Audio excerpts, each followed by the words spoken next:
Young Su Wen could easily hold himself aloof, yet he willingly stayed to watch over his father's gym, quietly observing the back-and-forth clash between the Scyther and Ursaring. The flying mantis and the charging bear exchanged blows amid flashing swords and hidden tricks.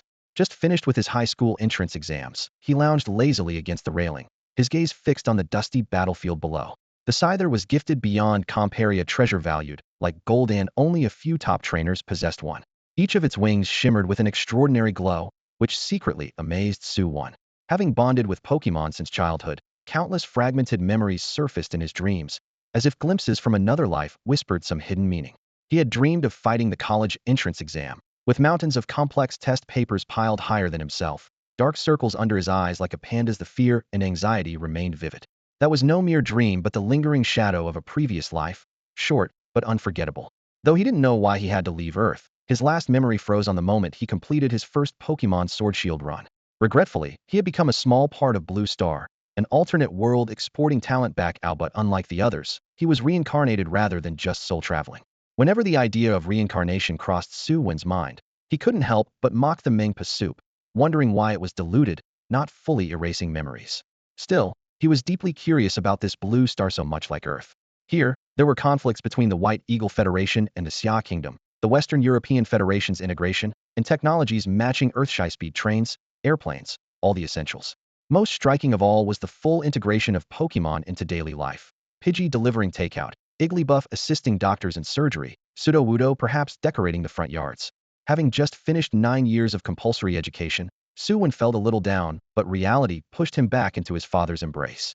On the battlefield, the Ursaring was controlled by his father, Su Chuan, the general-type gym leader of Jinming City, and, of course, his dad. The Scyther's trainer was just a temporary student, approaching with a humble attitude to learn as he challenged Su Chuan.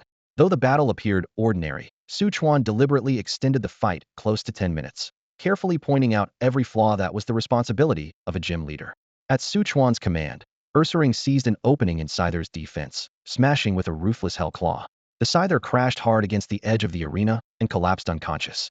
The red flag was slowly raised as Su Wen lazily declared the result: Ursaring wins. Although the challenger was eager to recall the Pokeball, Su Chuan strode forward and delivered a meticulous critique. Well done. Your Scyther is well trained, but its focus is scattered. Speed and offense are its strengths. Defense is unnecessary overkill. Su Wen yawned, knowing he had seen too many battles for these tactics to stir any excitement. Ursaring could never reach his father's elite tier. Su Chuan's true ace was the Pokémon jokingly nicknamed the EverQuest King. Although it held limitless potential with a base stat total of 670, enough to rival the legendary Groudon and Kyogre, once it overcame its lazy nature, this laziness went beyond ability, an instinctive rebellion against commands that often led it to slack off in battle, discouraging many trainers. Yet Su Chuan had mastered a secret: using a life orb to continually burn stamina and unleash attacks at their limit. The cost was rapid HP loss, making outcomes decide within moments. Either opponents shattered or the EverQuest King collapsed from exhaustion. This relentless battle style made it a legend, once dominating amidst sandstorms to defeat a champion-level Tyranitar at the Huaxia Phoenix King Cup. Su Wen had watched in awe, and Su Chuan's famed sword, becoming Jinming City's top star. But after 4 to 5 years, the EverQuest King remained stuck at gym peak level, never breaking into the champion rank. Su Wen hoped it would soon leap forward, allowing him to rise as a second-generation trainer. While researching history, he learned of a disaster centuries ago when all legendaries vanished mysteriously. Though losing divine beasts to counterbalance Warlord Groudon and Kyogre averted catastrophe, it left the world without legendary guardians. Gifted as a transmigrator, Su Wen possessed the power of Aura Sight, glimpsing Pokémon states. Though still limited, facing top and champion-level Pokémon was beyond his current ability. Aura Sense let him instantly identify opponent abilities, levels, and moves key for training and battling, but it also revealed the gap. In this world, Pokémon had countless moves, but top trainers refined their arsenal to 5, 6, or 7 main skills to avoid scattering energy. As Su Wen hung the clothes for rest sign to head home early and celebrate his birthday, Su Chuan said to him, "Xiao Wen, go put up today's rest sign at the door. Go home early today time to celebrate your birthday." Su Wen nodded. He walked along the polished battlefield floor toward the main gate. But his mind kept returning to the same question. Today was his 16th birthday, so what gift had his dad prepared for him? Most likely a Pokémon, of course. To become a trainer, he had already applied to the Yun City First Senior High School's Pokémon department, and turning 16 was the legal age in Xia country to officially own a first Pokémon. At the gate, Su Wen bent down and took down a wooden sign from the back. The challengers waiting in line instinctively followed his actions, their eyes fixed on the board. Su Wen hung the wooden plaque on the door hook. The thick wood made a soft thud. Closed? Upon reading the sign, an uproar rippled through the back of the line. Normally, the gym closed at 8 or 9, so why was it shutting before 6? What was going on? Clearing his throat, Su Wen said, "Ahem, the gym leader has an urgent matter today. Everyone, please remember to make an appointment next time." Many in the line had come on a whim to seek a challenge, but now that the gym was closed, they reluctantly dispersed. The gym was staffed with security and attendants, so Su Wen didn't have to worry about closing duties. Meanwhile, gym leader Su Chuan had already removed his deep blue robe marking his status and exited through the back door. The father and son got into a black SUV. The engine rumbled softly as the vehicle pulled away from the gym. In the passenger seat, Su Wen turned his head casually. "Dad, what exactly is the gift?" With one hand on the wheel, Su Chuan teased, "It's a big secret. You'll be satisfied, I promise." "You said that before." Su Wen recalled past surprises, stuffed toys, toy trains, even a Barbie doll for his 8th birthday. "Was that really for me?" He eyed his father suspiciously. Su Chuan chuckled quietly, a bit embarrassed. "This time it's definitely different. Come on, give me a hint. I'm a little anxious. Do you want a Pokémon?" Su Chuan raised his voice. "That counts as a gift?" Su Wen protested. "School starts in a month. If you don't prepare a starter Pokémon for me, we'll just go to the Alliance and hatch an egg myself." According to the Pokémon Alliance rules in Xia Country, anyone not registered as a trainer was not allowed to raise Pokémon privately. One had to be at least 16 to apply for trainer status, meaning nearly everyone nationwide was a trainer. The higher your rank, the more Pokémon you could have. A gym leader like Su Chuan could officially raise over 25 Pokémon. An amateur trainer like Su Wen's mother could only have one. "If I left it up to me, you'd already have brought home a Slacketh." Su Chuan snorted, reminding him he hadn't forgotten about back-to-school preparations. A Slacketh?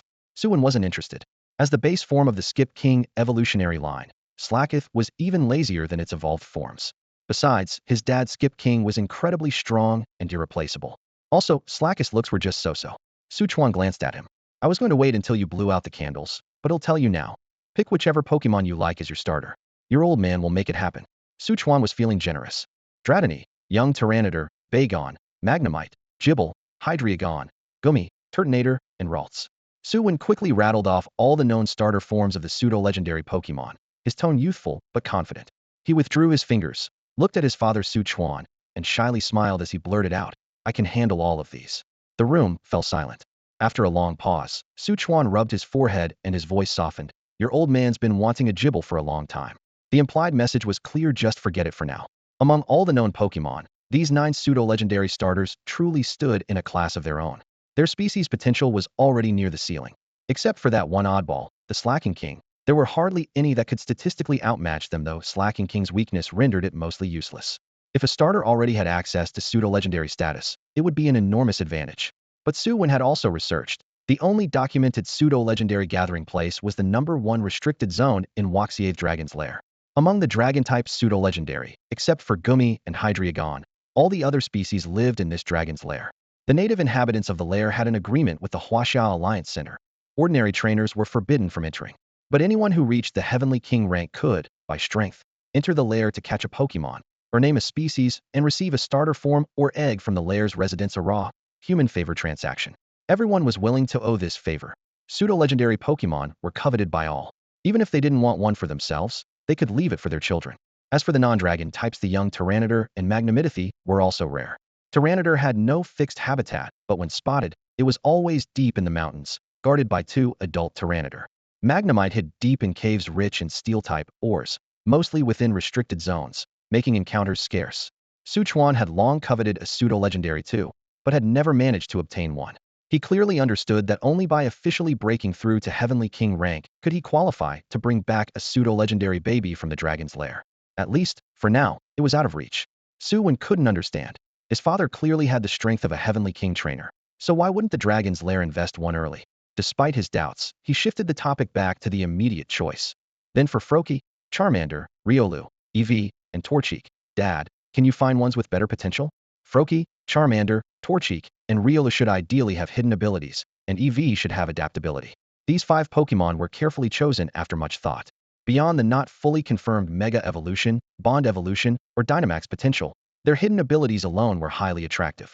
1. Froakie's Protean lets it change its type with each move, incredibly flexible. 2. Torchic's speed boost steadily raises its speed during Battlia, truly top-tier ability. 3. Riolu's potential justified ability boosts attack when hit by dark moves. 4. Charmander's solar power greatly benefits from weather tactics. 5. Eevee with adaptability doubles the power of moves matching its type. This selection wasn't a whim. From a young age, Su Wen showed strong aura talent, making him highly compatible with aura-based Pokémon like Riolu. The rest all had clear training directions. With his powerful aura, bonding with a Pokémon like Riolu made perfect sense. Charmander is an incredibly practical Pokémon, serving as a versatile all-rounder. Its hidden ability, Solar Power, boosts its special attack by 50 on sunny days. Although this ability drains stamina rapidly, it remains a very powerful trait. Eevee boasts numerous evolutions, allowing trainers the freedom to choose based on their preferred growth path. Su Wen's list of 5 starter Pokémon Charmander, Torchic, Eevee, Froakie, and Riolu are all popular picks known for their good looks. He privately chuckled, admitting to himself that he really was a sucker for aesthetics. After hearing his son's list, Su Chuan leaned back in his chair and began analyzing. Froakie mostly appears in Western Europe. It's nearly impossible for Summer Country to find a high-quality one. Riolu is more promising. I know the owner of the fighting-type gym in the Imperial capital, and he keeps 6 or 7 Lucarios. But even getting one with the hidden ability won't be easy. I can ask around for Torchic and Eevee to see if there's any leads. As for Charmander, Dragonite Valley is the best place. You owe your uncle a favor, and since it's Charmander hatching season, quite a few people have probably contacted him already. They'll take you there tomorrow to pick one out. If we find a suitable one, we'll get it right away. If not, we'll try to track down Torchic and Eevee instead. How does that sound? For someone like Su Chuan, none of these 5 Pokémon are especially hard to find. The real challenge lies in the word's hidden ability. Much like dominant and recessive genes, each species has both normal abilities and hidden ones. The chances of encountering the hidden ability are only a few percent, and the rates vary greatly between species. In other words, drawing a hidden ability Pokémon is like pulling a legendary card, often granting powerful effects. Though there are some duds either way, they're always treasures. With the plan set, Su Wen nodded with satisfaction. On the way home, father and son continued discussing training strategies. Su Chuan realized his son had a solid theoretical foundation and occasionally suggested fresh ideas, which made him even more hopeful that one day his son would surpass him and become a truly top-tier trainer. As night fell, the two arrived home. Still without a key, Su Wen raised his hand and knocked. Click, the lock turned, and a round little head peered out. It was Su Wen's mother's current and only Pokémon, Audino. Audino, has dinner been made yet? Su Wen greeted cheerfully, not at all surprised by the cute figure. Audino wasn't his mother's starter Pokémon. Her original starter was a Beedrill, long since passed away. Insect-type Pokémon have very short growth cycles, so their lifespans tend to be brief as well. A large Beedrill, if it remains at a normal stage, will usually die of old age within 3 years. However, if it continues to evolve and accumulates internal energy, its lifespan can increase dramatically. Scholars have published papers suggesting that if a Beedrill advances to the king tier, it could theoretically live up to 150 years, nearly matching the current average human lifespan of around 130 years. To Su Wen, this kind of lifespan extension is nothing special. If one could truly gain the favor of the life deity Zelnias, eternal life wouldn't even be a dream. After Su Wen's mother's Beedrill died years ago, she never kept any Pokémon again. It wasn't until Su Chuan gave her a female Audino as a gift on their first wedding anniversary that her interest was rekindled. Audino are cute and efficient helpers, able to sense human emotions. From the day it arrived, Su Wen's mother's household chores and psychological stress noticeably eased. That evening, Su Wen and Su Chuan returned home together. At the door, Audino smiled as it pushed the door open and promptly leapt into Su Wen's arms. From the kitchen, his mother asked, "Xiao Ai, are Chuan and Wen are back?"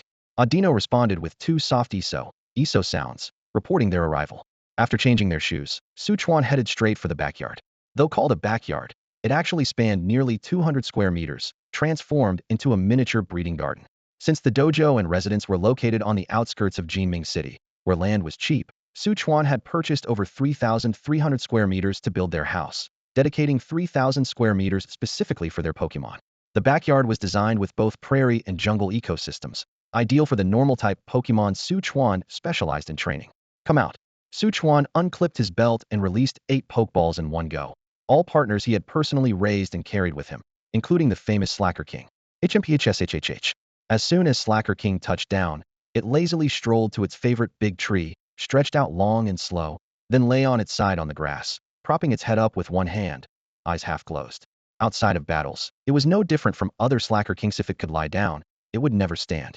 Su Wen secretly thought to himself, if this thing ever dies, it'll probably be from just being lazy. The remaining Pokémon immediately surrounded Su Wen, looking up at him eagerly.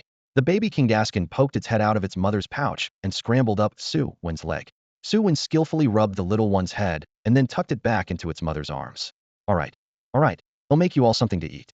Until now, Su Chuan had always prepared the Pokemon meals according to the formula set by a well-known breeder, nutritionally balanced but bland in flavor. However, Su Wen seemed to have a natural gift for Pokemon cuisine and energy cube recipes, perhaps due to his aura abilities, and his self-taught skills quickly improved. Ever since Su Wen did an experiment with the baby Kangaskhan, these Pokemon had taken a strong dislike to Su Chuan's cooking and flocked around Su Wen instead. Dad, go prepare the ingredients for me. Su Wen gave his father a direct and casual order, completely at ease.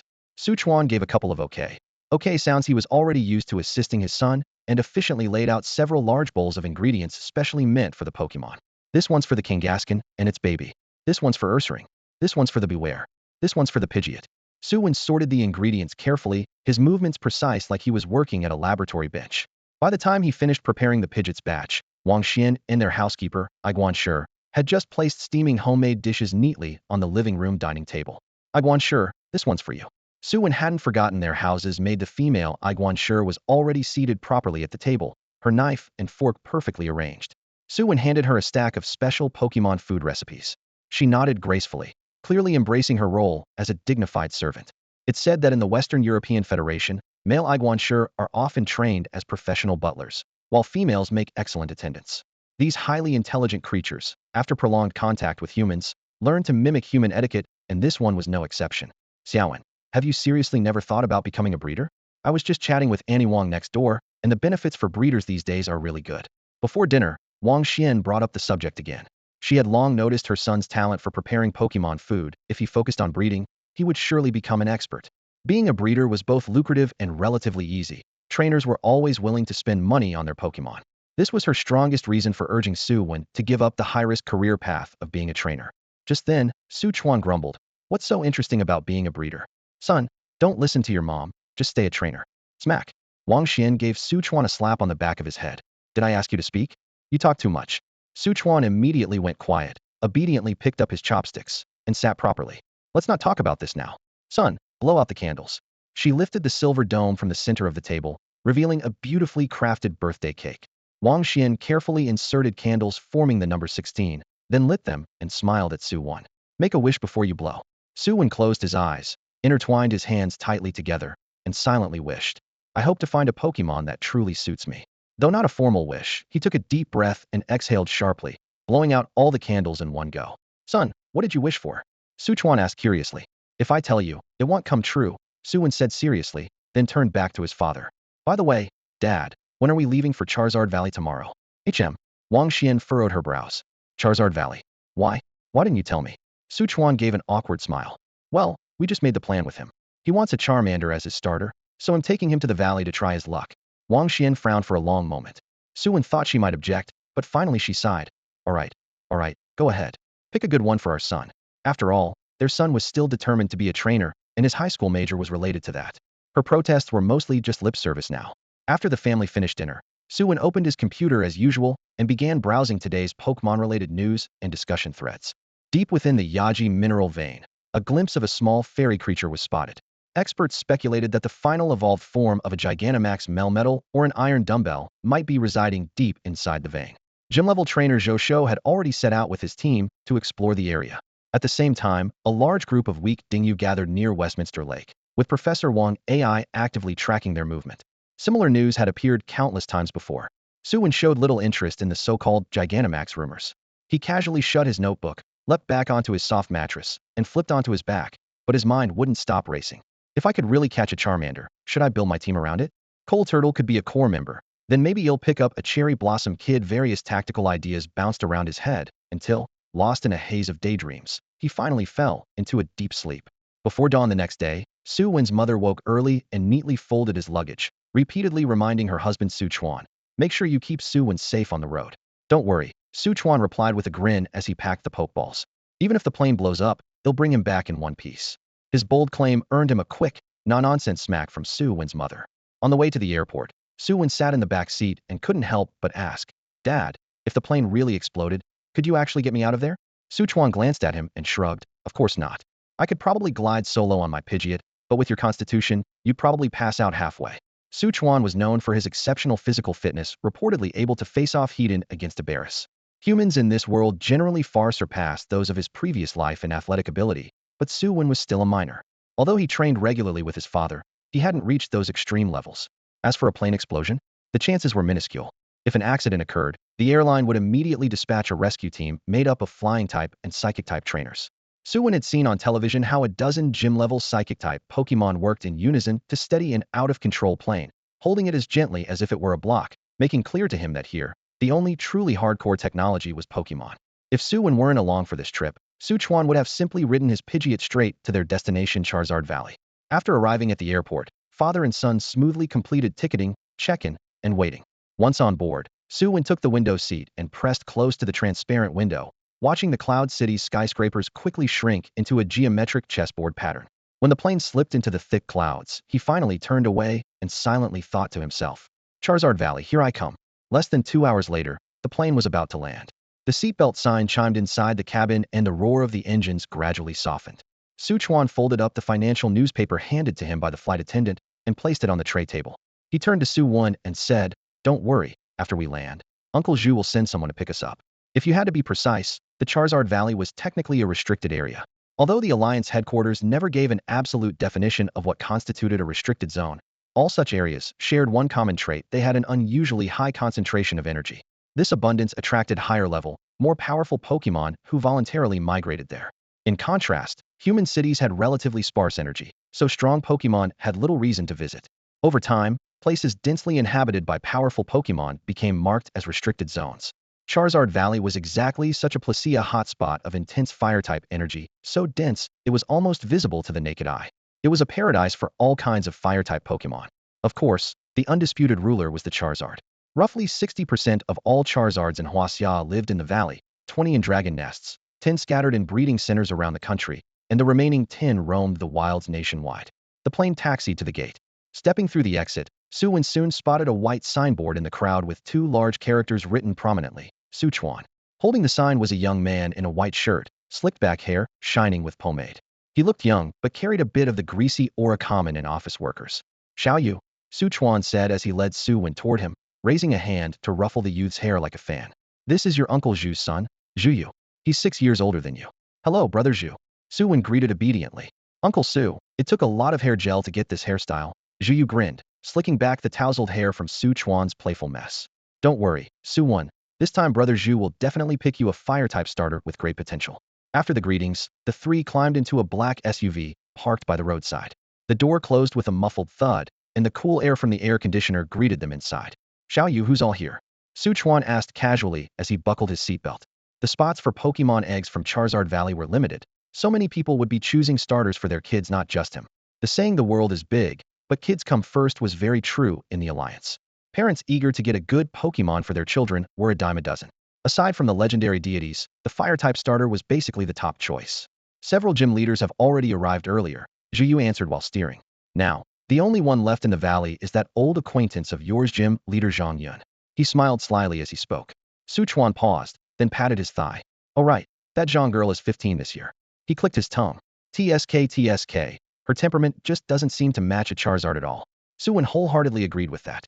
Every time Zhang Yun arranged a match with Su Wen, Zhang Yun's daughter Zhang Qian would quiet like a little cat, hiding behind him without daring to make a sound. By contrast, the dad's battle records were far more explosive. Su Wen only had 1 gym-level peak Dragapult, while Zhang Yun boasted 3 beasts of the same caliber and was a bit of a battle maniac. In recent years, Zhang Yun came to challenge the gym 2 or 3 times annually. Their matches followed an almost fixed pattern. Su Wen's other 5 Pokémon were defeated one by one, leaving only the Dragapult barely holding on, while Zhang Yun's 2 peak gym-level Pokémon remained at full health. The outcome on both sides was basically a 50-50 split, largely because Zhang Yun saved his toughest tank, a Snorlax, for last. That Snorlax was ridiculously tough, hitting like a brick wall with insane defense, and it could trigger moves mid-slumber thanks to its sleep talk ability. At critical moments, it ground down Su Wen's entire offense into uselessness. Watching his beloved Leavework King slowly drain its own HP and suffer the consequences again and again, Su Wen felt incredibly frustrated. But the rules were clear, and there was nothing he could do. Every time Zhang Yun came to challenge him over the years, it was this relentless Snorlax that gave him headaches. Trying to change the subject, Su Wen asked, how many new Charmanders are there this time? Zhu Yu answered immediately, 312. All hatched within the last year, so they're still in the newborn stage. He paused slightly before adding, also, the child of the Charizard clan leader has hatched. For Pokémon, the newborn stage is like infancy, mostly spent accumulating energy with almost no increase in strength. The duration varies vastly between types. Bug type only needs 6 or 7 days, while Dragon type can take 3 to 4 years. Charizard, although fire-flying type, carries a trace of dragon blood, so its newborn phase lasts about a year. That old dragon finally sprouted blossoms? Su Wen raised an eyebrow in surprise. Zhu Yu nodded with a strange expression. The Charizard clan leader was over 500 years old, which was just middle-aged for a dragon-blooded Charizard. But 2 years ago, its mate unexpectedly laid an egg. When the news broke, the Zhu family even joked about whether the old leader had been cheated on. Of course, it was just a joke. The Pokemon's sense of bloodline was extremely acute. It wouldn't mistake its own offspring. A year ago, the egg finally hatched, revealing a fiery red little Charmander. The Zhu family immediately sealed off the news, hoping the younger generation could capture it. Everyone understood that succeeding would mean gaining an alliance with a top-tier Charizard clan leader, backed by the entire Charizard Valley. Speaking of the valley and the Zhu family's connection, it dated back hundreds of years to a great disaster. The Zhu family survived thanks to the protection of the Charizard clan living in the valley. In return, they volunteered to be breeders, caretakers, and gatekeepers, looking after the valley for generations. Their relationship was more symbiotic than anything else. Naturally, the Zhu family would never hand over this little Charmander to outsiders. Unfortunately, the little one was stubborn and unreceptive. For a whole year, no young member of the Zhu family could win its loyalty. Now the Charmander was almost out of the newborn phase. Faced with no other choice, clan leader Zhu Tianqing reluctantly stepped back and chose a few trusted friends to let their descendants try their luck. At least this way, regardless of success or failure, the relationship and favor would remain with the Zhu family. Su Wen didn't blame Zhu Tianqing for hiding the truth. Earlier, big families always prioritized their own interests before personal friendships. That was normal. After hearing the story, he stroked his chin thoughtfully. Since none of the Zhu younger generation could handle the Charmander, he couldn't have much hope that his own son would pull off anything special either. If the Zhu family couldn't manage it, Su Wen certainly didn't expect any miracles from his own kid. Kid, first try to tame the offspring of that Charizard clan leader. If that doesn't work out, then we'll pick a young Charmeleon with good potential. Su Wen leaned back in the front passenger seat, casually checking the Pokeballs at hand, while giving Su Wen a quick reminder, completely unfazed by Zhu Yu in the back still eavesdropping. Su Wen rubbed the tip of his nose, not putting much stock in that bold plan. The offspring of the Charizard clan leader are notoriously headstrong. Still, he wasn't without hope. At least his own aura talent could enhance his bond with Pokemon to some extent, which gave him some comfort. Zhu Yu broke the tension with a laugh. Uncle Su, don't worry. My dad's definitely on your side. Su Wen chuckled in his deep voice. Would Zhu Tianqing not have my back? The two had once braved mysterious lands side by side in their youth, forging a bond strong enough to entrust each other with their lives. In the blink of an eye, Zhu Tianqing had become head of the Zhu family, while Su Wen was now the dojo leader in Yun City. Their connection hadn't faded at all. Zhu Tianxing's ace Volcarona was originally caught with Su Wen's help in those wild lands. Now the Zhu family's Charizard was only second best. As for rarity, Volcarona was even harder to find than Charizard. In terms of species potential, both were top tier, but Volcarona had a slight edge. Its skill set was vast, and unique moves like Fiery Dance pushed its value higher. Plus, with the intense fire element flowing through Charizard Valley, Volcarona grew rapidly here, its potential even acknowledged as higher than typical pseudo-legendaries. It had been only the fourth member in Zhu Tianxing's team back then, but now firmly held the ace spoke a testament to its promise. With Zhu Yu driving, the many checkpoints passed smoothly. The farther they went, the fewer vehicles on the road. Dense trees stretched overhead, branches intertwining. Amidst the faint volcanic heat, the primal atmosphere grew stronger. Su Wen gazed out the window at endless inspection stations, silently impressed. Charizard Valley's defense was incredibly tight. The valley was on high alert during the Charmeleon hatching season. Su Wen noticed his curiosity and explained calmly. Had been here more than once after their team disbanded. Zhu Tianqing had returned home to become family head, while he built a life in Yun City. Although they occasionally caught up, he had never brought Su Wen here before. The car suddenly slowed, giving Su Wen a chance to ask, Dad, are there any other fire-type Pokemon here? If there's a better choice, I don't mind switching my target. There are, but they're scattered in small groups at best, Su Wen replied, launching into detail. Once you enter Charizard Valley, don't expect to find other wild Pokemon. Charizard dominates this place. He shared everything he knew, with Zhu Yu chiming in now and then to update the latest clan news. Laughter and chatter filled the car as time quietly slipped away, and soon they had entered the heart of the valley. At the valley entrance, Zhu Tianqing was already waiting. Though head of the family, he carried no air. She strode forward and practically lifted Su Chuan off his feet with a big bear hug. Chuan, haha, long time no see. Su Chuan patted Zhu Tianxing on the back, laughing heartily. You've definitely put on some weight, you rascal. After a few playful jabs exchanged between them, Su Chuan introduced his son to Zhu Tianxing. This is my son, Su Wen. Su Wen lifted his right hand slightly, polite, yet full of youthful energy. Hello, Uncle Zhu. Zhu Tianxing sized up the boy in front of him and couldn't help but sigh. Su Wen's grown so much. I remember holding you when you were just born. Then, feigning a scolding tone, he glanced at Su Chuan. After all these years, you never bring your wife and Su Wen over to visit. Su Chuan waved his hand with a helpless tone. You know your sister-in-law is very sensitive to Pokémon. If we come, she'll end up exhausted dealing with them. Su Wen nodded subtly to himself. Their mother, Wang Xian, had never shown much interest in Pokémon, especially avoiding strangers who were strong and unpredictable. Zhu Tianxing looked at the father and son. Want to rest first? Or do you want to go see the Charmander right away? Zhang Yun's already there with his daughter.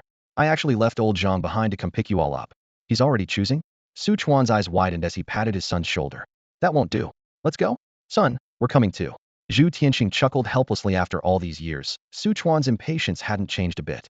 Su Wen had no objections, had been eager to see a Charmander up close since real life rarely gave him the chance to observe those Pokémon so closely. With Su Chuan's urging, the group quickly made their way to the valley where the Charmanders lived. Move carefully, everyone. Don't scare the little Charmanders, Zhu Tianxing warned in advance. The newborns are timid. It would be a disgrace to the Zhu family if one got frightened. Passing through outer cliffs and swirling steam, they finally entered the inner circle of the Charmander Valley. Before them lay countless Orangeandulo Charmanders scattered across the ground. Their creamy, round bellies glowed softly in the sunlight, while their gem-like, clear blue eyes curiously scanned the surroundings. Each had two sharp fang-like teeth on the upper and lower jaws, their flickering tail flames giving them a blend of innocence and majesty. Su Wen's eyes lit up, his hands rubbing together with excitement. They were way cuter than anything in games or anime. In his heart, he silently screamed, Charmanders are awesome. Zhu Tianxing smiled and waved them forward. Come on, let's go see the clan leader's child first. As soon as Su Wen entered the depths of the Charizard Valley, he spotted the Charizard-shaped throne towering high up ahead. He wasn't sure if it had been built by the Zhu family or dated back to ancient times. The tall throne was nestled against the rocky cliff, carved from deep red stone, depicting a Charizard spreading its wings and breathing fire. Yet at this moment, the throne sat empty. A Charizard clan leader was not resting on it, but instead leaned lazily against a rock beneath the throne, casually watching his beloved son being wooed by two human boys. Zhang Yun had arrived in the valley just last night with his daughter Zhang Qian. After resting for a night, they eagerly wasted no time trying to tame the clan leader's offspring.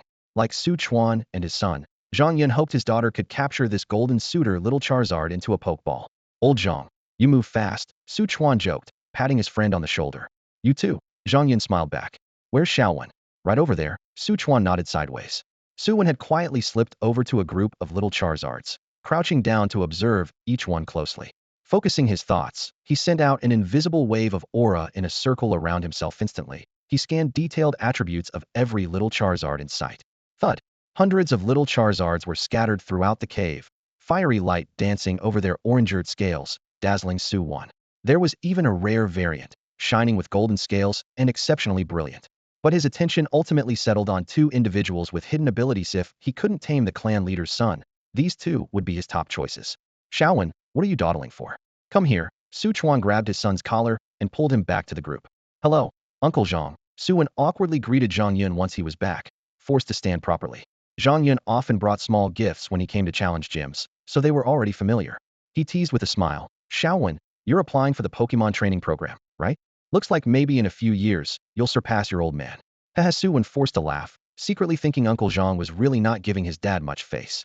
Amid the banter, he kept watching the little Charizard before him, sending out aura once more. This little one had just left its newborn phase, ranked at the amateur level, the lowest tier among the 7 ranks. Amateur, novice, elite, overlord, master, gym leader, and champion. But what was its potential? Ability. Unfortunately, it was the normal blaze. When its HP falls to about 1/3, fire-type moves become more powerful, decent, but no match for a hidden ability like solar power. Next, its moves. Scratch, growl, ember, standard basics. But beyond that, Su Wen's aura detected 4 distinct dragon-type energies: Dragon Dance, Dragon Rush, Dragon Claw, and Outrage.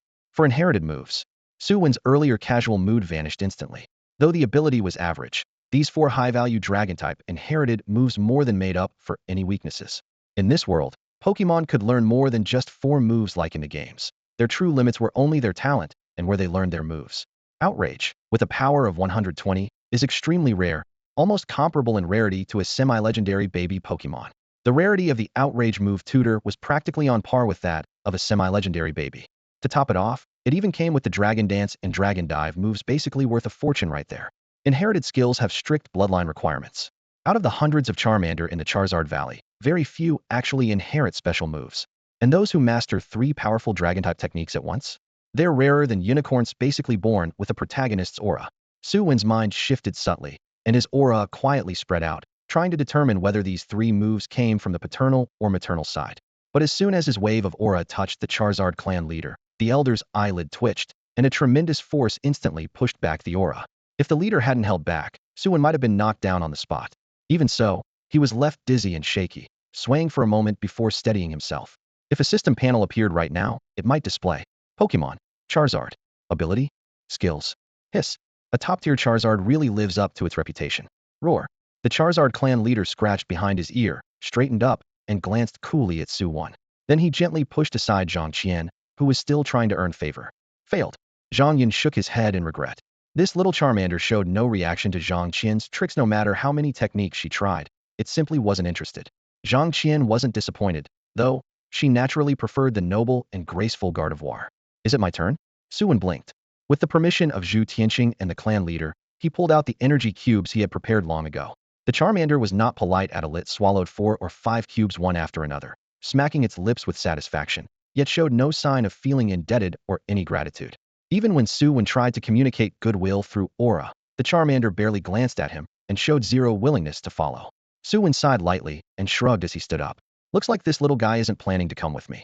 The Zhu family is well established with abundant breeder resource. She had expected this. Even his top-tier cooking skills weren't enough to make the Charmander blindly loyal. And as for aura communication, he could only rue his bad luck could connect, but gain no favor in return. It seemed the best fit for him would always be a Pokemon like Riolu, one born naturally attuned to aura. Su Wen patted his forehead and stepped back to stand beside Su Chuan. It's all right, let's go check on the other Charmander. Su Chuan comforted him. Just as they were about to leave, the Charizard clan leader suddenly spread his wings, blocking Zhu Tianxing's way, and growled deeply. Roar, roar. The Zhu family has lived alongside Charizards for generations, and Zhu Tianxing clearly understood him. As the clan leader roared repeatedly, explaining himself, a strange expression slowly appeared on Zhu Tianxing's face. I see now. Zhu Tianxing nodded and turned to Su Chuan and Zhang Yun. The clan leader means that both of Yua Chuan and Old Zhang must each have an unknown battle with him. Whoever earns his approval can take the Charmander away. Su Wen and the others were almost dumbfounded. What was this relying on family connections? Su Chuan was the first to snap back to reality, a slight smirk tugging at the corner of his mouth. All right. Since his debut, he had never feared a unknown fight. Even if his opponent was a top-tier Charizard, this so-called Leaf King would never back down. Zhang Yun felt a flicker of frustration. Sure, he didn't have the upper hand in a duel compared to Su Chuan, but he couldn't very well call for a gang-up in front of a valley full of fiercely glaring Charizards. Glancing around, the muscular, flaming dragons stared menacingly. If he even mentioned group fighting, he'd probably be carried off before the next second. All right. Despite his frustration, this opportunity was too good to pass up. Both agreed in succession. The Charizard chieftain's massive wings beat the air powerfully as his huge body soared upward, a piercing roar echoing through the valley. In an instant, all the Charizards, Magmars, and Charmanders in the valley withdrew, clearing a wide stone platform. The rock surface glowed faintly red, baked by intense heat. Here for the fight? Su Wen stared at the makeshift arena in surprise. A clash at the peak gym level could tear apart a normal battlefield with just a casual move. Zhu Tianqing laughed and patted the rocky wall. Don't worry, this ground has been tempered by fire energy for a long time. It's more than stable, not to mention gym level. Even a top tier would struggle to demolish it. He'll referee both matches. Who goes first? Guess who goes first? Su Chuan crouched and picked up a couple of pebbles, nodding at Zhang Yun. They both knew well. Striking first often meant being at a disadvantage. Nobody dared to guess the true strength of the Charizard leader, but whoever took the lead might pay a painful price. Odd, Su Chuan said, releasing his grip to reveal 2 stones quietly resting in his palm. Zhang Yun's lip twitched, silently cursing his luck, but quickly adjusted and moved to the opposite end of the stage. He raised his hand and threw a pokeball. As the dazzling light faded, a sharply faceted Starmie hovered midair, one of his 3 trump cards, boasting battle power on par with the top gym level. Water beats fire. It was the safest choice. With both sides ready, Su Wen and the others stepped back to the edge, while Su Chuan shielded Zhang Qian behind him. Zhu Tianqing gave a slight nod. Begin the battle. Light screen. Zhang Yun called out as water energy surged within Starmie, forming a quick, pale purple barrier. Facing the Charizard group with their strong special attacks, light screen would effectively reduce damage. He was playing it safe. But just as the barrier formed, the Charizard chieftain dove headlong like a fighter jet skimming low, flames streaming from his wingtips in twin red trails. The light screen barely slowed him, and within a second they were less than half a meter apart. Old Zhang wasn't ready, Zhu Tianqing muttered, rubbing his temple. In theory, Zhang Yun's choice was sound, but who would have expected the Charizard leader, famed for special attack, to be a pure physical powerhouse? The Charizard chieftain's claws glowed bright green, sharp energy blades resembling real dragon claws, the word dragon claw practically hanging in the air. Rapid spin. Zhang Yun responded instantly. Bang. Starmie was blasted away, spinning like a top in midair. It used the centrifugal force to mitigate some impact and landed steadily. The damage suffered still manageable. Su Wen was truly Amazed, never imagined high-speed spinning could be used like this. This move must have been specially prepared by Zhang Yun for his dad. At this moment, Zhang Yun had no time to be distracted. The oppressive presence of the Charizard clan leader was overwhelming. His whole body was tense to the max, focusing all his attention on the battle. First force it back with hot water, then follow up with rain dance. The ruby on the gem starfish's chest glowed bright red as water energy surged instantly. Scalding boiling water, mixed with thick steam, blasted toward the Charizard leader. Normally, this dragon lord loved soaking in hot springs, but high-temperature liquids infused with water energy still triggered an instinctive rejection. Yet, instead of retreating, it charged straight through the boiling water. Heat waves billowed as Su Wen thought the water spear was sure to hit midair, when suddenly a faint glow flickered and vanished. Protect. The boiling water slammed against an invisible bronze wall, firmly blocked right in front of the dragon's head, splashing droplets everywhere, but unable to advance even an inch. The timing of that protect, it's absolutely masterful, Su Chuan whispered in admiration. Compared to the calmness of the Charizard leader, Zhang Yun was starting to get nervous. The gem starfish had almost no physical defense training and would be a sitting duck once the enemy got close. Protect. He urged the gem starfish to retreat temporarily. A thin, mothwing green shield spread out, but it stubbornly stopped the frenzied dragon claws. 1 second, 2 seconds, 3 seconds. The shield shattered. The dragon's claws ruthlessly slammed onto the starfish's diamond-shaped body, producing a heavy thud. This time, the gem starfish had no chance to escape. It tried to slide back using the recoil of water gun, tried to cause chaos with strange light, but the Charizard leader fiercely pursued with relentless attacks, leaving no place to dodge. Finally, the gem starfish collapsed, its chest ruby flickering dimly. The Charizard leader raised its head and let out a long roar. Zhu Tianqing raised his right hand and declared, "The gem starfish is knocked out. The Charizard leader wins." Terrible, just terrible, absolutely brutal, the two adults and a child among the spectators mercilessly commented. This gem starfish had been Su Chuan's longtime rival, who usually performed far above half of what it showed today. It could only be said that Zhang Yun's luck was horrendously bad today. Zhang Qian gazed inside the arena, furrowing her brows. Although the Charizard leader had eased up, the injuries on the gem starfish were still shocking. Zhang Yun reluctantly recalled the Pokeball, shoulders slumped as he headed toward the spectator area. Su Chuan stretched his shoulders and grinned. "Son, watch your old man bring you back a little Charmander victoriously. Be careful, a Charizard hadn't even shown its full strength just now." Zhang Yun's expression darkened instantly.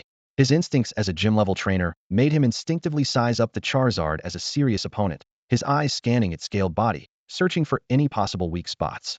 Su Chuan felt the tension too, but he still joked casually, it only used Dragon Claw and Protect the whole time, so of course it wasn't going all out. "Old Zhang, your lead Pokemon isn't pulling its weight, huh?" Zhang Yun was left speechless and rolled his eyes, gloomily retreating to the stands. Chief, do you want to take a break?" Su Chuan politely called out. Though he was eager to strike while the iron was hot and capture the Charizard chief in one go, this was still an away battle. He couldn't just act like a rude troublemaker crashing someone's home turf.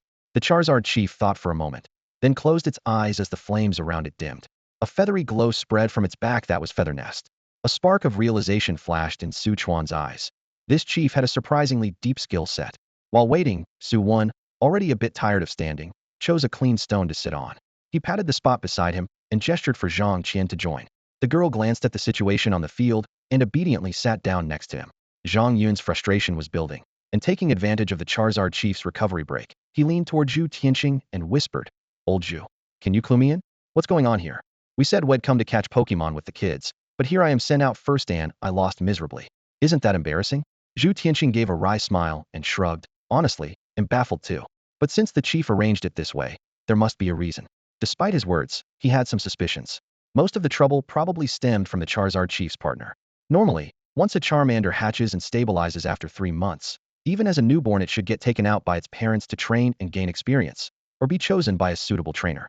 But this little Charmander, nicknamed the Young Prince, had hatched over a year ago and was still living a carefree life. Every time the chief wanted to take it out to train, his wife stopped him. Any hardship or effort was forbidden. The chief was known to be strictly under his wife's control, and seeing their son getting spoiled like this, he started thinking about entrusting the kid to a capable trainer. When his partner happened to be away, the chief planned to find a good home for the Charmander. Whoever's family was stronger would deserve to be its trainer. But if the chief found out Zhu Tianqing was guessing all this behind his back, he'd be in serious trouble. So Zhu Tianqing kept quiet. After several tens of seconds, the Charizard chief opened its golden slit eyes. Flames flickered on its chest and belly as it gave a low growl, signaling it had fully recovered. It flapped its burning wings, and the heated wind swept through the entire valley. Su Wen took a deep breath, stepped forward, and pulled a redanned white pokeball from his belt. With a high toss, he threw it out. Of course, Su Wen brought the Vacation King. Normally, the Excuse King would lie sideways on the ground the moment it entered the arena, propping its head up with one hand like a sleeping Buddha. But now it was completely different. Its whole body leaned slightly forward, energy stirring within like a volcano ready to erupt at any moment. Its eyes fixed unblinkingly on the Charizard clan leader standing before it. From the opponent, the Excuse King sensed an unprecedented pressure radiating outward, while the Charizard clan chief lifted his head proudly, his fiery red wings fluttering gently as waves of heat rippled around him. At the referee's signal, the battle officially began. At the sidelines, Zhu Tianqing watched with lively enthusiasm. Haven't seen Achuan this serious in a long time. A smile tugged at his lips, excitement clear in his voice. Su Wen shouted the command, "Rock Barricade." Thrice over the advantage against Charizard's type. Tell me, aren't you scared? Zhu Tianqing yelled out to rally support for his friend. In the next instant, the arena trembled as if shaken by an earthquake. Countless sharp stone pillars erupted violently from the ground, swirling with dust and a fierce wind like a massive gray-brown dragon roaring skyward. Facing pillars shooting up from all directions, the Charizard clan leader abruptly stomped the rock beneath his feet, launching his own rock barricade. Pillars collided and shattered, sending shards flying as sharp cracks rang through the air. The moment the stone columns cracked, the Excuse King lunged forward, swinging its massive arms like pounding drums. This fierce barrage was exactly its strength, a relentless storm of close-quarter strikes that swallowed opponents inch by inch. The Charizard leader refused to endure the assault heat-in. His wings beat fiercely, riding the shockwave to soar into the sky, seizing air superiority. Su Wen remained composed. Use Yatagarasu to catch up, then finish with Mount Tai's crushing blow. The Excuse King stepped nimbly over the broken pillars, its bulky form surprisingly agile. With a heavy stomp on the last pillar, it propelled itself into the air, faint threads of flying-type energy enveloping its body. Using Yatagarasu, it briefly glided in an arc directly toward the Charizard. The Excuse King's airborne strategy was refined.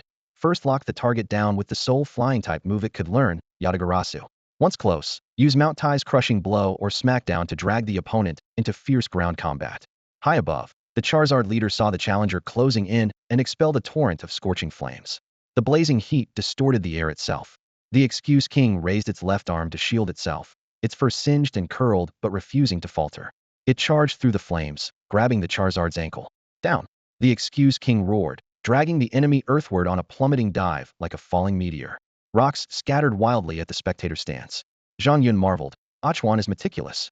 The combo of Yatagarasu into Mount Tai's crushing blow once the Excuse King brings him into melee. Even a top-tier Charizard clan leader has no favor. Zhu Tianqing nodded in agreement. It was a rare moment to witness such a thrilling, decisive confrontation.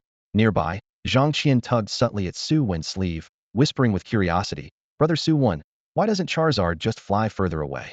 Su Wen, caught up in the fight, was snapped back by the question. He thought for a moment and explained, "Yatagarasu locks the target tight, making escape difficult. Also, Excuse King's burst speed when leaping was clearly faster than Charizard's maneuvering at that moment. If Charizard had tried to quickly gain altitude, it might not only have failed to get away, but also exposed a significant opening." He then sighed with admiration, saying that although Pokémon without a trainer's guidance lacked smooth teamwork in their moves, their battle instincts were truly terrifying. Zhang Qian blinked and asked eagerly, "Then how did my dad manage to beat Uncle Su?" Su Wen almost burst out laughing. In his mind, the answer was already clear. How did he win? By protecting or not, sleeping or no thaha. Every time, Zhang Yun would have Snorlax use Protect first to block damage, then Sleep to heal, then Protect again after waking up, and then Sleep once more, repeating the cycle. On top of that, with annoying status moves like Stun Spore, Sleep Powder, Yawn, and Dream Eater, they just dragged the fight out until King Leave's energy ran dry. Back when he faced this kind of tactic in games, Su Wen knew that frustration wanted to smash his keyboard. But seeing Zhang Yun clearly listening attentively nearby, Su Wen cleared his throat and said seriously, "In Pokemon battles, it's not just about powerful moves winning. Strategy plays an equally important role."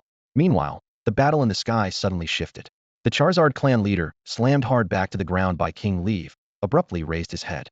His deep sapphire eyes instantly swelled with blood red. "Dragon Rage?" Zhang Yun whispered. Everyone recognized the bloodshot eyes and the burst of energy signs of Dragon Rage. But normally Charizard can't learn Dragon Rage naturally, unless. Zhu Tianqing took a half step back, standing protectively in front of Su Wen, briefly explaining, the clan leader's mother was a Charizard from the Dragon's Lair. Zhang Yun finally understood. It was a hereditary move. Since the clan leader could use Dragon Rage, did that mean the little Charmander had inherited it too? The thought crossed his mind as he refocused on the battle. Fueled by fury, the Charizard clan leader stopped keeping distance and charged into close combat. His dragon claws slashed with emerald streaks, overpowering the larger King Leaf. Although Dragon Rage pushed the Charizard beyond calm reason, it also pushed his power to the absolute limit. Normally Pokemon in this state just flail instinctively, but the clan leader was able to precisely channel that raging energy into his claws, showing masterful control over Dragon Rage. Su Chuan narrowed his eyes and, synchronizing silently with King Leaf, took a half step back together. He gave no attack command, just ordered King Leaf to endure the damage. They were waiting for Dragon Rage to end, for the deadliest opening to appear. Sure enough, after a Dragon Claw swing missed, the Charizard clan leader faltered briefly. The blood-red eyes faded, and confusion immediately took hold. "Now," Su Chuan whispered sharply. "Double payback. An eye for an eye, double the damage returned." This move can reflect double the damage taken over a period of time back onto the opponent.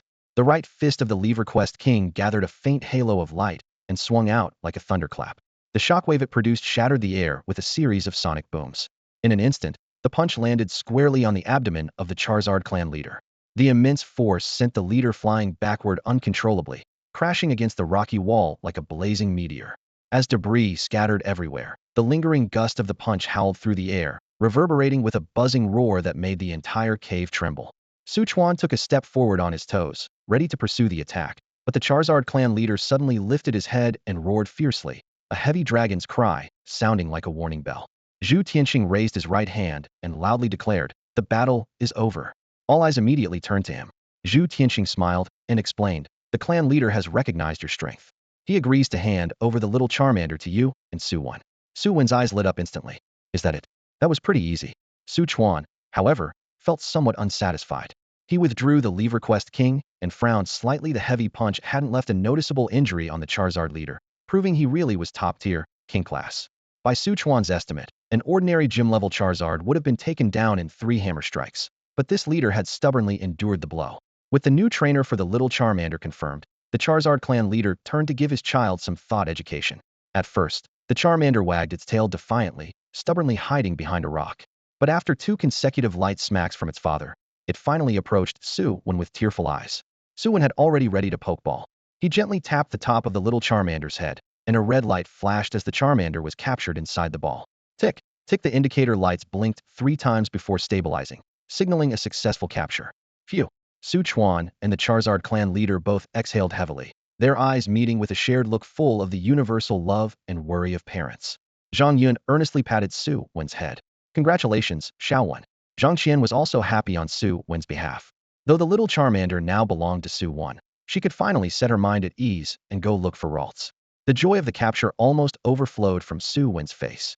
He pressed the button on the Pokeball, and the little Charmander emerged in a flash of red light, shaking its head and tail, as if still not quite used to its new surroundings. Roar, roar. The Charizard clan leader gave 2 quick, light roars, signaling Zhu Tianqing to quickly escort Zhang Yun and Zhang Qian out first. The following moments would be spent negotiating some kind of compensation. Under the urging of the Charizard tribe leader, Zhu Tianqing had no choice but to ask Zhang Yun and his daughter Zhang Qian to leave the inner valley of the Charizard mountain. He also instructed his tribesmen to show them some other little spirits. Although Zhang Qian's initial spirit was unlikely to come from here, the proper steps still had to be taken. As they left the inner valley, the faint warmth of the magma still lingered around their clothes. Zhang Yin glanced back at the nest hidden by the rocky cliffs, roughly guessing what was coming next. Being the tribe leader's own son, the treatment would never be the same as an ordinary little fire dragon. Curiosity aside, he didn't linger, simply exchanged brief goodbyes with Su Chuan and Su Wen, then left with his daughter. After settling the Zhang father and daughter, Zhu Tianqing quickly returned, sweat beading on his forehead, and immediately took on the role of translator as he entered the room. Chuan, let me start with the tribe leader's request. Zhu Tianqing lowered his voice. From now on, every year, Su Wen must bring this little fire dragon back for an inspection. If the training results don't meet the tribe leader's expectations, the little fire dragon will be reclaimed. Of course, as compensation, the leader will allow you to select another little spirit. The moment he finished speaking, the atmosphere in the room instantly stiffened. Su Chuan frowned and said coldly, "Old Zhu, this is ridiculous, isn't it? After all the hard work raising it for several years, one not satisfied, and it's just taken back." Su Wen clenched his fists tightly, his expression growing dark. "Don't rush to judge." Zhu Tianqing waved his hands hurriedly. "Hear me out. When have I ever tricked you? The tribe leader has set a specific goal. By this time next year, as long as the little fire dragon can break through to the second tier of the ordinary level, that counts as qualifying. Later, once it reaches the fifth tier, master level, it will be exempt from all further tests. Second tier, ordinary level, advancing 2 tiers within a year." The father and son's faces grew even grimmer. In the spirit strength classification, there are only 7 major levels from amateur to celestial king, but these corresponded to tiers 0 through 7. Tier 0 and 1 are both amateur levels, since their power is too weak to subdivide further. Now this little fire dragon was only at early tier 0. Jumping to tier 2 within a year was no small feat. Seeing their reluctance, Zhu Tianqing quickly revealed his trump card. "Don't worry. Charizard Valley will provide the highest level of resources to nurture the tribe leader's child. Supplies will be sent to Su Wen each month, and he'll send you the checklist right now." As he spoke, he pulled out his phone and opened a pre-prepared list to send over, adding, "These come from the Charizard tribe. If a member of the Zhu family's main branch tamed the dragon, they would receive the same resources actually. Our Zhu family would even add a matching contribution." A notification sounded. Su Chuan's phone vibrated twice. Monthly supply: 2 fire stones, 1 packet of charcoal, 10 fire gems, 15 fire fruits. Numbers as hot as embers hit his eyes, leaving Su Chuan dazed. Su Wen took the phone and swiped over the screen, letting out an involuntary gasp. The resources listed on that sheet alone easily amounted to several million in value. On the market, the price of firestones varies widely depending on quality, ranging from around 50,000 to 500,000. Almost everyone buys firestones to evolve their Pokémon. Aside from that, the fire energy contained within a firestone can also be directly absorbed, producing excellent effects. However, most trainers consider this a waste of such a valuable resource. The charcoal mentioned here is not the kind used for everyday fires, but a specialized battle item. The most common way to use it is to have a Pokémon absorb it, which boosts the power of their fire-type moves during battle. This absorption is unique to certain Pokémon items. The item does not disappear but bonds with the Pokémon in a special way and can be separated anytime. In other words, the item doesn't permanently fuse with the Pokémon but temporarily enhances its strength, though, if left inside for life. It's effectively a lifelong boost. Unfortunately, a Pokémon can only absorb one item at a time. Since both charcoal and life orbs count as items, Charmander can only choose one. To switch, the current item must first be separated. Also, identical items cannot stack after absorbing one charcoal. It's impossible to absorb a second. As for how these items are produced, Su Wen still has no idea.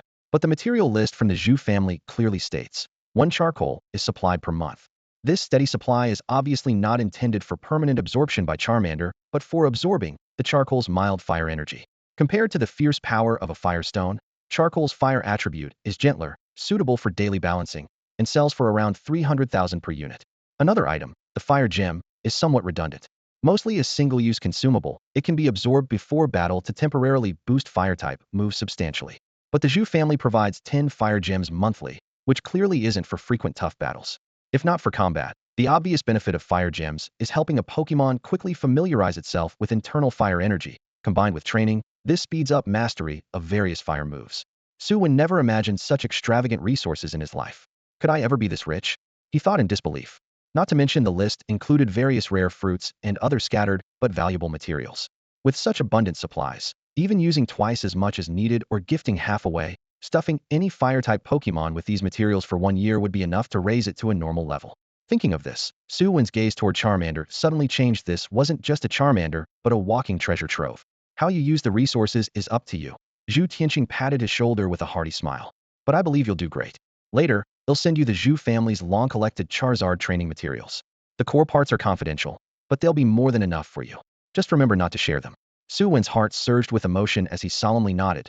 Thank you, Uncle Zhu. Su Wen was deeply grateful. The value of this information was likely far greater than that of the list. After hundreds of years spent alongside the Charizards, the Zhu family's accumulated knowledge absolutely represented the pinnacle of Charizard cultivation. Su Chuan slapped his palm against his chest, the crisp sound echoing as he said, Tianqing, you can rest assured if Su Wen ever neglects the little fire dragon, he'll make sure he pays. Zhu Tianqing laughed heartily, his eyes full of indulgence. Truly a doting father. Once the handover was complete, the Charizard clan leader lifted his wings in a signal for everyone to wait. Then, spreading his wings wide, he soared over the rocky cliffs and swept into the depths of the valley. The wind rushed through the fissures of the rocks, stirring a wave of scorching heat. Zhu Tianqing stroked his chin, as if recalling something, and smiled, shaking his head gently. The clan leader really cares deeply for his child. Su Wen and his father looked puzzled. Su Chuan asked, unable to contain his curiosity, where's the clan leader going? Zhu Tianqing considered for a moment before answering without hiding anything. Chuan, you know the concentration of fire energy in the Charizard Valley is far higher than outside, right? To give you an example, the fire energy in your Yun city might only be a fraction, perhaps 1/10, or even less of what's here. Su Chuan sighed. The city is overcrowded and resources are scarce. It's always been that way. The energy density there has to be low. Zhu Tianqing nodded. Usually, the richer the environment and energy, the faster a Pokémon grows. That's why many gyms and strong trainers prefer living in suburbs or deep mountains, rather than crowded city centers. The Charizard clans in the valley have 3 heirlooms. You know about the Charizard stone carving, but there are also the Crimson Orange Fire Pearl and the Indigo Fire Pearl. The stone carving is essential for fire rituals, while the 2 pearls themselves contain immense energy and can concentrate surrounding fire energy. I bet the clan leader is going to retrieve one of those pearls now. Su Chuan was familiar with the stone carving, but unaware of the other 2 treasures. Hearing this, he was stunned. This is incredibly valuable. If the pearls are removed, won't that weaken the valley's energy? Zhu Tianqing waved his hand dismissively, chuckling. Not that drastic. The valley is actually a dormant volcano that's been building up energy for thousands of years. It's incredibly dense. The pearls only affect the area around them by a few meters, perfectly suited to aid the little fire dragons. It's a natural match. Only then did Su Chuan breathe a sigh of relief. But Su Wen wore a puzzled expression. An heirloom stone carving? Crimson Orange Fire Pearl? Indigo Fire Pearl? He had never seen such terms in any data or forum discussions, as if suddenly disconnected from the whole world. The little fire dragon paid no mind to the mysteries, happily circling around him, occasionally sniffing the bag and grinning up at him, eager to meet its future chef. After a moment, the wind swept through the valley again. The Charizard clan leader dived back, clutching a fist-sized pearl shimmering with swirling indigo and deep blue fire patterns. A wave of heat followed, as if a fireplace inside the room had suddenly been lit. Su Wen's eyes constricted sharply and his heart skipped a beat. It turned out that this was the legendary Indigo Fire Pearl. This is clearly a Charizard X Evolution Stone. So does that mean the Red-Orange Fire Pearl is Charizard YS Evolution Stone? Su Wen held the gem, no bigger than a fingernail, its surface patterned in black and blue veins, and suddenly found his breath quickening uncontrollably. In this world, once a Pokémon reaches its final form, its life stage typically no longer changes. Yet a very rare few can briefly enter a super evolution stadia, second transformation, in their life cycle through the power of so-called megastones. Su Wen had never heard any news of mega evolution since he arrived here. He had assumed megastones didn't exist, but now it seemed they'd appeared long ago, only no one had discovered their true purpose or maybe chose to keep it secret. The Charizard X Evolution Stone before him had been used by the Charizard clan merely as a tool to store energy, gross misuse akin to using cannon fire to swat mosquitoes, sheer waste. Elated, Su Wen thought, this is basically starting with a Charmander and getting all the legendary gear handed to you. The Charizard clan leader folded his massive wings and pinched the evolution stone between thick claws, gently pressing it to the little Charmander's forehead. The black-blue light on the gem rippled like a droplet falling into water, then instantly vanished as the stone absorbed into the little Pokémon's body. At that moment, a warm red glow spread through Charmander's whole body. It was like it had dipped into a hot spring, letting out a soft, cozy yu-yu sound. This was the absorption process. Megastones are essentially tools and naturally can merge with a Pokémon's essence. But the Megastone alone wasn't enough. To take this crucial next step, a Pokémon must 1. Have evolved into its final form. 2. Have a trainer hold the Mega Key Stone to activate the power sealed in the Megastone, unlocking genetic locks inside the Pokémon. If the Pokémon only holds the Megastone, it can't use the power and Mega Evolution won't happen. So the question was, where was this Mega Key Stone? No one in this world talked about Mega Evolution. Maybe the great catastrophe had wiped out the whole method? Thinking this, Su Wen frowned, sinking into fresh worry. Even so, he was sure at least this much the possibility of mega evolution still existed, and the Charizard X evolution stone was now in his possession. If the keystone appeared in time, great. If not, no need to force it. After the mega stone was fully absorbed, the warmth around Charmander faded slightly, leaving a lingering heat swirling in the air. Su Wen noticed the small but sturdy flame flickering at its tail, and suddenly smiled. Look at that fire on your tail. It's like a tiny spark. How about I call you Little Spark from now on? Roar. Charmander shook its round little head fiercely, clearly rejecting such a cute name as unfitting for its future majestic and mighty self. A firm no. Achuan. Charmander is officially Xiao Wen's partner now, said the Charizard clan leader next to Zhu Tianqing. Next, let me take you all on a proper tour of Charizard Valley, so I can show some hospitality. Sichuan laughed and replied, I don't mind, but old Zhang still needs to pick out a suitable Pokémon for his daughter. He hadn't caught up with Zhu Tianqing in a while, and was happy to accept the invitation. Meanwhile, Su Wen knelt down and gently ruffled Charmander's head. Dad, you and Uncle Zhu go ahead. I want to take this time to bond with Charmander. Ha ha ha. That kid Zhu Tianqing and Su Chuan exchanged knowing smiles, recalling the excitement of getting Pokémon for the first time in their youth. That son of mine and your Uncle Zhu are off to get drinks now. Su Chuan noticed that Su Wen's attention was completely focused on the little Charizard, paying no mind to him. Go ahead, he said with a wave of his hand, giving his son space to be alone with the little Charizard and also to study the Charizard clan spread throughout the valley. Hoi hoi hoi. The Charizard clan leader grew more impatient than the guest, restless at Su Wen's delay. In its mind, there was only one thought. If that tigress mother came back, its plan for hoping the son would soar would be ruined.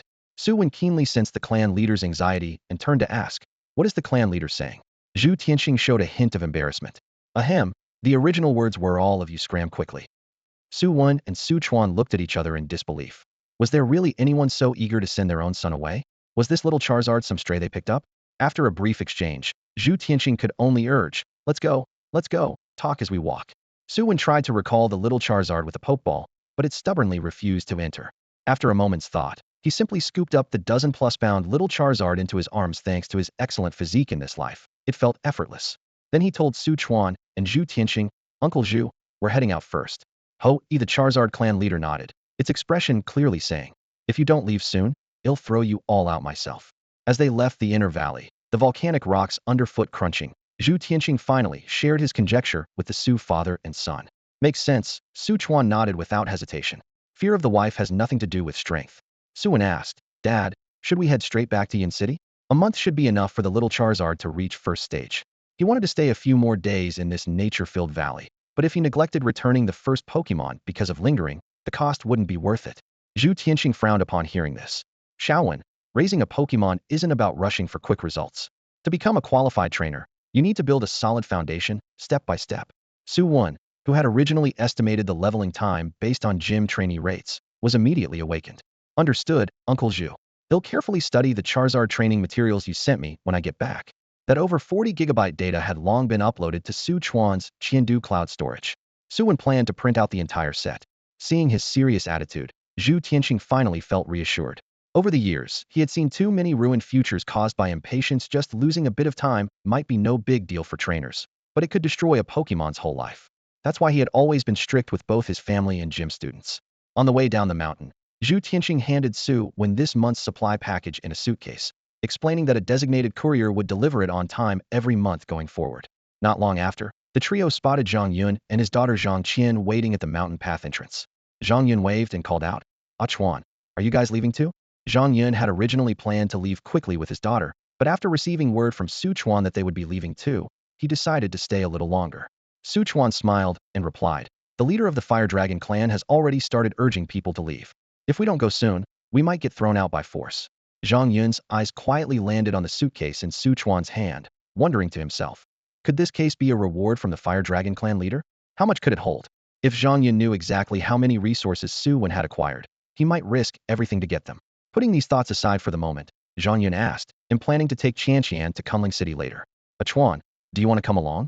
Su Wen had already obtained the little spirit he wanted, so Su Chuan had no intention of wandering around and politely declined the invitation. After saying their goodbyes, Su Chuan and Zhang Yun also bid farewell to Zhu Tianqing one by one. Kunling City wasn't far from Huofeng City, where the Fire Dragon Valley was located. Zhang Yun planned to rent 2 steel armored crows at the steel armor crow base.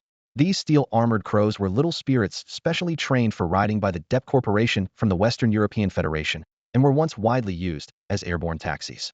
Decades ago, China's Tungfeng Group introduced the steel-armored crow, and now they had established stations in all major cities, making them very convenient and fast to use.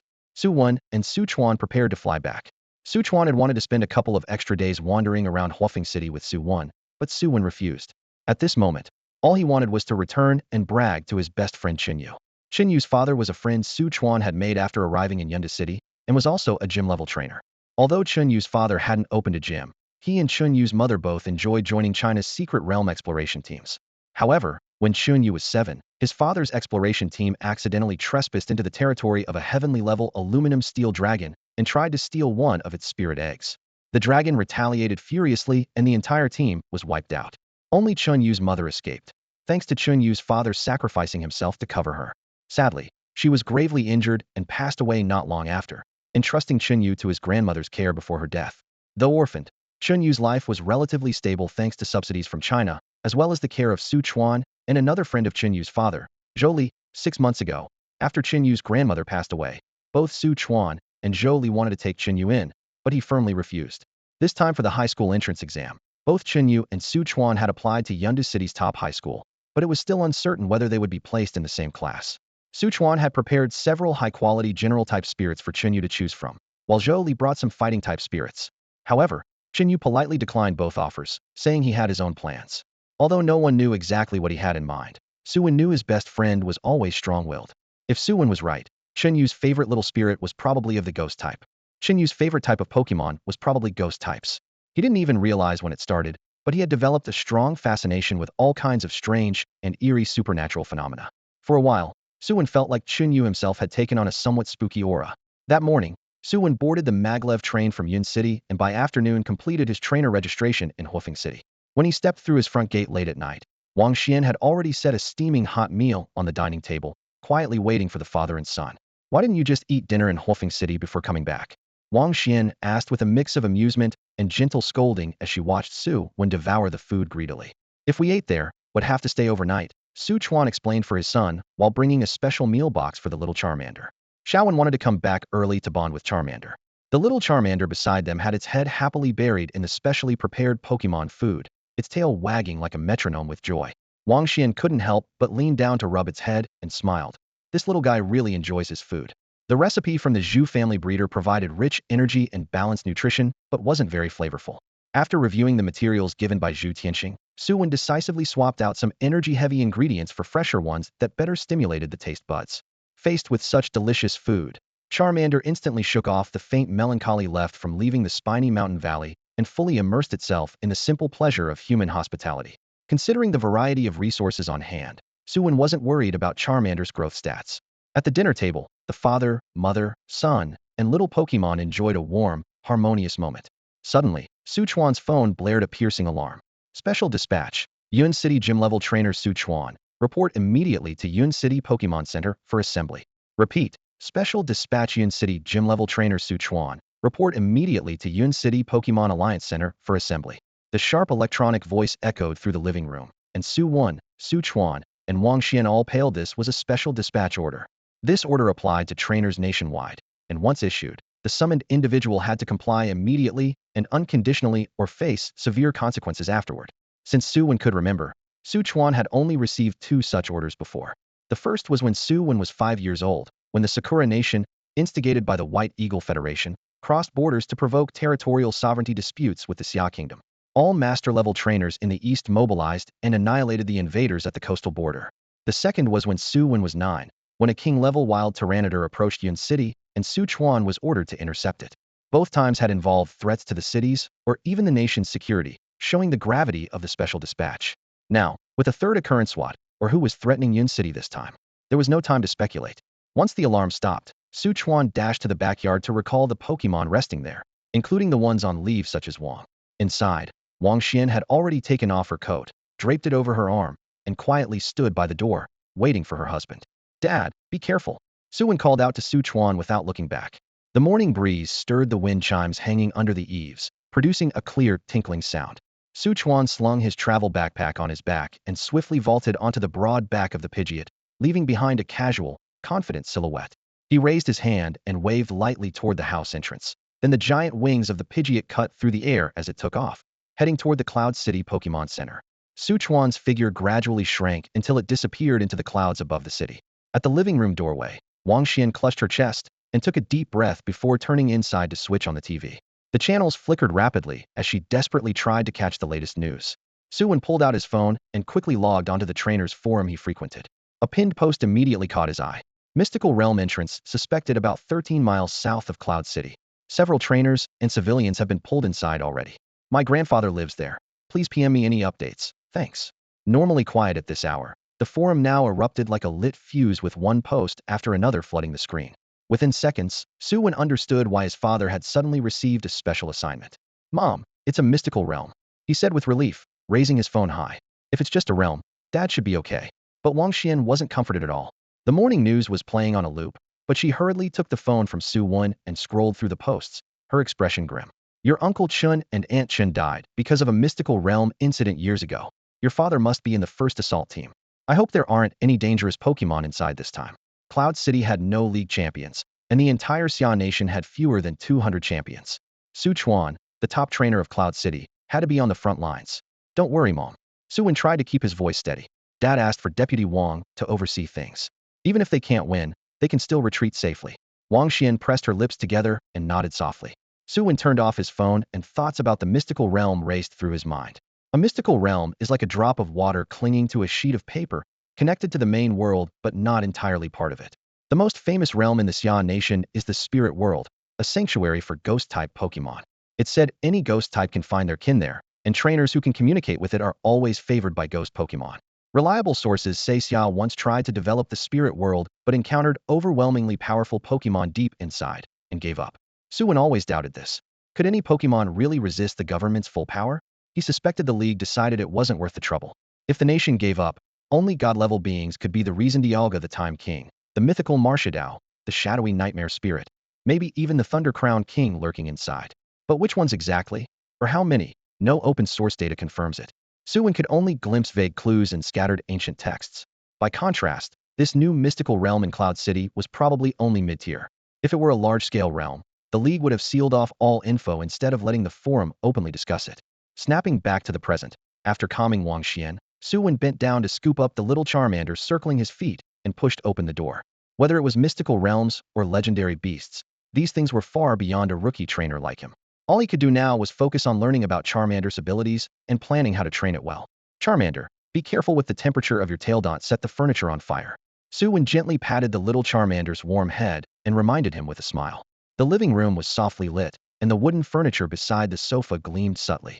Charmander obediently lifted his tail, where the flame that symbolized life, usually bright red, now glowed with a soft white rainbow hue, flickering quietly. Su Wen reached out, feeling only a gentle warmth of about 20 to 30 degrees Celsius at his fingertips, like a winter hand warmer, with no hint of burning. Satisfied that the temperature was safe, he pulled out a purpline blue energy cube from his pocket and held it to Charmander's mouth. The little creature snapped it up with a crunch, closing his eyes in contentment. Su Wen then sat cross-legged on the soft carpet, resting his right palm on Charmander's head, and sent out his aura to connect. Since successfully capturing Charmander, Su Wen had felt an unprecedented flutter in his mind, like a key finally fitting perfectly into a lock, making him eager to return home and quietly explore this bond. As his aura touched Charmander, the familiar layer of energy surrounding the little creature's body didn't block him as before. Instead, it slowly opened, and their auras began to blend bit by bit. The sensation was like sugar dissolving in clear water, awkward but real. Even just a shallow fusion allowed Su Wen to perceive a brand new world inside his mind.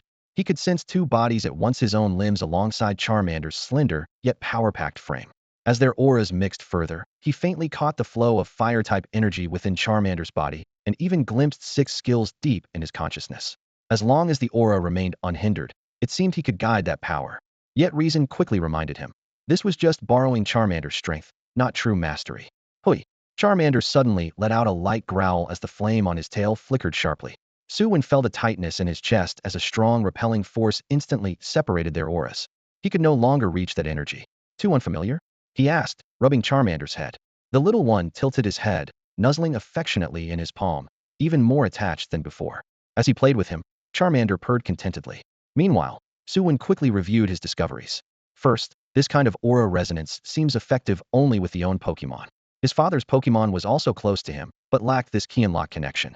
Second, if his aura could truly guide Charmander's energy, it might offer a completely new way to nurture him, helping Charmander grow faster and more steadily. For now, these were only hypotheses, but Su Wen believed he could gradually verify each one over the coming week. Meanwhile, Su Chuan had already arrived at the Pokémon Center in Yun City. Since Su Chuan's residence was quite far from the Pokémon Center, by the time he arrived riding his Braviary, a group of people had already gathered there. Old Su is here. Sharpie trainers recognized the imposing Braviary and immediately came forward to greet him. Su Chuan smoothly dismounted from Braviary's back, gently tossed the Pokeball to recall it, and then cupped his fists in salute as a greeting.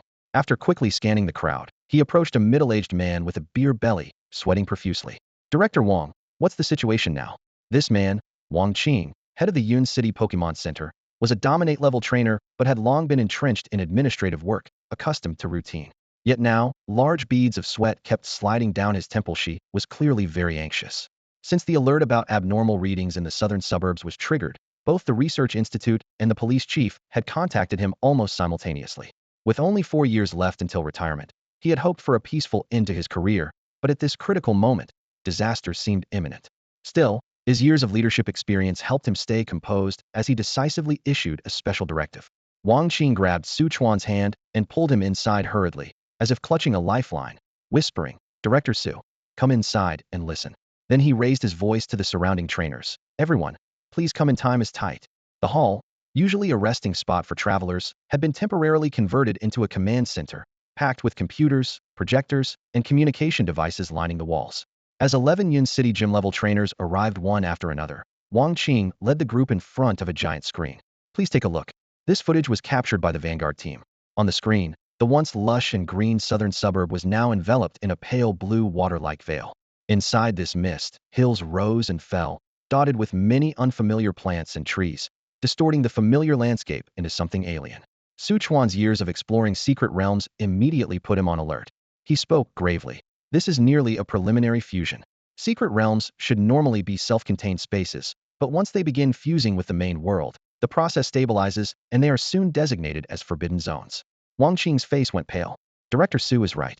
The Institute estimates that in about 186 hours, the secret realm will complete a stable fusion with the main world. 186 hours? Less than 8 days. The trainers collectively held their breath. One exclaimed in disbelief, "Impossible. A secret realm of this scale normally takes at least 2 months to fully fuse." Others nodded in agreement. Everyone knew 8 days was absurdly fast. A thought flashed through Su Chuan's mind, and he quickly asked, could this be related to that rampaging Dragonite from a few years ago? That sudden appearance and mysterious disappearance of the Dragonite had caused a huge stir in Yun City, unforgettable for all trainers. Wang Qing sighed bitterly. Yes, analysis suggests that Dragonite may have come from the secret realm. Since then, the realm's spatial stability may have already been deteriorating and starting to fuse with the main world. With no time to hesitate, Wang Qing gave a brief overview of the situation and split the 11 gym-level trainers into 5 teams, each led by a group of master-level trainers to carry out their missions. "Everyone, this operation has 3 priorities," he said in a low, resolute voice. "First, rescue the civilians trapped inside. Second, gather as much intelligence as possible on the champion-level Pokémon. Third, if any mythical Pokémon attempt to break through the barrier into the main world, intercept them on the spot. The safety of Cloud City depends on all of you." With that, he bowed deeply to the assembled group. Leading trainers, headed by Su Chuan, all struck their right fists against their chests in silent vow. Then, one after another, the 5 teams stepped through light veils at different space stability fusion points and charged into the mysterious realm. Su Chuan, the strongest among them, was assigned to lead alone along the central route to provide support to both sides as needed. His Pidgeot flapped its wings and soared high above, and the surging dragon and fire energies within the realm caused the meter on his wrist scanner to spike. Incredible concentration. It's no surprise this place breeds champion-level Dragonite. On the ground, the master trainers dispersed with their squads to begin rescue operations. The Pokémon inside the realm had never encountered humans before and were far more ferocious than their counterparts in the main world. Recklessly releasing them could trigger large-scale attacks. However, after some time spent peacefully coexisting with humans, these intelligent creatures usually maintained a neutral stance, an unspoken rule all participants had to remember. Reports came intermittently through their communicators. 3 stranded civilians found in Area C3, 1 injured, escorting them back to base. rare tree fruit located in Area B5, under attack by a Stage 5 Fire-type Monferno. Requesting backup. Requesting backup. Risk and opportunity existed side by side. No one was assigned to collect resources specifically, but anything discovered along the way, tree fruits, minerals, and unique realm specialties would be gathered and taken. These items would count as expenses and rewards for the special directive. While the rescue efforts in the realm raged on, Su Wen woke up in the main world. His Charmander had quietly slipped off his small bed and was now curled up next to his arm, hugging its flaming tail as it slept soundly. Su Wen quietly got up, washed up, and then prepared breakfast for all the Pokémon at home, Charmander included. "Mom, any news from the Pokémon Center?" he asked as he stirred steaming rice porridge. Wang Xian, busy discussing lunch menus with the housekeeper, didn't look up. Wang, the director, sent word. "The Alliance Center has reported it. The champion is on the way. Your dad will be home in 2 or 3 days." Champion? Su Wen froze for a moment, surprised. He had expected only a champion-level trainer to come, but they were actually sending someone with the official champion title. In Xia country, with nearly 2 billion people, there are fewer than 300 champion-level trainers. Those who truly hold the official champion title number only 18 for each type. Normal, fire, water, grass, electric, ice, bug, flying, ground, rock, fighting, psychic, ghost, poison, dark, steel, dragon, and fairy. In a sense, they are the 18 strongest people in Xia. The title is hard-earned. If Su Wen wants to become the Fire-type champion in the future, he must first master a Fire-type Pokémon and win the 1v1 championship at the Triennial Champion Challenge. Then he must defeat the former Fire-type champion in both a Fire-type 1v1 match and a 6-on-6 all-type battle to succeed them. Because of this, every champion succession is a major event that shakes the entire Xia country and even the world. Because each Heavenly King is so powerful, almost all of them have their own missions. Some guard the borders. Others suppress the highest level forbidden zones. Calling away a Heavenly King is a big deal. The Alliance's decision to dispatch one here shows how significant this secret realm must be. Su Wen didn't know the name of that Heavenly King. He only knew there was a chance his father would meet him.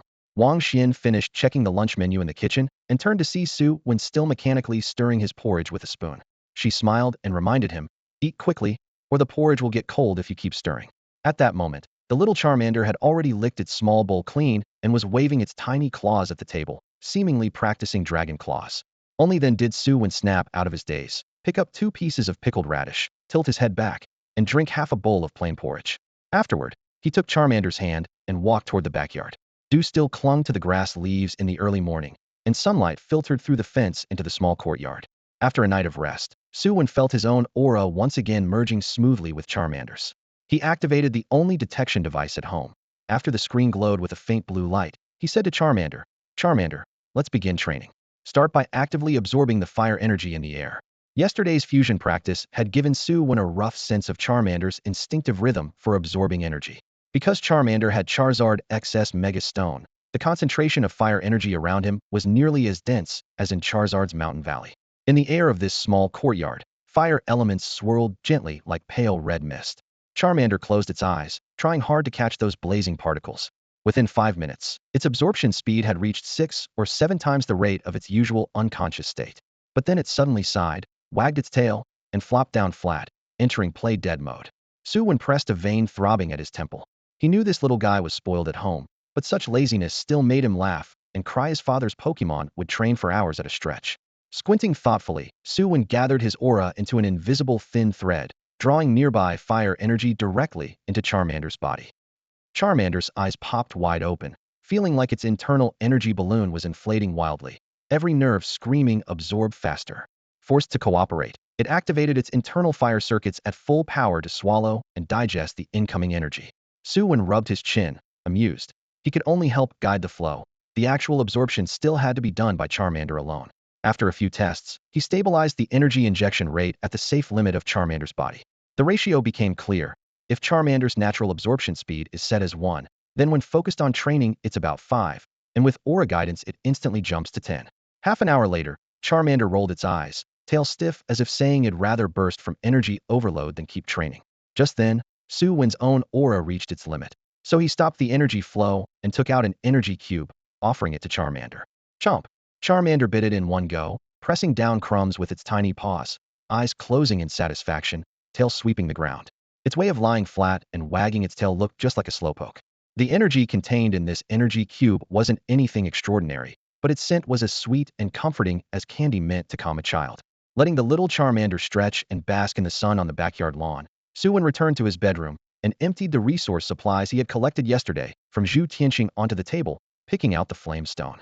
In the sunlight, the flame stone glowed with warm hues of yellow and red, the two colors blending together. The core of the stone seemed to flicker with dancing flames, shining brilliantly.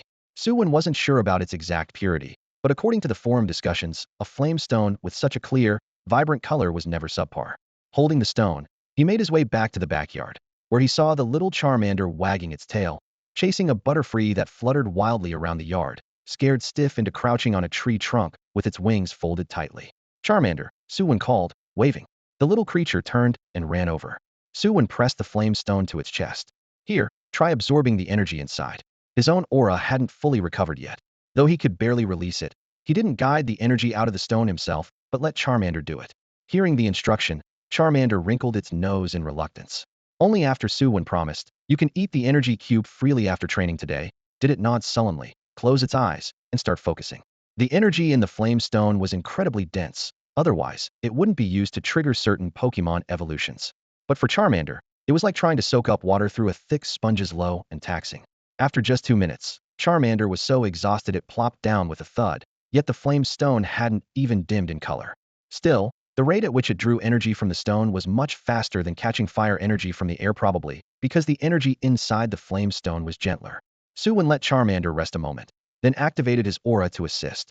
Immediately, the effort of extraction shifted from sponge soaking to straw sipping. Charmander's muscles relaxed, allowing the energy to flow steadily from the stone into its body. Su Wen was shocked by the speed. The energy infusion rate from the stone was more than 3 times faster than when he normally guided Charmander to absorb fire energy from the air, even though Charmander already possessed a Mega Evolution Stone and was naturally rich in fire energy. In other words, as long as the Flame Stone kept replenishing, Charmander could train for 1 hour and gain as much as other Pokemon would in a dozen hours. This was true Pei-To in power. With this speed, even if Charmander wasn't keen on training, Su Wen could easily leave other trainers behind. But the cost showed clearly. Using aura to pull energy from the flame stone drained a lot of physical strength. Soon, Su Wen himself was the first to give out, collapsing on the grass, gasping heavily. Charmander glanced at the energy cube in its paws, hesitated for half a second, then still offered it to him. Roar Omega. Su Wen sat up cross-legged, smiling as he rubbed its face. "I've got tons more, you can eat it." After confirming his trainer had no need, Charmander happily tossed the energy cube into its mouth and bounded off, jumping around to tease the other little Pokemon in the backyard again with newfound energy. Leaning against the huge transplanted yuzu tree, patches of sunlight filtered through the dense leaves onto Su Wen. He opened his notebook and recorded the experiment data just gathered, sorting through his thoughts. Charmander's absorption limit wasn't fully tested yet. Once his aura fully recovered, they'd continue today. He was determined to figure out Charmander's daily maximum intake. As for the special nature of aura, whether it only worked on his own Pokemon, or if Charmander was an exception that would require catching a second Pokemon to confirm. Skill training? That could wait. Slow and steady wins the race. So the first day was just for energy testing. Just as he checked over his notes for anything missed, his phone suddenly rang. The screen flashed 2 big characters. Chinyu. Su Wen raised an eyebrow. This guy never replied to messages or answered calls, finally making contact now. Before Su Wen could speak, Chinyu's voice came out rapid fire, almost like a machine gun. Su Wen, Long Su has arrived in Cloud City. Everyone knows the name Long Su. His fame stretches far beyond the borders of this world. At 26, he led his team to win the World Championship. By 29, he defeated the former Dragon-type king and became the youngest king in Xia's history to claim the title before turning 30. At 36, he swept through all the reigning kings except for the Fairy-type champion who herself, Xia Lingdi, openly admitted, "If Dragon-type moves worked against Fairy types, I wouldn't have stood a chance." From then on, the title of strongest king clung firmly to Long Zu's name. And now, such a near-legendary figure has appeared in Yin City? Su Wen, Su Wen, Su Huzi, are you listening? No reply came from the other end for a long time. Finally, Chinyu shouted his friend's nickname, pulling the still-shocked Su Wen back to reality. Su Wen snapped irritably, raising his voice, "If you don't know how to speak, then shut up, I'm listening." Seeing him come to his senses, Chinyu quickly changed the subject. "Do you know why Long Su came to Yin City? Besides that suddenly activated secret realm, what else could have drawn him here?" Su Wen shot back. "How do you know he's here? Secret realm? What secret realm?" Chinyu looked clueless. The forums are buzzing. Long Su, who's been a mystery all these years, suddenly shows up as fangirls are going crazy. Su Wen caught on something was off. "You're not actually in Yin City? Where are you then?" If Chinyu really were in Yin City, there was no way he would be clueless about the chaos the secret realm's opening caused here. There was an awkward pause on the line. Well, I have something to do, gotta go. Chen Yu hurriedly hung up. Chen Yu quickly slipped away. Su Wen had no time to press him open the trainer forum. Sure enough, the homepage was flooded with posts announcing Long Su spotted in Yun City. He scrolled through the thread. It started with a superfan who encountered Long Su flying on his Dragonite while patrolling on his Steel Crow. The fan dropped his mission and followed him as far as he could, until losing him. From the tracked route, they deduced Long Zu's destination was Yun City.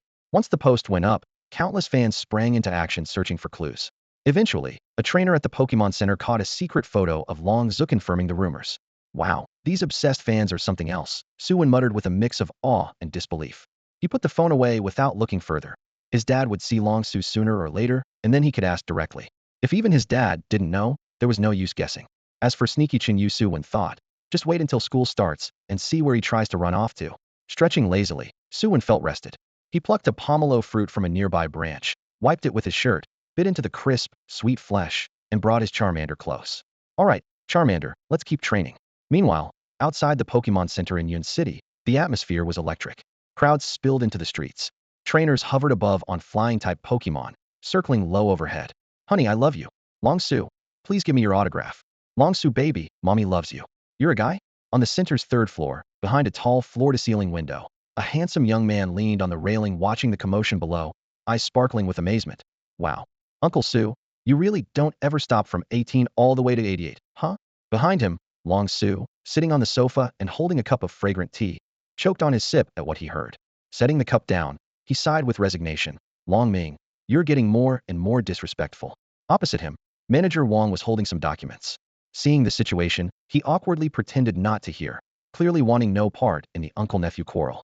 Manager Wang, Long Su smiled at him, but his tone was pressing. When can we enter the secret realm? All is all prepared. As soon as Lord Long Tian before Wang could finish, his gaze flicked toward the window. Outside, the crowd was packed shoulder to shoulder, fans waving support signs so fiercely it looked like they might topple the whole building. Long Su understood the hint perfectly. Fans were the most persistent. You couldn't just shoo them away, nor handle them like prisoners. He rubbed his temple and sighed. Manager Wang, is there a back exit here? There is a back exit. Someone shouted from the crowd. Instantly, the throng surged in that direction. But when they charged into the alley, they found only a middle-aged man in janitor's clothes pushing a stained cart, stuck awkwardly in the middle of the gathering. TCH, the crowd dispersed even faster than before, splitting up again to continue their search for their idol. Turning the corner, the janitor tossed the cart into the trash area and clapped his hands, departing. Behind him, a few fans exchanged doubtful looks, too discouraged even to entertain the idea of a failed ambush, and hurried back towards the spirit center. About 6 or 7 minutes later, the curtain on the cart was gently lifted, and 2 dusty, disheveled figures crawled out. Wait, why do I have to crawl out of a garbage cart too? Long Ming complained, patting his clothes and wrinkling his nose. Wearing a mask, Long Su first scanned their surroundings to make sure no one was nearby, then tapped Long Ming lightly on the head. If I wasn't getting you a starter spirit, would I crawl through the trash cart? Yeah. Uncle Su is the best. Long Ming quickly smiled along, eyes gleaming. Uncle Su, are you sure there's a treasure dragon in that secret realm? Treasure dragons are the initial form of the brute fly dragon, the one he desperately wanted. He barely cared about any other quasigods. Upon hearing that brute fly dragon traces had appeared in Yun City alongside a secret realm, Long Su had volunteered to come quell the situation. Don't worry, Long Zu's eyes curved with a rare warmth. Even if we can't find it here, he'll put out a quest on the international market and get you the perfect treasure dragon. The fearsome, cold, and taciturn Long Tian Wang, known for being ruthless and saying little, was now showing a gentle side. If the fandom outside knew this, they'd probably go wild. The uncle and nephew had just walked 2 blocks when a low-profile business car arranged by Manager Wang was waiting by the curb. To keep a low profile, Long Su didn't summon his Rapidash, but climbed into the cabin with Long Ming, heading straight for the secret realm. Meanwhile, Su Chuan and the others were already in trouble elsewhere. This brute fly dragon is scarier than it was years ago. A dojo master beside Su Chuan lowered his voice, eyes locked ahead. There, the brute fly dragon was surrounded by many small spirits, yet it still spread its deep crimson wings, exuding an intimidating aura. The team who spotted it first sent an urgent message. Nearby dojo-level trainers quickly assembled. The brute fly dragon's blood-red wings were deeper than before, its body sturdier.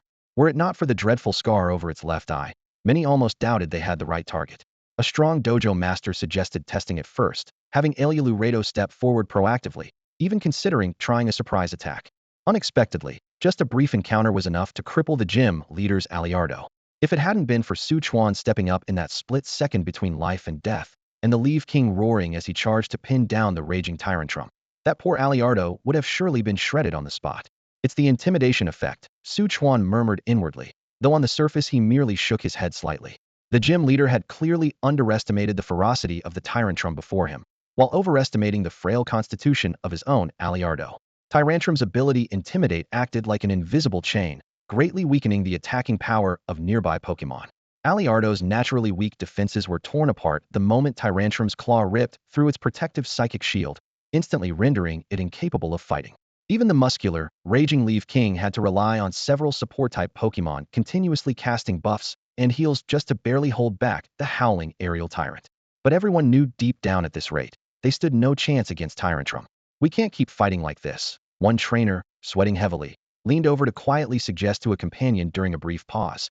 "Even though Clef is constantly healing Leaf King from behind, we just can't break through its defense. We should retreat for now and regroup." Su Chuan furrowed his brow, eyes fixed on the struggling Tyrantrum. "Impossible. This thing's clinging too tightly. Escaping unscathed isn't going to be easy." The tension hung heavy in the air when suddenly static hissed over the headsets. The base's dispatcher's voice came through. "Everyone hold on for 30 more minutes. Dragon King Long Shutian is en route to the secret zone." Who? Several trainers thought they misheard, but when the dispatcher repeated, "Dragon King Long Shutian has departed," the quiet front line instantly ignited with hope. "No way, Dragon King Long Shutian is coming? Hold on.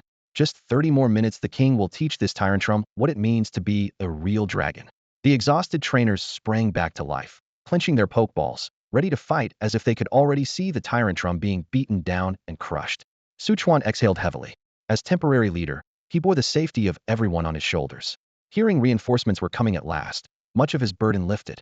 Still, in a low voice, he warned, "Everyone stay sharp. Don't let your guard down, or this Tyrantrum will strike back." Half an hour passed quickly, but under the relentless attacks from the numerous small Pokémon, the territory of the Brutalisk had been reduced to ruins, with broken roots and shattered stones scattered all around. "Watch out, it's about to use Body Slam again." Su Chuan suddenly noticed the Brutalisk gathering power and shouted a warning. No sooner had he spoken than the fourth gym-level Pokémon collapsed from the impact of this move. Body Slam was Brutalisk's trump card, powerful enough to sweep away opponents of the same level. Although the recoil harmed its own body, for a creature approaching mid-league king level, the effect was negligible. "Has Dragon Su arrived yet?" a trainer anxiously asked through his earpiece. They had deployed a large number of Pokémon to trap the Brutalisk in this area.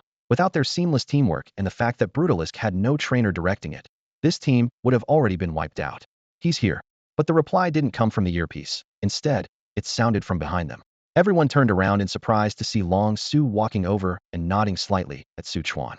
"Senior Su, long time no see." The trainers nearby exchanged glances. Turns out Su Chuan was Long Zu Senior, and this connection caught them off guard. Su Chuan waved his hand dismissively. "Let's catch up later. Since you're here, we'll leave this to you. We'll cover the flanks." Long Su calmly took off a Pokeball and tossed it lightly into the air, his tone confident. "No need. Senior, you guys can all withdraw." As he finished speaking, the Pokeball burst open. "Go, Dragonite." As the dazzling white light faded, a shiny Dragonite hovered in midair. Its whole body was a pale green, with two slender antennae lightly swaying atop its head. Its wings flapped gently, causing it to float effortlessly. It looked adorable, but trainers familiar with Long Zu's record knew better. The gentle appearance was deceptive. This Dragonite was terrifyingly powerful. Extreme speed. Long Su pointed at the Brutalisk, clearly planning to end the battle with one strike. Although Dragonite's natural speed wasn't the fastest among Pokémon, its mastery of extreme speed put it in a whole different league. Su Chuan and the others watched as a faint shimmer surrounded the Dragonite's body. In the next moment, a streak of green light tore through the air, leaving a thin tail blazing behind. Before the sharp whistling sound could fully register, Dragonite had already closed in on the Brutalisk. The triangular eyes of the Brutalisk flickered with surprise. Instinctively, it dodged, but the extreme speed just grazed its left forelimb. The counterattack came instantly. Brutalisk tilted its head back, focusing destructive energy in its throat, fiery power swirling and gleaming. Yet the Dragonite rode the momentum forward, swinging its thick tail in a fierce strike that slammed hard against Brutalisk's lower jaw. Ugh! A muffled grunt escaped as the destructive beam exploded inside Brutalisk's mouth, black smoke billowing out. It staggered back several steps, pain and for the first time fear flashing in its eyes. But soon a more violent aura surged forward.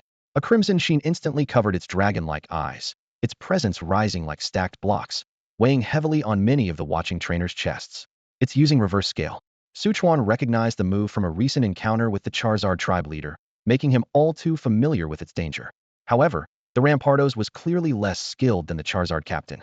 Losing control, it wildly flapped its wings, and, while Dragonite was still recovering from its previous move and hadn't started a new one, slammed its head into the Dragonite, driving it into the cliffside and scattering rocks everywhere. At the same time, it raised its claws to tear apart the green Protect barrier. On the mountainside, the trainers reacted swiftly, commanding their Pokémon to raise Protect to shield against the flying debris. Long Su also threw out a Pokeball, and a Chishi Bluebird flapped its wings to form a shield, protecting both him and Long Ming. This stopped Su Wen from moving forward to assist. The Rampardos ignored the crowd. Its four fangs crackled with electricity, glowing arcs sealing its previous wounds. Then it fiercely bit down on Dragonite's left shoulder Thunderfang. Dragonite was in the middle of gathering Hyper Beam energy, but the sudden tear interrupted it. Normally, as fellow Dragonflying types, it would take only regular damage. But Long Zus Dragonite has the multi-scale ability, which, when at full health, reduces damage sharply, like armor plating. So Long Zus' strategy was simple: attack aggressively. But this time he miscalculated. The instant Rampardo's fangs pierced the scales, the electric arcs raced through Dragonite's body, inducing paralysis. The forming Hyper Beam instantly dissipated. This luck, Su Wen twitched his mouth. The chance for Thunderfang to cause paralysis is extremely low. If it lands, the target's speed drops drastically and their movements become sluggish due to the electric currents inside. On instinct, he looked at Long Su, but the latter's expression remained calm. For Long Su, this was just another unexpected delay in victory. Use Thunder Punch. Long Su ordered immediately, prioritizing separating the two. Rampardo still clamped down on Dragonite's left shoulder. Dragonite gritted through the pain, raised its right claw, and unleashed a burst of lightning that cracked against Rampardo's left cheek. If Rampardos had a trainer, it'd surely be commanded to keep biting. But lacking multi-scale protection, the impact of Thunder Punch made the beleaguered Rampardos instinctively release its grip, staggered by Dragonite's kick. Quickly create distance, then use Rest. Long Su followed up command. Paralysis greatly reduced Dragonite's speed. Even using extreme speed, its movement was noticeably sluggish. Now was the best time to recover by resting and curing status. But Rampardos wasn't about to give its opponent a breather. Despite dizziness from the secondary effects of its Fury Rampage state, it forced open its wings and charged like a mad bull at Dragonite. Dragonite hovered with its eyes closed, already lost in slumber, seemingly ready to become a passive target. But Su Wen and the others showed no worry, knowing Long Zus Dragonite had a secret weapon: the exceptional mastery of Sleep Talk. Sleep Talk allows a sleeping Pokémon to randomly use moves. Having sleepwalked since youth, Dragonite had a natural talent for this, meaning sleep didn't hinder its fighting ability. Avoid left and use Dragon Dance. Dragonite seemed to have the move Dream Eater encoded in its DNA. It could respond instantly to Long Zus commands even while asleep. The heavily armored Salamence never expected its opponent, eyes closed, to still be able to move. With a sudden swipe of its claws slicing through the air, it brought a fierce gust of wind. But Dragonite gracefully dodged in a spinning Dragon Dance, its tail fins sweeping aside the sharp claws with ease. Under Long Zus' remote guidance, the battle's rhythm was completely under Dragonite's control. Every bite and strike from Salamence felt like it was being led around by the nose, powerful on the surface, but always missing at the last moment, like a child being toyed with by an elder. The humiliation of total suppression ignited its fury. It ceased its close-range claw slashes and Thunderfang bites, raising its head to unleash a long howl. Instantly, dark clouds churned overhead, whipping up dead leaves and dust like someone had twisted the sky's valve open wide. Everyone fall back. Gym-class trainers, protect the perimeter. Long Zus' face tightened for the first time. This was the sign of the Dragon-type ultimate move, Dragon Rage, also known as Dragon Storm. The most devastating Dragon-type attack known so far. Its impact zone was vast to the point of despair. Upon detonation, the entire airspace would turn into a meteorite inferno. Salamence clearly planned to forego close combat and use this all-encompassing finisher to cut off Dragonite's evasive routes completely. But what made Long Su frown wasn't the power, it was that a wild Salamence from these deep mountains shouldn't be able to know a non-level-up move like this, just like the Thunderfang before. It was unusual. Trainers categorized moves into three types. 1. Level-up moves awaken naturally as a Pokémon levels up. 2. Inherited moves passed down directly from parents, known at birth. 3. Taught moves learned through TMs or human instruction. While Pokémon normally can only rely on level-up moves to fight, sometimes carrying a few inherited moves. Teaching moves requires long-term coexistence with humans, making it nearly impossible for such a secluded Salamence to know Thunderfang and Dragon Rage unless its parents had been trained by humans. The thought sent an uneasy weight into Long Zus' chest. Hydreigon, Haxorus, Noivern, and Septiligo. Light flashed at the center of the battlefield. Along with the already fighting Dragonite and the Chatot by Long Zu's side, 6 top-tier auras rippled the air. All Elite 4 level, with 2 near-legendary. The impressive lineup drew both envy and unease from the surrounding trainers. Dragonite clearly had the upper hand. Why was Long Su unleashing his entire team at once? Su Wen organized an immediate evacuation of all personnel from the secret area. Long Zu's voice was resolute. He had to subdue Salamence as quickly as possible, then fully investigate this strange domain. There was absolutely more to this secret realm than met the eye. Just as everyone except Su Wen, Long Su, and one researcher had evacuated, the ruthless Storm Drake was already overwhelmed, unable to fight back against 5 elite spirits. Despite its injuries, it made a desperate, powerful rush upward, casting its head back to let out a piercing roar that echoed across the secret realm.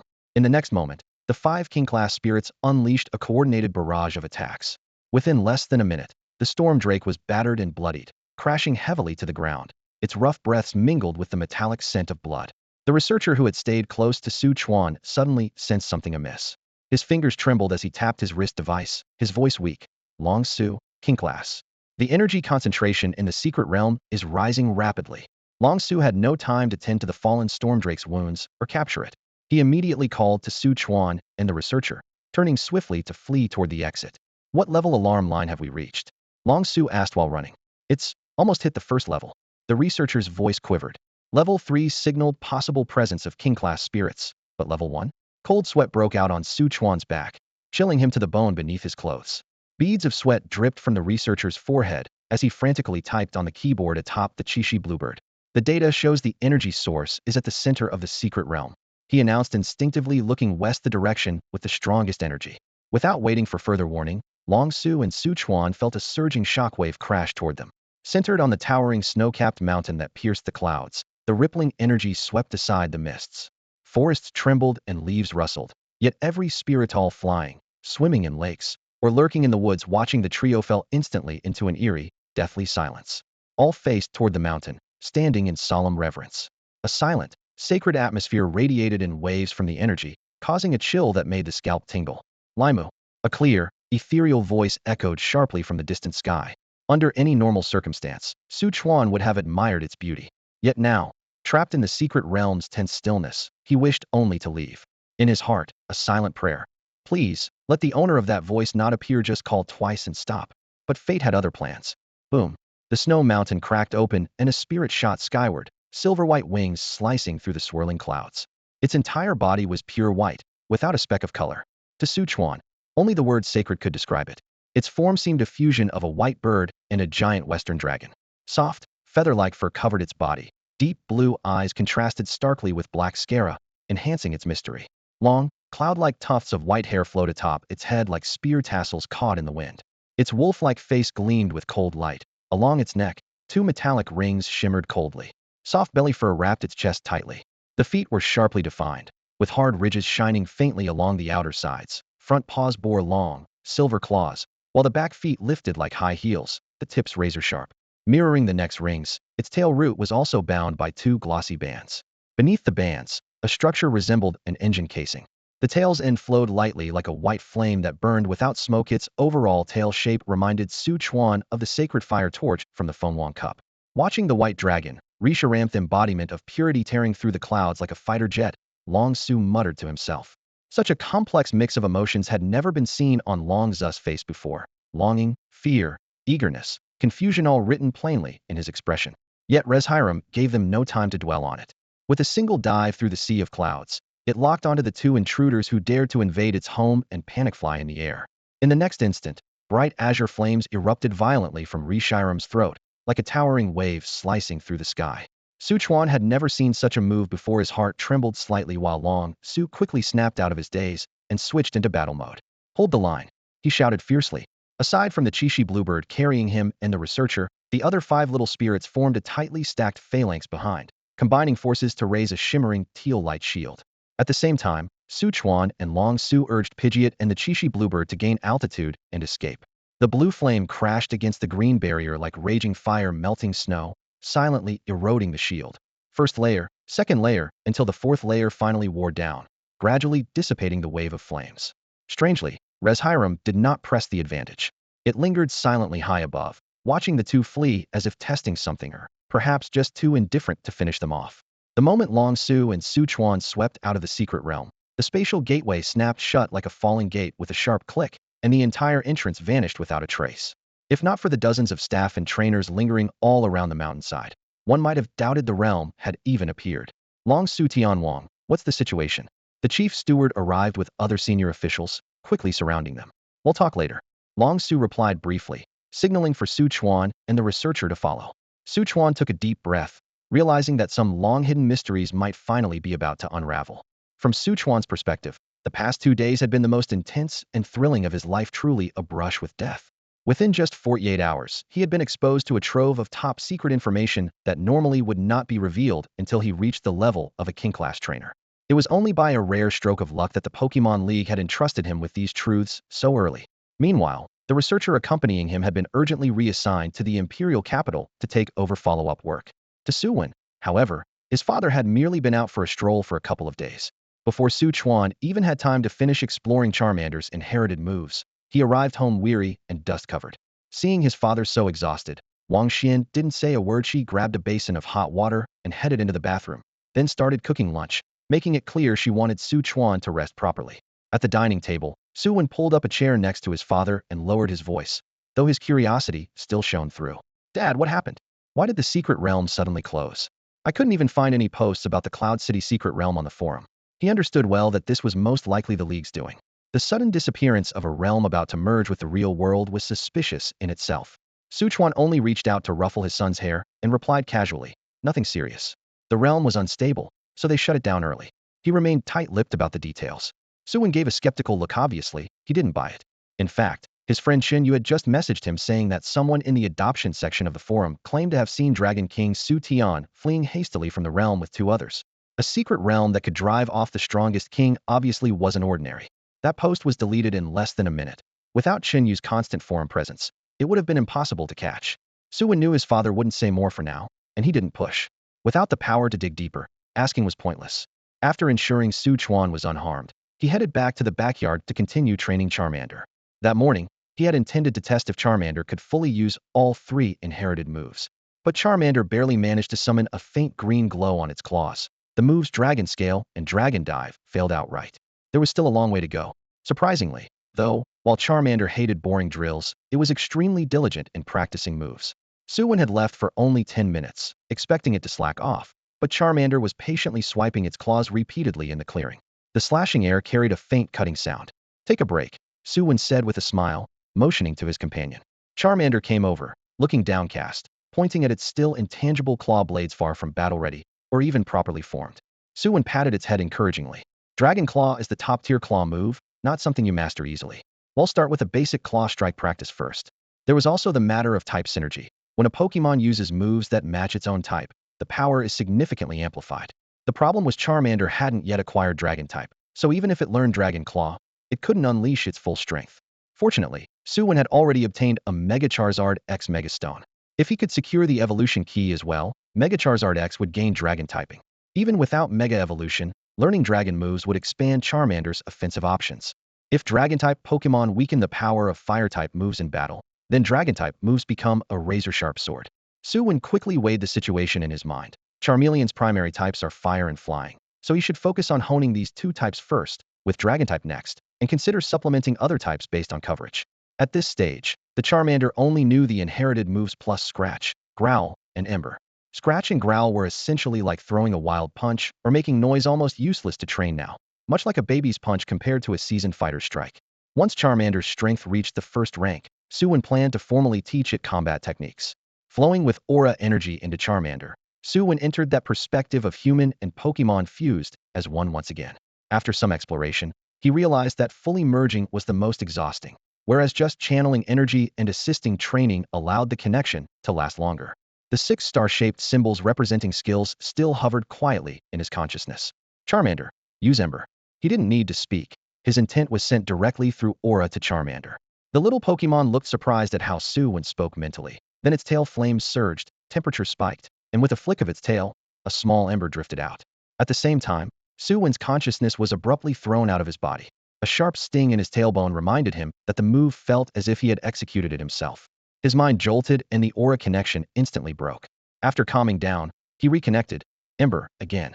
In the following time, he repeatedly cycled through merging and being cast out. His energy drained like a broken dam unleashing water, yet he could not truly master control. Burp. Su Wen tilted his head back and downed half a bottle of ice-cold cola, utterly exhausted. Charmander was equally listless, absorbing heat from the charcoal while giving him a plaintive look that made Su Wen feel guilty. Let's end skill practice for today. Next, it's training. Growl. Charmander staggered to its feet, waving its little claws as if to say, I'm ready for more.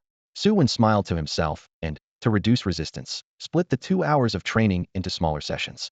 Using his aura and a fire stone, the 2 hours were enough for Charmander to reach its daily energy absorption limit. For normal Pokémon, struggling to train all day in the city's scarce energy might still fall short. After pushing through 15 minutes of intense training, Su Wen decided to try another approach for skill practice. Try Scratch on that wooden target. Charmander looked at the specially made wooden target and lifted its right paw. A nearly invisible white-gray light membrane covered its short claw. Clang. After a sound like metal scraping, the target bore only 3 faint white scratches, and Su Wen's aura connection remained unbroken. He even noticed Charmander's force felt somewhat stiff. Recalling his childhood martial arts practice with Uncle Zhou, he silently recited the key points of the thrust punch. Lead with the foot, twist the waist, send with the shoulder, strike power right on the fist, one hit to defeat the enemy. Su Wen channeled aura to feed the full force sequence into Charmander. Suddenly, Charmander twisted its waist sharply, spun its body, whipping up a gust of wind, and thrust its claw straight forward. This time, instead of a clang, there was a muffled thud. Charmander's sharp claw had pierced into the wooden target. As Charmander's claws pierced into the wooden target, Su Wen's consciousness was unexpectedly jolted out by its initiative for the first time, his mind visibly shaken. Staring at the 3 deep claw marks on the target, Charmander and Su Wen exchanged a silent look, both speechless. Charmander curiously and eagerly urged Su Wen to connect with its waveguide again, already addicted to that sudden flash of insight. Who would bother putting in effort if they could get such an experience for free? Su Wen smiled awkwardly and cleared his throat. That's the only move I know. His embarrassment was written all over his face. Charmander's eyes spun twice. Then it looked at him tentatively, its how almost pleading. Su Wen widened his eyes, pointing at himself. You want me to learn this fast? In that instant, he saw a future version of himself. While other trainers tirelessly trained their Pokémon, he would become Charmander's training subject. No way, absolutely no way. But in Charmander's eyes mixed 4 parts earnest plea, 3 parts expectation, and 3 parts mischief. Su Wen knew he couldn't get out of this one. If he refused, Charmander would never cooperate with training again unless he switched careers to become a breeder. Thinking about how happy his mother might be with that outcome, he gritted his teeth, a stiff smile tugging at his lips. Okay, but Charmander, you have to train seriously. Su Wen secretly resolved to be more cautious using waveguide assistance from now on. For now, it was fine with only 1 Charmander, but if he ever had 5 or 6, all freeloading waveguide boosts, his life would be miserable. After reaching an understanding with Charmander, they agreed that whenever Charmander practiced a skill, Su Wen must participate. Su Wen would fully handle the fighting techniques, while Charmander would supervise. In exchange, Charmander's entire training regimen had to follow Su Wen's plan with no pickiness. Su Wen, dinner's ready. Wang Xian called from the garden entrance. Only then did Su Wen realize it was already dinner time without noticing. First, he made sure to prepare meals for his Pokémon. Wang Xian and Aiguanshi had nearly finished cooking as well. At dinner, Su Wen and Su Chuan stayed silent, each lost in thought. The usually warm meal was suddenly filled with an unnatural quiet. Feeling the awkward atmosphere, Aiguanshi bowed her head, 2 ponytails hanging limply, quietly sipping her milk without a sound. Only Charmander wagged its tail happily, chomping down enthusiastically. Wang Xian gently tapped the table and frowned. What's going on with you two? One big and one small. Why are you playing the silent lambs? If you don't like my cooking, you can just say so. Seeing his wife irritated, Su Chuan quickly smiled apologetically. No, your cooking is the best. He'll tell you something after we eat. Su Wen scratched his head and whispered, I'm thinking about when Uncle Zhou and Sister Wen will come back. Uncle Zhou was Su Chuan's close friend Zhou Li, a gym-level trainer. A month and a half ago, Zhou Li took his daughter Zhou Wan and left Yun City to find a good starter Pokémon. Since then, Su Wen had lost contact with Zhou Wan. When the secret realm opened, Zhou Li hadn't received any special orders from Yun City and naturally didn't participate. As night deepened, the yard quieted down. Everyone was wrapped in their own thoughts, waiting for the next unknown turn of events. Right now, Su Wen wanted to learn fighting skills from Zhou Li, all the while quietly wondering when the Zhou father and daughter had left. Last week, your Uncle Zhou called me and said he'd be back soon, probably home any day now, Su Chuan said, setting down his cup and recalling the conversation. What's Wan Jie's starter Pokémon? Su Wen asked casually. Su Chuan chuckled and shook his head. Wait until Zhou Wan gets back and ask her yourself. Why, missing that girl already? The image of Zhou Wan throwing punches flashed in Su Wen's mind, causing an involuntary shiver. Miss her? Forget it. That brawler. Since childhood, Zhou Wan had been the undisputed big boss over Su Wen and Chun Yu, and she had earned that title through pure fists. Ask anyone on one street in Yundu who's toughest, and kids barely dared to challenge her. I just want to learn fighting techniques from Uncle Zhou, Su Wen quickly clarified. Su Chuan glanced at his son with a knowing smile, suppressing a laugh. Then just wait for Uncle Zhou's return. But Wang Xian frowned beside them. You never stuck with those fighting classes when you were little. Now suddenly interested again. Su Wen clenched his fist. Just want to build some manly skills. With the topic alive, dinner suddenly felt livelier. Even the attentive servant perked up. Afterward, it obediently washed an apple for Su Wen and placed it on the table. After eating, Su Wen took the small fire dragon back to his room to train. Wang Xian tidied up the dishes, then linked arms with Su Chuan as they returned to the bedroom. Under soft lighting, they shared a warm moment before Wang Xian nestled in his arms and whispered, "Hey Chuan, you said you wanted to talk to me about something?" Su Chuan pondered a while, then bit the bullet. "Wife, I want to go out and gain some experience."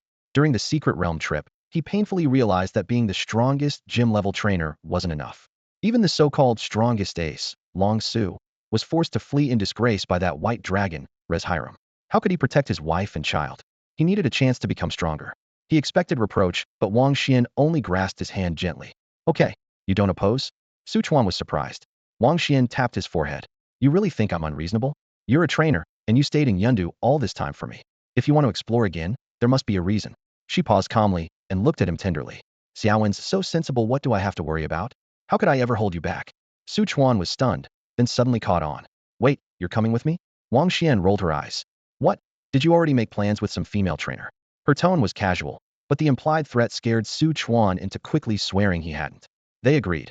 Once Su Wen started school and life stabilized, they'd leave Yundu together to seek the chance that would help Wang break through to ace level. Su Wen had no idea that before even reaching adulthood, his parents had already decided he could live alone. The arrangement for a left-behind child all mapped out. In the days that followed, he devoted himself to training with the little fire dragon. As its level steadily rose, it quickly approached the peak of the 0 tier and learned a new move, Smoke Screen, which released a thick gray-black fog that instantly covered half the yard. Still, no news arrived about Zhou Li and Zhou Wan's return. Then, 1 week before school started, Su Wen received a terse message from Zhou Wan.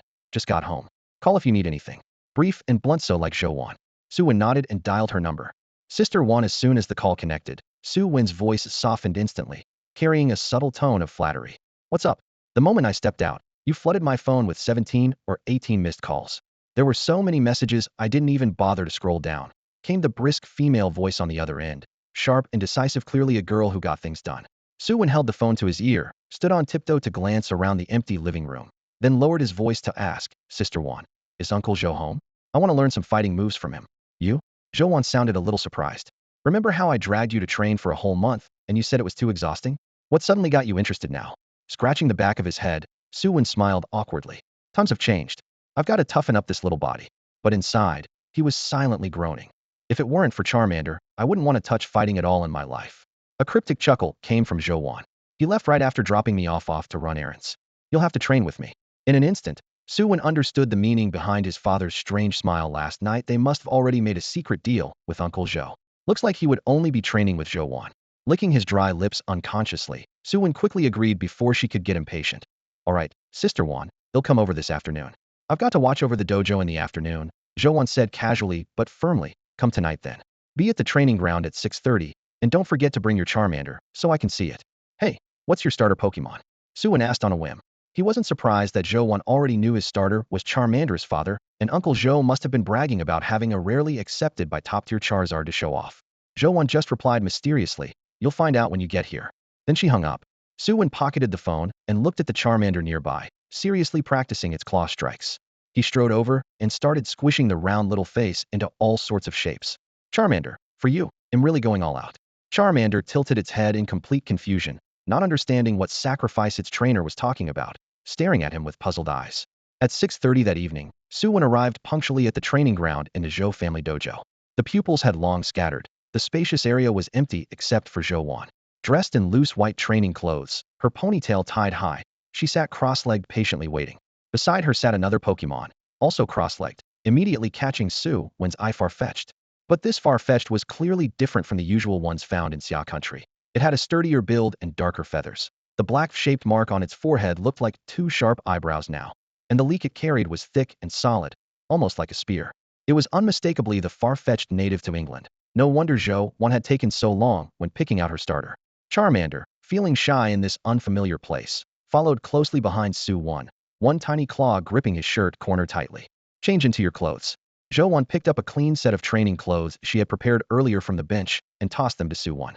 The boy was momentarily stunned, but managed to catch the clothes awkwardly before they hit the ground. A moment later, he returned after changing, tightening his belt while asking curiously, Wanjia, where did you find that English leek duck? It's not easy to tame one. Su Wen wasn't exaggerating. Countries strictly regulate the circulation of Pokémon. It's extremely difficult for England-type Pokémon to enter Xia country, just as Xia country tightly controls the export of its native Pokémon to prevent foreign research. Bringing back this leek duck was as challenging as when he first caught his Charmander. But Xia country has many excellent fighting-type Pokémon, and Zhou Li, Wan's uncle, is a top fighting-type gym trainer. So why choose this foreign Pokémon? Zhou Wen stroked the leek duck's thick feathers with a confident tone. Only it can resonate with me. Su Wen suddenly understood. Zhou Li's rise as a top fighting-type trainer was due to a unique talent. He could rapidly transfer his martial arts experience to Pokémon that resonated with him, which is why he almost exclusively trained fighting types. Zhou Wen inherited this talent, but was far less gifted than her father. None of the gym's starter Pokémon could synchronize with her. After many long talks with her father, she gave up on her original choice, Mach-Hop, and turned her sights to finding a Pokémon that could truly resonate this leek duck. This so-called resonance is somewhat similar to the wave force ability inside Su Wen, but with clear limits. The Zhous can only share martial arts techniques, whereas Su Wen sensed he could impart any skill he learns directly to a Pokémon. If he completely masters Flamethrower, even if he can't perform it himself, he could quickly teach Charmander. What about you? Zhou Wen looked up. Why the sudden interest in fighting-type training? Is it because of your Charmander? She reached out to stroke Charmander's head, but the little one quickly dodged, its fiery tail tracing a bright arc. Su Wen scratched his head. Actually, I think I've awakened an ability similar to yours. Oh. Zhou Wen scanned him like a rare treasure, then sighed regretfully. You only awakened it after catching Charmander? Maybe you should switch to a fighting-type starter. That would help you the most. She clearly assumed Su Wen's ability was a copy of her own. Charmander, who had been quietly hiding behind Su Wen, understood the implication and poked its head out, glaring fiercely at Zhou Wen while furiously waving its claws. Roar, roar. Su Wen chuckled and bent down to stroke the little one's head. Of course, my Charmander's the best. Zhou Wen stood up, flicking her ponytail back as she gathered her long hair behind her. There's only a week left before school starts. After that, you won't have much time to train. Let's make the most of it now with both Charmander and leek duck together. Su Wen had a decent foundation, so Zhou Wen decided to start his advanced training early. Meanwhile, little Charmander, who was watching from the side, wouldn't be left out either. After all, this little guy hadn't even let her pet him once. Zhou Wen tied her hair back and let a slow smile spread across her lips, like a predator calmly licking her claws before the hunt. The moment that smile appeared, both Su Wen and Charmander felt a chill run down their spines. Charmander blinked its big, bright eyes, completely caught off guard by being dragged into the upgrade plan. In its head, it grumbled. I'm supposed to be focusing on my training, while Su Wen is the one supposed to be getting roughed up. Not wanting to provoke Zhou Wen, it could only look at Su Wen with big, pitiful eyes. Su Wen stifled a laugh, grabbed Charmander's little paw, raising it confidently in the air, and said with grand flair, "Don't be scared, come on. Double the training, double the fun." He had planned to teach Charmander combat skills after it reached first level. But Zhou Wan's giant onion duck was only at late 0 level at best, so it didn't hurt to have these two little guys work on basics first. Besides, the progress Charmander had made recently was steady and solid. Rory Charmander drooped its tail in reluctance, overwhelmed by Zhou Wan's powerful aura and unwilling to resist, so it followed Su Wen into training. Compared to Su Wen's get pummeled hardcore routine, the sparring between Charmander and the giant onion duck was much gentler, each move starting with fundamental footwork and claw strikes. The two little creatures bounced and rolled around the open space, kicking up dust as their youthful but earnest yells and quacks filled the air. Zhou Wen stood at the side, nodding occasionally, frowning at others, casually tossing a small sandbag to disrupt them, then calmly correcting their stances. Years of rigorous training under her father Zhou Li had made her mastery of his strict methods nearly perfect. Now she applied them with clear, efficient precision. Wanjia, take it easy. Su Wen's head was buzzing as he ducked sandbags while holding his head, silently vowing, next time, I'm definitely dragging Chinyu over to get beaten up with me. These punches haven't lost their sting all these years. I'm done with this. Meanwhile, far away in a dark, shadowy place, Chinyu suddenly sneezed loudly. Achoo! Rubbing his nose, he muttered to himself, Must be Su dog nagging me again, probably up to no good. Better wait until school starts to go back. The week before school started was probably the busiest and most fulfilling time Su Wen had ever experienced. Every morning, he and Charmander would sleep in until after 9 o'clock. After a quick wash and brushing his teeth, Head dived straight into lunch. With his hunger satisfied, Head lied down on the backyard lawn for a while, letting the morning breeze fully shake off his drowsiness. Then he would spend 2 hours training his aura, followed by another 2 hours practicing Pokémon skills. At 6:30 in the evening, Head arrived punctually at Zhou Wan's place with Charmander and Farfetch'd. The two trainers and their Pokémon took over the gym's practice arena for a grueling 2.5-hour combat training session. During one of these sessions, a peak-level gym trainer came specifically to challenge Su Chuan's Go-Getter King, hoping to see the strongest gym-level Pokémon in action. But he was demolished within moments by the Go-Getter King and left embarrassed, barely able to defend himself. Zhou Wan's training was extremely strict, but surprisingly effective. In just a few days, she dubbed Su Wen's movements as combat instinct due to his near-automatic reactions. Thanks to the synergy between Su Wen's aura and Zhou Wan's resonance, Charmander and Farfetch'd both made major leaps in their fighting techniques, often battling until they were drenched in sweat and feathers flew. However, Zhou Wan herself was battle-hardened, and Charmander still lost more often than he won when fighting her. Time flew by, and before he knew it, it was the last day of the break. Charmander naturally reached his first evolution stage just before evening training ended. After wrapping up, Su Wen wiped the sweat from his brow and casually asked, "Wanjia, have the class assignments come out yet? Which class are you in?" "Huh, I haven't checked. Let me see," Zhou Wan replied, pulling out her phone to scroll through the messages. Her phone usually wouldn't be this quiet, but since Jolie was away on business, she had to keep the gym running and handle all the complaints from students herself as a temporary coach. Being busy all day left her with little time to check her phone. "I'm in class 3. What about you?" She found the email from Yun City High School among the notifications. "I'm in class 2, same as Chinyu." Su Wen shrugged. As soon as he sent the email, Chinyu called immediately. This guy always seemed to get the latest news first. Speaking of Chinyu, Zhou Wan crossed her arms with a mischievous grin. He disappeared the entire summer. "What do you think he's been up to? Don't tell me some girl kidnapped him?" Su Wen immediately denied it. "No way. Chinyu's too sly for that." But halfway through, he recalled Chinyu's slick tongue and how had been called the ladies' man since childhood, so his tone wavered. "Well, you never know." Zhou Wan smiled and clapped him on the shoulder, lowering her voice. "If you hear anything, tell me first." Su Wen couldn't help but chuckle. No matter how tough Zhou Wan was, her gossip habit never faded. He answered promptly, "Don't worry, Wanjia. Just ask him yourself. He won't keep secrets." "Yeah, right. He barely sent me a few texts all summer and didn't call even once." Zhou Wan rolled her eyes. "Let's meet by the school gate tomorrow morning. My dad's out, so if the school needs a parent for something last minute, we might have to bother Uncle Su." "No problem." Su Wen gave an okay sign and headed home with Charmander to rest. That night, when he pushed open the door, an explosive piece of news hit him like a brick, leaving him frozen. "Dad, you mean you're going on a trip with Mom?" Su Wen stared dumbfounded at Su Chuan and Wang Xian. Su Chuan corrected him. "To be exact, all the household Pokémon, including AI Guanxi, will be taken away. The gym will be temporarily closed, and you'll be left alone at home." "Damn it. At least leave AI Guanxi behind." Su Wen almost swore. Without AI Guanxi, He'd truly be all alone. As for the gym closing, he didn't care much. His father's gym only focused on Pokémon training, nothing as diverse as Zhou Wan's family's. Su Wen wasn't ready to keep it running yet anyway. Su Chuan waved his hand dismissively. "Stop hoping. Your old man's just here to notify you, not to negotiate." Su Wen glanced over at Wang Xian for help, but she was just smirking quietly in the corner. All right, go ahead then." He had gotten by on his own before, but having someone around to look out for him had made him soft. Adjusting to solitude was tough. Seeing Su Wen easily give in didn't surprise. Su Chuan, his son, had been mature from a young age. Otherwise, he wouldn't have trusted leaving him alone.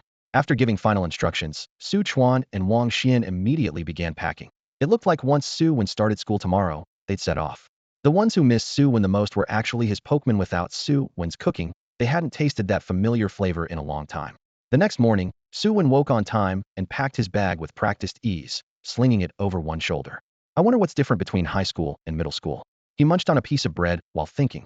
At the Pokémon middle school, they hadn't received Pokeballs yet and focused on academic subjects. High school students each had their own Pokémon, and the curriculum had completely changed. At the school gate, he saw Zhou Wan holding Chunyu's collar with one hand, scolding him with a forced smile. "Sis Wan, I'm sorry, I won't do it again." Chunyu clasped his hands pleadingly. Spotting Su Wan, he quickly called out, "On, help me." Su Wan ignored him and asked Zhou Wan, "Sis Wan, what did he do this time?" "He was hitting on the director's daughter at the gate and almost got expelled on the spot," Zhou Wan sneered. Whoa, Su Wan gasped, giving Chinyu a thumbs up. "Brave man." Chinyu looked helpless. How was I supposed to know hitting on some random girl would cause such a fuss? You three, cut it out and get inside, Su Chuan said cheerfully, approaching. Zhou Wan finally released Chunyu and obediently greeted Uncle Su. The three of them walked into Yun City Senior High together. A nearby parent noticed and enviously told Su Chuan, "Brother, you're so lucky with two boys and a girl." Su Chuan just smiled and nodded without arguing. At the entrance to the teaching building, a notice was posted on a pillar. Class 2 and Class 3 have the same homeroom teacher? Su Wen was surprised. Chin Yu sighed helplessly. Bro, look carefully, that's the Pokemon Trainer Specialized Course homeroom teacher, not the academic homeroom teacher. Su Wen read further and saw clear annotations showing that high school academic courses and training courses had different homeroom teachers. Zhou Wan pointed out for the other classes, to be precise, all 5 specialized trainer classes share the same homeroom teacher. Su Chuan, who had been standing behind them, commented, "This homeroom teacher isn't ordinary." Nearby students overheard and perked up. "It's Wu Yan, a gym-level trainer." Su Chuan lowered his voice, but loud enough for everyone to hear. "There's a saying in the circles, better to mess with the heavenly king than with Yin Wang." "That's him. That strong?" Chin Yu craned his neck. Zhou Wan's mouth dropped open, equally shocked. Why would someone that impressive become a teacher? More students gathered, but Su Chuan hushed them and urged the three to hurry to their respective classes. Su Wen didn't ask more, because he already knew the story of Wu Yan, the gym-level trainer figure tinged with tragedy. It was quite a surprise for Su Wen to learn about Wu Yan, all the way back when he was just 6 or 7 years old, helping out at his father's dojo. That day, the wooden floor had been polished to a shine when a young trainer walked in with an energetic Raichu. The Raichu's golden fur stood on end, tiny arcs of electricity crackling in the air, holding the attention of all the students. After the trainer left, the usually quiet Su Chuan unexpectedly muttered to himself, if Wu Yan hadn't met with that accident back then, the current Thunder King title would probably belong to someone else. Those words stuck deeply in young Su Wen's mind. That very night, he sat glued to the computer screen, scouring forums. The photos and the posts were faded, but people still reminisced about the genius trainer active more than a decade ago, Wu Yan. The records were clear. Over 10 years ago, Wu Yan was Xia country's brightest rising star. His ace Pokemon was an electric type known for its fleet feet ability and layered paralysis tactics, sweeping through national tournaments nearly undefeated. But at that year's Pokemon World Cup team battle, multiple countries conspired against Xia. To cover a teammate's retreat, Wu Yan chose to hold the rear alone.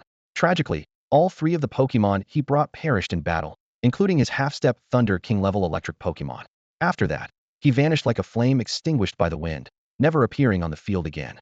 More than a decade passed, and Su Wen never dreamed that Wu Yan would become the homeroom teacher for the trainer class at Yun City Advanced High School. All 5 classes listed the same homeroom teacher, named Wu Yan, alone a testament to his skill. Still, someone forgotten by time after so many years without news seemed only natural. In the hallway outside the classroom, Su Wen couldn't help but ask his father, "Dad, do you know why Wu Yan became our homeroom teacher?"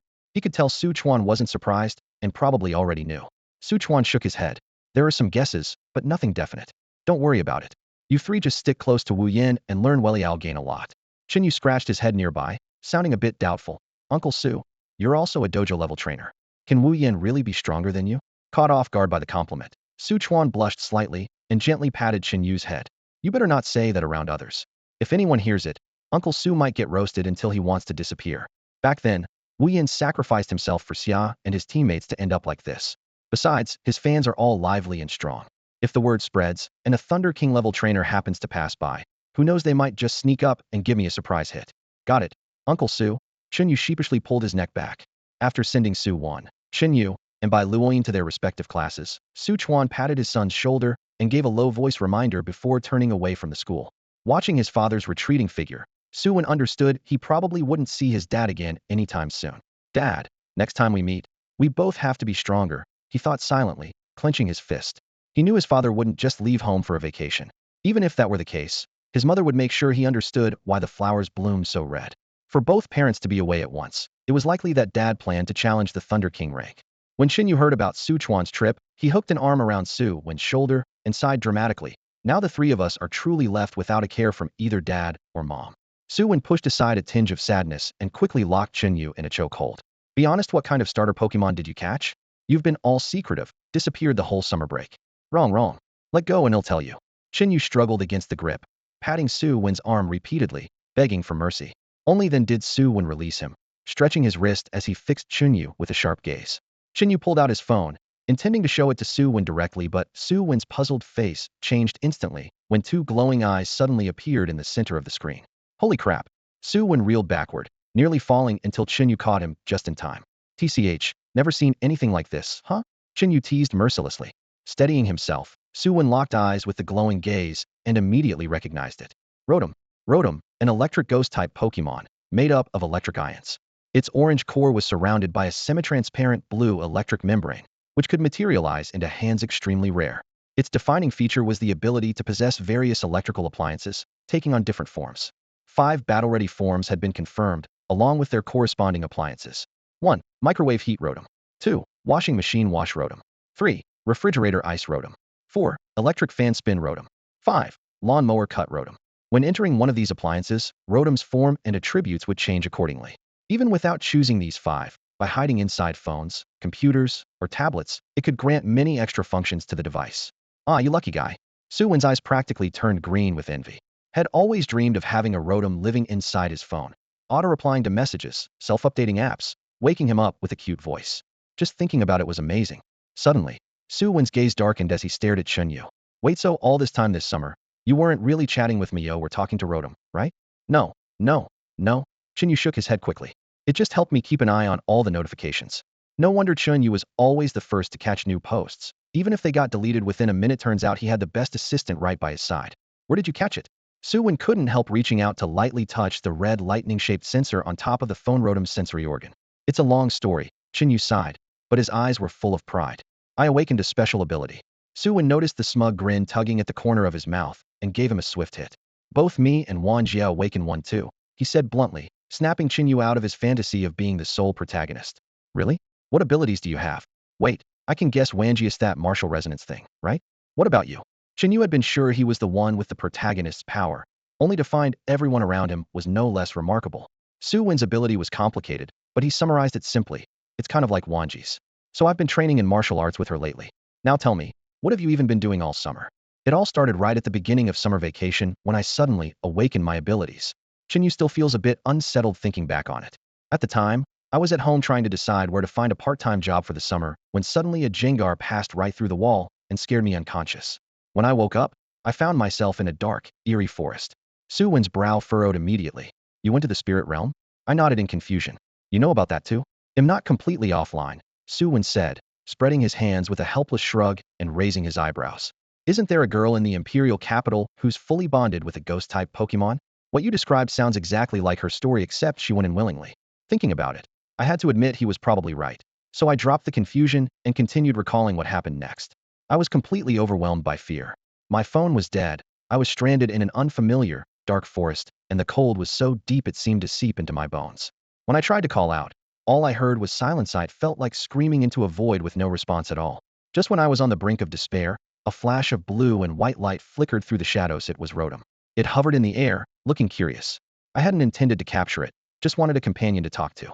Thinking back, I instinctively touched my phone, which lit up the very same moment I had possessed Rotom. With Rotom by my side, my panic began to fade, and I guessed I must have stumbled into the spirit realm. I hurriedly asked how to escape, and Rotom led me through swirling ghostly mist, finally bringing me, under a faint moonlight, before a small, squat Pokémon. The little Pokémon didn't speak, but sent a telepathic message directly into my mind. If I wanted, it could send me back immediately, but since my ghost-type powers had just awakened, it was better for me to stay in the spirit realm a while longer to let my abilities stabilize. At this point, I shrugged, signaling that was the whole story. A short little Pokémon? Su Wen paused his urge to grill me about my powers, and instead grew more intrigued by the mysterious creature. Well, how to put it? Chin Yu scratched his ears and cheeks, doing his best to give a thorough description of the little spirit's appearance.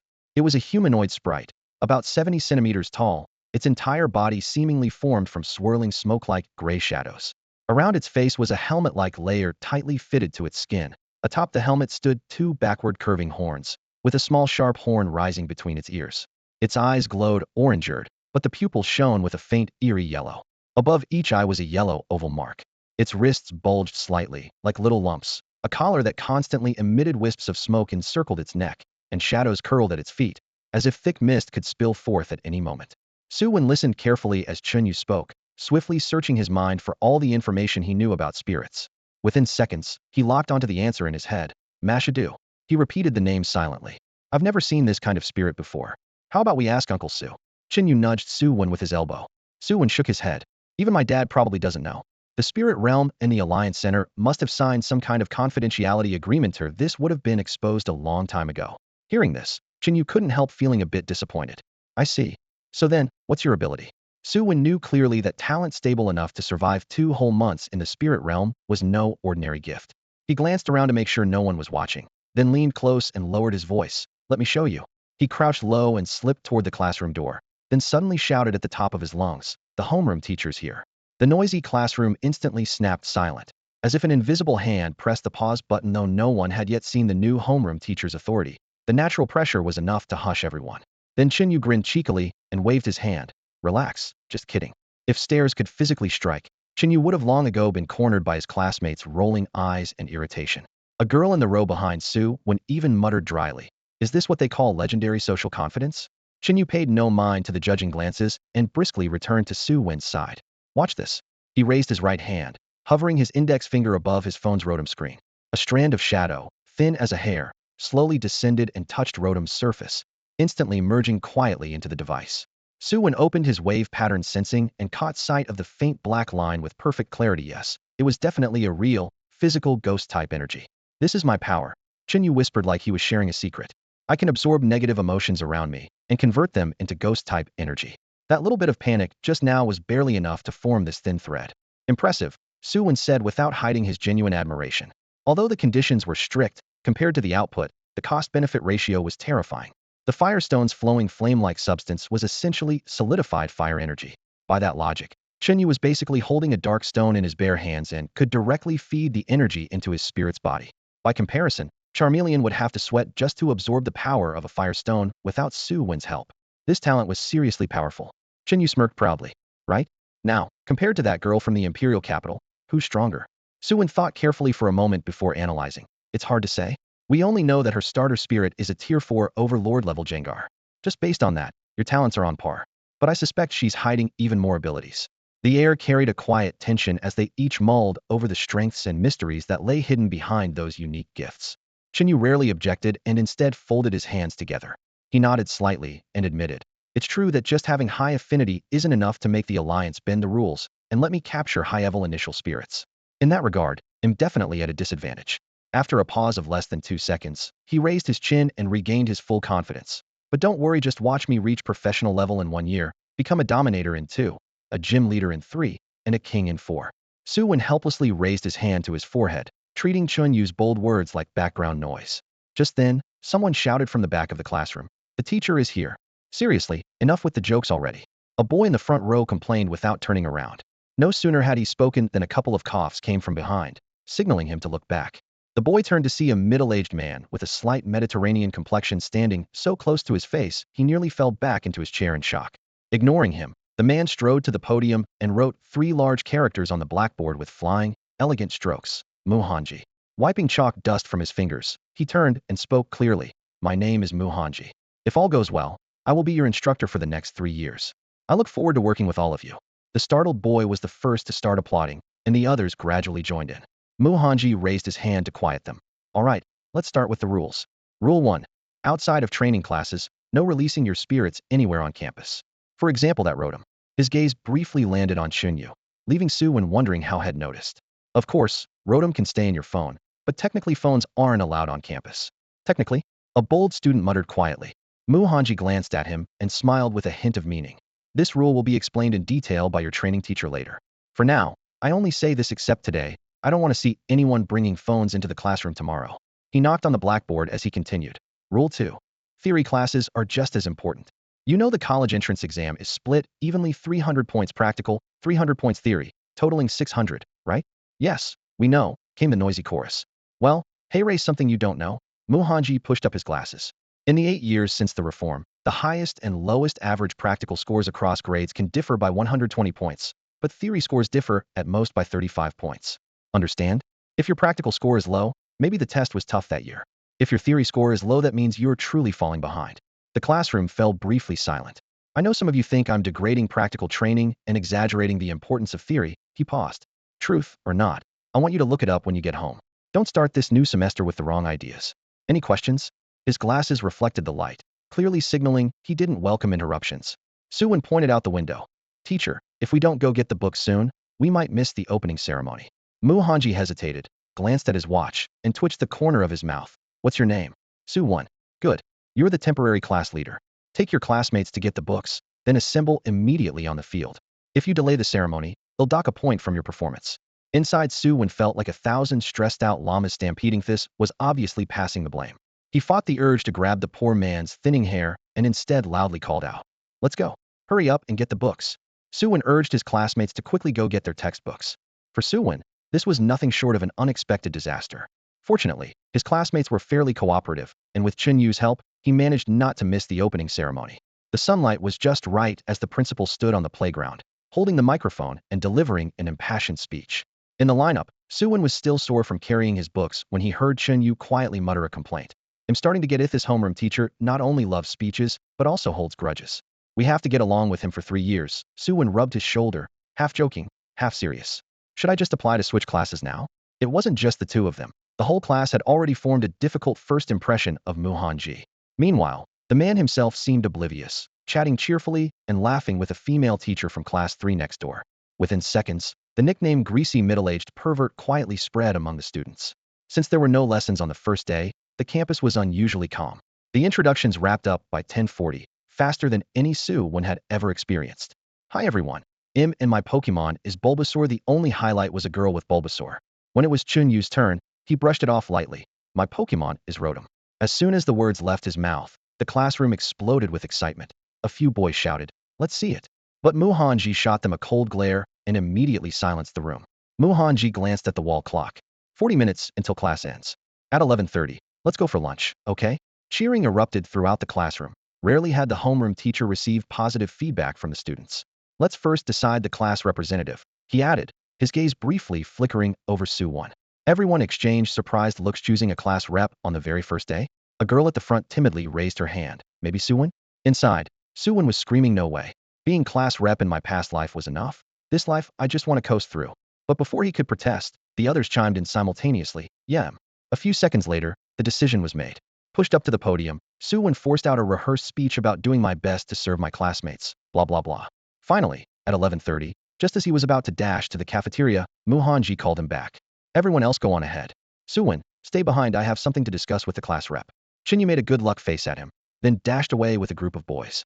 Now the hallway was quiet again, just the teacher and student left. Mu Hanji raised his hand and gently patted Su Wen's nape. "Say something." Su Wen looked bewildered. "Teacher Mu, aren't you the one who had something to tell me? Am I?"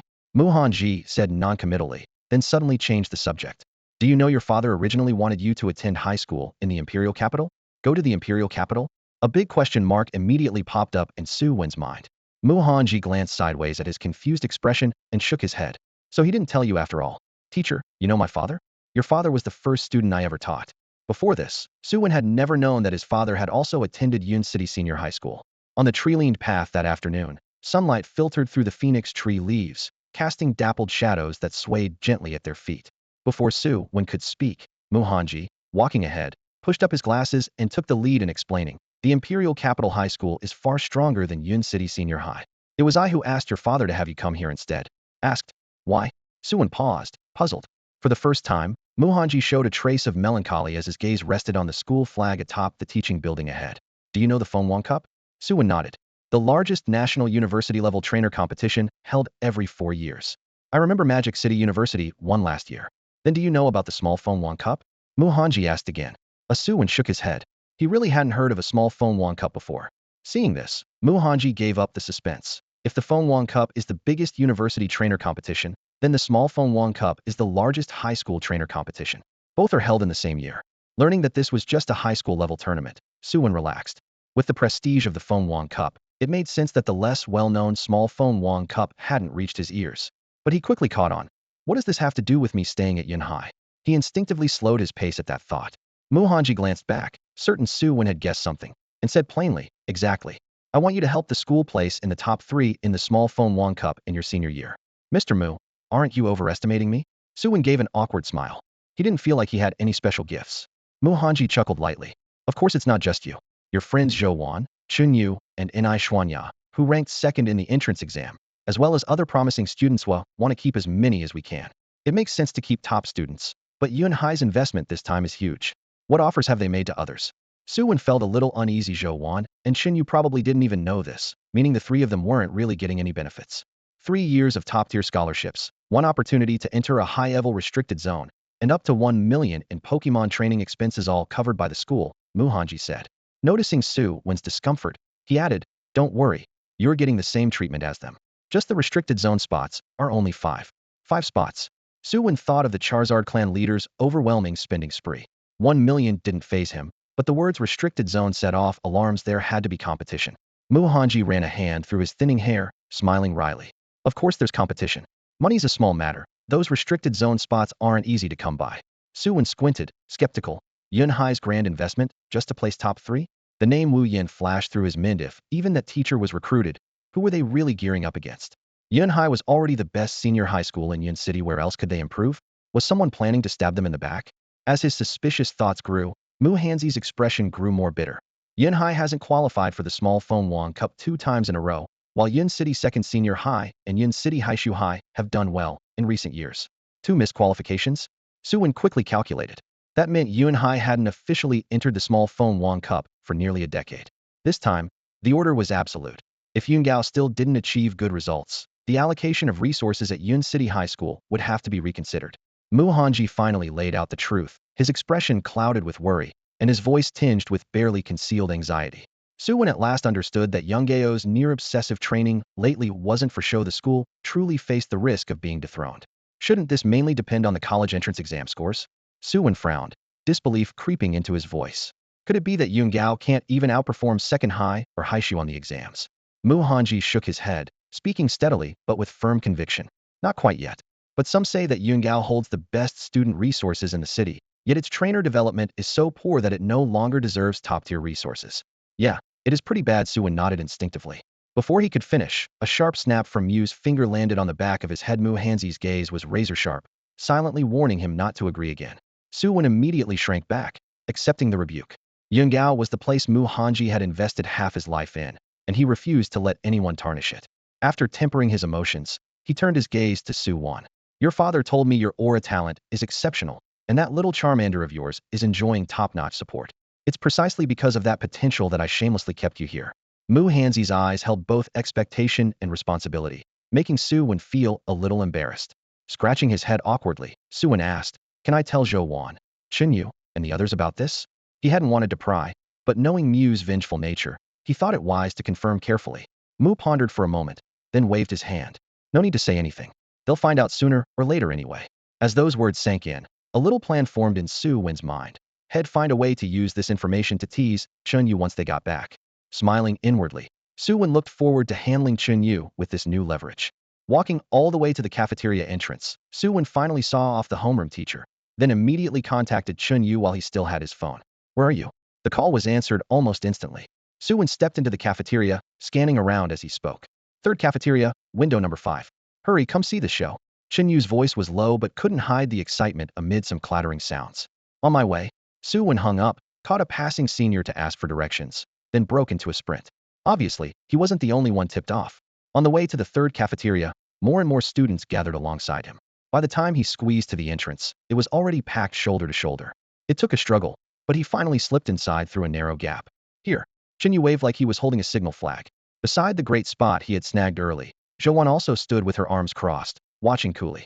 Su Wen focused his gaze. The center of the crowd held 2 tiny spirits locked in a fierce stance. A fierce little sparrow spreading its wings, its beak gleaming coldly. A snow child with arms crossed, frost gathering under its feet.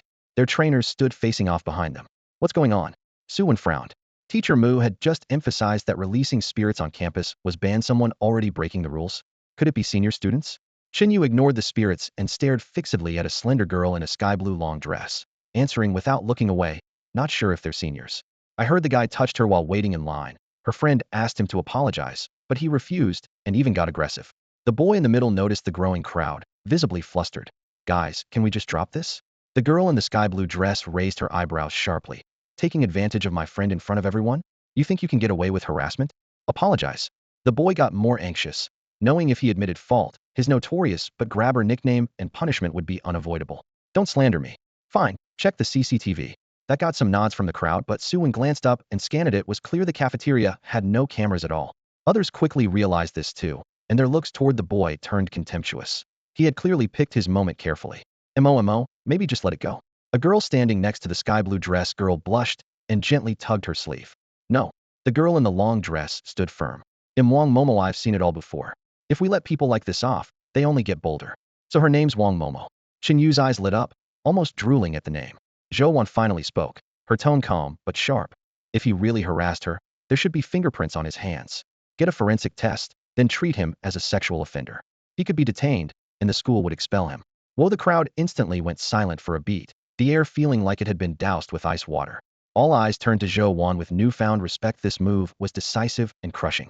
Leaning against the wall, Su Wen quietly thought to himself, although it was a bit exaggerated, Sister Wan really knows how to strike ruthlessly. Just look at that boy's pale face.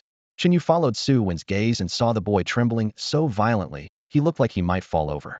His eyes fixated on Zhou Wan as if she were a demon. Almost instinctively, he snapped the fierce sparrow back into its pokeball, then abruptly bent at the waist and took a deep 90-degree bow. His voice shook as he said, I'm sorry, it's my fault. I shouldn't have touched your butt. Please forgive me. The crowd of students, already packed tightly around them, instantly erupted with outrage. Disgusting. He should just be expelled. So embarrassing. How can Yunggao have students like this? He's my classmate. I'm staying as far away from him as possible from now on. The insults poured out relentlessly. The boy knew his reputation was completely ruined. His only hope now was to avoid criminal charges and a permanent record. The girl standing next to Wang Momo, clearly soft-hearted, simply nodded slightly to signal the matter should end there. Seeing this, Wang Momo also gathered her snow child back into its ball. The crowd, realizing the drama was over, slowly dispersed, their empty stomachs reminding them it was lunchtime. Wow, classmate, you're amazing. Wang Momo linked arms with Zhou Wan, eyes full of admiration. Zhou Wan, a bit embarrassed by the praise, waved her hand and explained softly, I was mostly just bluffing to scare him. Su Wen had meant to turn and leave, but when he glanced back, he saw Qin Yu had already slipped over to Wang Momo, flashing a wide grin and casually asking for her contact information, acting like old friends reunited. Meanwhile, behind the glass windows on the second floor of the cafeteria, a group of people watched everything that had just happened downstairs clearly. The four-seed contenders meeting each other for the first time. What are your thoughts? The speaker was a neat silver-haired gentleman with gold-rimmed glasses. Without introduction, no one would guess he was the former principal of Yunggao, brought back urgently by the board to oversee the school again. Many recent rule changes at Yunggao had come from him. Next to him sat the homeroom teacher of training class 5, Mr. Muhanji. The reason no teachers appeared during the student standoff earlier was because trainers were secretly monitoring the situation. Any actual fighting would be stopped immediately and offenders would be expelled. The youngest-looking homeroom teacher for Class 5 furrowed her brow and analyzed. So far, Wang Momo and Zhou Wan both show strong senses of justice. Is fiery, Zhou Wan steady. It's hard to judge Qin Yu. Su Wen's the classic, not my problem type. Muhanji added, Qin Yu is pretty smooth. When we moved books this morning, he was already mingling comfortably with quite a few classmates. As for Su Wen, if I hadn't forced the class president role on him, he probably wouldn't even bother talking to anyone. The older woman in charge of Class 2 took over, praising Zhou Wan without reservation. That girl has real leadership talent. She reads people and situations well. Wang Momo's homeroom teacher could only smile wryly. Her talent's undeniable, but she's impulsive. He'll need to keep a closer eye on her. The old principal tapped the table gently. His tone was warm but firm. Any other potential stars? Speak up. The Class 1 teacher shrugged. Principal, it's just day one.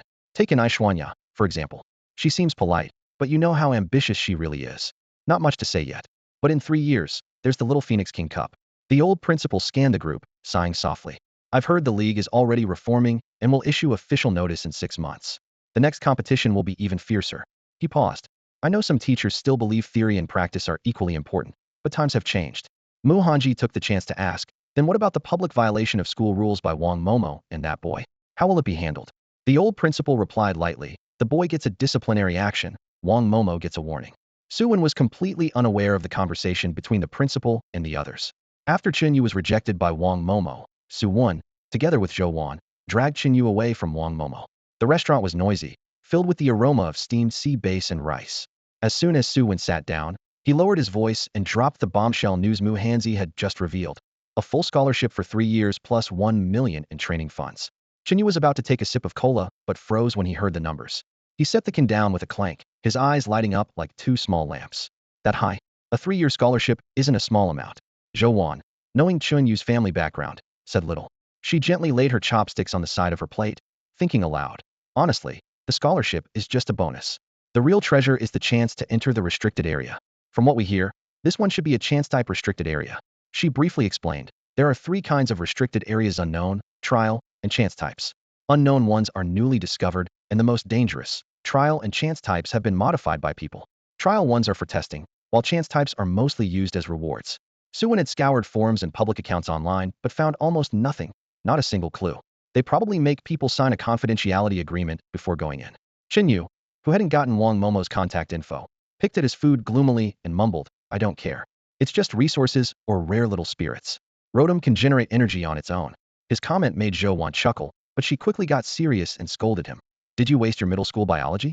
You can only supply Rotom with ghost-type energy, but that won't boost its 6 basic stats. She tapped the air 6 times. HP, physical attack, physical defense, special defense, and speed. Each affects final combat power. Su Wen's Charmander has higher special attack than physical attack, for example. Su Wen stayed silent. The deal he had with the Charizard Valley stipulated that precious resources that directly boost stats could only be given after Charmander reached the 2nd rank, the normal tier. Training alone could improve stats, but was far less efficient than special berries or potions. Chinyu blinked, suddenly realizing a blind spot. Oh right, I forgot. He straightened up fiercely. Then we must get that restricted area spot. Do your best, Su Wen said logically. The school probably won't give it away for free. They might make us sign a bet agreement. Since the topic had grown heavy, he shifted gears. Enough talk. Where are you going to rest at noon? At Yin High. Noon was free time. Students could go home, stay on campus, or head to the training ground. Classes resumed promptly at 2:30 p.m. Chinyu shrugged. No point thinking too far ahead. They'll just think about lunch break for now. Su Wen already had a plan. I'm heading to the training ground. Charmander hasn't started training yet today, and we have a practical class this afternoon. He'll get there early to wait. Zhou Wan had originally planned to get to know some classmates, but when she heard Su Wen's plan, she changed her mind. Then he'll go to the training ground too. Chinyu immediately grimaced and groaned. Seriously, sir? The very first day of school, and it's already so intense? Don't you think people need a break? Not everyone's as hardcore as you.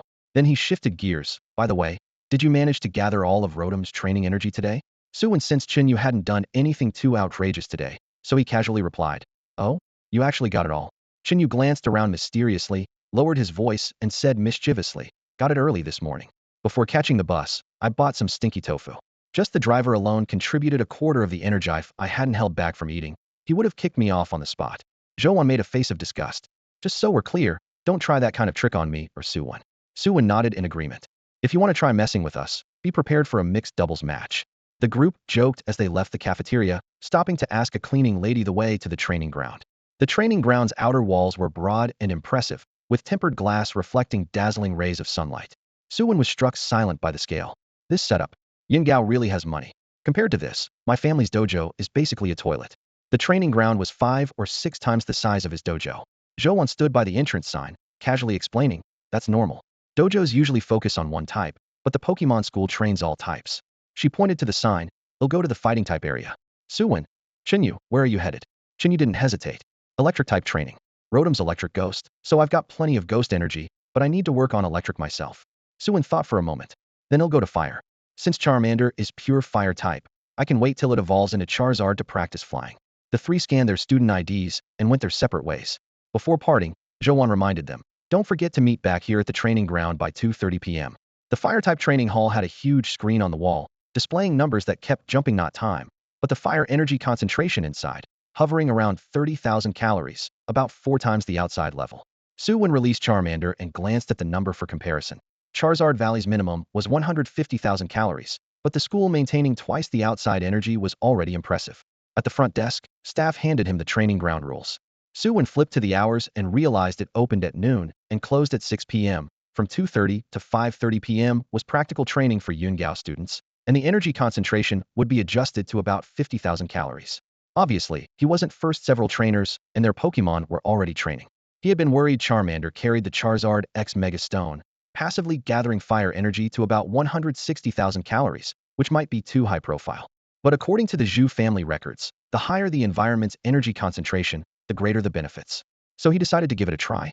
He picked a quiet corner, linked his aura with Charmander's, and found the Mega Stone's energy gathering improved significantly. Charmander's surrounding concentration climbed to about 180,000 calories, nearly a 20 increase. Charmander was a bit restless in the new environment, but obediently sat down when Su Wen signaled.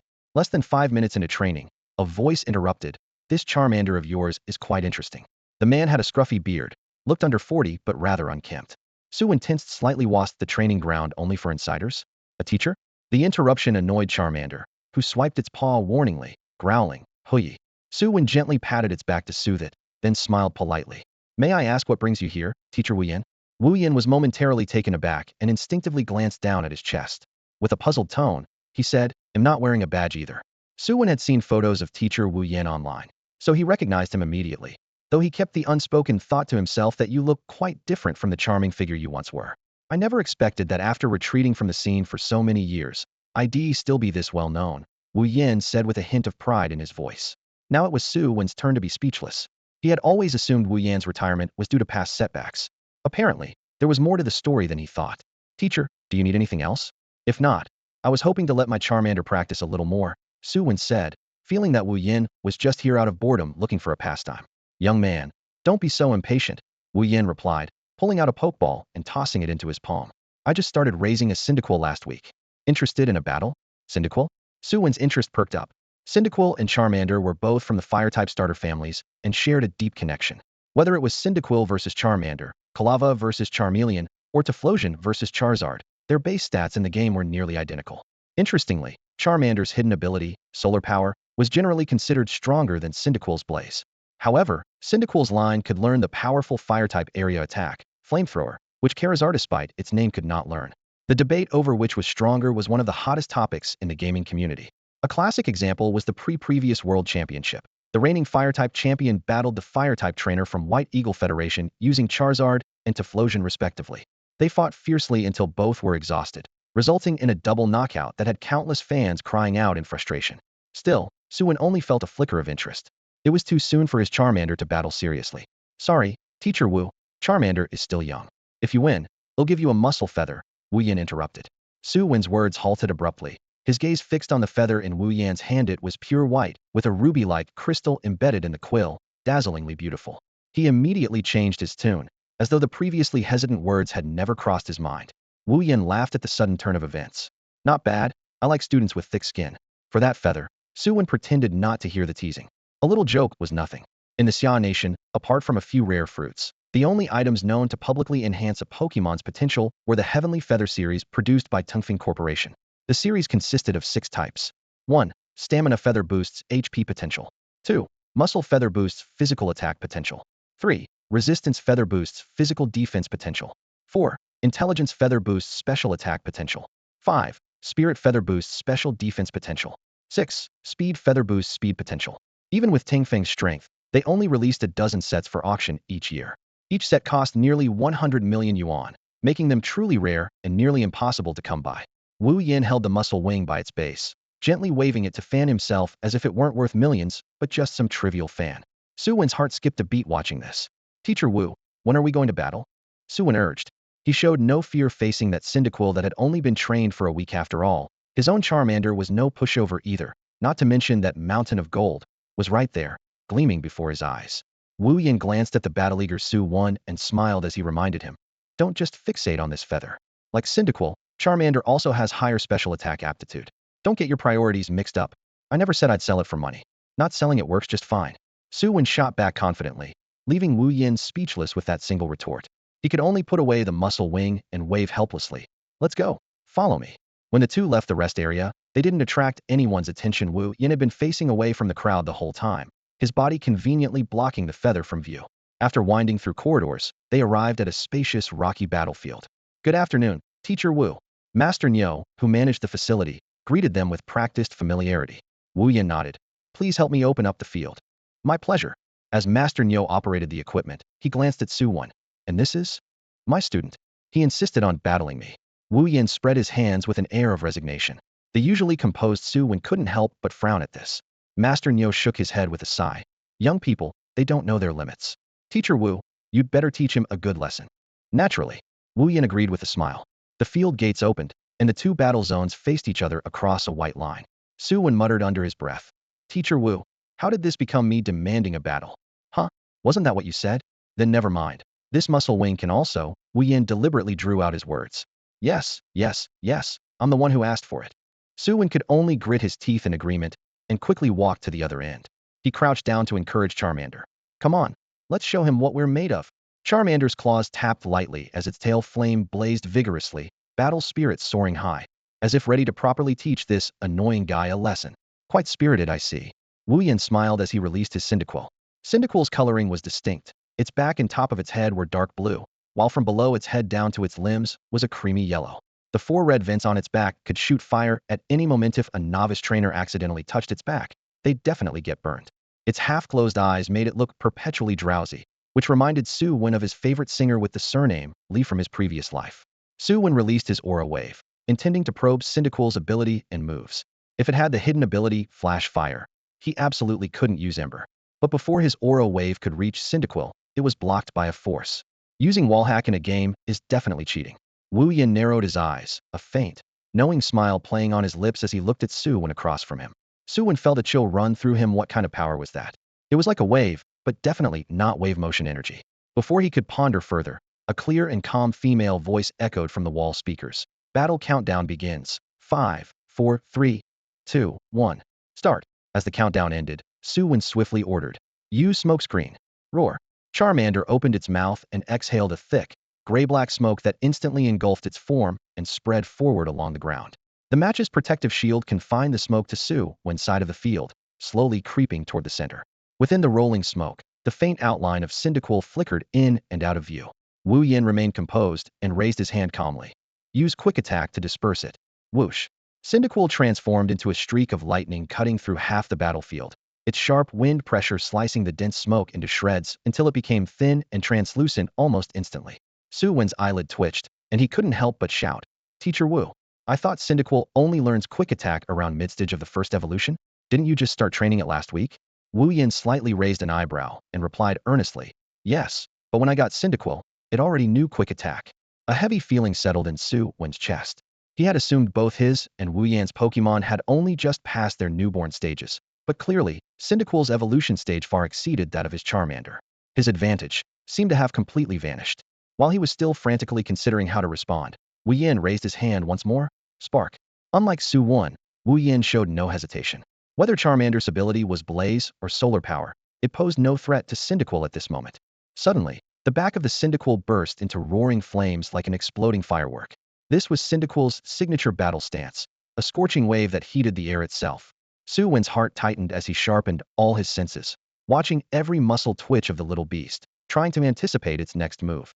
A flash of lightning, a dazzling white bolt sliced through the air, and Cyndaquil seemed to teleport right in front of the Charmander. Wu Yin finally understood. The flames on its back were just a faint real attack came from this lightning-fast strike. As the flash faded, Cyndaquil opened its mouth and blasted a searing fireball, complete with trailing flames, forcefully striking Charmander's face. Caught off guard, Charmander only had time to cross its claws instinctively, blocking the blow heated. The heat wave raged, and its scales scorched to a pale white, but it didn't catch fire. Use your claws. Su Wen's heart lifted with hope instead of fear. Without being able to use Ember, Charmander's moves were limited, and only its sharp claws could deal significant damage to a fellow fire type like Cyndaquil. But getting close to an opponent who could strike with quick attack was as difficult as asking Zhou Wen to slip into a gown and dance a waltz with him. Besides, Ember did half damage to fire types, and Charmander was surrounded by intense fire energy that weakened its power even more. Now that Cyndaquil had come close, Su Wen wasn't about to miss this chance. However, Wu Yin was far from inexperienced. Seeing Charmander's claws flicker coldly, he immediately shouted, scratch wildly. In the next instant, razor-sharp claw strikes clashed. Charmander's claws and Cyndaquil's scraped together with a sharp metallic screech like needles on glass, making one's teeth ache. Su Wen noticed faint blue-white sparks flickering between Cyndaquil's claws and gasped. Was that a hereditary move? Or something taught via a technical machine? Thanks to a week of fighting training from Zhou Wen, Charmander's claw technique had taken shape, with coordinated offense and defense. But Cyndaquil was more battle-hardened, striking fast and accurately. Scratch wildly was a combo move, claws flashing like a sudden rainstorm, and a single misstep could leave Charmander wide open. If Su Wen didn't keep stepping in to guide and cover, it would have been over long ago. Watch the left, right upper side. Su Wen predicted every sudden jab with precision. Charmander raised its claws just in time to block, sending sparks flying. Good reflexes. Is this your first battle?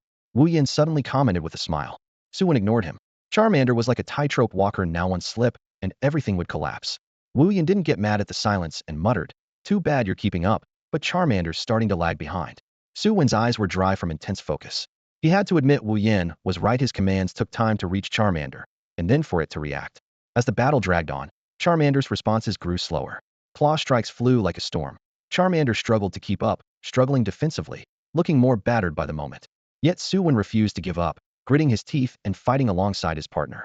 Suddenly, he caught the faintest hesitation in Cyndaquil's attack. The continuous scratch, wildly combo faltered for a split second. Don't hold back. Use Dragon Claw? Su Wen roared almost instantly at the pause. He knew well that even endless scratches must end eventually. Though he hadn't expected Cyndaquil to keep it up this long, now was the time to strike back. A true Dragon Claw should be forged by using Dragon-type energy as the core and the little Pokémon's claws as the foundation, then transforming the energy from intangible to tangible, fusing the Dragon energy with the Pokémon's claws to create an indestructible Dragon Claw. Unfortunately, a month of training was still too short. Charmander hadn't yet mastered the perfect fusion. So Su Wen changed tactics, letting the Dragon energy cling closely to the sharp claws without extending far. Though the energy only extended 2 or 3 centimeters beyond the claws, it was several times stronger than a regular claw attack, radiating a sharp, deadly edge. Wu Yan hadn't expected Su Wen to have such a move. He shouted urgently, "Fall back quickly." But just like Charmander was too slow to follow Su Wen's command, Cyndaquil didn't have time to fully respond to Wu Yan's retreat order either, and had to grit its teeth and raise its left paw to block. A piercing sound of air splitting was followed by a howl of pain as the Dragon Claw easily tore through Cyndaquil's defense, leaving 3 bright red slash marks across its body. The left paw twitched violently, and Cyndaquil staggered back, wobbling as if drunk on bad liquor. But the flames on its back didn't die down. Instead, they blazed even fiercer, its fighting spirit roaring in the blaze. No way. It didn't even take serious damage? Su Wen thought in surprise, but stayed calm as he issued orders. Keep pressing. Don't give it a chance to rest. Wu Yan acted immediately. Use Flame Wheel. Show me. Cyndaquil growled low, curling into a ball of fire and rolling at high speed. The flames spun rapidly, turning into a burning wheel that left a trail of scorching air in its path. Charmander had just moved forward half a step before being hit head-on, crashing heavily toward the edge of the arena until it stopped only when it slammed against the protective wall right under Su Wen's feet. Cyndaquil tried to follow up with a couple of claw swipes, but Su Wen had already passed through the protective barrier and scooped Charmander up into his arms. Enough, I concede. His voice was calm but resolute. The blow wasn't fatal, but Su Wen knew continuing the fight would only render the match meaningless. Although he couldn't precisely gauge Cyndaquil's full strength through the aura link, the explosive power of that flame will proved it was nearly at the peak of amateur rank. Normally, it should have evolved into Kalava by the middle amateur stage, unless it was holding a stone of unchanging. In comparison, though Charmander had a solid foundation, it was still just a rookie-level Pokémon, clearly outmatched. Su Wen understood this very well. Rather than letting his partner take more damage unnecessarily, it was wiser to cut losses early. As for whether Cyndaquil had really been trained for only a week, as Wu Yan claimed, Su Wen didn't bother investigating further. He gently stroked Charmander's head, soothing its frustration and unwillingness in its eyes, then turned away. Su Wen planned to take Charmander to the school's medical room for treatment. Su Wen also had some healing spray on him, but the infirmary was usually stocked with Gilladins and professional sprite medics, which were obviously far more specialized than ordinary healing sprays. Even so, Su Wen decided to have the medic give a thorough check, since he didn't want to leave any hidden problems behind. Just as he was about to leave, he heard Wu Yan's urgent shout from behind. Don't rush off. You haven't taken your prize yet. Wu Yan had just finished praising his Cyndaquil, then turned around to see Su Wen already heading for the door without so much as a goodbye, and he panicked a little. Su Wen turned back with a standard forced smile on his face. Teacher Wu Yan, I admit defeat. Though he was annoyed inside, knowing had been outplayed, it was ultimately a matter of skill, and since the other was a teacher, Su Wen didn't want to start the first day of school with a full-on serious battle against him. Wu Yan waved his hand and smiled, saying, in the one who lost. My Cyndaquil has only been trained for about a week. You have to know my friend trained his for half a year already. You just recently got your Charmander, so when Cyndaquil can overpower it, I knew I lost. Honestly, I just wanted to test how far you could go. Su Wen gently stroked Charmander's back calmly. A loss is a loss. If Teacher Wu Yan feels awkward, you can hold on to the Feather of Strength for now. You can give it to me when Charmander really beats your Cyndaquil. As he said this, he glanced at the time. It was almost 1 o'clock.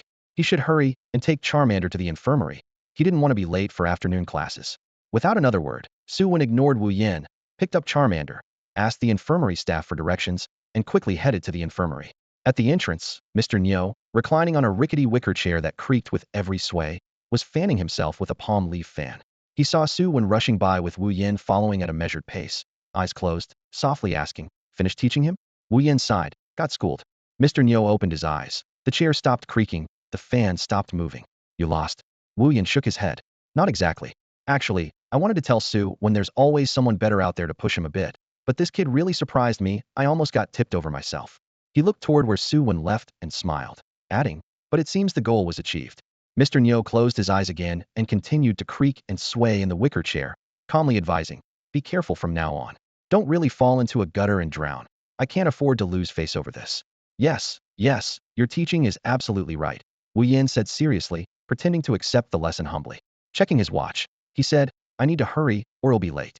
Teacher, could you please help take Cyndaquil to get treatment?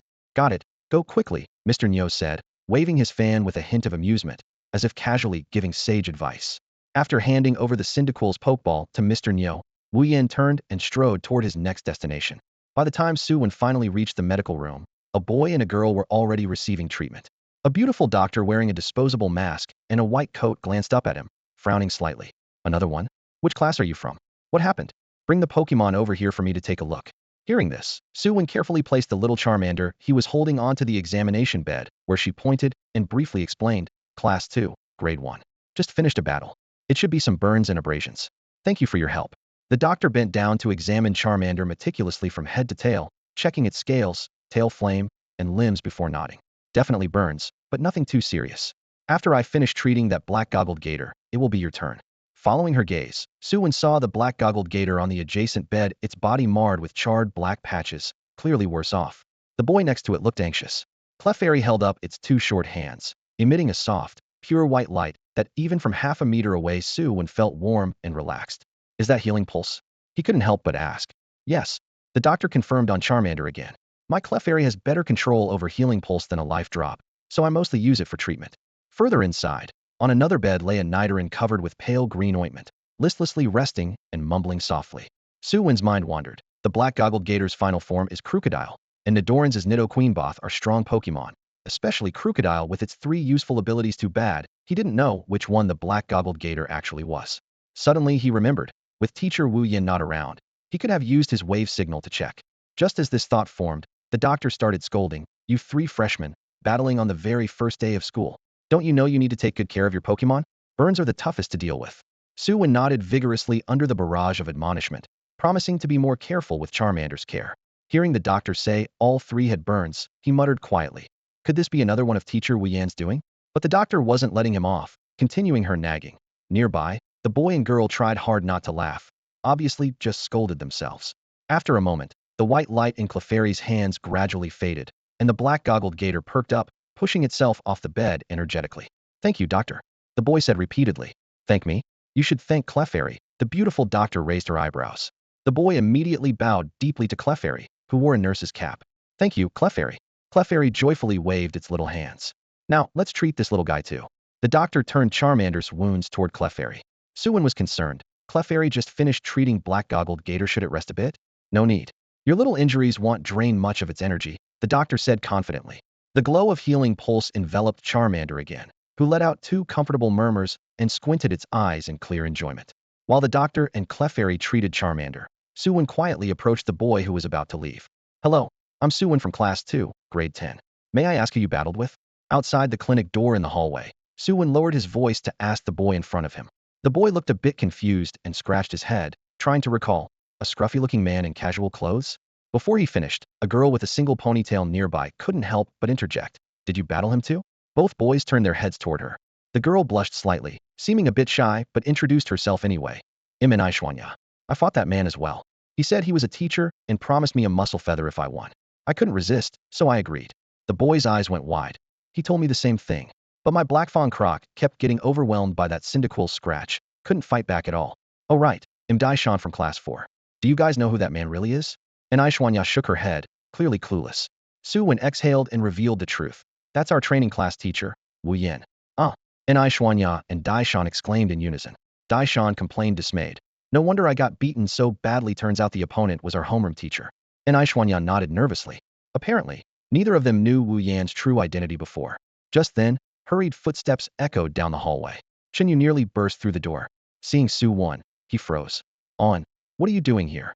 Su Wen pointed at Chen Yu's pokeball and said resignedly. Let me guess, a scruffy guy tricked you into battling with a feather, right? Chen Yu blinked in surprise. No, it wasn't a muscle feather, it was an intelligence feather, but how did you know? Noticing the sympathetic looks from Ni Xuanya and Daishan, He immediately understood. You guys got tricked too? The clinic's pretty female doctor had been watching them quietly and frowned, cutting in. Which teacher is so shameless as to bully students? I'm going to complain to the principal this afternoon. Su Wen smiled wryly and shook his head. Thanks, but it's nothing serious. He's our training course teacher, probably just testing our skills. Look, our Pokémon aren't badly hurt. The other three quickly reassured her, stopping her from filing a complaint. Soon, the Charmander in the healing device was fully recovered. Su Wen didn't put it back into its ball. Charmander said it felt comfortable outside and wanted to stay out. Daishan, who was about to leave, decided to hang around to see if any more unlucky ones would come into the clinic. When the doctor noticed Chunyu released a Rotom, she was a bit surprised. I haven't seen a Rotom in a while. Examining its injuries, she said, this isn't a burn. It looks like damage from an electric-type move. Su Wen looked at Chunyu curiously. Weren't you battling a Cyndaquil? Chunyu shook his head. No, it was an electric. Electrica dual electric normal type that can evolve into Electros with a Sunstone usually has Dry Skin or Sand Veil as abilities, and like Charmander, its hidden ability is Solar Power. Realizing this, Su Wen felt a bit relieved. Cyndaquil must have also suffered in its battle with Charmander, which was why Wu Yin switched Pokemon. Chinyu recounted the fight, growing more frustrated as he spoke. I thought since Rotom is part Ghost type, all the opponent's attacks being normal type wouldn't hit me. But that electric first threw mud to block my sight, then 2 electric shocks and knocked Rotom out. Seriously, Rotom is electric type. Tushold resisted that damage, but no, it couldn't take it. That was terrifying. How did you lose? Su Wen shrugged. I just gave up. That Cyndaquil was clearly about to break into stage 2 evolution. Fighting more was pointless. The doctor nodded as she made notes. Definitely. Charmander's injury was the lightest. Daishan rubbed his forehead. Almost stage 2? I didn't notice at all. And Xuanya sighed defeatedly. That Cyndaquil barely even tried against us. It only used Scratch on my Nidoran and Ember on your Blackfang Croc. Su Wen, how many moves did it use on you? Su Wen thought for a moment and answered honestly. Leer, Scratch, Ember, and it finished with Flame Wheel. Daishan and Xuanya both fell silent, which meant that Su Wen's Charmander was stronger than their Croconaw and Nidoking. Su Wen, what level is your Charmander now? Xuanya was the first to speak, a clear, eager spark in her eyes. It just broke through to stage 1 a couple days ago. Su Wen shrugged, a little helpless toward Xuanya's fierce competitive spirit. Daishan snorted in disbelief. My Croconaw is almost at stage 1 too. There's no way it can't even trigger its second skill. Xuanya didn't agree, but the look in her eyes was just as telling and thoughtful. Su Wen smiled without arguing. Maybe it's because the Cyndaquil already fought you guys once before facing Charmander, so it was pretty worn out. But Su Wen's Charmander didn't accept this modest excuse. Its little claws swiped rapidly, obviously wanting to challenge Daishan. Su Wen quickly popped an energy cube into its mouth, making the Charmander reluctantly stop. The air got a bit awkward. Su Wen shifted his attention elsewhere and quietly made a bet with Chunyu about whether Zhou Wen would show up. One dinner later, I bet Wanjie will come. Chunyu was confident. Then no bet. Su Wen raised an eyebrow. I'm sure Wanjie will come too. Just then, a moody-looking boy pushed open the door. Daishan wanted to start chatting, but was completely ignored. The boy simply said to the pretty nurse, please treat my Murkrow. Lodom's treatment wasn't finished yet, so the nurse gestured for him to put the Pokemon on a nearby empty bed and wait patiently. The Murkrow struggled lightly as it was placed down, its feathers ruffled, clearly worn out from a tough battle.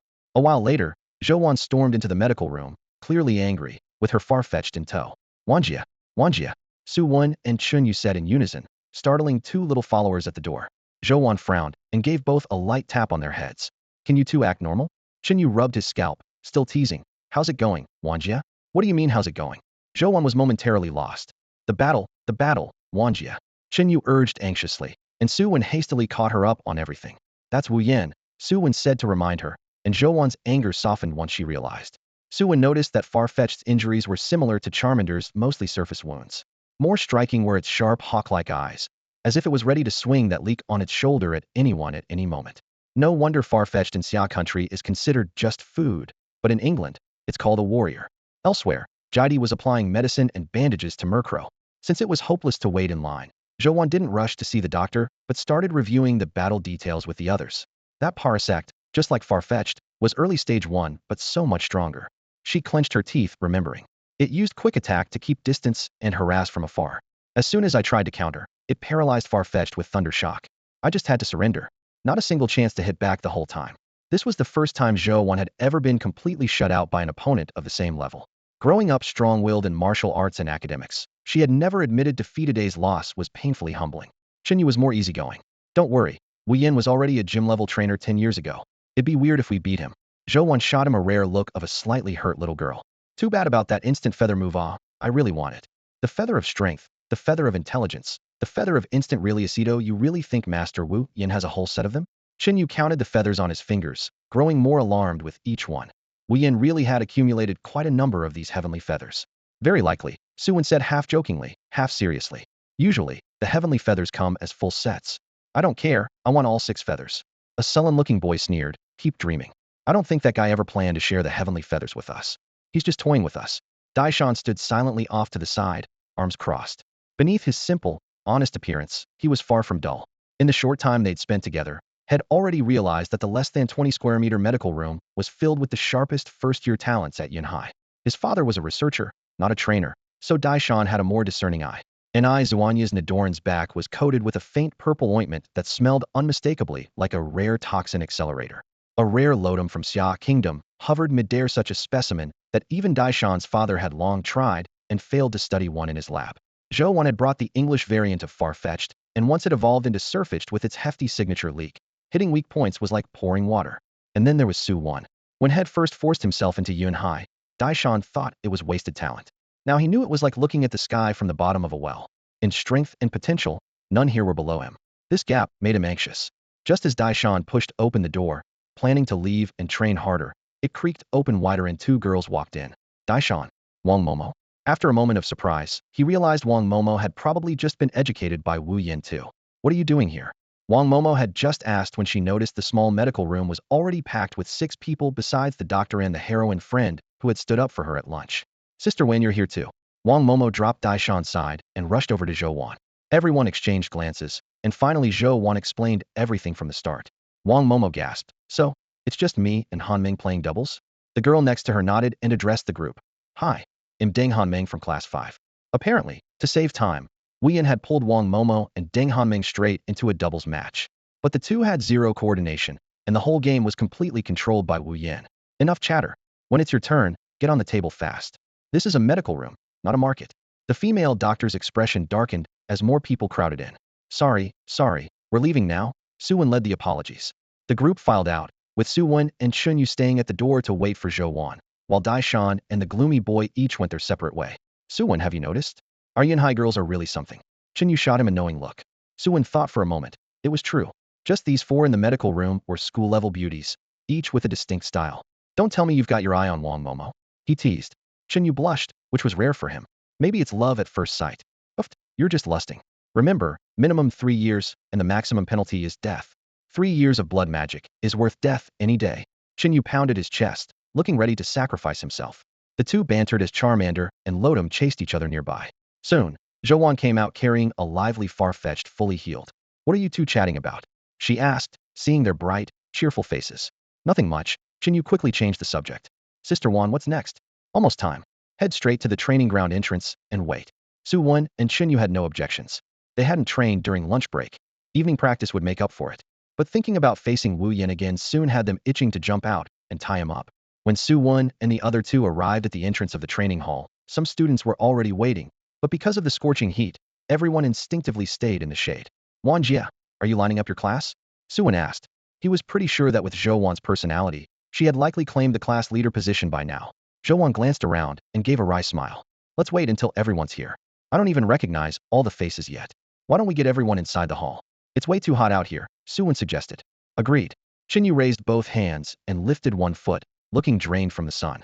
Zhou Wan looked outside again. The heat distorted the air. She nodded. All right, we'll wait until most of them arrive. Around 2:20, Su Wen and Zhou Wan each led their classes into the training hall to line up. Seeing this, classes 1, 4, and 5 didn't want to continue grilling under the sun either and quickly filed inside. No one expected that Wu Yin, the training instructor, would be late in. No one expected him to have shaved off his beard and changed into a fresh, clean training outfit.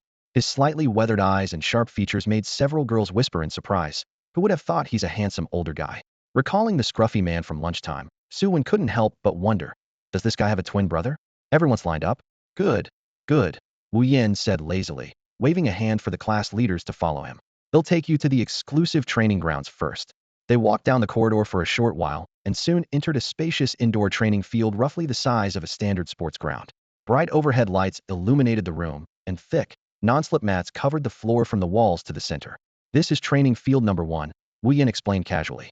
You guys will probably spend most of your 3 years of high school training indoors here. By the way, will you be re-electing training class representatives, or will the class leaders do both? Su Wen detected the nonchalant tone in Wu Yan's voice and thought to himself, this instructor really is lazy. Seeing indifferent expressions all around, Wu Yan smirked. Looks like you don't know about the perks. I can't speak for the class leaders' benefits, but for class reps, I add 15 points directly to their final exam scores. The max is 100. At those words, the group instantly erupted. A final test scored out of 100 where the class representative automatically received 15 bonus points. That basically meant you only needed to earn 85 to get a perfect score. Su Wen noticeably felt the gazes of his classmates burning hotter towards him. In Class 3's line, a boy raised his hand and said loudly, I think the training class rep should be the strongest player in battles. Since it affected everyone personally, many agreed. Some suggested a unknown duel, others wanted to wait until the end of the semester. The voices grew louder and more varied. After all, everyone wealthy enough to get into Yuan High believed they were just as good as anyone else. Plus, Pokemon training was a brand new starting line for all of them. Wu Yan looked around with a half smile. Anyone else want to share their opinion? More people joined the debate, and the scene became chaotic. Some stressed fairness. Others' efficiency. Reaching a consensus seemed impossible. Finally, Wu Yan crossed his arms and signaled everyone to quiet down for the moment. Let me give you all a suggestion. This noon, I had a small competition with 8 students the school recommended to me, supposedly the most promising among you. Honestly, I wasn't very satisfied with most of the results. At the podium, Wu Yan paced like he was inspecting prisoners of war. His gaze swept from left to right, forcing the students to look around nervously, each quietly guessing who would be the unlucky one to get called out for poor performance. Straightforward Zhou Wan and Wang Momo both looked slightly upset on the spot. Already putting themselves in the role of the one being criticized, wasn't this basically a public shaming? Amid the crowd, Chunyu eagerly squeezed toward the center, whispering excitedly to a nearby boy about which few it could be. Meanwhile, Su Wen, appointed as the temporary team leader, stood in the front row alone. No one spoke to him, and he didn't bother turning around, instead silently wondering what kind of trouble Wu Yan planned to stir up next. Wu Yan deliberately paused to build suspense before continuing. Since this is a list the school gave me, I can't just ignore it. So I've decided to adopt a tournament system. The playground instantly fell silent as he held up 5 fingers. I will first select 5 students to be challengers. From now until the end of the semester, everyone will have one chance to challenge. If you succeed, you take their place. If you fail, you lose the qualification to run for class representative. Understood? He added, if a challenger defeats a current challenger, that winner immediately takes the spot. This continues until no one has a challenge left or no one wants to challenge anymore. Is that clear? Teacher, want the first person to step up have a disadvantage? Someone raised their hand. Wu Yan stretched lazily and said, then you could all choose not to challenge and let the challengers take the benefits. The boy from the Dark Crow trainer someone Su Wen had seen at noon asked, if the first challenger loses, can they challenge again? Nope. Wu Yan shook his head. The first challenger has only one chance. The students drew out the sound, shrinking back, all afraid of being number 1. Seeing no objections, Wu Yan scanned the crowd and called out the names. Enai Xuanya from Class 1, Su Wen from Class 2, Zhou Wan from Class 3, Wang Momo from Class 4, and Deng Han Meng from Class 5. You 5 will be the first challengers. Swap places with your class monitors and come to the front. The 5 walked to the front of the line. Su Wen immediately noticed the extra layer of sympathetic looks around him. Even more notably, he was the only boy among the challengers, which made many boys in the audience eager to ask if they could challenge immediately. After all, being the first to make a name for yourself and securing priority in choosing partners for high school tends to get hot blood boiling. Su Wen thought privately. If Chinyu became a challenger, would he auction off the spot? Thinking carefully, that guy would actually do something like that. After confirming the 5 challengers were in place, Wu Yan nodded. By the way, they'll also announce the final exam assessment for this semester ahead of time. As he spoke, Wu Yan released an Umbreon from a Pokeball. This Parasect has just broken through to the first stage of power, and he'll be training it alongside you all. Wu Yan tossed the gleaming Pokeball into the air, caught it smoothly, and his voice echoed across the playground. By the end of this semester, each of you must battle it. Last at least 1 minute, and you pass with a score of 60. 2 minutes earns 70, 5 minutes 80, 10 minutes 90. If you can defeat it, that's a perfect score. As soon as he finished speaking, laughter broke out among the students. They applauded, as if this test would be a breeze. Only a few unlucky ones, those who had faced Wu Yan during lunch break, stood stiffly, swallowing nervously. Su Wen felt a chill shoot through him. He knew all too well the terrifying strength of this Parasect. Beating Chun Yu was as easy for it as beating a child. Most of the students had no idea how dangerous it really was. Without warning, at least a third of them would end up completely overwhelmed. And that was just its unevolved form. Once it received a Sun Stone, it would evolve into a luminescent Parasect. Su Wen imagined the evolved creature charging under Wu Yan's precise and ruthless control, and the thought made his spine tingle cold. At that point, whether a student passed or not wouldn't depend on their own skill, it would hinge on whether Wu Yin decided to go easy or not. What was even more unsettling was that Wu Yin singled out Su Wen, Zhou Wan, and 3 others to stand at the very front of the lineup. Su Wen immediately understood they were the target group, distractions meant to draw the class attention to competition among themselves, while ignoring the threat posed by the parasect lurking, whose power was close to their own Pokémon, but far deadlier. The sun blazed down on the playground. Su Wen and Zhou Wan exchanged a glance, and in those eyes, they silently shared the same thought. Wu Yan really was a tough nut to crack. But Su Wen had no intention of letting him get the better of them. As the bell rang to signal break time, he was already plotting with a few class representatives on how to turn the tables and make Wu Yan pay in the end. Only after covering the essentials did Wu Yan finally get to the main point. Everyone, sit down on the floor for now. For the first lesson, I'm going to teach you some common knowledge every trainer must master. He raised his hand, then was the first to plop down onto the polished wooden floor. The training ground had just been cleaned, leaving the surface spotless. The boys, looking for convenience, quickly mimicked the teacher's posture and sat down. Meanwhile, a few tidy girls passed around tissues to lay down before gently settling themselves. Once around 200 students had quietly taken their seats, Wu Yan scanned the room and his voice echoed throughout the semi-enclosed arena. First off, you've all learned the basics, right? Types, moves, and some special evolution conditions you covered in middle school. I won't repeat those. He made a circle in the air with his hand. Today, we're focusing on 2 things: how to train your Pokémon into powerful fighters, and how you yourselves can become competent, or even outstanding, trainers. He paused, eyes sweeping the crowd. Since you chose this path, you need to understand that whether you go to university or start working, you won't be settling for ordinary jobs. I might even run into some of you years from now in some forbidden area, a mysterious realm, or a random gym. If you don't quit halfway, maybe I'll have to start calling you champions. The joke caught the 5 classes off guard at first, but quickly erupted into laughter, filling the high ceilings with sound. As the laughter died down, Wu Yan continued, but the road of a trainer isn't easy, especially when exploring hidden or forbidden places. Only strong Pokémon can guarantee your survival. Speaking of training, you've probably heard of the 3 essentials online or elsewhere. Who can tell me what those 3 are? It's okay if you get it wrong. Before he finished, a boy in the front row raised his hand. Wu Yan nodded. You please speak. Energy accumulation, skill development, and potential distribution, the boy answered confidently. That's right, Wu Yan confirmed, then emphasized, and their importance is exactly in that order. Energy accumulation first, skill development second, and potential exploration third. He glanced at the Pokeballs hanging from belts or held in students' arms. I guess most of you got your first partner during summer break. Some claimed one for free at the Pokemon Center. Some bought one at the market, and some had parents prepare one in advance. I'm sure you've all at least tried the basics, letting your Pokemon absorb ambient energy using online guides. Now, show me by raising your hand if you can clearly sense your Pokemon's energy absorption limit. The so-called energy absorption limit refers to how much energy a Pokemon can absorb within a certain time frame, usually measured in days. For example, Su Wen's Charmander can reach its daily limit in less than 2 hours with its trainer's help. Out of nearly 200 students, fewer than 20 raised their hands. Wu Yan counted them and then signaled for them to put their hands down. These students either paid to recharge at a gym or found a sacred place with strong energy. But even here in Yun City, with its average ambient energy levels, no one in this class can fully max out their Pokemon's energy intake even if they absorbed it continuously for 24 hours. Tomorrow will be the most unusual day at the training center, because from noon until midnight, the center's energy concentration will be kept continuously high.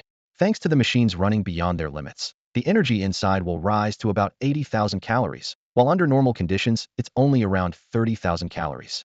To make sure everyone takes full advantage of these 12 hours, Wu Yan got straight to the point standing at the podium. Students, tomorrow's task has only one goal: to measure how long it takes for each of your Pokemon to reach their maximum energy absorption limit. As soon as he finished speaking, a student in the back raised their hand hesitantly. Teacher, what if we can't reach the limit in 12 hours? The classroom fell silent instantly. Wu Yan's gaze darkened slightly. After a brief pause, he answered calmly. In that case, I suggest you either give up on becoming a trainer or give up that Pokemon. But the government forbids abandoning or harming your Pokemon without good cause. So your real choice is to give up becoming a trainer. The school will transfer you to the regular class. Many faces froze, the atmosphere thick with unspoken pressure. Wu Yan continued to explain. Energy accumulation is a daily routine for every Pokemon. Research data shows that if a Pokemon can reach its absorption limit each day, it builds the foundation for the absolute best theoretical potential. Simulations have been done. 2 Pokemon, one hitting the limit every day, another barely reaching the passing line. By the time they reach the stage 4 Dominator level, The first stats are roughly double the second's. And that's only at Dominator level. The gap widens even more at Master, Gym Leader, or Champion levels. He glanced around the room at the students, whose expressions ranged from serious to thoughtful. You're probably thinking, we have to make sure our Pokémon hit that limit every single day, right? Unfortunately, training isn't just about energy. There are two other equally important factors. To balance everything and still reach the top limit within 5 hours daily. That's almost exclusively for prodigies. Most Pokémon need between 8 to 10 hours to fully charge. Raising his hand, he traced a gentle shaped curve in the air. Studies have found that a Pokémon's energy absorption efficiency follows an oxygen ion curve. Stopping at about halfway gives the best efficiency for effort. This way, there's enough time left for other training, and the gap between you and prodigy stays as small as possible. Of course, Wu Yin shifted tone. If you can, I still want you to max out your Pokémon's energy absorption every day. It's optimal for later development. He then moved on to the second topic. Next is skill development, divided into 3 phases. First, mastering skill release. Second, performing skills at maximum speed and power. Third, making skills uniquely your own, basically getting creative with them. After a pause, he added one more point, and then there's potential allocation. Theoretically, it's the least practical of all. He'll start special training for some of you in a week. For now, focus on mastering the first 2 parts. After covering the main points, Wu Yin waved his hand. That's all for now. Let your Pokémon loose and start absorbing energy. It'll raise the center's concentration, make the most of your time. The students rose all at once. At that moment, Yu suddenly called out to Wu Yin. Teacher, what if my Pokémon has already reached its energy limit? Wu Yin pointed toward the training field on the other side. Go over there to practice skills. Getting his answer, Yu scratched his head and was the first to leave the crowd heading over there. While voices of envy, jealousy, and amazement echoed around, a complex mix of emotions sweeping the group. Is the gap really this big on the very first day? Su Wen wasn't jealous but pursed his lips twice and muttered, Yu's ability really is impressive. Su Wen was the third to start skill training, but Inai Xuanya was even faster than him, probably because of the mud plaster Nidoran had on its back at noon. At the training ground, after handling some scattered questions from the students, Wu Yin didn't just stand idle. He kept an eye on the energy cultivation area and moved back and forth between the tracks, ready to fill gaps and answer doubts at any time. When Su Wen finished energy training with his steaming Charmander, Wu Yin called out teasingly, Hey, a bit slower than I expected, huh? Su Wen didn't bother responding. He just rolled his eyes and brushed past him. Class ended at 6, but it was already 4:30. He had to start actual skill training right away. Seeing the boy ignore him, Wu Yin didn't back off. Instead, he leaned in closer. Any questions? Su Wen thought for a moment, then nodded. Actually, yes. Teacher Wu, how do you think I should best train my Charmander next? Wu Yin didn't answer immediately. Instead, his gaze fell on Yu nearby, who was having his Rotom repeatedly discharge electric shocks, twisted arcs crackling. Yu had been watching them out of the corner of his eye, ears perked. Being called out, he immediately answered, Yes. Teacher, what's up? Come closer. Yu stepped forward quickly. Only then did Wu Yin speak. Do you know why your Rotom and Su Wen's Charmander, both freshly breaking through the first stage, show such a big gap in strength? Yu thought briefly. Because they differ in how well they've mastered their moves, right, teacher? Exactly. Wu Yin nodded. Charmander understands and applies its current moves far better than your Rotom. What you two need to do next is systematically gather and study move series. He raised his hand, giving examples. Claw Slash, Dragon Claw, Shadow Claw, Metal Claw type moves, Flame Punch, Thunder Punch, Bullet Punch type moves. Some traits only apply to specific series. For example, Bulletproof makes one nearly immune to ball or bullet type attacks. Su Wen frowned slightly, recalling something from the forum posts. Teacher, I read that moves from the same series are easier to master. Is that true? Right. Wu Yan's eyes showed a hint of surprise. That was my teacher's idea. But at the time, this theory contradicted the popular unique moves only view and was shelved. Yu was surprised. Really? It sounds reasonable to me. Wu Yan shrugged and gave a wry smile. Science isn't about what feels right. It needs repeated data verification. A few centuries ago, people thought heavy iron balls dropped faster than lighter ones. Su Wen pressed on. Then which series should we learn first? He trusted Wu Yan wouldn't lead them astray. Unfortunately, Wu Yan spread his hands. There's not enough evidence yet. My teacher compiled lots of data, but tests showed even if a Pokémon masters several claw-type moves, learning another claw move isn't as easy as expected. That was the reality. Pokémon skilled in multiple claw moves didn't find picking up new moves of the same series significantly easier just because they shared a common origin. Practice is the only way to test the truth, so this idea was discarded without hesitation. However, over the years, Wu Yan's teacher discovered that the lack of proficiency in claw techniques might be due to insufficient mastery of elemental energy. He gave a clear example. Among fire-type Pokémon, a Charmander finds it much easier to learn Flame Punch than Dragon Claw. This is because Charmander isn't naturally a dragon type, so its perception and control of dragon energy are far less accurate than that of fire energy. Realizing this, the teacher shifted the focus of his research to dual-typed Pokémon, hoping that by having them alternate learning claw moves of different elements, he could observe the relationship between energy control and move proficiency. For instance, if they could find a Pokémon with Dragon Ghost types, and have it first learn Dragon Claw and then Shadow Claw, repeating this practice would allow the conversion between two elemental energies within its body, accumulating convincing data. Unfortunately, reality was disappointing. Dragapult, although Dragon Ghost, can only learn Dragon Claw. Aegislash, being Steel Ghost, can only learn Shadow Claw, and can't even master the basic Metal Claw. Collecting materials was an arduous, uphill battle. Fortunately, the teacher persevered for years and was close to producing publishable results. Thus, Wu Yin citing this theory first was well justified. When Su Wen asked Wu Yin which type of moves Charmander should focus on, Wu Yin unexpectedly showed a complex look. Judging by its species tendencies, Charmander is like Cyndaquil, it excels with ranged flamethrower. He paused, then added, but your Charmander's close combat talent is also strong.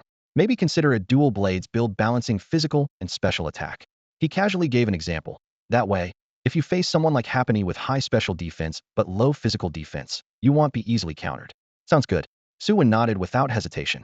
He had already planned a dual blade style, especially since he had a Charizard X Megastone ready. As for Chunyu, Wu Yin barely gave him a chance to speak.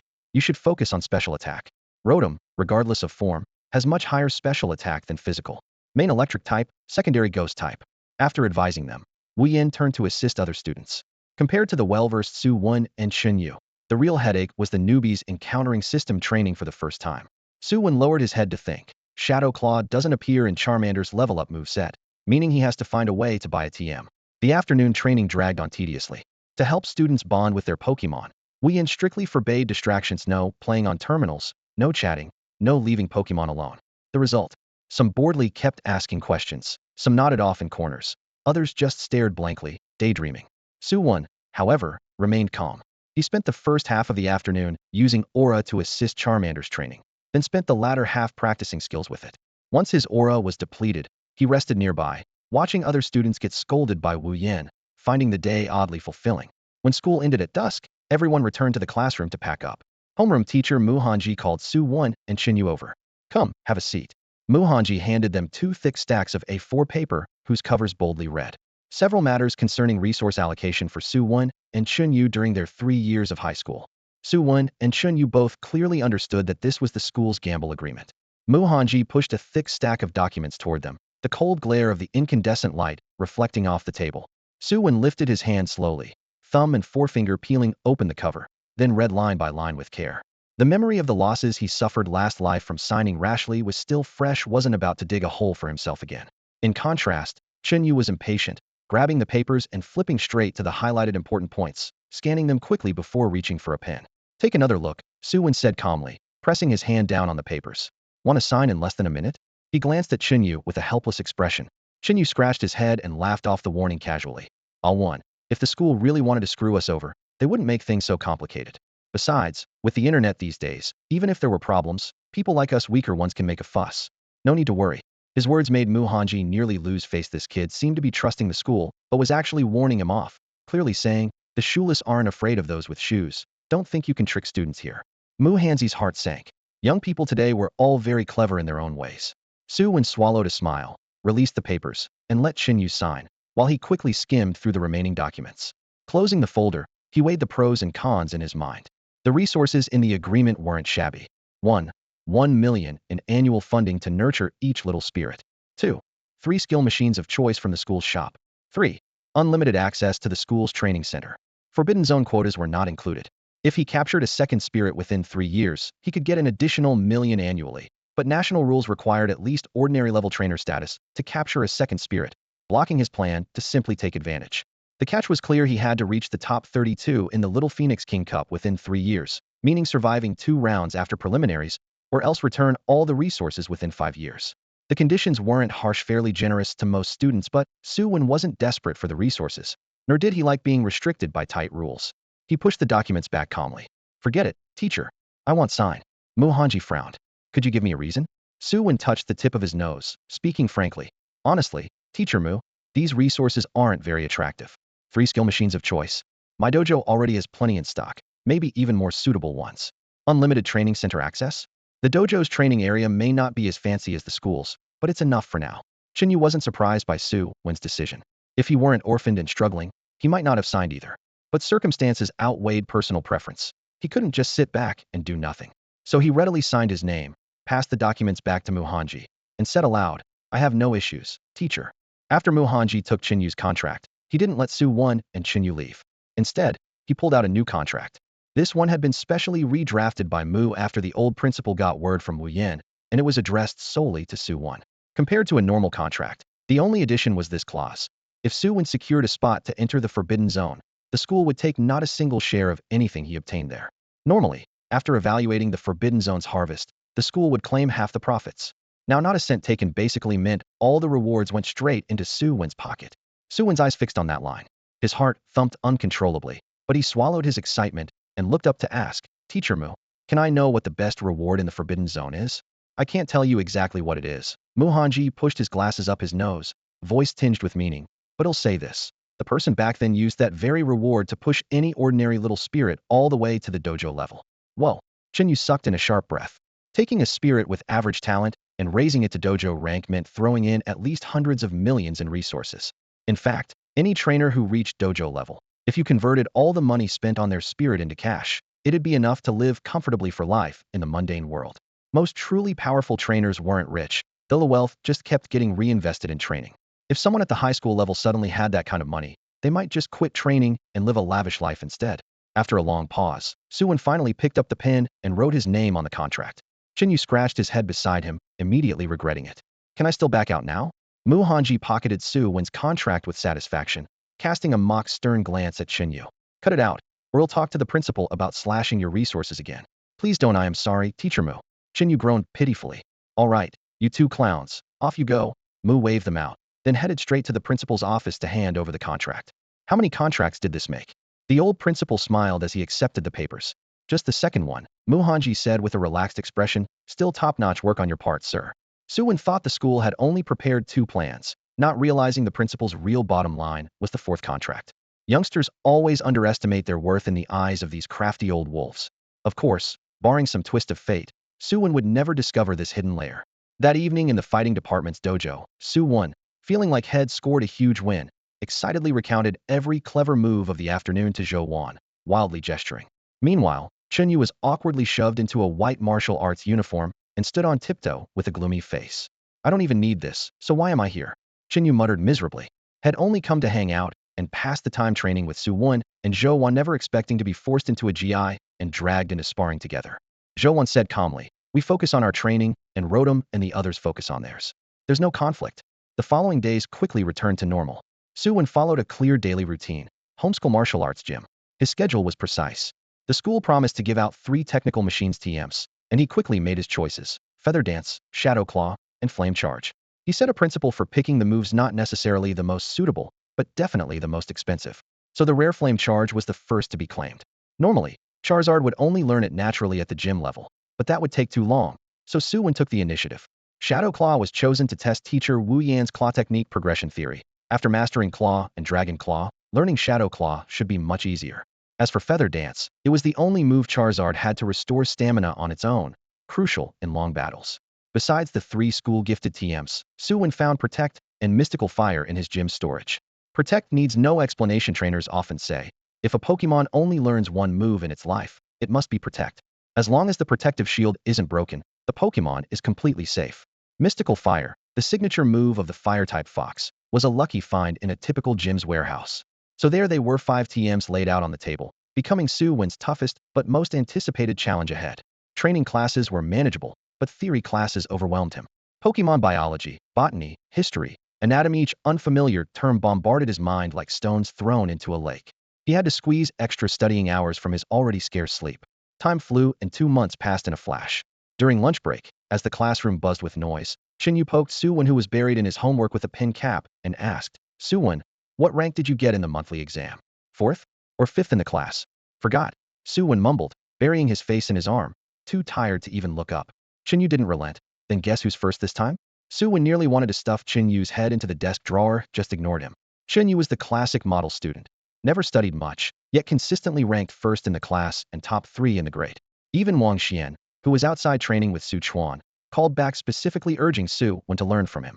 Worse, since rankings began, Yu turned into a fountain of negative vibes. After each exam, Mu Hanji invited him up to share experiences, and all Yu said was, "I pretty much just wing it. No idea how I end up first enough to feed Rotom a half month's worth of bad energy. If it weren't for his smooth social skills, he'd probably have been pulled into a restroom for consolation by classmates." Su Wen was about to shift and nap a bit more when suddenly a boy burst in at the door, shouting, "Looks like kids from Haishu High are here to crash the party." "Yeah right. Wang Lei, what is this, some hot-blooded school drama?" Someone mocked. Su Yin thought the same way. This was Xia country, not Sakura country. High school wasn't about challenging other schools like that. But Wang Lei was nervously pacing. "It's real?" The head of the Yun City Spirit Center came personally, saying it's a surprise inspection. "Almost all the sophomores and juniors have been crushed already. Now it's our turn, freshmen." Before he finished, Mu Hanji pushed open the classroom door and strode in, his voice firm and commanding. "Su Wen, Yu, come with me." Su Wen was pulled to his feet by Yu, and they hurried out with Mu Hanji. Other students tried to follow but were sternly told off by Mu. "Everyone else, get back to class." In the hallway, Yu, seeing Mu Hanji so urgent for the first time, called in help but asked, "Teacher Mu, what's really going on?" Su Wen yawned but perked up, listening intently. Walking briskly, Mu gritted his teeth. Leaders from Haishu and Erzhong suddenly brought their students to Yunhai today, claiming it's just a friendly spar. They even invited the head of the Spirit Center here.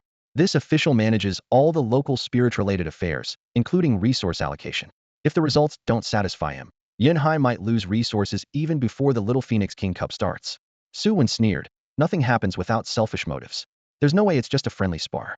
Most likely, they're after next year's Forbidden Zone slots. Mu adjusted his glasses, the lenses reflecting a sharp glare. By the usual rules, Yunhai gets 5 slots, Erzhong 3, Haishu 2, plus some scattered high schools, 18 total. Haishu isn't willing to remain third place. Yu asked cautiously, "Is it really that bad?" Wang Lei said the sophomores and juniors were already crushed. "Not quite," Mu's voice dropped. "Our sophomores and juniors aren't the best, split about 40-40, but their real target is you freshmen. Listen to what Teacher Wu Yin tells you. If he says to hold back strength, do so. If he says go all out, then give it your all." He paused, frowning deeply. This surprise is too sudden. Even the old principal was caught off guard. "Although we investigated Hakes's new students, plans don't always work. We might suffer a big loss." They entered the training hall just as the last battle of the sophomore round ended. Monkey Spirit lost its ability to fight. Cactus Spirit wins. Students in Yunhai's redand white uniforms withdrew their monkey spirits. Heads hung low as they moved toward the resting area. The air on Yunhai's side was heavy and oppressive, while Hakes's blue uniforms filled their side with loud laughter, a stark contrast. In the stands, senior staff from all schools and the Spirit Center officials looked down imperiously. Wu Yin sat with the sophomore and junior trainers in the front row of the resting area. Besides Su Wen and Yu, all 6 freshman seed players had already arrived. Wang silently frowned. "Why are you two just arriving?" Yu was baffled. "Shouldn't you guys be the ones arriving so early?" Once Teacher Mu called, we left without delay. Next to Zhou Wan, 2 seats opened up. After Su Wen and Yu sat down, Zhou whispered, "Teacher Mu didn't call you immediately. He got called away during class." Su Wen and Yu exchanged a look typical Mu Hanji. Calm as ever, letting them finish that cultural class even when everything was on fire. Up front, a sophomore teacher quietly reported to Wu Yin, "That's all the info. We're counting on you." The crushing score had their heads down. Hope rested on Wu Yin and the freshmen. "Do your best," Wu Yin nodded. "It all depends on their performance." He turned to face Su Wen and the others. "Freshman round starts in 5 minutes. We have a pretty good read on the opponent's strength, but watch out for a transfer student from Sakura country. Have no intel. He could be Hakes's secret weapon." Su Wen's drowsy mind snapped awake. "Sakura country?" "Yes. Any questions?" Wu Yin frowned slightly at Su Wen's unusual reaction, thinking he might be under pressure too. Su Wen's eyes flashed with sharp determination. "Leave him to me." When Su Wen volunteered to fight, everyone was a bit surprised. Over the past 2 months, his strength was unquestionable, but he had gained a reputation as a slacker. He never made the first move unless challenged. More than half of Class 2 had at some point endured a few hits from his little fire dragon under the excuse of practice. Su Wen never hid his skills, and none of his challengers escaped defeat, earning him considerable prestige. Yet today, his fighting spirit burned fiercer than ever. The last time Wu Yin saw him this fired up was during their own school match. "Su Wen, do you know that student from the Sakura country?" And Aishwanya hesitated before whispering. Su Wen just smiled wryly without answering. They couldn't understand the complicated emotions behind it in his previous life. Much of Huaxia's territory was swallowed by neighboring countries, and history was nearly erased. While in this world, The Xia Kingdom's darkest days still had it fending enemies from within its borders. So most classmates felt nothing special about Sakura country. But Su Wen was different. Certain memories were etched deep in his soul despite reincarnation. Times changed, but his grudges never faded. If he could suppress them once more, he wouldn't hesitate. Wu Yan didn't understand why Su Wen singled out that foreign student, but it was a good thing. He patted Su Wen's shoulder and said, "Great. 5 students came from Haishu High School, so we need 5 too. When the Sakura country student fights, it's all yours." Su Wen nodded in agreement, then sat back down with his eyes closed to rest. Wu Yan began selecting others. In Aishuanya, Chenyu, Zhou Wan, Chiu Kuan 4, no holding back later. Wang Momo wanted to sign up, but everyone opposed it, so he sulked as a spectator. The match began. Haishu Hai's first fighter was a boy whose Pokemon Bingbao looked like an irregular block of ice with jagged edges. Its purple-yellow eyes gleamed coldly, limbs short and sturdy. It could breathe out air at -100 degrees Celsius, instantly freezing moisture in the air to trap enemies in ice. Even if its hard ice armor shattered, it could immediately reform with cold air. Bingbao usually gathered in frigid mountain peaks and drifting ice fields. Its evolved form, Bingyan Monster, resembled a giant glacier turtle covered in pure white ice armor with amber eyes hidden in the cracks, sharp icicles on its belly, and spiked cylindrical legs providing incredible physical defense. Su Wen's little fire dragon should have stepped up to counter it, but Yun Gao lacked enough info on the enemy, so Wu Yan had to make a quick call and sent an Aishuanya instead. Unfortunately, Nidalee's attacks couldn't break through the ice armor. Despite an Aishuanya desperately pulling and having Nidalee fight guerrilla style, Bingbao steadily dragged them into close combat and won decisively. For the second round, Haishu Hai sent out a girl whose Pokemon was a Noctowl. The Night Patrol spirit wears a mask resembling a human skull, complete with 3 teeth and 2 large eye sockets. Inside the sockets hides a black body with a single blood-red eye that can move from side to side. Hovering atop its head is a ghostly flame connected to the mask, and on its back are 2 white, bone-shaped marks. It always keeps its hands clasped behind its back, stooped like a little old man. Its feet are cloud-like and rarely touch the ground, drifting silently through the air. Legend says the Night Patrol spirit delights in the cries of children and loathes sunlight, appearing only in dark, eerie places. Its daytime appearances are extremely rare. Now, this strange little spirit has somehow become the partner of a schoolgirl, leaving many spectators quietly astonished. After all, girls usually react more sensitively to ghostly beings, let alone willingly bond with such a creature. On the battlefield, the Night Patrol spirit faces off against Chenyu's Rotom. Ghost versus ghost types typically cancel each other out, but Night Patrol spirit's superior defenses give it a slight edge, just like its evolved form, the Hesitant Night Spirit, which is a textbook example of a support-type Pokemon. Throughout the match, the Night Patrol spirit repeatedly uses Mean Look and Shadow Ball to disrupt Rotom's attacks. However, Rotom's relentless electric shocks eventually break through the interference, sending Night Patrol spirit crashing to the ground. The third contestant from Haishu High is the exchange student from Sakura Country, Kirikawa Shun. He nodded slightly toward Wu Yan, while Su Wen stepped onto the training field. "I hope you find this a little interesting. Entertain me a bit, won't you?" Kirikawa Shun looked up and smiled openly, revealing his curiosity. "What is he saying?" Chenyu glanced around, only to meet confused looks from everyone else. But Su Wen clearly understood, had mastered Chinese, English, Russian, and Japanese in a past life. Calmly, he replied, "It will be a match you won't forget in your lifetime." On the surface, his tone was light and casual, but inside, tumultuous emotions boiled like an erupting volcano. Kirikawa Shun hadn't expected his opponent to understand Japanese, but it didn't faze him. Haishu Hai's intelligence was impeccable. They had already uncovered Su Wen's Pokemon lineup, while Su Wen knew nothing of Kirikawa's hand. "Let's go, Candlelight Spirit." At his soft command, a Litwick floated onto the field. Its head bore a purple flame. Its white waxy body was slightly melted, the layered wax scars covering its right eye and revealing only a bright yellow left eye. Its protruding upper lip curled into a sinister grin. Litwick and its evolution are the only Pokemon officially documented in textbooks as able to absorb life energy, often labeled as typical villains. Pokemon centers rarely allow them in bustling areas. In the stands, both Yun Gao and Haix's students and officials instinctively hunched their shoulders. "Damn, why does Haishu Hai always have these creepy ghost Pokemon?" Chenyu couldn't help but complain. It wasn't personal against Night Patrol Spirit or Litwick, but since 2 of the 3 Pokemon on the field had negative reputations in the ghost category, those around Chenyu found it hard not to agree. Kirikawa Shun's Litwick had the Flash Fire ability, and he already knew that Su Wen's little Pokemon was a Charmander. With Litwick's fire attack suppressed, how much power could Charmander really muster? That was precisely why Kirikawa dared to speak so boldly, even eagerly wanting to see Su Wen's panicked expression. But Su Wen remained calm, releasing Charmander without a hint of worry. In the stands, The Yun-Gao second and third year students, still unsure of the full situation, felt a sudden tension. Damn, Charmander against Litwick, if it really has flash fire, then we're screwed. Almost certainly. Haisu must have studied us. Look at their battle order, it's clearly deliberate. This is bad. If we lose one more in the best-of, our margin for error disappears. At the edge of the arena, Haisu Hai's vice principal faced Yun-Gao's old principal, both wearing smiles full of hidden meaning. Sorry, old principal. Looks like we're about to take another victory. The old principal lifted a faint smile, replying coolly, we'll just have to watch the match. Meanwhile, compared to the upperclassmen's tension, Chunyu and the others watched with appreciation. They knew Su Wen and Charmander's strength thoroughly. Zirconiach. Kirikawa, disappointed not to see the panic he expected, clicked his tongue and ordered, Litwick, use spark. Litwick expertly controlled its eerie green flames, splitting them into 3 streams that swept in from left, center, and right, as if trying to engulf Charmander completely. The precision of the attack only deepened the crowd's concern. Someone quietly prayed, at least let them not lose badly. If Charmander's flames were hot and dazzling, and Cyndaquil's were wild and untamed, then Litwick's sickly green fire was like a cursed wound, cold, corrosive, slowly eating away even solid rock. But Charmander wasn't stone. As the green flames closed in, Su Wen gave a sharp command. Charmander opened its mouth, spitting 3 vivid red sparks. The flames darted like nimble ember birds, attacking the green flames heated in midair. The fires ripped and tangled, but didn't merge.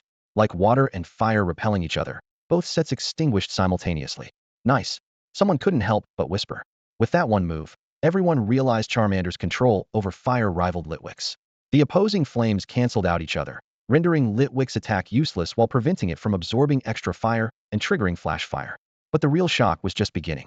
Kirikawa, seeing his offense completely neutralized, silently lamented but prepared to issue his next command. After all, on paper, Litwick's flash fire gave it a clear edge. At that exact moment, as the fire vanished, Charmander sprang into action. A faint fiery aura surrounded its body as, within seconds, it closed the distance to Litwick and appeared right before it. In everyone's eyes, Charmander seemed to transform into a blazing flame, and the scorching wind it stirred up made even the distant spectators feel a wave of warmth wash over their faces. This wasn't a new move, but rather the most basic application of Flare Blitz. Even back then, with Su Wen's aura assistance, Charmander had barely managed to learn this technique before the TM broke down. If fully unleashed, harming itself before harming the enemy was almost inevitable. Over the past 2 months, Su Wen, with Wu Yan's help, had broken down Flare Blitz into several stages, thoroughly understanding it before resonating with Charmander, which finally allowed it to utilize some of the move's characteristics. At this moment, Charmander was only borrowing that explosive speed for movement. The real killing blow was Dragon Claw, glowing like jade in its grasp. Whoosh, flames sliced through the air as Dragon Claw produced 2 powerful whooshing sounds. The first strike, a right claw slashing down from the upper right, sent Litwick tumbling. The next strike, a left claw thrust straight forward at the moment of recoil, its edge nearly piercing through half of the opponent's body. Tick tick tick. Litwick collapsed to the ground, and the entire venue fell silent in an instant, leaving only the clear ticking of the timer. Holy shit. Charmander's amazing. Chinyu was the first to break the silence, shouting at the top of his lungs. Only then did the referee snap back to reality, fumbling to raise the red flag. Litwick is unable to battle. Charmander wins. No one blamed the referee for spacing out in the previous 2 matches, whether it was Ni Xuanya or Chinyu. Both had fought hard for over 10 minutes before the outcome was decided. But this round took only 47 seconds.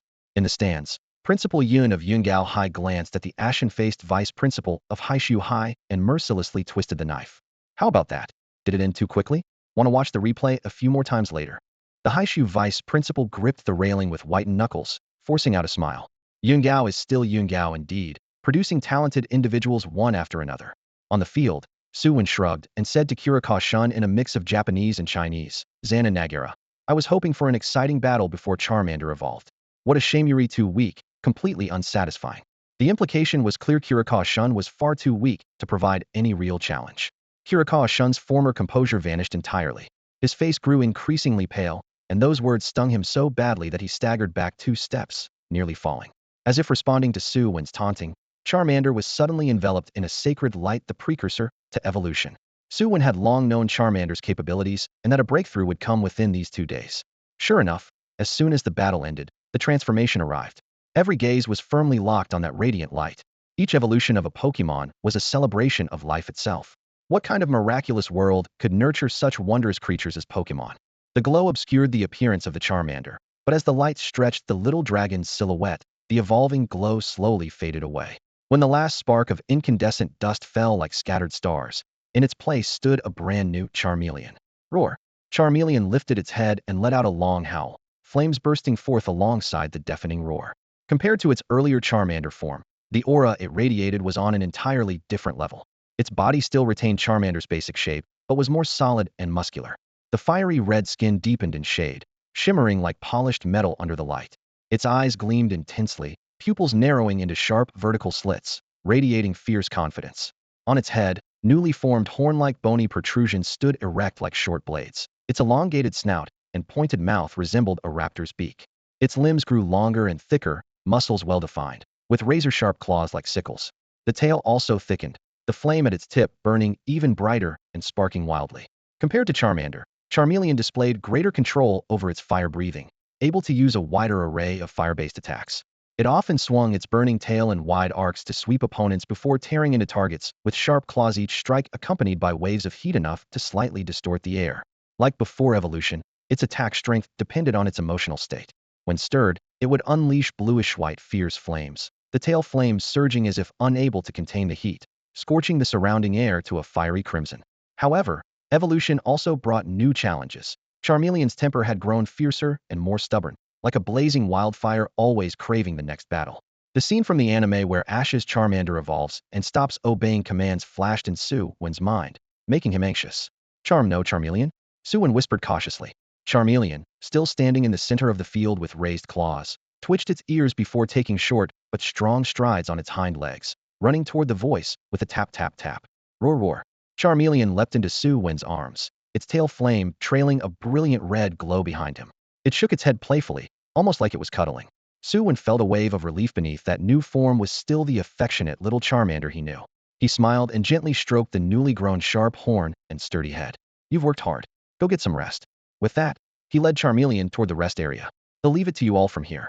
He waved to the people offstage. Su Wen's rare moment of passion had ended, and he returned to his usual relaxed pace.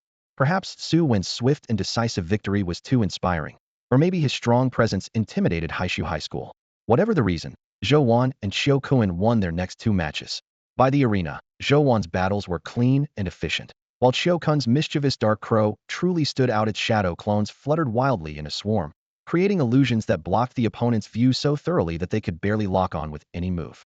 In the end, the opposing player was completely outmaneuvered, becoming today's most frustrated loser. The score settled at 4-1 amid cheers from the stands. Manager Wang, overseeing the evaluation, nodded approvingly. Not bad, not bad. The youth of Yunde City still have plenty of vigor. Is this Su Wen, the son of Master Sichuan? The veteran principal pushed up his gold-rimmed glasses and introduced one by one. Yes. Nai Xuanya ranked second in Yunde City's entrance exam this year. Zhou Wan is the daughter of Master Zhou Li. Qin Yu, though an orphan, had parents who were both Taoist dojo-level trainers. Xiao Kuan was specially recruited from outside and is equally talented. Manager Wang's smile deepened. Good, good. All very outstanding kids. By contrast, the senior officials from the second middle school and Haishu High looked much gloomier. Their plan to take advantage backfired badly. They had intended to pressure Yun Hai and even considered risking a few forbidden zone slots, but fortunately never voiced it aloud. With the battles over, morning cultural classes were still in session. Mu Hanji waved his hand like shooing ducks, herding the students back to class. Everyone, get back to your seats. No loitering here. Walking among the group, Chinyu muttered quietly, that old bald guy is so ungrateful. Old Baldy Mu was the nickname Class 2 students gave Mu Hanji, whose noticeably receding hairline had worsened over the last 2 months. Su Wen yawned and offered reassurance. Don't worry, history's last period. You can cruise through that one. History had always been Su Wen's strength, never scoring below 95. The teacher turned a blind eye to his occasional fidgeting. At the front, the history teacher was explaining the outbreak of the Third Pokémon World War. Beneath the desk, Su Wen's thoughts drifted to Charmeleon. So far, Charmeleon had learned these moves: Scratch, Growl, Ember, Smokescreen, Dragon Breath, Dragon Dance, Dragon Dive, Outrage, Flare Blitz, Protect, and Magical Fire. Shadow Claw hadn't been learned yet, and Feather Rest had to wait until evolution into Charizard. Though Dragon Dance, Dragon Dive, Outrage, and Magical Fire were stored in its memory, Charmeleon couldn't use them, yet due to lack of focused training. For now, Su Wen planned to focus on sharpening Dragon Claw and Protect. After reaching Elite Tier 3 and learning Flamethrower, he would deeply train Magical Fire as well. When Charmeleon evolved into Charizard, he would then develop its Flying-type moves. The downside was that at this pace, it probably wouldn't evolve before entering the Forbidden Zone. Su Wen understood clearly how important having a flying-type Pokémon, there was especially one like Charizard that could be ridden. Su Wen scribbled on a blank sheet of paper. The history teacher, mistaking his rare focus for genuine interest, suddenly grew more passionate at the podium. After Charmeleon evolved, its energy surged dramatically, forcing Su Wen to increase its training load. The originally allocated resources quickly became tight. Fortunately, when Su Wen mentioned this during a video call with Zhu Tianxing, Zhu immediately raised their monthly resource quota, impressed by the progress. Charmeleons naturally consume more than their peers in the valley, and now their advancement efficiency far outpaced most others hatched at the same time most were still in early stage 1 or just entering it. The wealthy Charizard clan leader didn't mind the resource drain. In his eyes, as long as the kids got stronger, it was all worth it. Another week passed, and as usual, Su Wen and Chun Yu went to Zhou Wan's dojo for training. That day, Zhou Wan was obviously distracted and repeatedly slipped up in ways Su Wen quickly caught. "Wanjia, what's wrong today?" Su Wen pulled back just an inch away from her chest. Zhou Wan sank to the ground weakly, her spirit seemingly drained. "On, has Uncle Zhou ever told you about something called dawn?" Chin Yu, who was nearby training with Rotom, overheard and stepped closer. "Dawn? What's that?" Su Wen knew in his heart that this dawn wasn't about sunrise. It sounded like a code name or organization, likely connected to Zhou Wan's unusual behavior. "What's going on, Wanjia? My dad never mentioned any special meaning. Whatever it is, we'll face it together." He crouched down to comfort her. Chin Yu leaned in too. "Yeah, Wanjia, just tell us what's happening." Zhou Wan was silent for a long moment, then took a deep breath. "Last night, after you left and before I slept, I received a delayed email.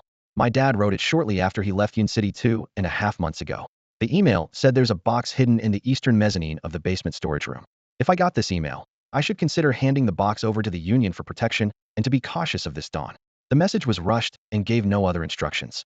"And it's already been more than 2 months." Her voice trembled as she closed her eyes, as if bracing for an unbearable truth.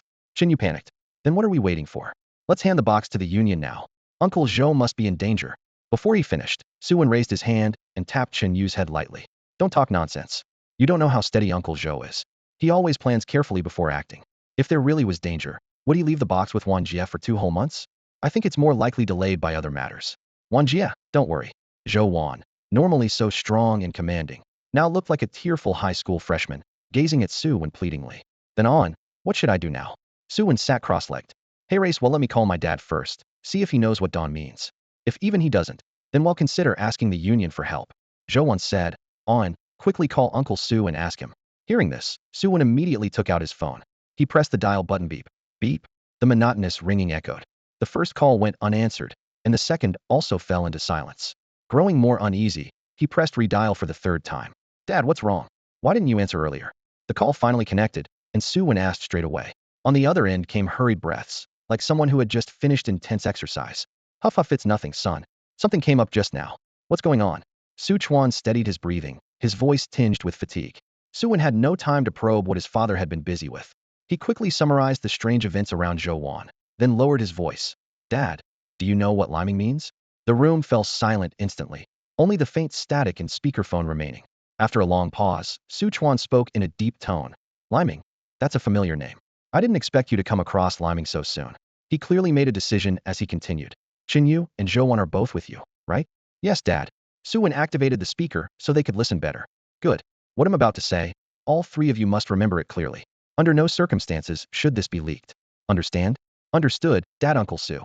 They replied in unison. Su Chuan's voice grew grave. "To understand liming, you first need to know the country's archive classification. S, A, B, C, and D levels. Liming's detailed files are class, top secret. Even its existence is classified. No darkness in heart. Liming always comes. Their motto sounds righteous, but they are one of the world's greatest terror organizations. According to their ideology, only by wiping out all humanity can there be absolute no darkness in heart." He paused, his tone heavier. "The World Elf Alliance has issued the highest level wanted alert for liming. Anyone who can capture or kill the leader of liming, Jioya, will be rewarded with wealth beyond measure for 10 lifetimes. Unfortunately, over all these years, liming has operated in the shadows. Their small moves have already led to the complete destruction of 3 small nations." Su Wen's eyes widened. "They wiped out entire countries?" "Exactly." Su Chuan spoke deliberately. "Conservatively, over 6 million people have died at their hands." Chin Yu couldn't help but interject. "This serious, and we haven't heard a word in our country?" Zhou Wan also pressed. "Uncle Su, has liming never caused trouble here?" Hearing their eager questions, Su Chuan's voice carried an undeniable pride. More than 20 years ago, Liming planned to detonate a forbidden zone, aiming to destroy a city in the Xia Kingdom. Though we foiled the plan, many ordinary people still died or were injured. Su's previous Dragon Realm Heavenly King personally led 5 Heavenly Kings, over 20 Heavenly King-level trainers, and more than 300 gym-level trainers in a surprise attack on Liming's headquarters. After being severely wounded, Jia fled and vanished without a trace. The Dawn Organization's 4 top officers killed 3 of them, and their core forces were nearly wiped out. The Dawn Organization was almost entirely destroyed, and only after that did they lay low, only resurfacing with some signs a few years ago. Do you 3 know why the nation values trainers so highly? Do you know what the Heavenly King level and gym level trainers are usually busy with? On the other end of the communicator, Su Chuan's voice was low yet powerful. Every inch of Xiaguo's border, every piece of land, is guarded by us. No matter the demons or monsters, anyone who trespasses on Xiaguo's borders, no matter how far, must be eliminated. Through the cold glow of the screen, Su Wen, Zhou Wan, and Chun Yu could still feel that overwhelming murderous intent, as if the sharp glint of a steel blade had been unsheathed. Su Chuan continued his instructions, so don't worry too much. The Dawn Organization's movements are tightly monitored by the Pokémon Alliance, and they will never be allowed to enter Xiagua. However, beep beep beep. Before he finished, the headset abruptly went silent. Su Wen hurriedly redialed, but the screen only lit up with currently out of service area. Damn, I hadn't even finished speaking. Beneath the dense vines, Su Chuan stared dumbfounded at his phone, the signal bar completely empty. He had wanted to add, a centipede dies, but its legs keep moving. To be safe, it's best to hand that box over to the Pokémon Alliance. But half of his sentence got stuck deep inside the secret mountain realm. Nearby, Wang Xian looked anxious. Could they misunderstand what you mean? We have to leave this secret realm right away. 2 weeks earlier, the two had inadvertently entered this realm that bordered reality and became completely trapped. The signal was intermittent, and although distress signals were sent, no replies came. Su Chuan had been gasping for breath just now because he and Wang Xian barely escaped a swarm of bee drills. To avoid worrying Su Wen, he hadn't mentioned a word. Don't worry, my wife, Su Chuan said, reaching out to gently stroke Wang Xian's shoulder. Xiao Wen is so smart, he'll understand. Wang is already nearing Heavenly King level. Once he breaks through, he'll try to forcefully break through the barrier and get you out. On the other side, Su Wen nodded smugly. Dad said that if the Dawn Organization can't get in, we don't have to worry. Wan, do you know what's in that box? Zhou Wan still hesitated. But Uncle Su seemed like he wasn't finished speaking just now. He was definitely trying to warn us to keep an eye on Uncle Zhou's side, Su Wen said confidently, patting his chest. If Su Chuan could hear that now, he'd probably be so mad he'd refused to leave the secret realm. Zhou Wan and Chun Yu exchanged looks, still uneasy but accepting the explanation for now. She then led them down into a dimly lit basement. It should be here. The 3 searched the stone wall separately. Chun Yu's fingertip brushed over a hidden button by accident. With a crisp click, a secret compartment slowly opened. A glint of silver appeared. Inside stood a silver metal briefcase about the size of a magazine, etched with intricate patterns that reflected a cold sheen. So light. Su Wen casually lifted it and weighed it before handing it to Zhou Wan. Zhou Wan took it, noticing a combination lock embedded on its side. She frowned in thought, entering her father Zhou Li's birthday, first beep, incorrect. Then her own birthday, still no success. Finally, drawing a deep breath, she keyed in her mother's date, a sequence etched deeply in her memory. Click. The lock popped open. A white metal bracelet and a brown crystal were stuck inside the box. This is a fighting-type Z crystal. Su Wen snapped the lid shut and scanned the surroundings cautiously. Only then did Zhou Wan and Chun Yu regain their senses. Zhou Wan raised her hand to tap her head, forcing down the pounding in her chest. Don't worry, the basement is well soundproofed. Chun Yu gritted his teeth hard. The pain told him none of this was a hallucination. In the world, there are only 2 ways to significantly boost a Pokémon's battle power. The first is the fighting-type Z crystal produced by the White Eagle Federation, which enables a Pokémon to unleash a strike far beyond its normal limits. Last season's Champions Cup winner, Long Su, was awarded a Dragon-type Z crystal for his victory. The second is the Gigantamax band manufactured in England. When within the special energy zones covered by the 10 Nations Federation, it allows Pokémon to Gigantamax, gaining terrifying power for a limited time. Compared to the Gigantamax band, which is limited by energy zones, Z crystals have almost no regional restriction. However, the White Eagle Federation produces only 1 Z crystal each year, making it staggeringly rare. Thinking of this, the 3 instantly understood why Zhou Li had sneaked the bracelet and the Z crystal into a hidden compartment like a thief. In all of Xia country, no more than 5 people possessed a Z crystal. If the outside world knew Zhou Li was secretly harboring this item, most a dojo-level trainer would not be able to keep it safe. Even if top-tier trainers didn't forcefully seize it, the Pokémon Alliance would pressure him to exchange it for other resources. Maybe we should just hand it over? Shen Yu's voice trembled. To him, the Z crystal was a hot potato that could burn your hand off. No, Zhou Wan and Su Wen said in unison. Zhou Wan took a deep breath. This Z crystal definitely has something to do with my dad going missing. It can't be given up before he returns. Su Wen looked even further ahead. Right now, we're just guarding the treasure with empty hands. When Uncle Zhou or my dad come back, we'll be able to negotiate a fair deal with the alliance. That's what the message said to only when Zhou Wan is sure danger threatens should we hand over the Z crystal. Uncle Zhou didn't inform my dad, not because he distrusts him, but because he doesn't want to get him involved in the trouble. Seeing their united stance, Chen Yu stopped arguing and frowned, pondering the true origin of the Z crystal. He licked his cracked lips. Do you think Uncle Zhou stole this thing from the Dawn organization? Su Wen locked the box again and was about to put it back in the secret compartment, but Zhou Wan stopped him with an outstretched hand. We can't leave it here anymore, she said firmly. If someone really is targeting Zhou Li, then this dojo is a dangerous zone. Leaving this box here is like putting it right in the most vulnerable spot. Zhou Wan never believed in the saying that the most dangerous place is the safest place. All she knew was that if the Dawn organization was really as ruthless as Su Chuan claimed, then they would never overlook a single suspicious location. And right now, this dojo was undoubtedly the prime target for them. I understand, Su Wen said after a brief pause. The Z crystal has to be moved somewhere else. Do you have a more hidden stash? Chen Yu and Zhou Wan each fell into thought. Suddenly, all three looked up and exchanged glances, an unspoken agreement forming instantly. A secret base, they said in unison. It was the hidden chamber Su Wen had once begged Su Chuan to carve out in the rocky cliff with the help of the fairy secret power. It had been their little sanctuary as Zhou Wan's and Chen Yu's when they were younger. But over time, they had drifted away from it, and no one had been there for months. Now, this secluded spot perfectly fit their criteria of concealed and completely unknown. Don't panic, Su Wen quickly laid out the plan. Today, Chen Yu and I will leave the dojo like usual. They'll take the Z crystal and the bracelet to the secret base to store them. Chen Yu, lend me Rotom. Chen Yu blinked in confusion and asked, All-one, what do you need Rotom for? It's a ghost type, so it can hide around me and scout if anyone's following, Su Wen explained. Then he added, Wanjia, Chen Yu, pack your things tonight. Starting tomorrow, we move into the school. Zhou Wan frowned. Isn't that like waving a red flag? If no one suspected us, stirring things up like this might just draw attention. But it's the safest option, Su Wen shook his head.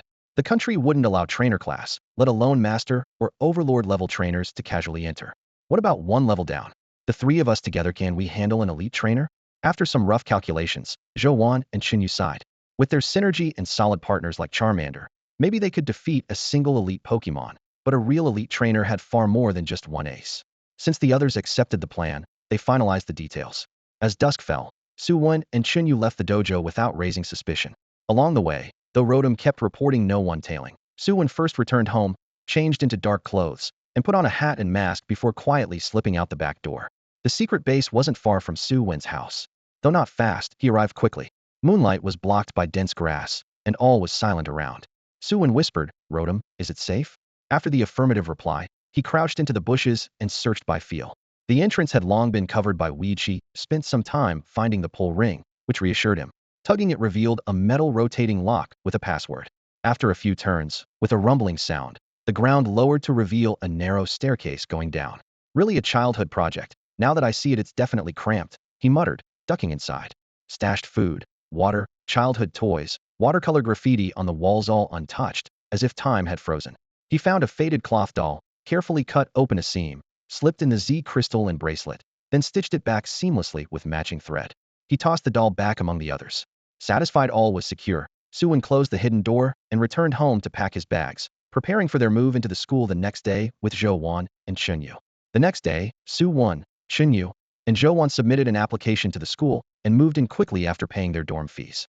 For safety reasons, Su Wen specifically asked Mu Hanji to arrange for him and Chen Yu to stay in the dorm next to Wu Yan's, while Zhou Wan was placed in the girls' dorm, right next to a very senior training instructor. Mu Hanji was well aware that students suddenly moving into campus like this usually meant something was up, but no matter how he tried to probe, Su Wen and Chen Yu only said, Our homes are too far away. It's more convenient to live on campus. So he reported the situation honestly to the old principal. Old Principal Wu Zhigua put down the paperwork and said calmly, I understand. Then he made a call and summoned Wu Yin into his office. How's it going? Is Yun Gao settling in all right? Once everyone was seated, the principal began. Wu Yin sat upright on the couch and replied bluntly, Grandpa, if you have something to say, just say it. He could speak that way because the old principal was his father, Wu Zhigua. Not much progress over the years, but you've gotten good at reading the room, the old principal joked. Then he turned serious. Did you know Su Wen, Shen Yu, and Zhou Wan moved into the school dorms? Yes, they're staying next door to me, Wu Yin nodded. Su Wen even came by at noon to greet me and asked me to keep an eye on them. He touched his chin thoughtfully and leaned forward. Are those three into something? The principal prepared tea leaves to brew some tea, and Wu Yin quickly topped off the hot water. The fragrance filled the air as the principal spoke slowly and deliberately. Not sure, but there's definitely something secret going on. Keep watch. I'm very busy with training courses for 5 classes. Wu Yin scratched his head, looking troubled. When you're teaching, you'll be near them anyway. When you're not, there shouldn't be any conflicts. But when I'm not teaching, I need to find a girlfriend. I'm almost 40, I've got to continue the Wu family line, right? Wu Yan's voice lowered but carried some earnestness. The principal's hand trembled slightly as he held the tea, but quickly regained composure. No rush, your brother already has 2 kids. The Wu family line won't die out anytime soon. Seeing his father unmoved, Wu Yin cleared his throat. What I mean is, that'll cost extra. The teacup was gently set down. The principal looked up, took out his cane, and slowly rubbed the dragon head handle. His voice was quiet, but heavy enough to make you hold your breath. You're getting old and hard of hearing. Wu Shower, what did you just say? A chill ran down Wu Yan's spine. Remembering how that cane hit harder than 7 leather belts, his hairs stood on end. He quickly spoke loudly to reassure him. Don't worry. If Su Wen or any of them lose a single hair, they'll chop off my head and use it as a stool. Only then did the old principal nod and put the cane away. Still not leaving? Shall I treat you to a meal? Feeling as if he'd been pardoned, Wu Yin scurried out of the principal's office as fast as he could. After the door closed, the old principal held his tea and sighed softly. Huh, that brat. Still no grandkids for me to hold, yet he's so picky. The old principal had never been happy about Wu Yin not getting married. Although the eldest son had long settled down with a family, the second son remained single, which had caused the principal's wife to nag him countless times. This time, Wu Yin happened to run right into the line of fire. Since moving onto campus, Su Wen and his group had been living quietly, almost completely leaving the shadow of dawn behind. For more than half a month, their life on campus was comfortable. On weekends, they routinely had practice matches with Xiu Kun and Wang Momo, who also lived at the school, and in their free time, they gladly took advantage of Wu Yan's free tutoring. Su Wen and Chen Yu grew closer to Wu Yan and often heard him enthusiastically recount his glory days on the competition stage, though he never mentioned the Chuanjie Cup, where he had suffered a crushing defeat. One weekend, Wu Yan suddenly waved his hand. Have you ever been to an auction? No. Su Wen and Chen Yu shook their heads in unison. They were still high school students with no spare cash for that. Wu Yan tossed his car keys in the air and nodded confidently. Come on, they'll show you how the world really works. The two had wanted to invite Zhou Wan, but she had already made plans to go shopping with Wang Momo, so they gave up. After getting in the car, the cabin was silent for a few minutes as Su Wen and Chen Yu looked around curiously. Finally, Chen Yu couldn't hold back. Mr. Wu, what kind of stuff do they sell at the auction? Although it's a state auction, Wu Yan said casually, one-handed on the wheel. All the items this time are confiscated goods from recently busted corrupt officials. There's no public catalog. The stuff is all over the place, almost like a black market. Maybe you'll find a treasure, or maybe it'll all be junk. Su Wen, sitting in the passenger seat, squinted mischievously. You must have some inside info, right, Mr. Wu? Wu Yan glanced at him. Sharp. I heard they have an electric amplifier this time. No matter what, I have to get it. The electric amplifier was a rare item. It didn't directly boost the stats of Pokémon, nor could it be absorbed for energy. Its only purpose was to trigger the evolution of the electric Pokémon into the electric beast. The evolved electric beast not only had a huge overall power increase, but its ability also fundamentally changed. The electric Pokémon's normal ability, Static, was second Dratite had a chance to paralyze opponents on contact moves, but in practice, opponents usually kept their distance, so it was mediocre. The electric beast's top-tier ability, Electric Engine, granted complete immunity to electric attacks and absorbed them to instantly boost its speed, shutting down opponents' electric moves in an unknown fight, or allowing teammates to deliberately hit it to stack speed boosts in team battles. It was a nightmare for electric-type trainers. However, the electric amplifier was only found in rare special zones, and whenever it showed up on the market, it was snapped up immediately. Since the summer country had many electric Pokémon trainers, demand far outstripped supply. So the moment Wu Yan caught wind of this, he decided to rush over. Mr. Wu, is the electric Pokémon your ace? Chen Yu asked curiously. No, Wu Yan teased with a smile.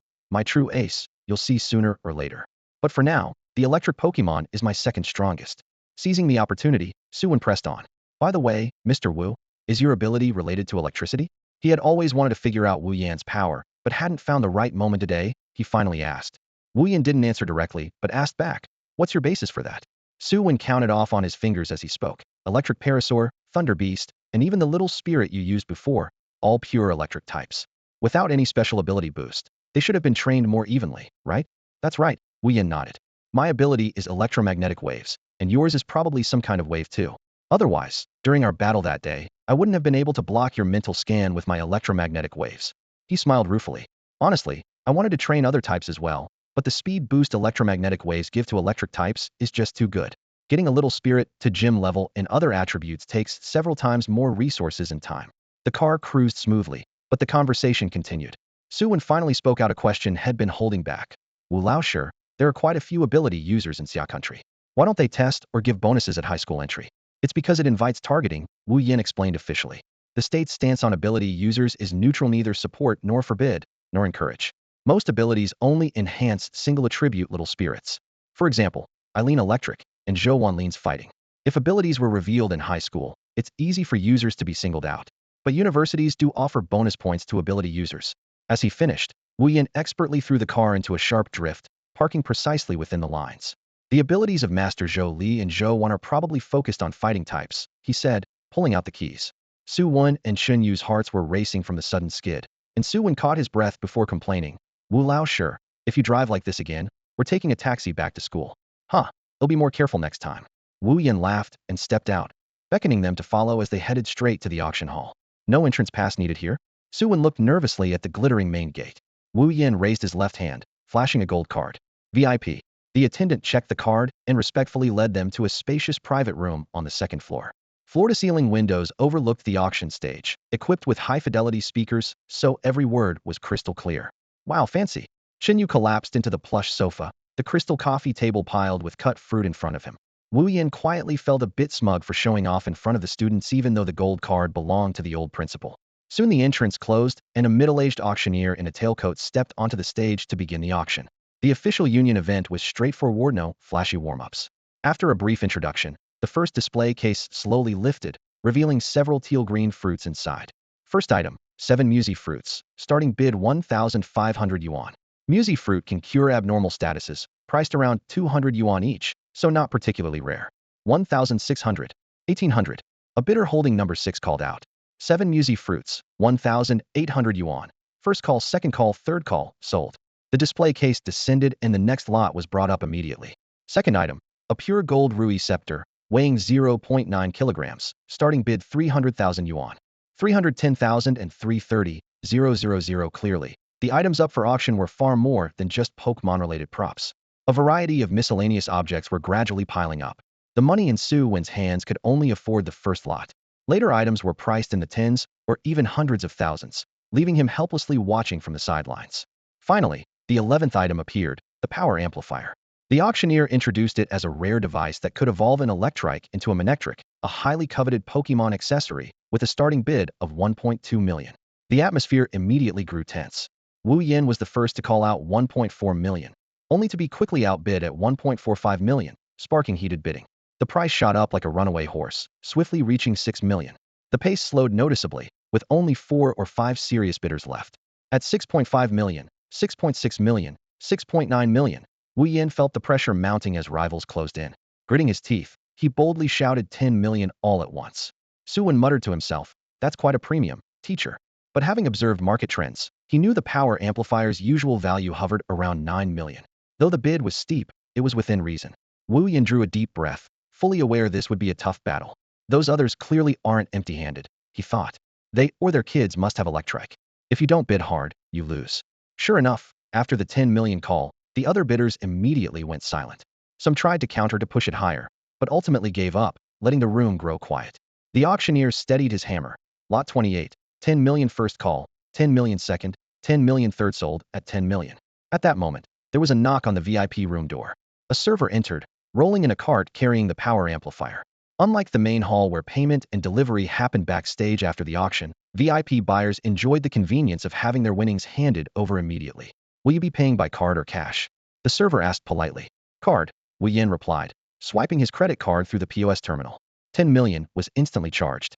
The server asked if he wanted it delivered straight to an address, and after confirmation, quietly withdrew. With the power amplifier in hand, Wu Yin felt a great weight lift from his shoulders. He adjusted his seat and prepared to casually browse the remaining lots. Outside, the lights spilled into the room as the auction continued to buzz. One by one, the items flew past. Su Wen and Shun Yu barely had time to react. There were very practical props like assault vests, but so expensive that they could only watch with longing. When the 24th lot came up, the auctioneer unusually gave a detailed description. Lot 24 is a glass marble, analyzed to be at least 50,000 years old. With exquisite patterns, it's perfect for display or collection. Starting bid is 100,000. Someone in the crowd joked, on Blue Planet, which rock isn't billions of years old? Only 50,000 years, and they want to auction it? Huh. Laughter erupted through the room. Several hopeful bidders lost interest, thinking it a silly, stupid tax to pay. The auctioneer sighed quietly, fearing the marble might go unsold. But Su Wen's eyes sparked with interest. He leaned to Chunyu and whispered, Yu, help me bid on that glass marble. Chunyu was surprised. What did you say? Su Wen repeated, help me get it. Though the auction hall roared around them, Su Wen's gaze held an unmistakable shimmer of eager anticipation. Su Wen never imagined he would so quickly acquire the hardest piece needed for mega evolution. Under the bright auction house lights, a translucent stone about the size of a thumb lay quietly on a velvet cushion. Was the evolution key stone. If it had been a mega stone, the atmosphere wouldn't be so subdued. After all, mega stones that channel energy like Charizard XS are rare treasures, not only expensive but often too precious to even appear in auctions. I'm going to check if you've lost your mind, Chunyu said, reaching out to feel Su Wen's forehead after hearing his words. Su Wen sidestepped and swatted his hand away casually. My head's clear. This stone is going to be very useful to me. Su Wen had no money in his pocket, so he couldn't bid. But Chunyu was a hidden rich kid. After his parents passed unexpectedly, compensation from the league, insurance payouts, and the inheritance from his ancestors added up to several million. In the private room, Wu Yan leaned on the sofa armrest, gazing at the glass bead on the auction stand. He furrowed his brow but couldn't make any sense of it. The auctioneer raised his wooden hammer, ready to declare the item unsold, but Su Wen kept pressing with his eyes. Chunyu hesitated, then finally hit the bid button at the last second. Number 28 bids 100,000. The auctioneer's voice suddenly rose. Everyone in the hall snapped their heads toward room 28. The same big spender who overpaid $1 million for a power amplifier was at it again. Many exchanged nervous glances. Could this stone really be valuable? A few wealthy bidders considered following the bid, but reconsidered what if it was just number 28's eccentricity. They looked at each other and slowly shook their heads, dropping out. 100,000 once. 100,000 twice. 100,000 thrice. Sold. The hammer fell decisively. Only when the waiter arrived at the room with an ornate box and handed Su Wen the evolution key stone did he finally relax. Closing his eyes, he focused his wave energy to detect a faint but unmistakably familiar signal, an exact match with a mega stone, genuine and authentic. In contrast, Chunyu felt like his heart was bleeding. You really spent 100,000 on a rock. Are you out of your mind? His face went paler than the card slot when he swiped his card, vowing to get Zhou Wan to snap Su Wen out of it that night. Thanks, AU. As soon as my dad comes back, he'll repay you right away, Su Wen said excitedly, clutching the key stone with a speeding tongue. I bet when Uncle Su returns, the first thing he'll show you is what real fatherly love feels like. Chunyu snorted coldly.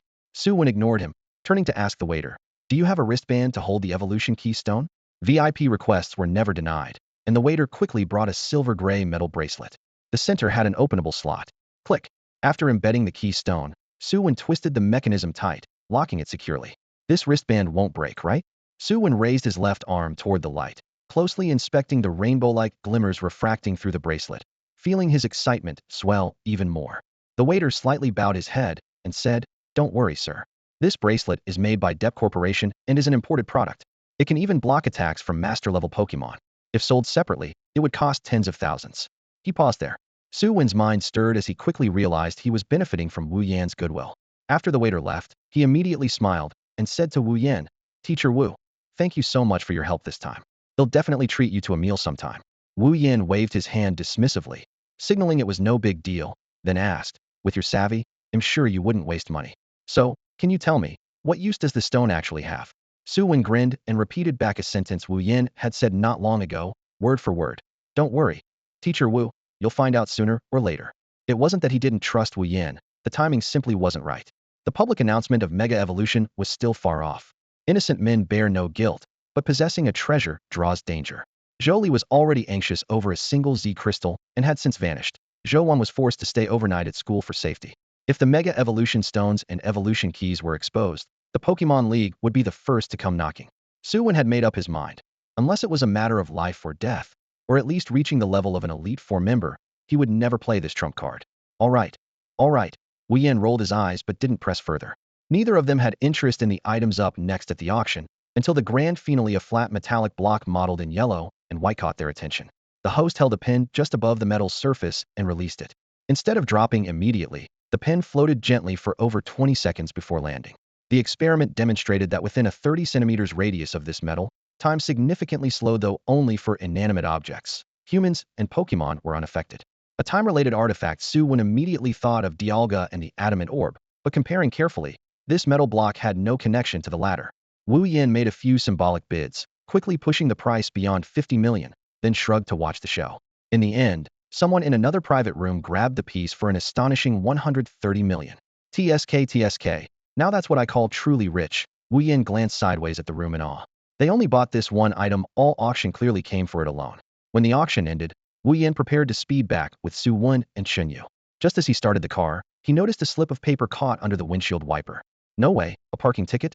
He muttered reflexively, quickly recalling he had parked properly. How could he be fined? Muttering under his breath, he said, Su Wen, get out and toss that paper. It's probably another pricey ad for fertility treatments or something.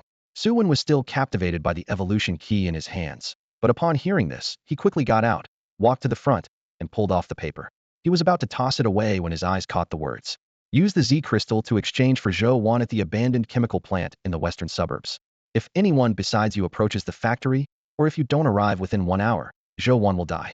The paper cracked sharply between his fingers.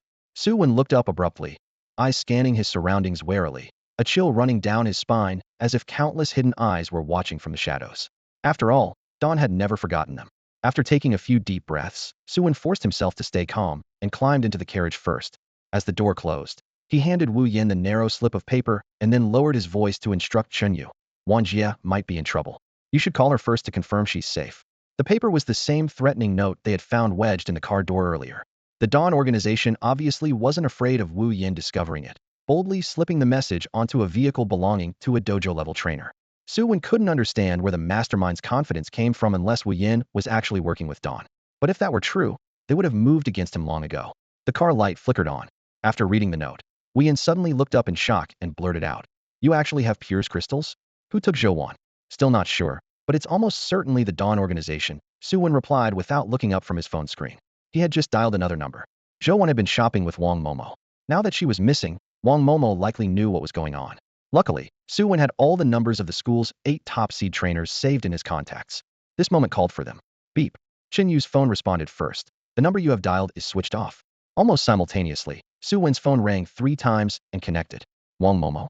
He tried. Su Wen, huh? A muffled voice came through, as if the person was chewing something. What's up? After confirming it was him, Su Wen pressed on. Is Wan Jia with you? Can you hand the phone to her? Wan Jia? Wang Momo swallowed and recalled. She glanced at her phone and hurried off. I thought you and you called. What's wrong? Nothing serious. Just some urgent things to ask her, but I can't reach her, Su Wen said evasively. All right, I'll check at school again. With that, he hung up. Wu Yin turned aside and spoke gravely. How did you all get mixed up with Dawn? Yu glanced at Su Wen, clearly asking if they should come clean. Su Wen's mind was in chaos, but he understood clearly that every choice he made now could mean life or death for Su Wen. He rapidly analyzed the situation. 1. The Dawn organization dared to let Wu Yin see the note, yet forbade anyone else near the chemical plant. This suggested either Wu Yin was one of Dawn's own, so they weren't afraid of him knowing, or the plant was heavily guarded. Any outsiders would be detected immediately, and even if Wu Yin knew, he couldn't get close. 2. The western outskirts were different from other rural districts. Years ago, Yin City had cut down all the forests for GDP growth, building dense factories. Later environmental policies demolished most, leaving only one abandoned chemical plant waiting to be dealt with. In other words, the western outskirts were now flat and open, making aerial surveillance ideal, and Dawn must have control over flying-type sprites. 3. If Wu Yin was really with Dawn, he would have had countless chances to capture all 3 of them and force out the location of the Pure's crystals. Plus, Su Chuan had mentioned Dawn was already crippled. If these remnants could infiltrate a dojo-level trainer, then the entire Pokémon Alliance Center in Xiaogua should just shut down. After weighing everything, Su Wen finally made a decision. After careful thought, he fully explained the situation and its background to Wu Yin. You guys. Wu Yin listened in stunned silence, then gave a thumbs up. Impressive. At just 15, you've done things I wouldn't dare attempt even at 50. Your dad must have told you about everything Li Ming's pulled off.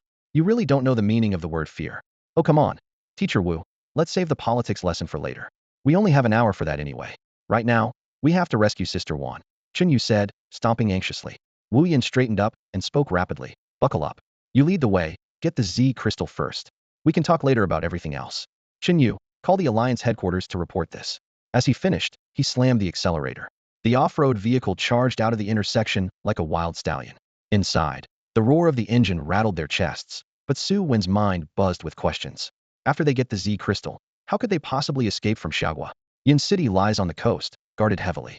Even if it takes too long to bring in top-tier trainers like the Tianwang class to trap them, within 2 hours the border would be locked down tight, no insect would get out. His thoughts snapped into place, and Su Wen thumped his thigh hard. By water.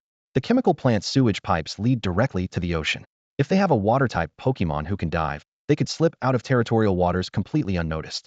Wu Yan's face darkened instantly. I don't have any water types, let alone diverse. Chen Yu, hurry and get the Alliance to send more water-type trainers to guard the harbor. No wonder the Li Ming organization wasn't worried about Wu Yan having insider info. Even the strongest Pokémon can't seal off the water route, leaving them helpless outside the chemical plant. Chen Yu's call connected with the Yun City Pokémon Alliance. Upon hearing Li Ming's name, the other side erupted in outrage. The secret zone appeared just months ago, and now Li Ming is stirring up trouble again? The Alliance chief behind his desk throbbed with frustration, as if he wanted to bash his forehead with a tofu block. Mobilize all water and flying-type trainers available to the west outskirts. Notify customs lock down the waterways. Let even one escape, and we're all doomed. He slammed the desk and roared. The chemical plant in the west suburbs was quite far from downtown. Despite Wu Yin pushing the vehicle to its limits, by the time Su Wen grabbed the Z crystal and reached the plant gate, less than 5 minutes remained of their last hour. Suddenly, the electronic screen at the gate lit up. Zhou Wan was tied tightly to a chair, and next to her stood a figure wrapped head to toe in black. A synthesized voice echoed across the empty plant. Heh, thought you wouldn't come and hope to keep the Z crystal all to yourselves? Just Su Wen, come on in alone. Teacher Wu Yin, please stand back, I'm scared. Chen Yu jumped out and shouted, can I come in? Su Wen kicked her back. Are you nuts? I can handle this alone.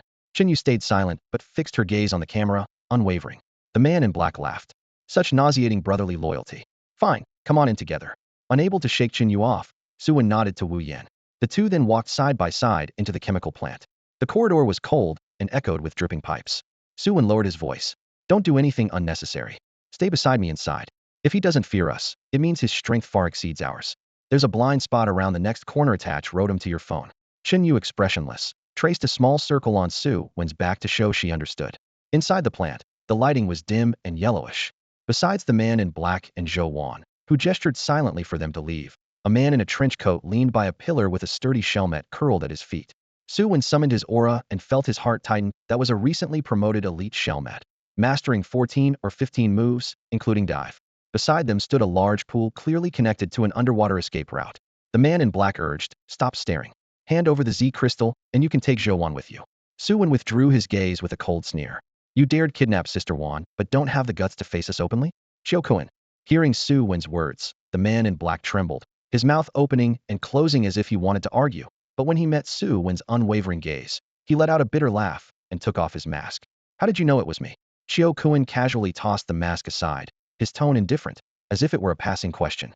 Yet beneath that nonchalance, his fear was boiling. If his identity remained secret, he could have stayed at Yun Gao after completing the mission, enjoying the school's resources and elite privileges. Su Wen had considered exposing Xiao Kuan only after returning to school, but now he needed more time. Every second delayed meant another step forward for Lian Energy's operation. Chen Yu and Zhou Wan's pupils constricted sharply. Neither had ever suspected that a classmate they'd spent every day with was actually a spy for the Dawn organization. Su Wen's suspicion about Xiao Kuan wasn't mere coincidence. Dawn moved to Fazda and Zhou Wan left school, and immediately Dawn struck. Without an insider leaking information, this would have been impossible. Zhou Wan was the only girls' dorm resident, while Su Wen and Chun Yu were in the boys' dorm. The only person with knowledge of both sides' movements was Xiao Kuan, who sparsely sparred with Su Wen every weekend. Zhou Wan wasn't foolish. After receiving word, she didn't contact Su Wen or Chun Yu but came alone, indicating the person she was meeting held her trust. Su Wen guessed Xiao Kuan must have shown her a personal item from Zhou Li, causing her to panic. What truly confirmed his suspicion was the moment before Zhou Wan entered the chemical plant, when the wave detection caught the dark crow spirit standing on the factory roof, scanning around. That was Xiao Kun's signature spirit, sealing his certainty. But no matter how curious Xiao Kuan was, he wouldn't risk his life recklessly. His face darkened, and he pressed a sharp dagger to Zhou Wan's pale neck. Stop playing games. Hand over the Z pure crystal now. Murder gleamed in his eyes once he got the crystal. He planned to eliminate all three of them and swagger back to Yun Gao. Su Wen took a deep breath. Pulling from his pocket the tiny nail-sized Z pure crystal, gently pinching it between thumb and forefinger with a faint smile. Here it is. But you have to let Sister Wan go first and send her over. As the dazzling crystal flickered, both the man in the trench coat and Xiao Kun's breathing quickened. Xiao Kun quickly signaled the man. Since the crystal was confirmed in their hands, just grab it, no need for words. Yet Su Wen acted faster. Just as Xiao Kun gave the signal, Su Wen tapped Chen Yu's shoulder and suddenly threw the Z-Pure crystal into the nearby pool. Su Wen, what are you doing? Xiao Kun roared, blood vessels bursting at the corners of his eyes. That crystal was his ticket to promotion within Dawn. The man in the trench coat reacted instantly, diving into the water alongside the spiked shell crab. The surface was calm, but strong currents churned beneath, and the coin's-sized Z-Pure crystal was swept away into an unknown crevice. Use an electric shock. Shin Yu understood immediately what Su Wen intended the moment he saw the crystal tossed into the water, and nearly simultaneously ordered the rotom attached to his phone. Before Xiao Kun could even react, he was struck by an electric shock and fell stiffly to the ground. His hair stood on end, his eyes glazed over, and black smoke drifted from his mouth in wisps. Quick! Hurry! Su Wen and Chun Yu rushed to Zhou Wan's side, ripping off the tape from her mouth and using the knife Xiao Kun always carried to cut through the layers of rope binding her. Zhou Wan shook her numb limbs and fumbled in Xiao Kun's pocket for her pokeball, urgently warning, "Go now. There's another one underwater." Su Wen nodded and was about to drag Xiao Kun away when a piercing scream cut through the darkness. A dark crow dove straight at Chen Yu. Thundershock. Rotom struck like lightning, electrifying the dark crow, but only made the creature more frenzied. Dragging scorched wings, it kept closing in until Charmeleon's dragon breath engulfed it in dark purple flames. Then Farfetch'd followed up with Aerial Ace, a flash of white light, and the dark crow finally crashed heavily to the ground. Before they could catch their breath, the water erupted in a splash. The man in the trench coat and Cloyster burst from beneath the surface. Charmeleon and Farfetch'd immediately turned to face them, and Rotom hovered midair, both sides standing tens of meters apart in a tense standoff. The man in the trench coat cast a glance at the unconscious, charred Xiao Kun, his expression dark and unsettled. He muttered a curse, useless. Xiao Kun's father held a rank far above his own. If Xiao Kun died, even recovering the Z crystal wouldn't save him from blame. Luckily, Xiao Kun's chest was still rising weakly, so for now he abandoned thoughts of surrender. "Give me Xiao Kun, and I'll let you leave." The man's voice was low and firm. Cloyster's cold gaze and the spikes on its shell radiated silent pressure, causing Su Wen and the others to stiffen. Zhou Wan didn't hesitate to push back. "Unless you tell me where my father is, the Z crystal stays with us." The trench coat man was a low-level elite who couldn't afford to buy intelligence. He had no clue where Zhou Li was, and a fleeting look of difficulty crossed his face. Seeing this, Su Wen took a step back. "You take Xiao Kun and leave the Z crystal behind." No sooner had he thought this than the man rejected it. Xiao Kun was injured, and returning empty-handed on the Z crystal would mean severe repercussions. He decided to gamble, betting Su Wen wouldn't kill Xiao Kun. He wanted both. Attack. Cloyster, use Ice Spear. A dozen or so icy spears suddenly formed out of thin air, slowly spinning with biting cold. Wang Momo's Frostless could also use Icy Pebble, but compared to Cloyster's ice spears, it was like night and day. If they didn't act fast, Su Wen would be pinned against the wall in the next second. Yet Su Wen remained calm, had already connected with Charmeleon through their bond. The moment he thought it, Charmeleon lifted its paw and ignited a spark the size of a bean, clearly not enough to stop the ice spears. But who said there was only one? In the blink of an eye, over 100 tiny flames bloomed before Charmeleon like ephemeral flowers. The fiery blossoms filled the air, forming a blazing curtain of fire. Charmander's control over fire far exceeded everyone's expectations. With Su Wen's help, it had already developed its spark technique to a third level, mastering a unique way to use it. A lone wolf can't match a fierce tiger, but a pack can take down a hero. In an instant, a curtain of flames stacked by numerous ember sparks roared into existence, but the ice shard pierced right through like a sharp arrow. Ice has form. Fire does not. The fiery barrier couldn't fully stop the ice spike, but it successfully slowed its speed. By the time the shard cut through the intense heat waves, its sharp blade had been blunted and melted into droplets of water. Now the ice spike was like a tired tiger, still dangerous, but far from invincible. Zhou Wan timed it perfectly, commanding Scallion Duck to swing its bright green scallions in a series of slashes that rang out sharply, knocking all the ice shards away. Meanwhile, Chun Yu and Rotom acted like lurking assassins. The moment Shelter launched its ice shard, they unleashed Thunderbolt, entrusting defense and distraction entirely to Su Wen and Zhou Wan. Shelter's physical defense ranked among elite standards, though its special defense was mediocre.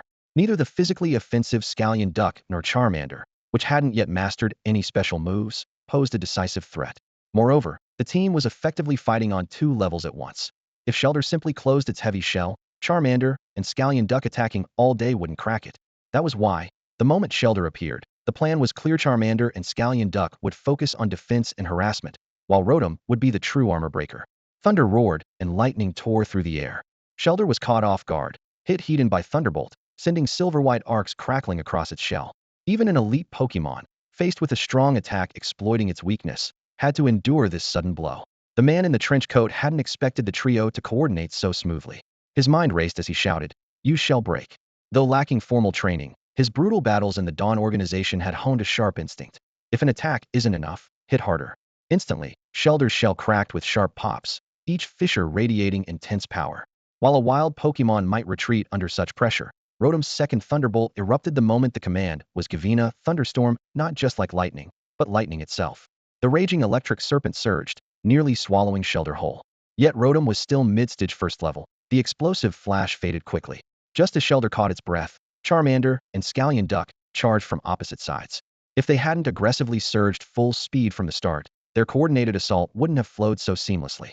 Shell Break greatly boosted Shelder's physical and special attacks, but it also weakened its already average defenses. Now the mottled cracks left its armor far from impenetrable. Charmander's dragon claws slashed out icy shadows, followed closely by Scallion Duck's swift cut, like blades of lightning striking the same marked fissure. Sadly, Shelder's still casual expression revealed that this combined attack hadn't shaken its core defense. Even together, these blows didn't match the damage Rotom's initial Thunderbolt dealt. The man in the trench coat wore a mocking smile as he said, "Use Shellblade." Suddenly, the spikes on the back of the Shieldon's shell glowed with a sharp, white light, and a blade-like shell edge sliced through the air, gleaming coldly. The Fire-type Pokémon reacted quickly, leaping back in time to avoid the attack. Only Farfetch'd was a moment too slow, struggling to block the fierce slash with the leak in its hands. The move was swift and ruthless, its speed astonishing. Farfetch'd was pushed back several steps, falling to the ground and struggling to rise while holding onto its leak. Had the attack landed fully, Farfetch'd would likely have been unable to continue fighting. The trenchcoat man's speed and power were alarming. Though just an obscure foot soldier, his overwhelming pressure was enough to bury Su Wen and his group completely. This was the barrier of rank. No matter how solid the foundation or how skilled the techniques, the gap brought by rank was insurmountable. Retreating, Fire-type and Farfetch'd quickly regrouped to recover. Chinyu carefully moved closer to Su Wen and whispered, "Should we pull back first?" Zhou Wan remained silent. She knew her plan had been reckless, and now stuck in a dilemma, she was at a loss. Unfortunately, they were like fish in a net offering no chance for negotiation. In front of Sheldon, the ice spikes began forming again. Wish, wish, wish. This time, the ice spikes didn't scatter, but charged forward densely packed like a cavalry charge, sharp and piercing through the flames. Farfetch'd tried to repeat its previous defense, desperately chopping down 4 ice spikes ahead, but soon ran out of strength. Fortunately, the Fire-type swung out just in time to guard the barrier, barely protecting Farfetch'd from harm. Rotom seized the opportunity, unleashing Thunderbolt flashes. Despite the electric shock, Sheldon endured and continued to gather the next wave of ice spikes. The battlefield instantly turned into a war of attrition. Sheldon was trying to break through Fire-type and Farfetch'd's defense, while Rotom aimed to knock Sheldon down first. Everyone knew the truth: the Fire-type bearing the shield was growing increasingly exhausted, and victory for Rotom was still far off. Zhou bit her lip tightly. She had thought she could control the situation. As the older sister, her duty was to protect Su Wen and Chinyu, yet she had only dragged them deeper into a dangerous conflict with the faction Dawn. Su Wen was still desperately devising a winning strategy, even hoping to use Chiu Kuan as intimidation, but he knew it was impossible to control Dawn at this moment. Before Su Wen could react, Zhou had already changed tactics. Farfetch'd, use Sand Toss. Sand Toss wasn't an offensive strike. Its main purpose was to obscure the opponent's vision. Yet Sheldon's attacks were as dense as a downpour. Even if its sight was blocked, it could still attack in their direction, and defense was almost meaningless. While Su Wen and Chinyu tried to figure out what Zhou was attempting, she had already surged forward. Today, she intended to break the fundamental rule of the training world: never directly attack an opposing trainer before defeating their Pokémon. This ironclad rule crossed nations and factions. It was the foremost law in training circles. Because if a trainer was directly attacked and seriously injured or killed, the opposing Pokémon would relentlessly pursue vengeance, refusing to give up, sometimes even at the cost of their own lives. There were historical cases where champion-level trainers killed sovereign-level rivals, only to be met with devastating self-destruct counterattacks, resulting in mutual destruction. Though a member of Dawn, the trenchcoat man had never witnessed such reckless moves. When Zhou drew her dagger, breaking through the dust screen and rapidly closing in on his side, shock filled his face. He could hardly believe what was happening before his eyes. Protagonists must grow. If readers want to see the hero dominate peers effortlessly, crossing ranks and annihilating all opponents, it's best to be patient. Wait until after chapter 200 to enjoy that. Or feel free to share any thoughts in the comments. The author reads every message carefully. The shock lasted only a moment. The man in the trench coat hissed angrily, "Crazy woman." Before he finished speaking, he flicked out a gleaming telescopic baton from his waist and swung it upward, clashing with Zhou Wan's dagger in midair with a sharp metallic ring. Hand-to-hand combat was always a fundamental skill for the Dawn Squad. Though only 15 years old, Zhou Wen had been training since she was 3 and had swept through various martial arts schools by 13. Now, facing a fully grown man half a head taller than her movements remained fierce and fluid. The man had heard from Chiu Wen that she excelled in martial arts, but he never expected her attacks to be so relentless. Before he could finish swinging his baton, the daggers hidden in her sleeves had already cut thin blood streaks across his body multiple times. Within seconds, the situation became dire. Cloister, seeing its trainer in trouble, instantly switched to Ice Spike and aimed at Zhou Wan, but she was tangled too closely with the man, and any misstep risked piercing her own master. At the same time, Su Wen and Chen Yu caught a precious opening. The leaked duck charged out wildly, with Charmeleon close behind, determined to buy Zhou Wan some breathing room. Fueled by righteous fury, the leaked duck attacked more fiercely without its usual commander to guide it. Even as shell blades sliced its feathers and drew blood, it refused to retreat. Fortunately, Su Wen ordered Charmeleon to stick close in defense, allowing the bird to barely hold its ground. Rotom did not join the frontline charge with its teammates. Instead, it hovered in midair, its ghostly blue form wrapped in arcs of electricity as it charged up a move. Electrical energy surged wildly, its shell glowing like a lighthouse, ready to unleash. The trench coat man was pressed so hard he could barely lift his head, but gritted his teeth and shouted, "Cloister, finish them off before coming to help me." No sooner had the words left his mouth than Zhou Wan's dagger slashed a deep, savage line across his right arm. At the command, Cloister shifted all its attention to Charmeleon and Leaked Duck. It regarded their fierce attacks as annoying harassment and swung its shell blades repeatedly, intent on pushing them back.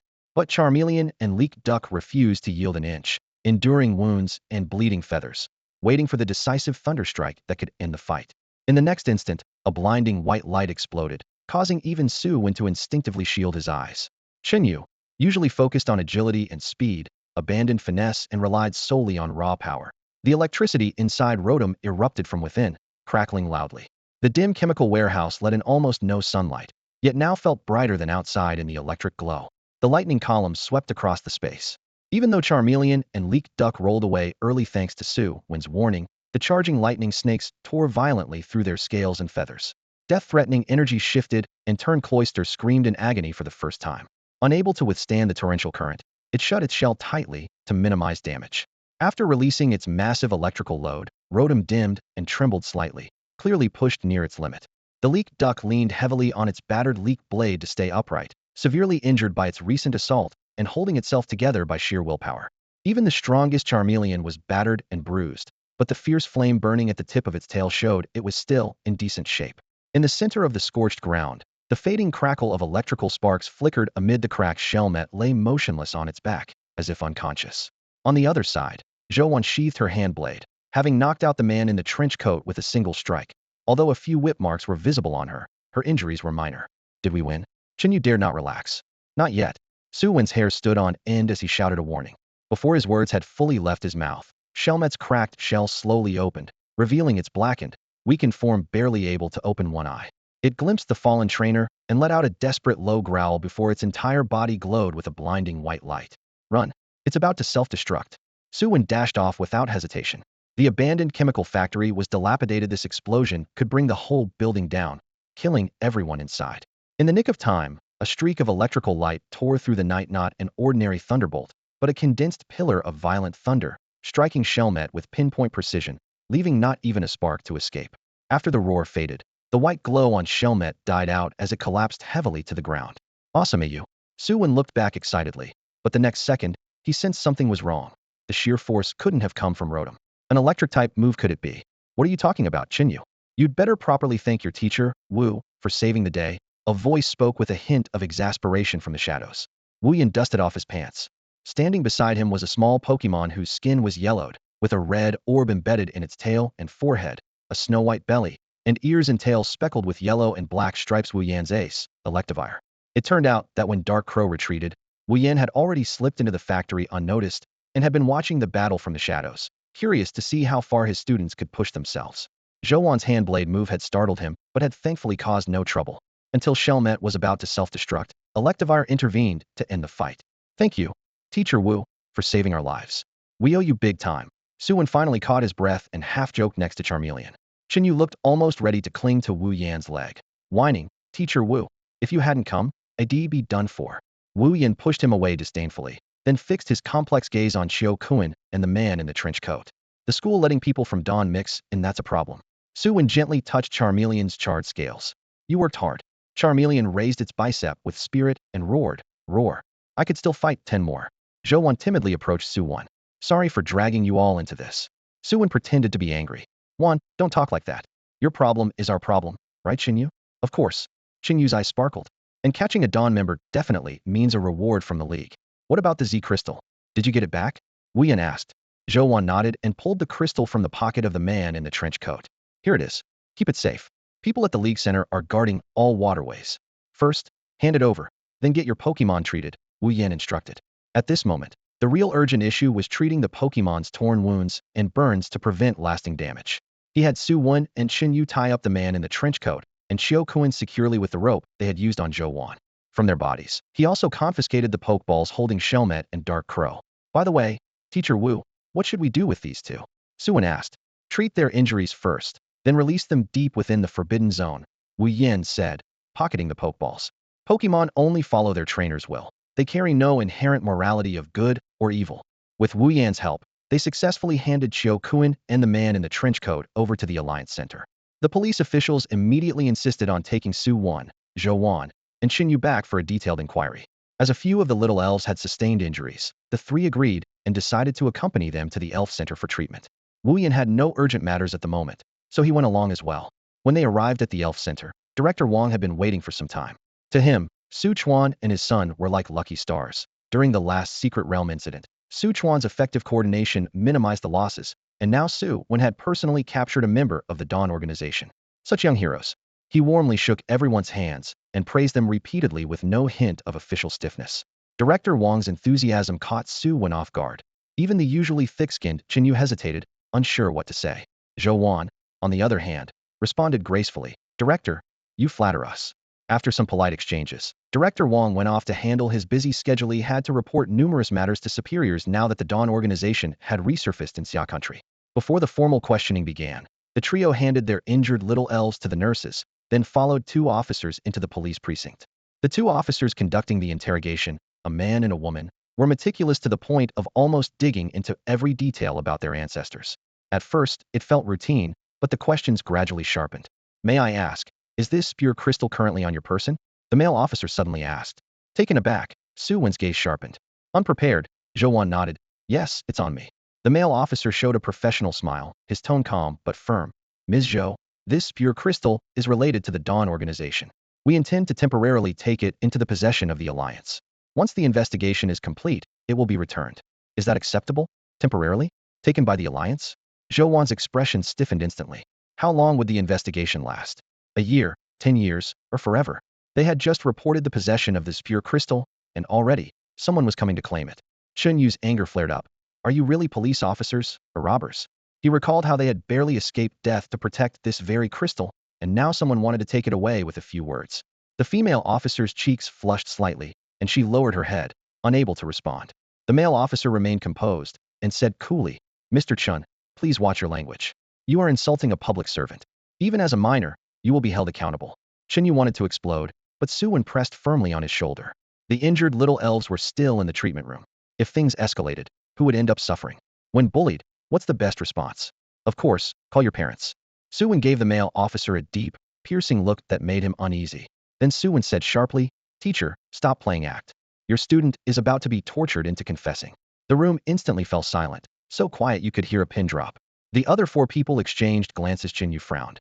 Thinking Su Wen had lost his mind, the female officer leaned close to the male officer and whispered, This kid's not right mentally, is he? Should we take him out first? The male officer, assuming Su Wen was just pretending to be crazy, coldly ignored her. After this failed attempt to intimidate, Su Wen's cheeks flushed bright red. Embarrassed and angry, he raised his voice, Teacher Wu Yan, do you still remember when you told me after you got drunk last time about when you were 15? Bang. Before he could finish, the door was kicked open. Who the hell dares to bully my student? Wu Yan's dark, fierce eyes swept across the room, warning the two officers, but also relieved that he arrived in time to prevent Su Wen from revealing that embarrassing past. Behind him, the police chief followed with a painfully awkward smile that could only be described as social death. The two officers immediately stood straighter and saluted upon seeing their superior. The chief's face was stern, his voice low but filled with menace. You two actually dared to make such outrageous demands on your own? Each of you will write a 5,000-word self-criticism report. The male officer's neck reddened as he opened his mouth to argue, but swallowed the words under the chief's eagle-eyed glare. The female officer was wiser. She knew arguing now was suicide, even though the whole situation had been ordered by the chief himself, and promptly lowered her head. Yes, chief. Only then did the chief turn and soften his expression, apologizing repeatedly to Su Wen and the others. Sorry, this is my failure in supervision. I will punish them heavily. You three are free to go. Su Wen glanced at Wu Yan, sensing that Wu Yan just wanted to wrap things up quickly. Seeing no further advantage, he decisively turned around and left the station with Zhou Wan and Chen Yu. Only after their figures disappeared did the chief exhale deeply and look at the dejected officers, his tone somewhat softer. You've been on the force 6 or 7 years. How did you fail to notice they were carrying a transmitter? The two officers exchanged embarrassed glances. They honestly hadn't realized. In fact, even Zhou Wan and Chen Yu didn't know Su Wen had secretly coordinated with Wu Yan in advance and smuggled a one-way transmitter. Behind the closed door, the noisy interrogation was in full swing, while outside Wu Yan and the chief listened with great interest. The male officer couldn't help but complain. Chief, didn't you say this was ordered? Can't we detain them forcibly? Detain forcibly? The chief shot him a look and silently vowed to keep his distance from this fool. Do you know whose kid that brat is? The former principal of Yun High School. Do you know how many powerful students that old principal has? Even I am one of his students. He paused and gave a bitter, self-mocking smile. Good students speak for themselves. If that old principal really spoke up, don't talk about me getting promoted. His words alone could drown me. Originally, when he received the hint to seize that pure crystal, he thought it was a minor task with a payoff of career advancement. After 50, promotions were scarce, so of course, he was all in. The plan was to take it, pin the blame on someone, then call in the big shots to smooth things over and move on. But Wu Yan kept a close watch, and Su Wen was no ordinary 15-year-old. The whole setup collapsed instantly. Thinking this, the chief waved his hand. Enough, enough. Let them settle it among themselves. In the comments, there's an illustration of the little spirit from this chapter, readers. Don't forget to check it out. After retrieving the treated little Pokémon, Su Wen and the others didn't pause for a moment and immediately followed Wu Yan back to the school. The car sped through the night, yet the cabin was heavy with Tinciano relief from escaping the police station's grip. For young faces, each heavier than the last, fully aware that the chief's willingness to personally confront a few students meant there was a powerful backer involved, most likely a top champion-level trainer. Once the car steadied, Zhou Wan forced a faint smile, her voice tense. Teacher Wu, if I hand this Z crystal to the league, can they really find my father? She knew well the value of the Z crystal, but it was ultimately just the last message left by Zhou Li. Without that, she wouldn't have risked her life holding onto it. Wu Yan turned his head, gazing at the faintly purple glowing crystal on the front passenger seat with a complicated expression. The league might offer a decent reward and issue commendations in the news, but Zhou Li had been missing for years. No one could guarantee any trace of him. As for the Z crystal, once handed over, it would instantly fall into the hands of some powerful figure. Who would even care about a missing person then? If Zhou Wan weren't his student, he would have dismissed it long ago. Thinking of his own friend's sacrifice and how he was still stuck at the gym level, Wu Yan sighed deeply. Chen Yu in the back row opened his mouth several times, but finally could only manage. Let's just go back first. The atmosphere grew heavier. Raising his voice, Wu Yan said, don't be so down. Yun Gao can still protect a few students. If he can't even protect his own, Yun Gao might as well put himself up for sale tomorrow. But the moment he led everyone into the principal's office, the joke was immediately shattered. The spacious office held the old principal, and seated on the sofa was a towering figure like an iron tower, fighting-type top champion Liu Yu. This celebrity, well known from screens and major sporting events, had dominated the summer national fighting tournaments with 9 consecutive championships. Had his streak not been ended by a mysterious masked challenger the 10th time, it might still be continuing. Rumors even claimed Liu Yu could tear apart master-level Pokémon with his bare hands. Next to him, a Hitmontop sat with arms crossed, eyes sharp and piercing. As the door slid open, Liu Yu slowly opened his eyes. Though he smiled faintly, Su Wen felt as if invisible pressure locked him in place, like falling into a bottomless abyss, his limbs instantly turning cold. Wu Yan stepped forward, positioning himself in front of the students. Only then did the oppressive feeling ebb like a receding tide. Chen Yu's legs went weak. He almost knelt down, but Zhou Wan caught him in time. Su Wen exchanged glances with Su Jia. both noticing the cold sweat on each other's foreheads. The show of force was too direct. The old principal suppressed his anger and spoke in a low voice. Champion Lu, it is hardly appropriate to lay hands on children. Lu Yu laughed lightly, silently releasing the energy lock from Fei Toling, and said with a grin, haha, just a bit curious. I heard a few kids took down someone from Limin's team, so I wanted to see what kind of talent that was. Before the old principal could speak, Lu Yu stood up, bypassed Wu Yan, and walked straight to Zhou Wan. Young lady, the fighting type Z crystal is with you, right? How about handing it over? Zhou Wan's muscles still trembled, her emotions clearly unsettled. Although Lu Yu hadn't locked onto her with his energy, the pressure she felt was heavier than ever, like an invisible mountain crushing down. Lu Yu showed no restraint. He came right out demanding, leaving no room to resist. Wu Yin turned with a slight change in expression, trying to reason calmly. King Lu, no need to take it by force. Once Zhou Wan finds her father, the Z crystal can be given to you properly. A smirk flickered in Lu Ye's eyes, tinged with mockery, as he reached out and ripped the pin from Wu Yan's chest pocket. The pin snapped, revealing broken electronic components inside. It wasn't an ordinary pin, but a recording device. Wu Yan had intended to use it to create leverage against Lu Yu, but after years in the martial world, this trick was far too naive to fool him. Lu Yu patted Wu Yan's shoulder lightly, his tone dripping with sarcasm, too inexperienced. Though the gesture seemed gentle, hidden force flashed through his palm, instantly draining the color from Wu Yan's face and knocking the breath out of him. Just as tension reached a breaking point, the old principal stomped his cane on the ground loudly and shouted, Lu Yu, what are you doing? Is this the negotiation you promised? Lu Yu remained composed, releasing Wu Yan like nothing had happened. His gaze cold and indifferent, he ignored Wu Yan and slowly stepped toward Zhou Wan. 50 million. Name your price and hand over the Z crystal. The sum sounded staggering, but Su Wen knew well the Z crystal was worth far more, practically priceless. Even trading multiple passes to restricted zones wouldn't equal the sincerity of this offer. Regardless, from Lu Ye's standpoint, this was a cautious bid. Zhou Wan's lips trembled slightly as she lowered her eyes. Both the principal and Wu Yan remained silent. If they were masters at the king rank, they wouldn't show weakness before Lu Yu, but now Su Wen felt a sharp helplessness wash over him. Reflecting on their life-or-death battle with Stinger Shell, if they had taught their Charizard magical flames or dragon scales earlier, Zhou Wan wouldn't risk facing such fierce opponents. Qin Yu and he wouldn't have nearly died in a self-detonation. Even with a king-level Pokémon, he might have stood up to Lu Yu directly. Despite every effort, it was nowhere near enough to protect those around him. Suddenly, Qin Yu stepped in front of Lu Yu, about to speak, but Zhou Wan gently stopped him with a whisper, enough. She didn't want Qin Yu and Su Wen to endure more. Zhou Wan took a small box from her pocket, carefully removed the fighting type Z crystal, and gazed deeply at it one last time before offering it with both hands. Lu Yu broke into a wide grin, full of approval. A smart choice. Just as the tension peaked, Su Wen suddenly grabbed Zhou Wan's wrist tightly, his eyes resolute as he faced Lu Yu. Senior, don't underestimate the poor young. It was a weak threat, but also a stubborn refusal to give up easily. Without courtesy, Lu Yu slapped Su Wen's hand away, his patience running thin. I'm waiting. He reached out to take the Z crystal. At that moment, a long, bony hand suddenly seized his. Looking up along the wrist, it was Su Chuan, just back from his training journey, wearing a fierce smile. Dare to bully my son? You better believe he'll beat it out of you. Su Chuan's presence here was entirely thanks to the old principal's strategic foresight. The moment Wu Yan reported the news about the Z pure crystal, the principal sensed the brewing storm and realized someone would come after this treasure. He immediately halted all other matters and contacted capable students and old friends. Su Chuan was unexpectedly at the very top of his first list of reinforcements. At that time, Su Chuan had just barely escaped the secret realm, his body still covered in dust and fresh bloodstains. As soon as his phone rang, he barely got out a hello before turning his Pidgeot around. He left his wife, Wang Xian, at the nearby Pokémon Center to recover and set off on steel wings back to Cloud City. Relying on Pidgeot's incredible speed, he crossed thousands of kilometers within 2 hours, landed, and raced straight to the principal's office just in time to confront Lu Yu, who was about to make a sinister move. Su Chuan. Lu Yu's pupils contracted sharply when he recognized the familiar face, acknowledged as the strongest gym-level trainer in Xiagua. No matter how strong, he's still only gym level.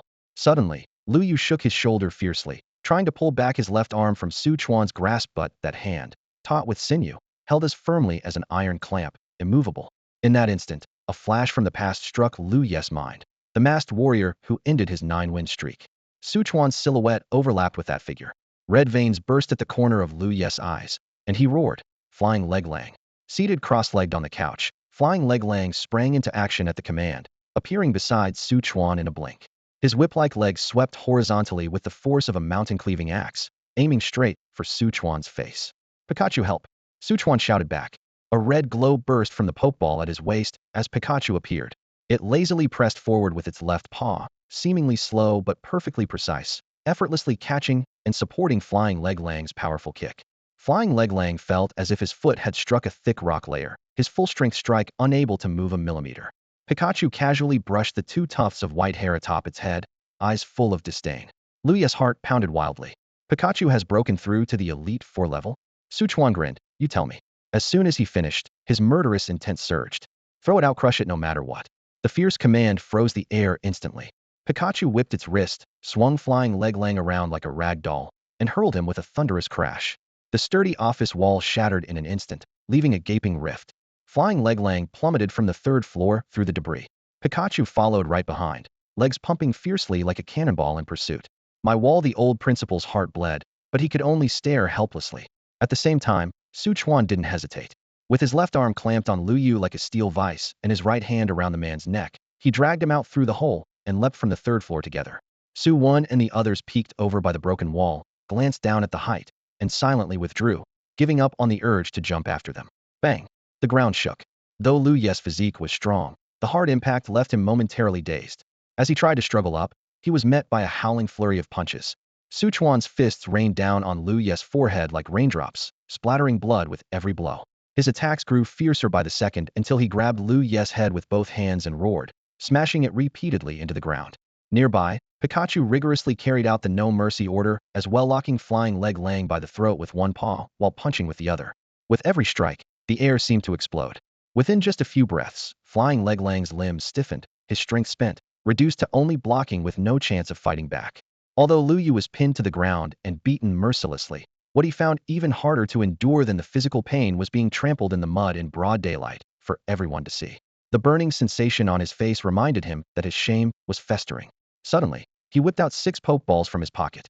Machamp, Hitmonchan, Hitmontop, Toxicroak, Jengar, and the heavily bruised Hitmonlee, who was already there. All 6 beams of crimson light hit the ground almost simultaneously, accompanied by a deep rumble.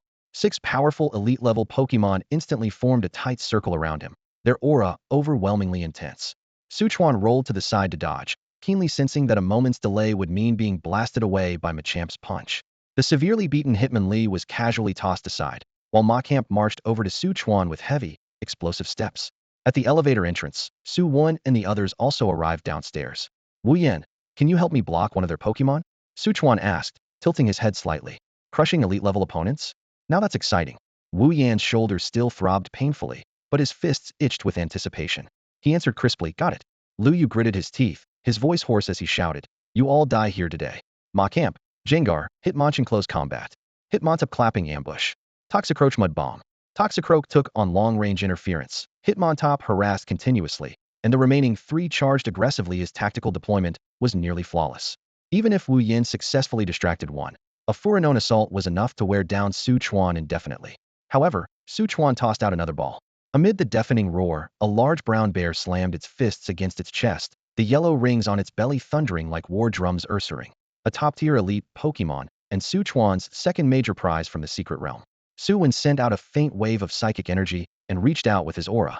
Ursaring hesitated briefly before recognizing Suchuan's matching energy signature and opened up its trust. The status info appeared instantly. Ursaring, ability guts. Learn moves. Arm thrust. Wish, grab. Leer, lick, sweet scent. Guts, huh? Su Wen pulled out a crimson orb and tossed it to his father. Dad, use the flame orb. This was a new resource obtained after Charmander's evolution, just right for Ursaring. Guts activates under abnormal conditions, and burn is the most reliable trigger. Suchuan licked his lips and took a gamble, slamming the flame orb into Ursaring's body. Sparks shot out along its fur as the bear's frame seemed to be clad in blazing armor, its momentum skyrocketing. The backfire from the life or burning also urged Suchuan to end this quickly. Ursaring, arm thrust. Machamp, make some noise. Machamp's make some noise attack rivaled Dragon Dance in power, though its chaotic side effects could be dealt with afterwards. The 2 heavy hitters charged out like twin hammers, smashing a fortress. Meanwhile, Wu Yin sent out Electivire, Electabuzz, and Luxray. Electivire was close to elite level, and together the 3 electric types fully suppressed Toxicroak, preventing any meddling. Toxicroak's mud bomb exploded into purple mist inside the electric cage. Hitmontop's clapping ambush was blocked and knocked back by Machamp's elbow, and Machamp, Jengar, and Hitmonchan all lunged at Ursaring, but were forced steadily backward by the rolling bear body and the blazing flurry of punches. Su Chuan clearly heard a muffled groan from Lu Ye's throat that was the sound of his plan being torn apart. Readers, you'll find pictures of the Pokemon featured in this chapter in the comments. Don't miss them. Many thanks to the encouragement and support from readers including Jinbu Chua, Wan Feng Yiju Sishase, Zhang Xinjixing, Sanqian Emotion, Long Assam, Jatian Benglingaju, A Zombit Air Yugu2, User 421736448, and others. Despite one being a heavenly king publicly beaten and ready to unleash a torrent of rage, and the other, whose child was insulted and burned with grief, vowing to take down the heavenly king, both shared an unspoken understanding. They each gave their Pokemon the same strict order: no wide area moves allowed. On the open field, 7 Heavenly King level and 3 Gym level Pokemon clashed so fiercely the ground shook and trees snapped like matchsticks. Blazing fists and razor-sharp claws tore through the air with roaring wind, but every attack was close combat. No earth-shattering moves like Rock Slide, Solar Beam, or Hyper Beam appeared, not a single one capable of leveling an entire island. The only exception was Poison Frog's Mud Bomb. Its purple-black toxic sludge hit the ground, bubbling up a series of revolting, hazardous pits. It all made perfect sense. If these fighters went all out, a whole island could sink beneath their power, let alone a mere campus. Su Chuan and Lu Yuming both understood that if things spiraled out of control, today they'd be on Summerlin's most wanted list, and tomorrow singing prison blues together as unwilling roommates. Su Chuan struck first, beating Lu Yuming until his face was bruised and swollen, more than quelling his anger. Although Lu Yuming took a hard hit, he cared more about the Heavenly King's honor. Luckily, it was the weekend and few students were on campus, or tomorrow's headlines would scream. Shocking. Fighting department's Heavenly King brawls with mysterious man on campus. Though they held back as much as possible, the battle was still fearsome. When one summoned a powerful arm hammer, if landed on the Bull Power Pokemon or Quick Fist Pokemon, it would be fine, but hitting empty air caused a thunderous shockwave. The ground shattered like a cracked glass mirror, spiderweb cracks shooting out instantly. Su Wen and others instinctively stepped back, and campus staff, thinking it was an earthquake, rushed to evacuate buildings. Once they realized it was just 2 trainers fighting, they weren't worried but thrilled. Some pulled out phones to record, others called friends online to watch. Su Chuan was unfazed by bare feet versus shoes in a fight, but Lu Yuming was panicking. His burly figure stood out whether covering his face or not, and if the video leaked, it would be a social disaster. Su, this time I crossed a line. Let's call it quits, shall we? Lu Yuming said with a dark expression. In terms of presence, he had not lost, maybe even held a slight advantage, but Su Chuan's strength was intimidating. That single Pokemon alone, Cool-Off King, moved with arrogance and unstoppable courage, defeating 3 opponents alone. The arm hammer swung with such force the air felt compressed. Even Circle Bear, aided by a fire orb, was locked in a dead heat with the striking specter, evidence it was just entering Heavenly King level. Su Chuan paused briefly, then nodded decisively. All right, but you must promise not to target Zhou Wan's fighting type Z Crystal again.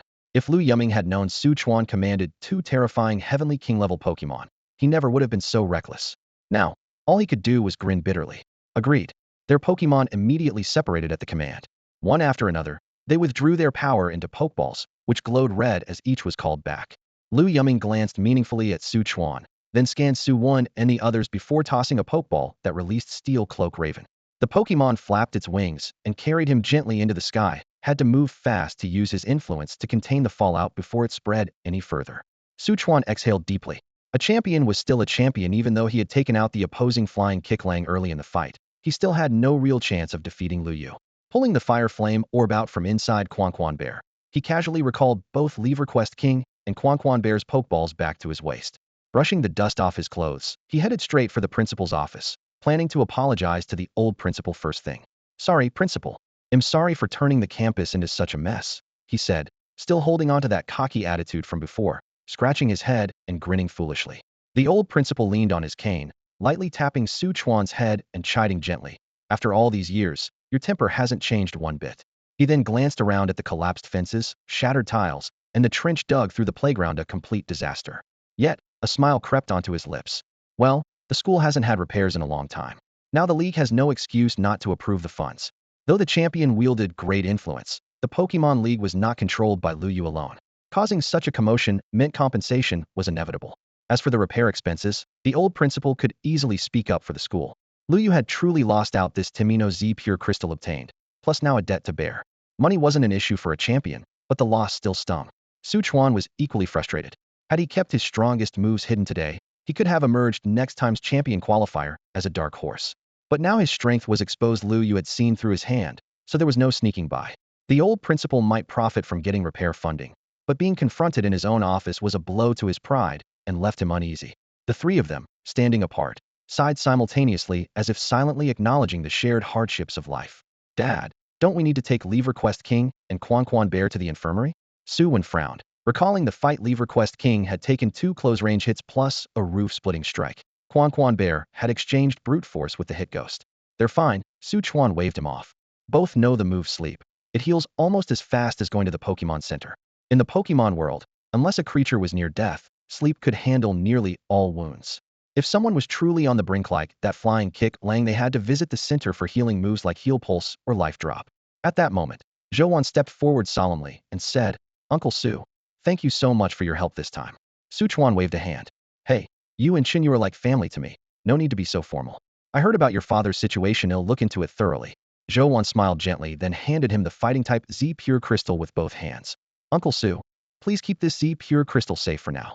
Su Chuan instinctively wanted to refuse, but then thought about all the trouble the crystal had caused Zhou, first Liming, then Lu Yu. It was better if he kept it for the time being. He nodded and took it. All right. They'll go explain to the media soon that the Z Pure Crystal is with me. No one should be bothering you anymore. To Su Chuan, the Z Pure Crystal was valuable, but Lever Quest King and Quan Bear were normal types. The fighting Z Crystal couldn't unleash its full power.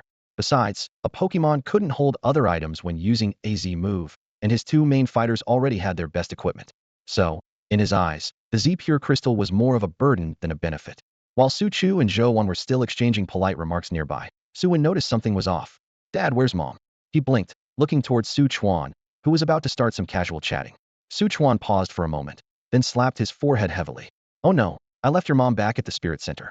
Before finishing his sentence, he had already vaulted onto the back of his Pidgeot, ignoring any further questions, and ordered it to flap its massive wings with a roar and head back immediately. At this rate, he'd probably have to spend the night on the sofa.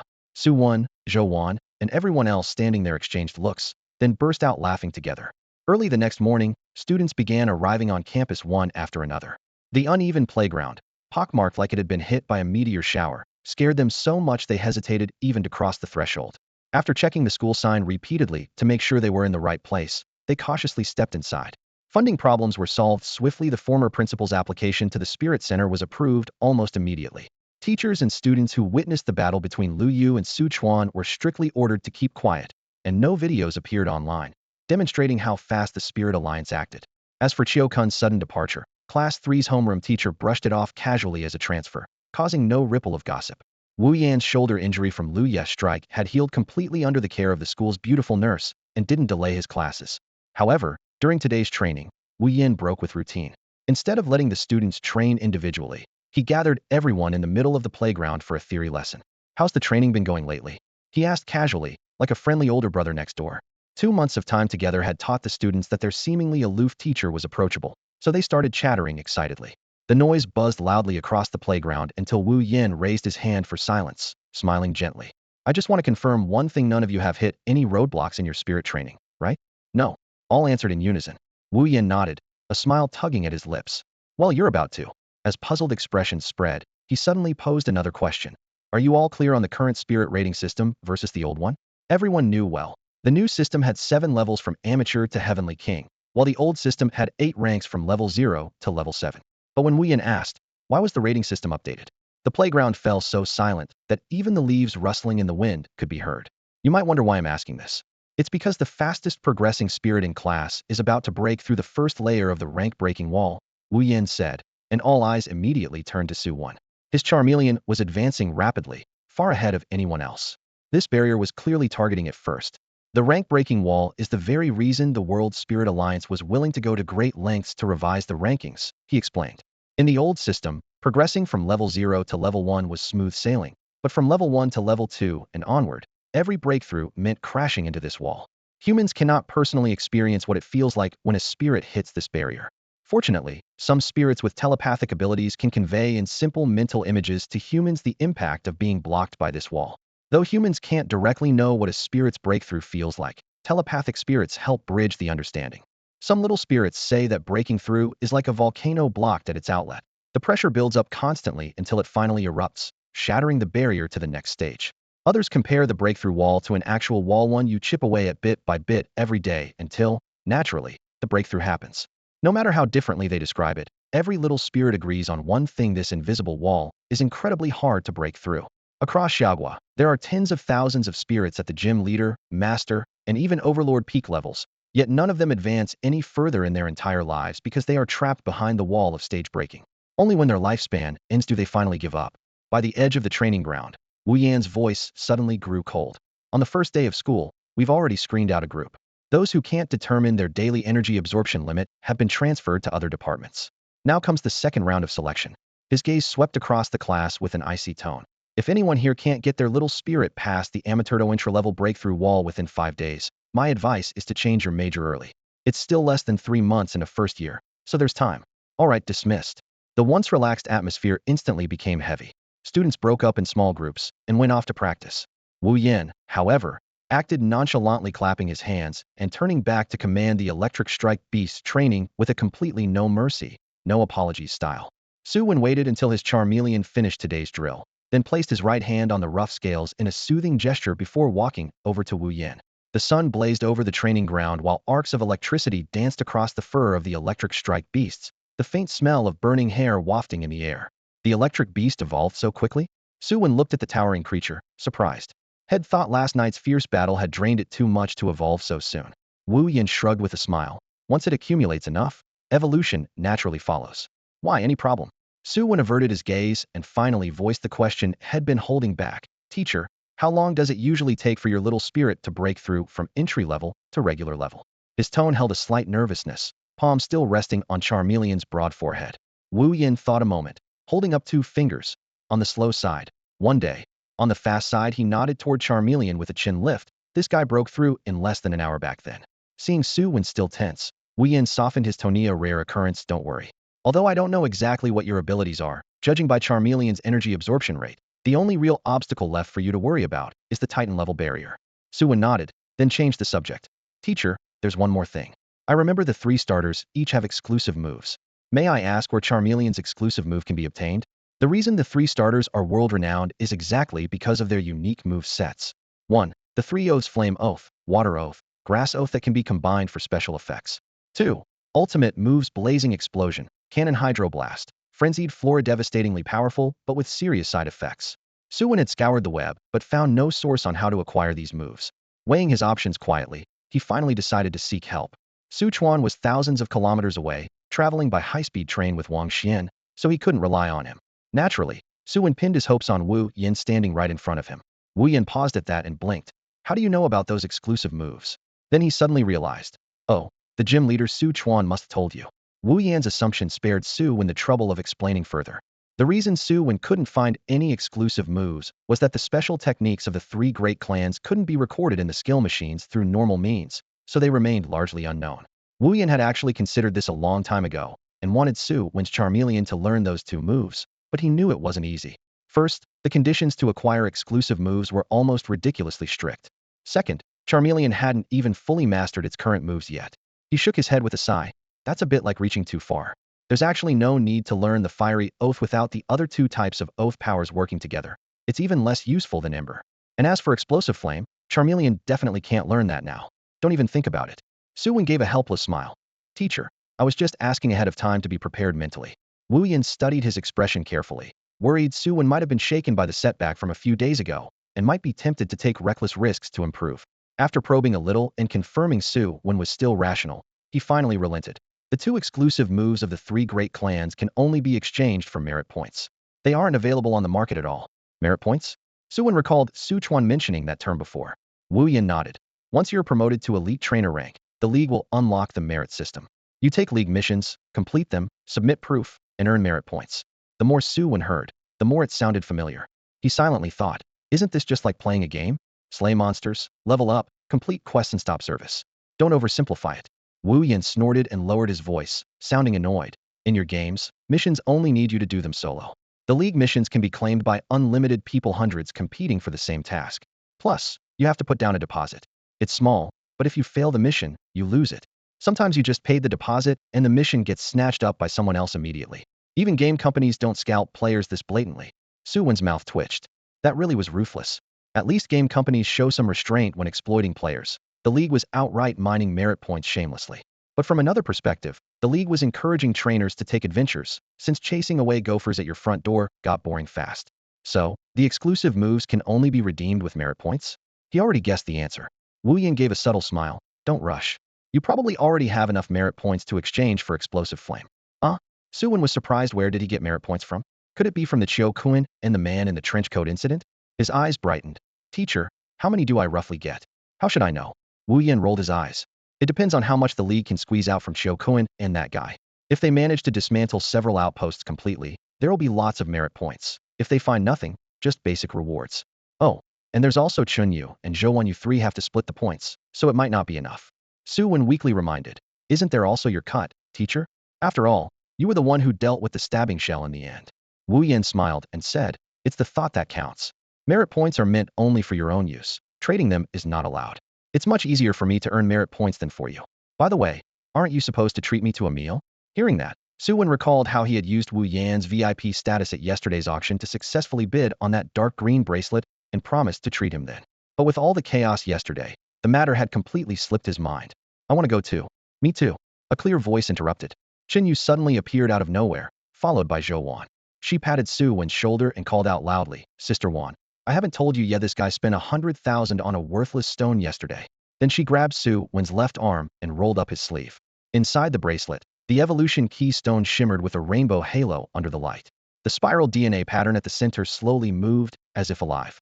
Zhou Wan hadn't even heard the price, but was completely captivated by the glow. What a beautiful gem. At yesterday's auction, the stone had looked like an ordinary glass bead, completely unremarkable. Now, held in front of her, it radiated splendid colors.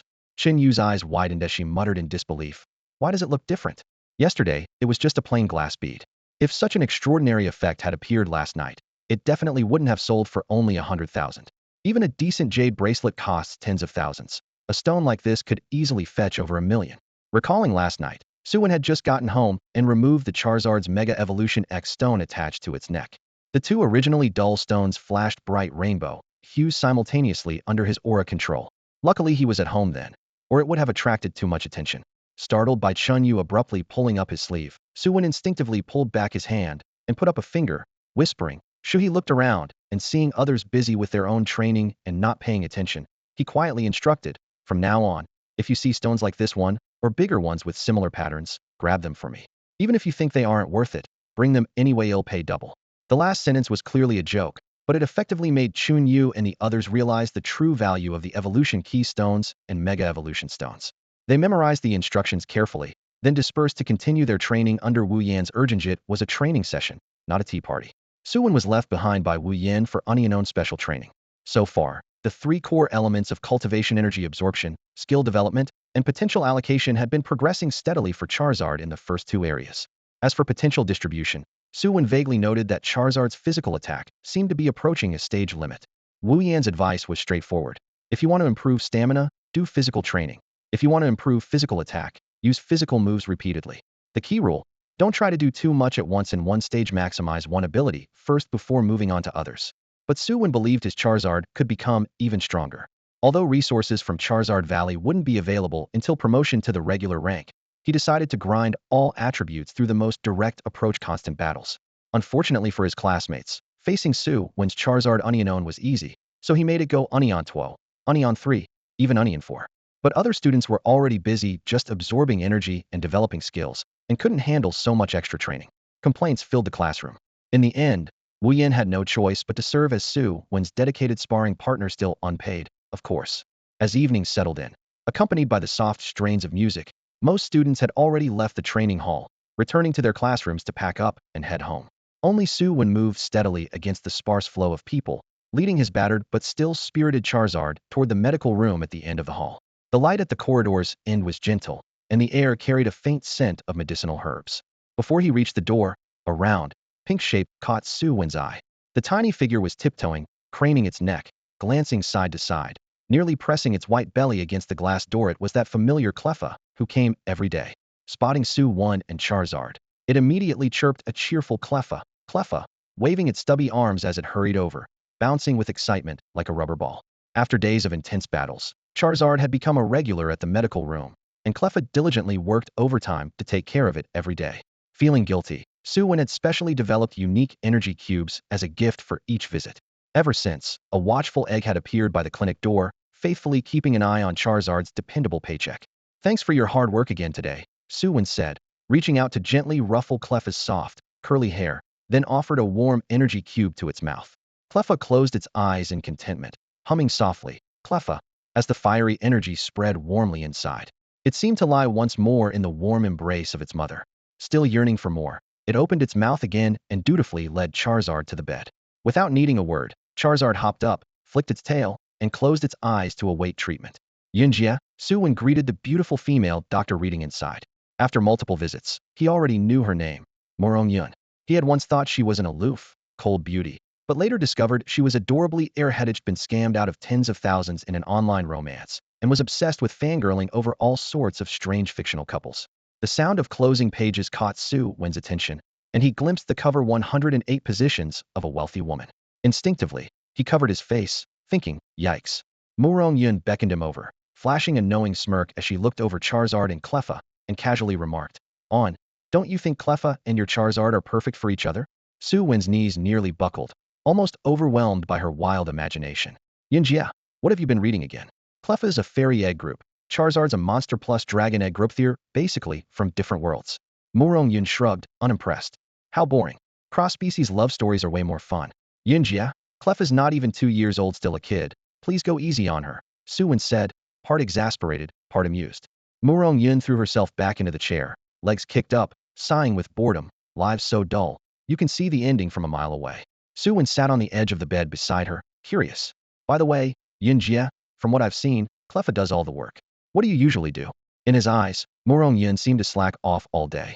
Just as he finished, she suddenly sprang up and flicked her fingers sharply against his forehead, producing a crisp tap. "Don't think I can't hear what you're implying." Then she crossed her hands on her hips, pouting with mock anger. Su Wen clutched his forehead, grimacing in pain. Morong Yun's slap hadn't held back at all. After the sharp smack, she quickly remembered to stop, but Su Wen's face was a perfect picture of confusion, like he was thinking, "Who am I? Where am I?" And he rolled his eyes at her. Today, Yun seemed unusually sharp, he thought to himself. Morong Yun shrugged and sat back down by the medical bench, muttering half in complaint, half resigned. "Do you know how high my pile of books was when we were in school? Who'd have thought now my job would be taken by a lucky egg?" You really can't call her dramatic. Back in medical school, she had to get up before dawn every day, cycling between classroom, lab, and library, perfecting the art of student suffering. But for students in Yun City, whenever their pocket monsters felt unwell, the first instinct was to rush to the city's Pokémon hospital. Pokeballs can almost indefinitely slow injuries, so who still bothered with the school infirmary? At Yun High, most of her patients were Pokémon injured in battles. Su Wen saw this and often felt like she was doing nothing but lying around and collecting a paycheck. Thinking about his own grueling 5 years undergraduate plus 3 years master's degree studying, Morong Yun sometimes smacked her forehead and declared, "I must have lost my mind back then to take this job." Suddenly slapping the table, she declared with ambition, "It's decided. I'm switching jobs." Su Wen jumped, but then figured she was just triggered by his teasing earlier, like a kid threatening to run away from home. He stifled a chuckle and nodded along. "You've got ambition, Yun, I'm behind you." One spoke seriously, the other treated it like a joke. Their signals were totally off, but somehow they talked for a while anyway. After finishing the Charizard's treatment, Su Wen hurriedly took his leave to join Wu Yan, Chen Yu, and Zhou Wan for dinner. "To us." The 4 glasses clinked crisply. Su Wen, Chen Yu, and Zhou Wan drank juice, while Wu Yan had a beer. The restaurant wasn't luxurious, but it was packed, with only one private room left. 5 dishes and 1 soup arrived, just enough for them to finish every last bite. Su Wen picked up some greens and smiled, egging him on. "Mr. Wu, since you don't have a class tonight, tell us some of your legendary stories from back in the day." After 2 beers, Wu Yan's ears reddened and the alcohol loosened his tongue. "Ever been to the Dragon's Lair?" "I've been inside. That's where I caught an Electrike." Becoming a top-tier master isn't the end of it. "Once I broke into some ancient ruin, and a multicolored bird flew overhead. The pressure was insane. That Lu Yu guy's a waste. Let him try for 10 more years if he can't break limits but just stacks master-level Pokemon. Does he deserve to be a master?" Huh. At first, the others listened with hearts on fire, but soon enough the stories made their blood run cold, worried that he'd keep crossing boundaries. 2 more sips later, Wu Yan's eyelids flipped, and he collapsed face down on the table, mumbling incoherently, completely drunk. "We can't let Mr. Wu drink again." Chen Yu wiped cold sweat from his forehead. Su Wen and Zhou Wan nodded vigorously. His tolerance was barely better than 1 drink knockout. Then came the problem. How to get him home. After this pure crystal incident ended, the three friends had moved back to their own places, but Wu Yan still lived on campus. Non-residential students aren't allowed in after dark, and taxis only drop off at the school gate. Were they really going to leave their teacher sleeping on the sidewalk? They'll check his contacts and call his family, Su Wen said, unlocking his phone only to be stunned. The entire contact list had just one lonely name, a single letter, A. He looked up at his companions. What now? Chin Yu wore a spectator expression. Just call them, since that's the only number. Who else is there? Before the dial tone finished, the line was picked up. A cold female voice carried a hint of surprise and anxiousness. Wu Yan? The voice was like the cold moon hanging high in the ninth heaven. Just hearing it made one feel as if they were deep in the vast, chilling palace of the moon. In the cramped private room, Su Wen, Chin Yu, and Zhou Wan exchanged uneasy glances, not daring to say a word. Through the receiver, the woman's voice on the other end was icy at first, then after a long silence, softened as she gently asked, "Did something happen?" Su Wen took a deep breath and stammered, we're teacher Wu Yan's students. He got drunk. This is the only number we have, so we called you." After confirming the address, the woman left a curt "I'll be there right away," then hung up with a crisp click. The stench of alcohol thickened in the air. Chin Yu's eyes lit up as she leaned in, eager to gossip. There has to be a story behind this. But Su Wen felt a chill down his spine when Wu Yan woke up. He was probably going to be in serious trouble. Silently, he locked his phone screen and slipped it back into Wu Yan's coat pocket, pretending nothing had happened. Right away clearly wasn't just a formality. Less than 10 minutes later, the roar of a sports car engine exploded outside the restaurant. Then the sharp tap tap tap of high heels paced rhythmically down the corridor until the private room door swung open. The woman who strode in almost took their breath away. Her flawless figure needed no description.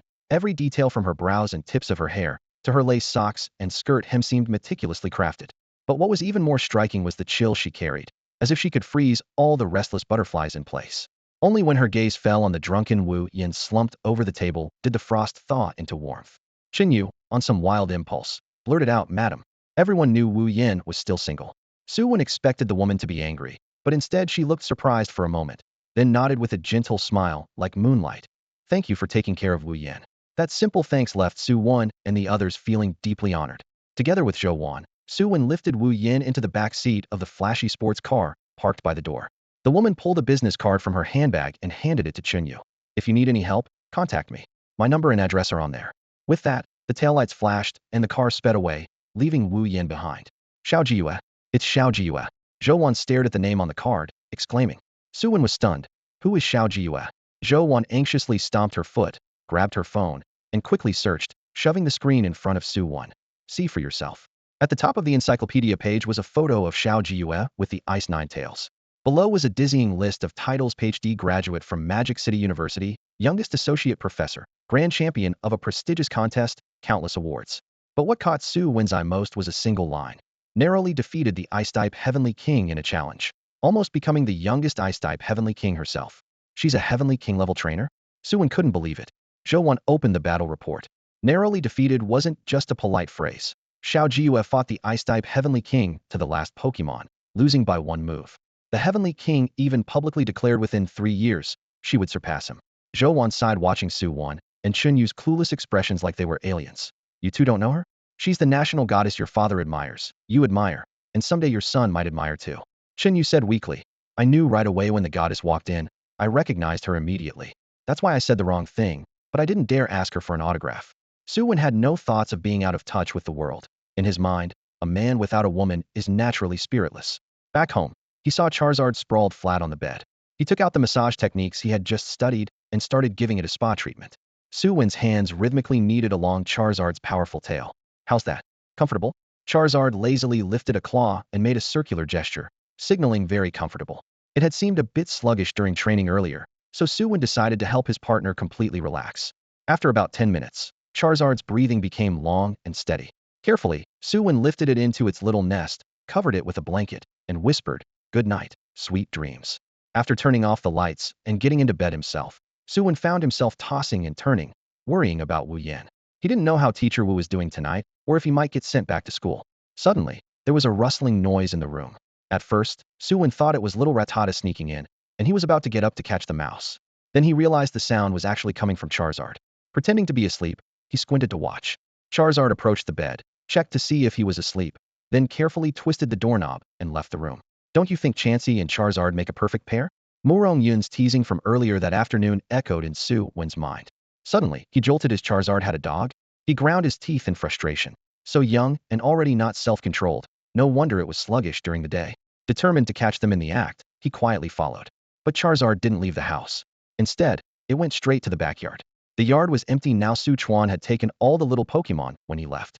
Su Wen had assumed it was some kind of secret love nest, but the scene surprised him. Charizard was repeatedly breathing out flames. Besides sparks, this was the only special attack it had mastered. No secret tryst, no slacking off, it was simply taking advantage of the night to painstakingly hone a skill it hadn't yet fully mastered. Under the bright moonlight and a sky full of stars, Su Wen stood by the window, watching Charizard's fiery silhouette. Gradually, a calm settled over him, and he faintly envisioned a future where Charizard would stand proudly and dominate the world with its flames. He didn't disturb it. After quietly watching for a few minutes, he slipped back into the room. Charizard had its way of working hard. Su Wen had his own tasks. He opened his notebook and began designing a new formula for energy cubes for Charizard. Besides the kind he used as treats to cheer it up, he wanted to develop a version that could quickly restore its energy. Inside the house and out in the yard, the trainers and their Pokémon were each forging ahead in their own way. Designing an energy cube wasn't something that could be done overnight. The next morning, Su Wen made a prototype to let his Charmander try. But after sniffing it, Charmander disdainfully brushed it aside. Not wanting to waste it, Su Wen fed the rejected cube to the neighbor's Electrike. Electrike lazily glanced at it once, then dragged the cube over to the corner of the yard near the outhouse, pawed at the dirt a bit, and buried it. Ugh, even dogs won't eat this, Su Wen said, staring at the small mound of loose soil, his mood instantly sinking. His dark circles under his eyes showed he'd spent a sleepless night racking his brain. Still feeling down, Su Wen showed up at school sporting Panda Eyes. Wu Yan arrived right on time as usual, but today he looked vibrant and energized, his cheeks flushed. During free training, he sidled up to Su Wen and the others awkwardly and asked, "I drank too much last night. Did I say anything weird?" He didn't mention Xiao Jiyue at all. Since Wu Yan avoided the topic, Su Wen and the others didn't press him. Rumors spread, though. Wu Yan had moved out of the dorms, and everyone could guess where he had gone. A few days later, Su Chuan and Wang Xian returned home, and the little spirits moved back into the backyard. Su Wen thought Charmander's nighttime training would be cancelled, but somehow Charmander negotiated with the other spirits. Su Chuan's sprites cleared a patch of land in the yard, marking it as Charmander's territory, so the nightly drills went on uninterrupted. Time slipped quietly by through repeated training.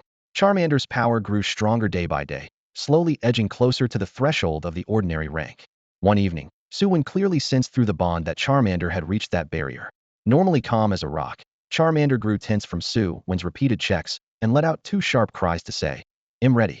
Holding the fire stone in one hand and pressing the other against Charmander's blazing scales, Su Wen focused all his energy to channel the stone's power, helping his partner break through the bottleneck. Through their psychic link, he seemed to hear a sharp pop. The barrier shattered. They looked at each other in disbelief, afraid it was just a trick of their minds. But the sudden surge of energy within Charmander proved they had succeeded. The feeling was so hollow it left Su Wen dazed. Had expected a fierce battle, as if smashing through a mountain of stone, bracing himself for a long struggle. Instead, the obstacle was just a thin membrane. Besides Charmander's own talent, nearly 4 months of resource gathering, daily grueling practice, and Su Wen's support had earned them this seemingly effortless breakthrough. Watching from the sidelines, Wu Yan was the most shocked of all. His mouth hung open wide enough to fit, and Eggy had just boasted about his Pikachu breaking through less than an hour ago, but now Su Wen was lighting up the scene like a blazing flame. Wave after wave pushes forward. This was the first time he genuinely felt Su Wen might catch up sooner than expected. Su Wen shrugged, pocketed the fire stone, and casually said, "It's done." Having surpassed the ordinary rank, Su Wen could now teach Charmander the move Magic Flame. The moves that Charizard had learned so far included Dragon Breath, a technique Charizard gradually mastered on its own. Since Charizard was not a Dragon-type Pokémon, its control over Dragon Breath was more like basic proficiency rather than true mastery. Su Wen had put great effort into analyzing the structure of Dragon Breath and tried to transmit the strategy to Charizard through wave resonance, but the results were minimal. As for Dragon Claw, Charizard could use it proficiently at level 2, but had yet to develop a unique style or signature application of the move. Hitting a wall with Dragon-type moves, Su Wen decided to shift focus toward deepening Charizard's Fire-type move development. Before breaking through to the regular rank, Charizard had also self-taught a ranked move Flame Teeth. However, Charizard's talent with this move was average at best, so Su Wen shelved the training plan. On the other hand, the TM for Magma Flame had long been in Su Wen's possession. He had held off using it out of concern for overwhelming Charizard. Now that Charizard had consolidated all the moves appropriate for its current stage, Su Wen was ready to begin a new phase of training. Speaking of Magma Flame, The fairy Pokemon Foxfire Red was undoubtedly the most skilled user. The brilliant flames in Foxfire Red's hands seemed like a magician's colorful ribbons, flickering with light and shadow. Not only could it cloak itself in flames, but it also exploited its hidden abilities to manipulate opponents. A particular Foxfire Red from the White Eagle Federation had a catchphrase: "Being buried in flames is your greatest honor." Su Wen didn't expect Charizard to wield Magma Flame as artfully as Foxfire Red. What interested him more was the move's secondary effect: it lowers the opponent's special attack. In the gaming world, Magma Flame's power was only 75. Compared to other special attack moves like Heat Wave's area coverage or the more powerful Blast Burn and Overheat, it didn't seem very appealing.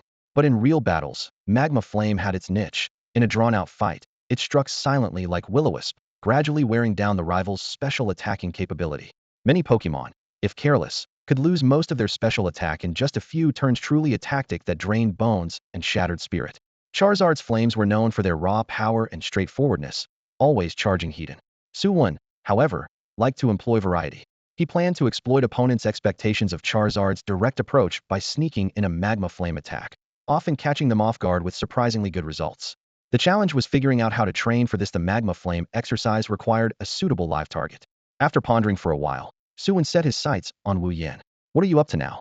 Wu Yan instinctively stepped back, sensing Su Wen had something mischievous in mind. Su Wen smiled harmlessly and hooked his arm around Wu Yan's shoulder. "Oh, come on, Teacher Wu. I just want Charizard to learn a new move and would like your guidance." In regular battles, Charizard could grow just by enduring pressure, but training a new move was different. Wu Yan had to let his Pokemon serve as a live practice target. Seeing Wu Yan hesitate, Su Wen glanced back at the classmates laboring to absorb energy with their Pokemon. All right. Wu Yan saw through Su Wen's intentions and raised his hands. "Pass the regular rank trainer exam first, then we'll talk." Amateur trainers only had to register, but higher ranks required testing at Pokemon centers. Once they earned the regular rank certificate, trainers could capture a second Pokemon and receive benefits like free bus rides and discounted travel. The exam wasn't difficult. On a regular rank Pokemon and defeat an amateur rank peak Pokemon. With Su Wen's skills, this was a breeze. By the weekend, Su Wen took the Pokemon Center's normal level trainer exam. The assessment was ridiculously lax. Charmeleon barely even made an appearance in the arena before the judge waved him through. A brand new, normal level trainer certificate was promptly handed to Su Wen. Along with the certificate came access to the trainer-exclusive app. Guided by the receptionist at the Pokemon Center, Su Wen scanned a QR code and downloaded the app. The registration process was unexpectedly tedious, with constant pop-ups asking, "Do you want to enter your home address?" "Yes, preferably one that can receive packages." "Need to fill in this award?" "Optional, can skip." After a series of confirmations, he finally activated the app. The interface was minimalistic, just 3 main buttons: Friends, Forum, and Shop. Su Wen casually asked, "Why do you have to reach normal level just to use it?" The receptionist gave a wry smile. They tried opening registration to everyone once, but the servers crashed for 3 full days and nights. All the league's programmers wanted to quit. Finally, they raised the bar to normal level, cutting out 50 to 60% of users overnight, and the servers stabilized. She wanted to get his contact details, but Su Wen politely declined and immediately called Wu Yan. "Send me the number." After a brief silence on the other end, Wu Yan recited a string of digits: 548184154. Immediately, Su Wen's screen popped up with the nickname Xiao Jiue Goddess is my wife. Wu Yan hadn't meant to reveal this, but these things can't be kept secret. Su Wen couldn't help but chuckle and quickly hung up. This charming playboy-looking guy turned out to be completely henpecked. All the girls in class could give up hope now. Such a cringe yet adorable nickname couldn't have been chosen willingly if not for Xiao Jiu's coercion. Su Wen was ready to pluck his head off and use it as a ball for the neighbor's dog. After adding Wu Yan, Su Wen searched for Su Chuan, world's #1 master of taking leave. A bit more normal, but still not exactly serious. Thinking it over, Su Wen tried changing his own nickname to Recruiting Ad Space, 500 a day, large orders discounted, but the system flagged it as too long. He settled for Even Dogs Don't Use Talonflame. This was his go-to alt account name from his previous life back then. Talonflame dominated Gen 6 with the hidden ability Gale Wings, but in Gen 7 it got nerfed to full HP priority, instantly turning it from a god into trash. He had a stash of other nicknames ready for later rotation. Even Dogs Don't Use Hydro Pump, Even Dogs Don't Use Mega Dragonite, and so on. Stepping out of the Pokemon Center, the rain had just stopped. The streets glistened with lingering wetness, and only a few pedestrians strolled by. Yun City was uncharacteristically fresh and clean. Su Wen took a deep breath, stretched lazily, and decided to wander around. Finals were coming next week, but he felt no anxiety. He knew he couldn't catch the monster-like top contenders, so he planned to settle around 4th or 5th place in the grade. It wasn't for lack of effort, those frontrunners were just terrifying. Out of the 7-star players the school had identified, only Su Wen wasn't a fixed top 10 contender. Unfortunately, Chiao Kuan was taken away by the Alliance. Otherwise, Su Wen figured Chiao Kuan could have had his back and saved him from such an embarrassing situation. The Dawn Squad's review results came quickly. Su Wen, Wu Yan, and Chiao Kuan each earned 150 merit points. However, exchanging those points for a spot to learn Explosive Flame required a full 500 points, an almost insurmountable gap. Su Wen casually opened the merit system's task list and frowned after a quick glance. The lowest level tasks were things like expel elite level 3 mole rats or clean the sewer of Lada, with pitiful rewards of only 2 or 3 merit points. Plus, there was a deposit of 5 points just to register. With that in mind, he decisively exited, returned to the desktop, and uninstalled the system-wide waste space. Though the merit points were credited, Chiao Kuan's whereabouts remained a mystery. Su Wen asked Wu Yan, but he shook his head, unaware as well. He only mentioned that Chiao Kuan seemed to be the son of some big shot in Dawn, and that his trip to Summer Country was originally to gain prestige, but unexpectedly landed him straight in jail. Su Wen shook his head, puzzled as to why his thoughts had suddenly taken this turn. Just then, a sharp, piercing alarm suddenly blared across the skyline of Cloud City. He recognized the sound when he was 5. The Sakura Nation's fleet provoked across the sea, triggering a massive battle at a port less than 20 miles from Cloud City. The alarm then filled the skies and earth alike. What was happening now? Before the question could fully form, a huge shadow swept overhead. At first, it looked like a dark cloud, but a closer look revealed a giant crow completely black, with a wingspan twice that of a standard steel armor crow. Its hooked talons gleamed coldly. Its steel-like feathers reflected the daylight. Its cold, menacing gaze swept across the city's sky, radiating deadly intent. This was clearly a king-class monster. On the steel armor crow's back were 2 figures swaying in the wind. As if sensing something unknown, one poked his head down and locked eyes with Su Wen. It was Chiao Kuan. Su Wen's heart tightened. Was Cloud City's defense just a paper shield? If this steel armor crow launched a brave bird assault on him, even 10 lives wouldn't be enough. Su Wen wanted instinctively to release his fire dragon, but immediately dismissed the idea. Sending it out would only mean a mutual death. Better to stay safe inside the pokeball. Before he could find cover, the steel armor crow swept across the sky like a storm cloud, moving with unbelievable speed. Behind it, several gym-level trainers were left far behind. Su Wen even saw his father, Su Chuan, riding a Pidgeot, chasing through the crowd. "Dad!" Su Wen shouted at the top of his lungs. The rushing wind swallowed his voice, and Su Chuan didn't hear him. Yet Pidgeot's sharp ears caught it, and it suddenly hovered midair. Su Chuan then looked down to see Su Wen standing on the street corner and glanced at the steel armor crow, now only a black dot on the horizon, before signaling Pidgeot to descend. "Dad, was it Dawn who rescued Chiao Kuan?" Su Wen asked urgently while smoothing Pidgeot's feathers. "No," Su Chuan gritted his teeth, eyes locked onto the direction where the steel armor crow disappeared. His gaze was full of confusion and rage. It was dusk. Dusk? What's its connection to dawn? A night breeze swept down the street, and the streetlights stretched their shadows of the 2 walking side by side into long silhouettes.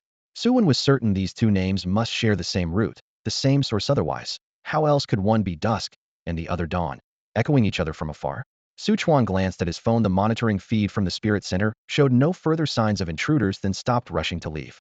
He decided to walk home with Su Wen and give him a full explanation along the way. "Do you remember the last time I told you that Dawn is one of the world's largest terrorist organizations?" That was during the expedition to the Secret Realm, when Su Wen had called him asking about Dawn's intelligence. Su Wen nodded. Of course he remembered. That misunderstanding had sparked a whole string of troubles afterward. Su Chuan gave a slight nod. To be precise, Dawn is only one of the world's 2 largest terrorist groups. The other is Dusk. He paused half a step, his gaze flickering over the reflection on a nearby billboard. Both organizations originate from the same parent body, the Genesis Hidden Sect. 700 years ago, a great catastrophe swept across the world, and the Genesis Hidden Sect arose in response. At that time, its mission was to preserve humanity's vital forces and protect all the little spirits, earning immortal credit for continuing civilization. Then his tone shifted as he sighed. But at some point, 2 extreme ideologies split the sect. The founding leader of Dawn believed the catastrophe was divine punishment, that humanity was a burden on the world. The founding leader of Dusk, meanwhile, thought the disaster came from humans not yet fully controlling the world. Only by tightly controlling everything, including the spirits, could true safety be achieved. Neutral members were either persecuted or silently left. The Genesis Hidden Sect eventually shattered. The once guiding light collapsed, leaving only confusion behind. Dawn and Dusk divided most of its resources between them and swiftly transformed into 2 terror organizations, pushing an already unstable world to the brink.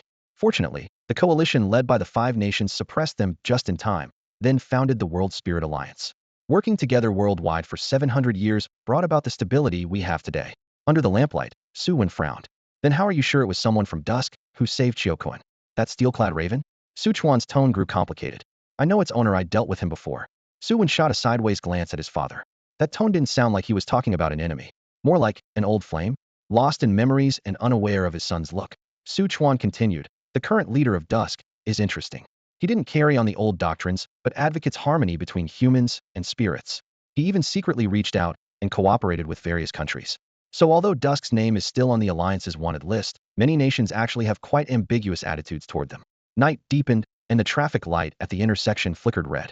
Su Wen suddenly felt that his father, this top-tier trainer, seemed to know far too much. Could this be one of the perks of being a superstar at the top? As they neared home, Su Chuan said to Su Wen, I need to make another trip to the Pokémon Center. Once this gets out, it'll cause a huge international uproar. The Alliance will probably convene a special meeting soon. Su Wen nodded, fully aware of the weight behind Su Chuan's words. If what he said was true, then the Twilight Organization's misstep could undo all their painstaking efforts so far.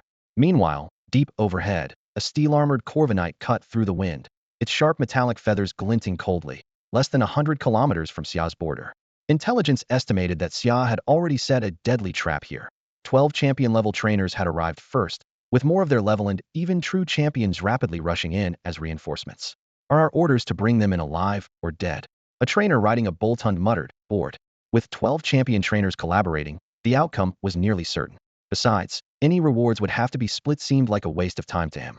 A female trainer sitting astride a Porygon too gently groomed its feathers as she smiled. Of course we want them alive.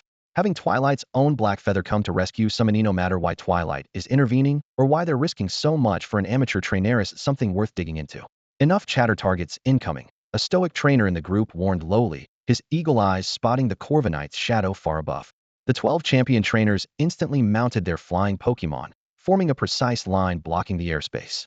The main flying force arrayed in the sky, while ground and water-type Pokémon formed supporting formations below. The lions were truly ready to catch the rabbits, and these were none other than Twilight's 3 generals themselves, including Black Feather. Though they debated whether to capture or kill, none dared to relax for a second. Black Feather, surrender now and avoid injury, the lead champion's voice boomed. He hoped to end the fight as simply as possible. Cross-legged atop the steel Corviknight, Black Feather's long black hair whipped by the wind. Behind him, Chiokuen crouched nervously, not daring a word. Surrounded by champion-level power, Black Feather remained calm with a faint hint of amusement. You seem to have misunderstood the situation. The one who should surrender is not me. Before he finished, terrifying auras exploded upward from below the sea. That's Dawn's leader, Juya, and one of the 4 executives, Poseidon, plus 2 new faces. Damn. Are those the new executives Dawn just appointed? Twilight's leader, Ghostface, along with White Knight and Frostwind, are here. All 3 generals assembled. In an instant, the tide turned.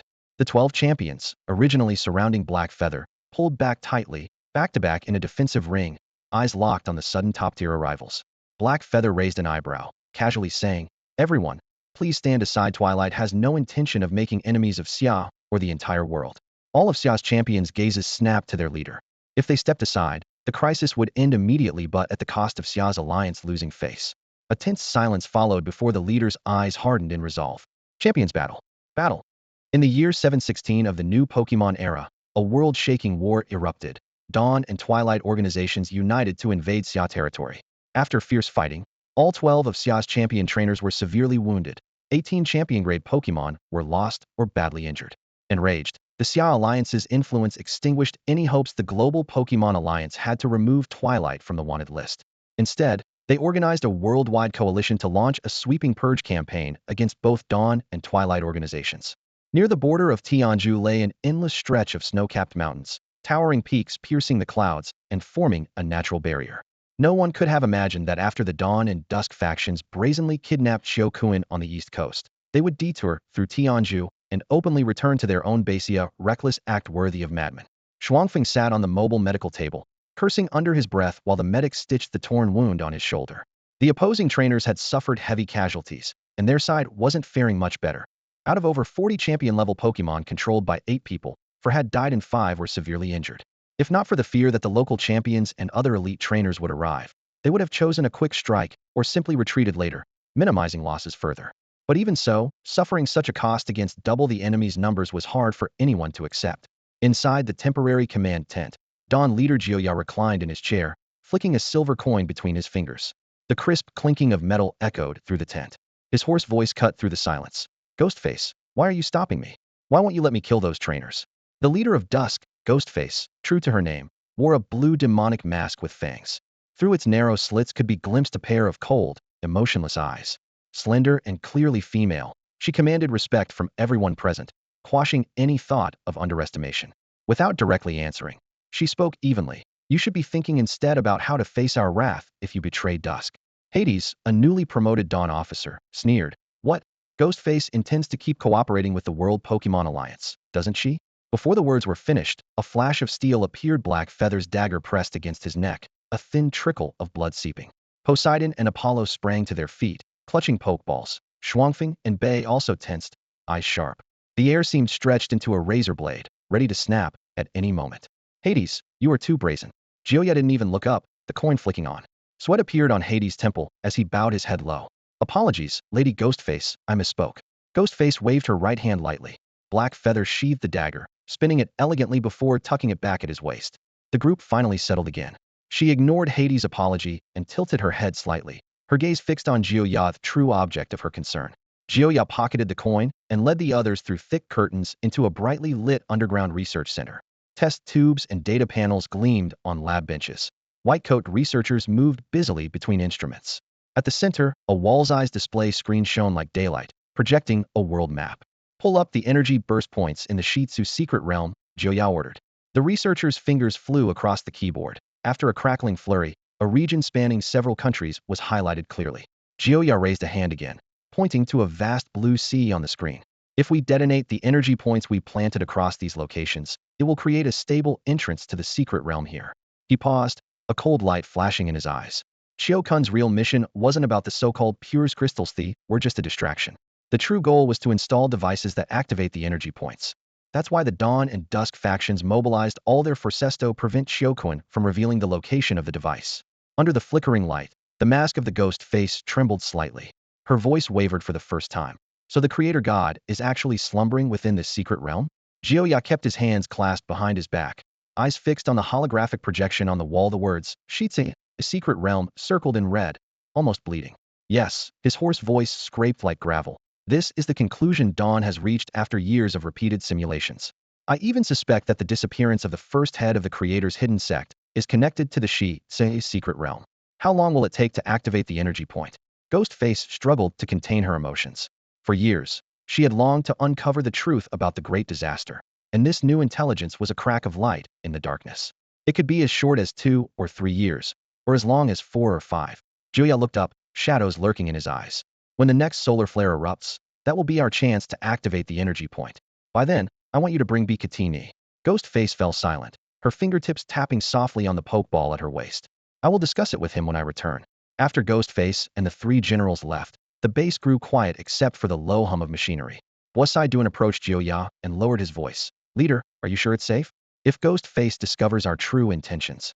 The 2 were the last senior members of Dawn remaining after that brutal battle, their scars etched deeply in each other's memories. Jioya's hoarse voice came from his vocal cords being seared in that fight, now rough as sandpaper. It's fine.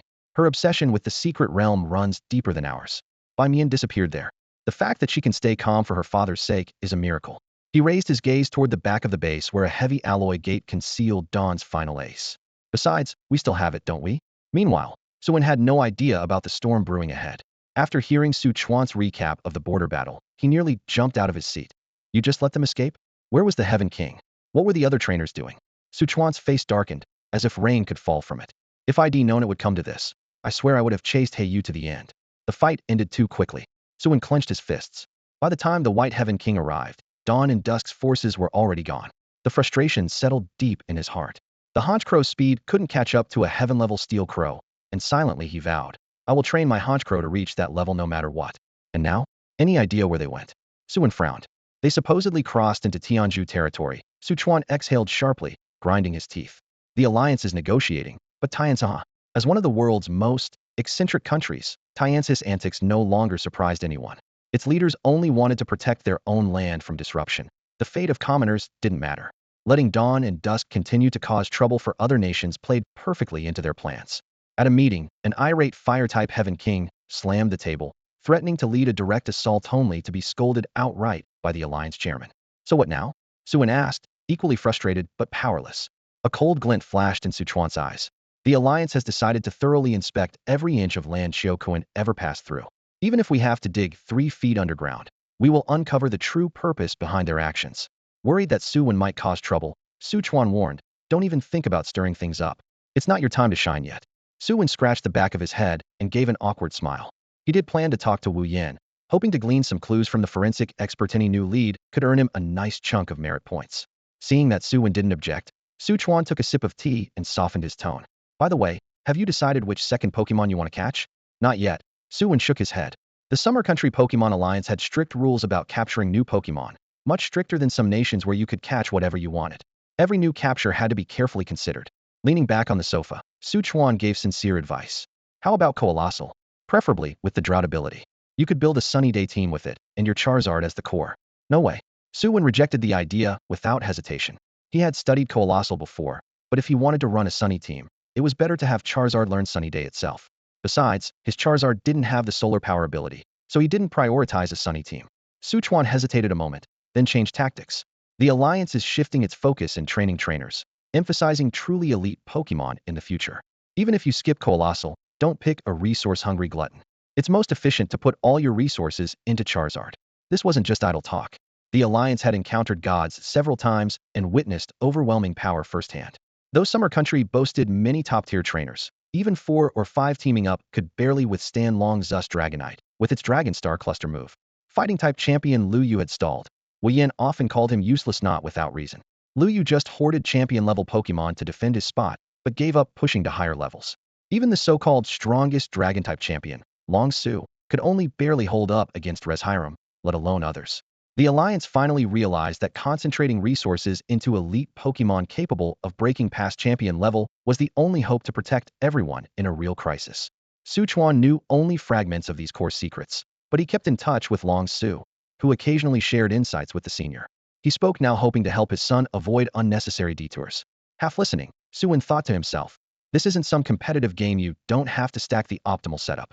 The Pokémon will be with him for life. Better to wait until something catches his eye. To stop his father's lecture, he quickly changed the subject. Dad, when does your ranking tournament start? After reaching champion level, the ranking tournament every 3 years reordered the standings. The higher your rank, the more influence you had. Su Chuan had just reached champion level before March next year, so he could have participated smoothly. But with the current uproar, no one knew if the competition would be postponed. Seeing that Su Wen wasn't really absorbing his advice, Su Chuan stopped pressing the point. After all, Su Wen was different from other kids, his thinking was more mature, and some of his judgments made sense. Once he had suffered a few losses and realized the truth behind the saying, don't ignore the advice of elders, or you'll suffer the consequences, he probably wouldn't procrastinate anymore. Su Chuan asked mysteriously, by the way, do you have plans tomorrow? I've got some work for you. Su Wen didn't have any special plans for Sunday. Most likely, he would continue practicing magical flames with his Charizard. He replied calmly, nothing much, Dad. What do you want me to do? Su Chuan smiled and said, if you open the merit system, you'll see. Su Wen awkwardly replied, I just uninstalled it. Uninstalled it? Su Chuan frowned. Su Wen reasoned confidently. There were no tasks to accept, so keeping it was useless. Su Chuan chuckled helplessly. Hurry and reinstall it to check. The download was incredibly fast. Less than 2 minutes later, the app was back on.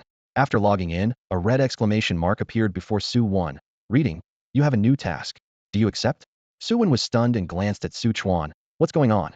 Opening the task details, he saw he was assigned to Qingyu Forest near Cloud City to clear out all espers above Tier 2 in a marked area. The reward was only 10 merit points. Qingyu Forest was very familiar to Su Wen when he was young. Su Chuan often took him there to play. The forest was full of various espers, but as long as one didn't venture deep inside, encounters with powerful ones were rare. Considering the low reward of only 10 merit points, the difficulty was almost negligible. What the heck is this, Dad? Su Wen stared at Su Chuan in surprise, convinced this was some trick of his. Su Chuan grinned. After all, you're a heavenly king-level trainer, now you should have some privileges. But I can't just give you these tasks all the time. 1 per week to help you accumulate merit points isn't bad. Only then did Su Wen truly understand the meaning behind rely on the mountain for the mountain's resources, rely on water for the water's bounty, and enjoy the shade of the big tree. He gave a thumbs up with a smile. Thanks, Dad, this is a solid plan. Su Chuan reminded him, Be thorough with the clearing.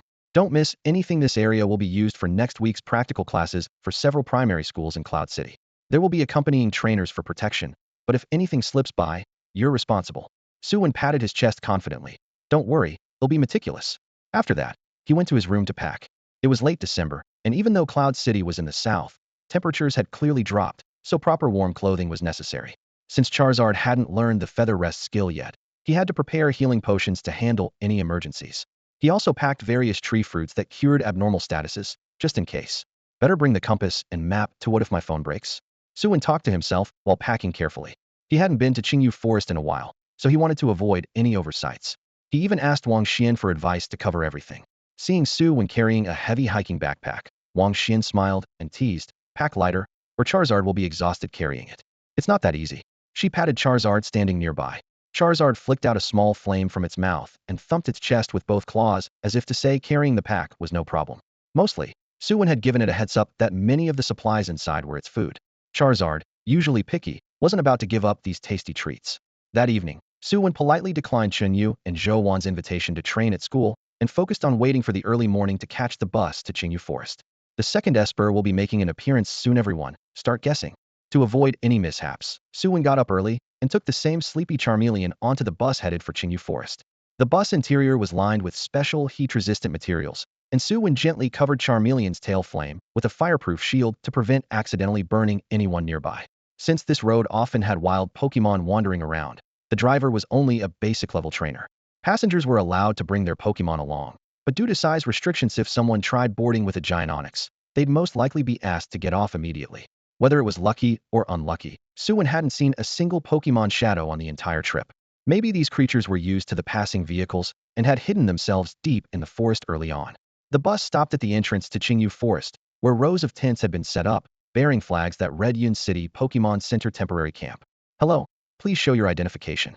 A guard stopped him. Su Wen presented his task receipt and basic trainer ID, quickly gaining permission to enter. Basic trainers can take on missions now? Just as he walked away, Su Wen overheard some staff whispering nearby. "They're just padding their records. You wouldn't understand the kind of joy money can buy." Shaking his head, Su Wen quickened his pace and went into the largest tent, the command post. "You're Su Chuan's son, right?" Emin Chong, the person in charge here. A middle-aged man hurried over and patted him on the shoulder. "Just clear the marked areas according to the map, then return to report."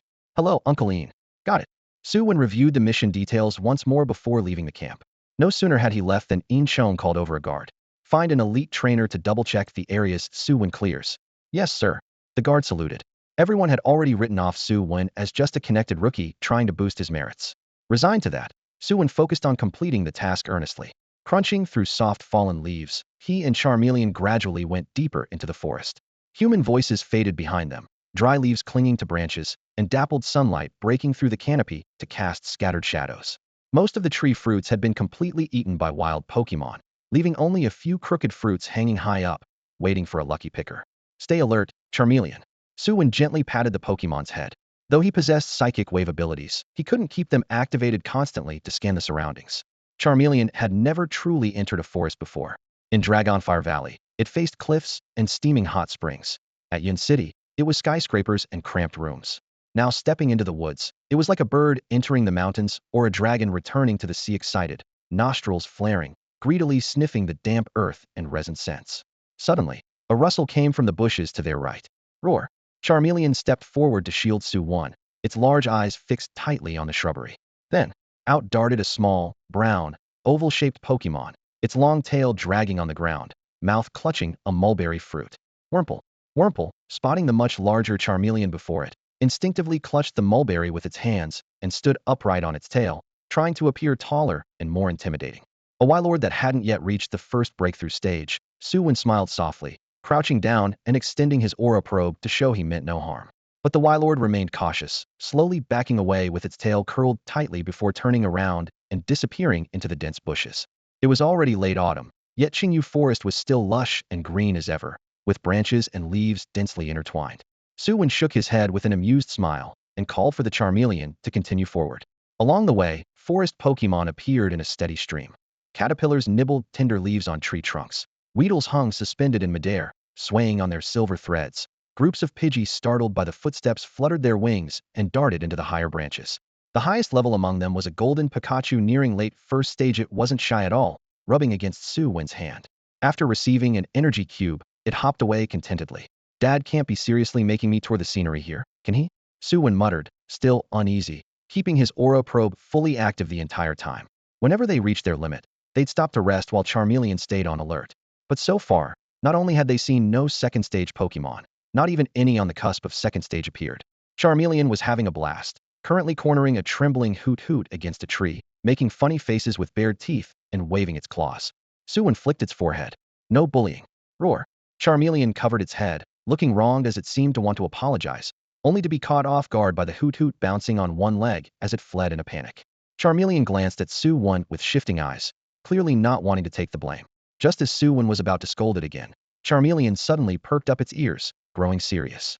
Moments later, Su Wen caught the low, continuous buzzing sound like revving engines, coming in waves. Buzz buzz. A swarm of Beedrill. Through a gap in the branches, about 20 blackened yellow Beedrill were advancing ominously. Su Wen and Charmeleon rolled into a low bush and held their breath, flattening against the ground.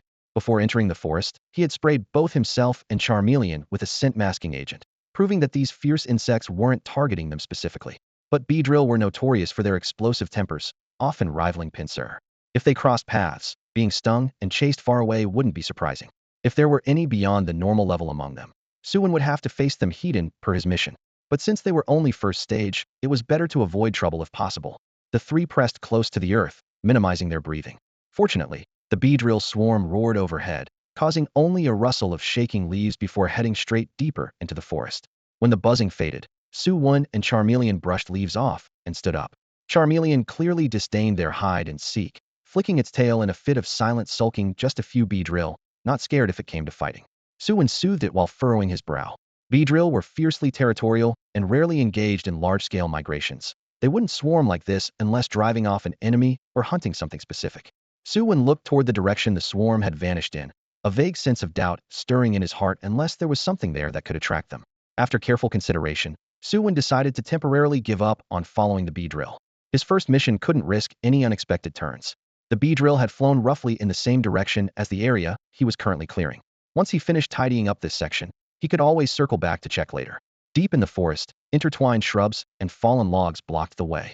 Branches jutted out so densely that Su Wen had to instruct his Charizard to raise its claws and slice through the half-rotted branches and roots, carving out a narrow path just wide enough for a person and a dragon to pass. Snap! Cracked dry twigs broke crisp under each blow, mingling with the rustling of dry leaves beneath their feet. As they pushed further in, Su Wen's aura sense detected a rapid increase in the number of wild Pokémon. Unless they were beyond second-stage evolutions, he and Charizard tried to avoid disturbing them. Stop! Su Wen whispered sharply. Almost immediately, Charizard pricked its ears and fixed its gaze on a thick tree trunk ahead. Coiled silently around the bark was an Ekans with deep purple skin patterned with yellow markings, crawling upward toward a Spearow's nest perched at the top, aiming for the eggs inside.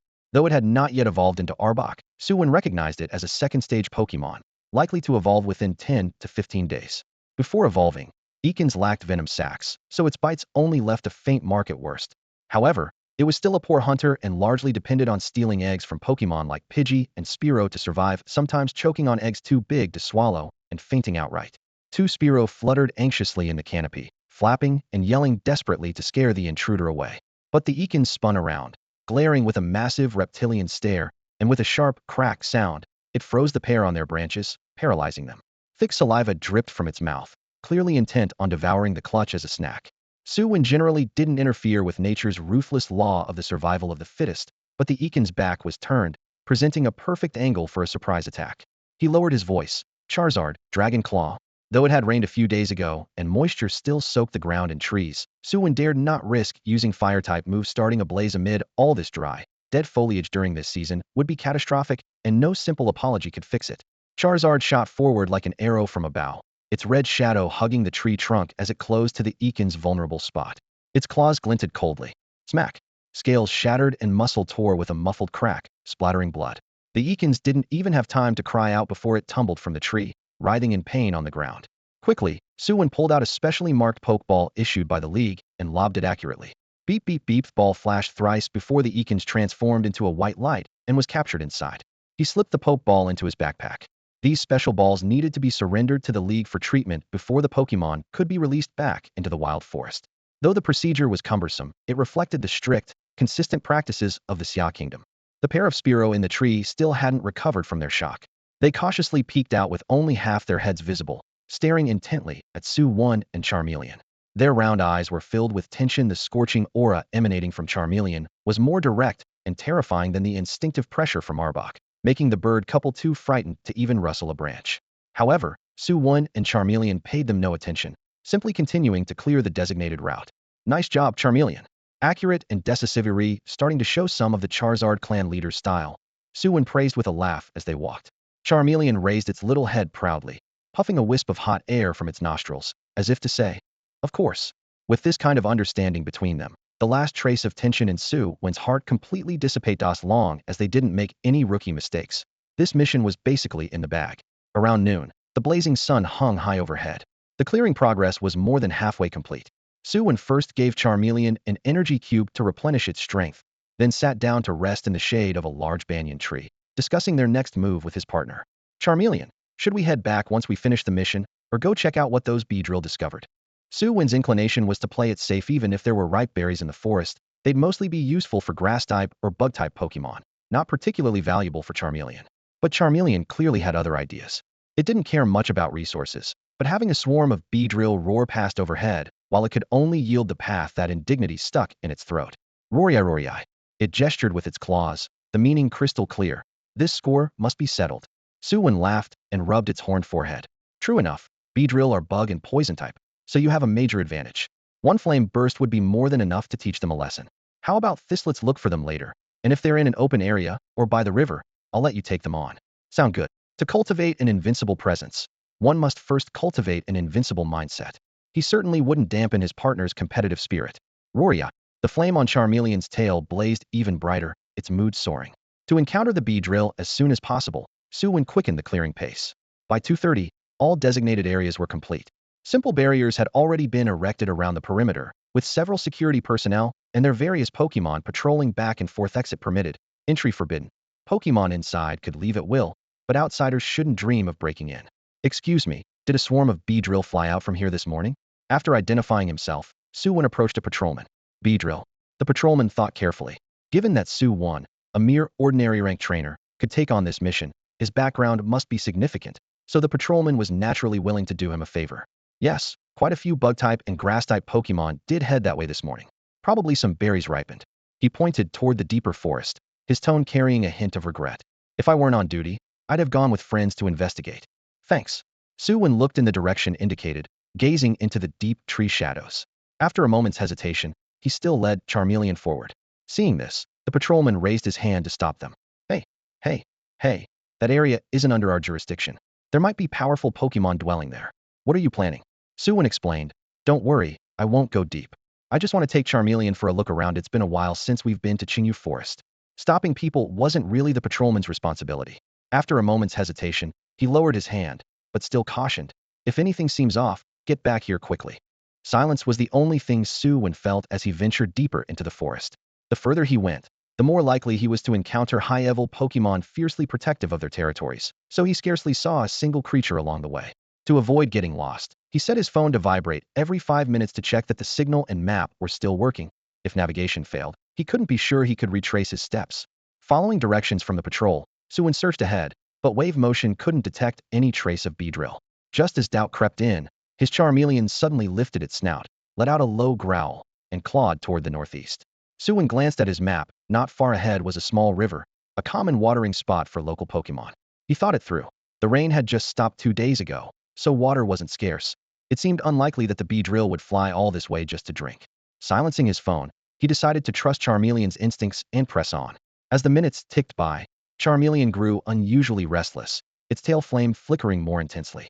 A sweet scent drifted into Su Wen's nostrils, transporting him momentarily to a grand ballroom where elegant ladies danced to piano melodies. The strange illusion startled him, and he quickly shook his head, taking a deep breath to bring his focus back. The trees suddenly thinned, revealing a clear stream. The open riverside was unshielded, but stunned Su Wen the silence had experienced was because nearly all the nearby Pokémon had gathered here. Butterfree, Pidgey, Fearow, Pinsir, they densely occupied their own zones, while a large swarm of Beedrill hovered above Charmeleon. At the center of the swarm were two very different Pokémon. One wore a short skirt made of pink cherry blossom petals, with a yellow ball like a flower's heart on its head, a green triangular marking spreading from its neck, and two berry-like orbs in its hair, a Sakura child. The other was a pale blue frog Pokémon Froakie, with big golden eyes that alternately widened and narrowed, a dark blue stripe on its head, and white gloves at its arms. Back to back, the two small creatures stood on guard, surrounded like wolves by the swarming bees. Su Wen's heart skipped. Sakura child was native to Sakura country, and Froakie came from the Western European Federation, places half a world away. There was no way they should appear together in Qingyu Forest within Xia country. Their current confinement explained why this clearing attracted so many Pokémon. Thanks to the intense sunlight after the recent rainstorm, Sakura child had shifted from its cloudy form into its sunny form. This ability is unique to Yinghua.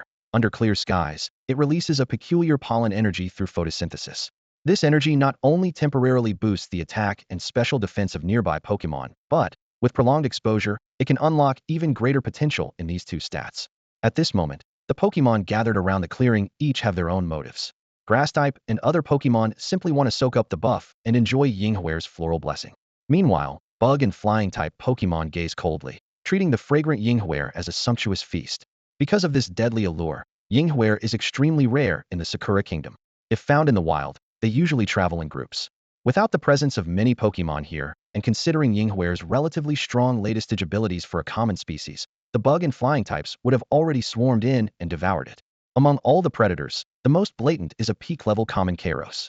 Its massive pincers clicked open and shut as its eyes flickered between Yinghua and Guaguapaohua, then disdainfully swept over the giant needle bee and other bug companions, finally casting a wary glance at the BB bird and big-mouthed sparrow perched nearby, preening their feathers.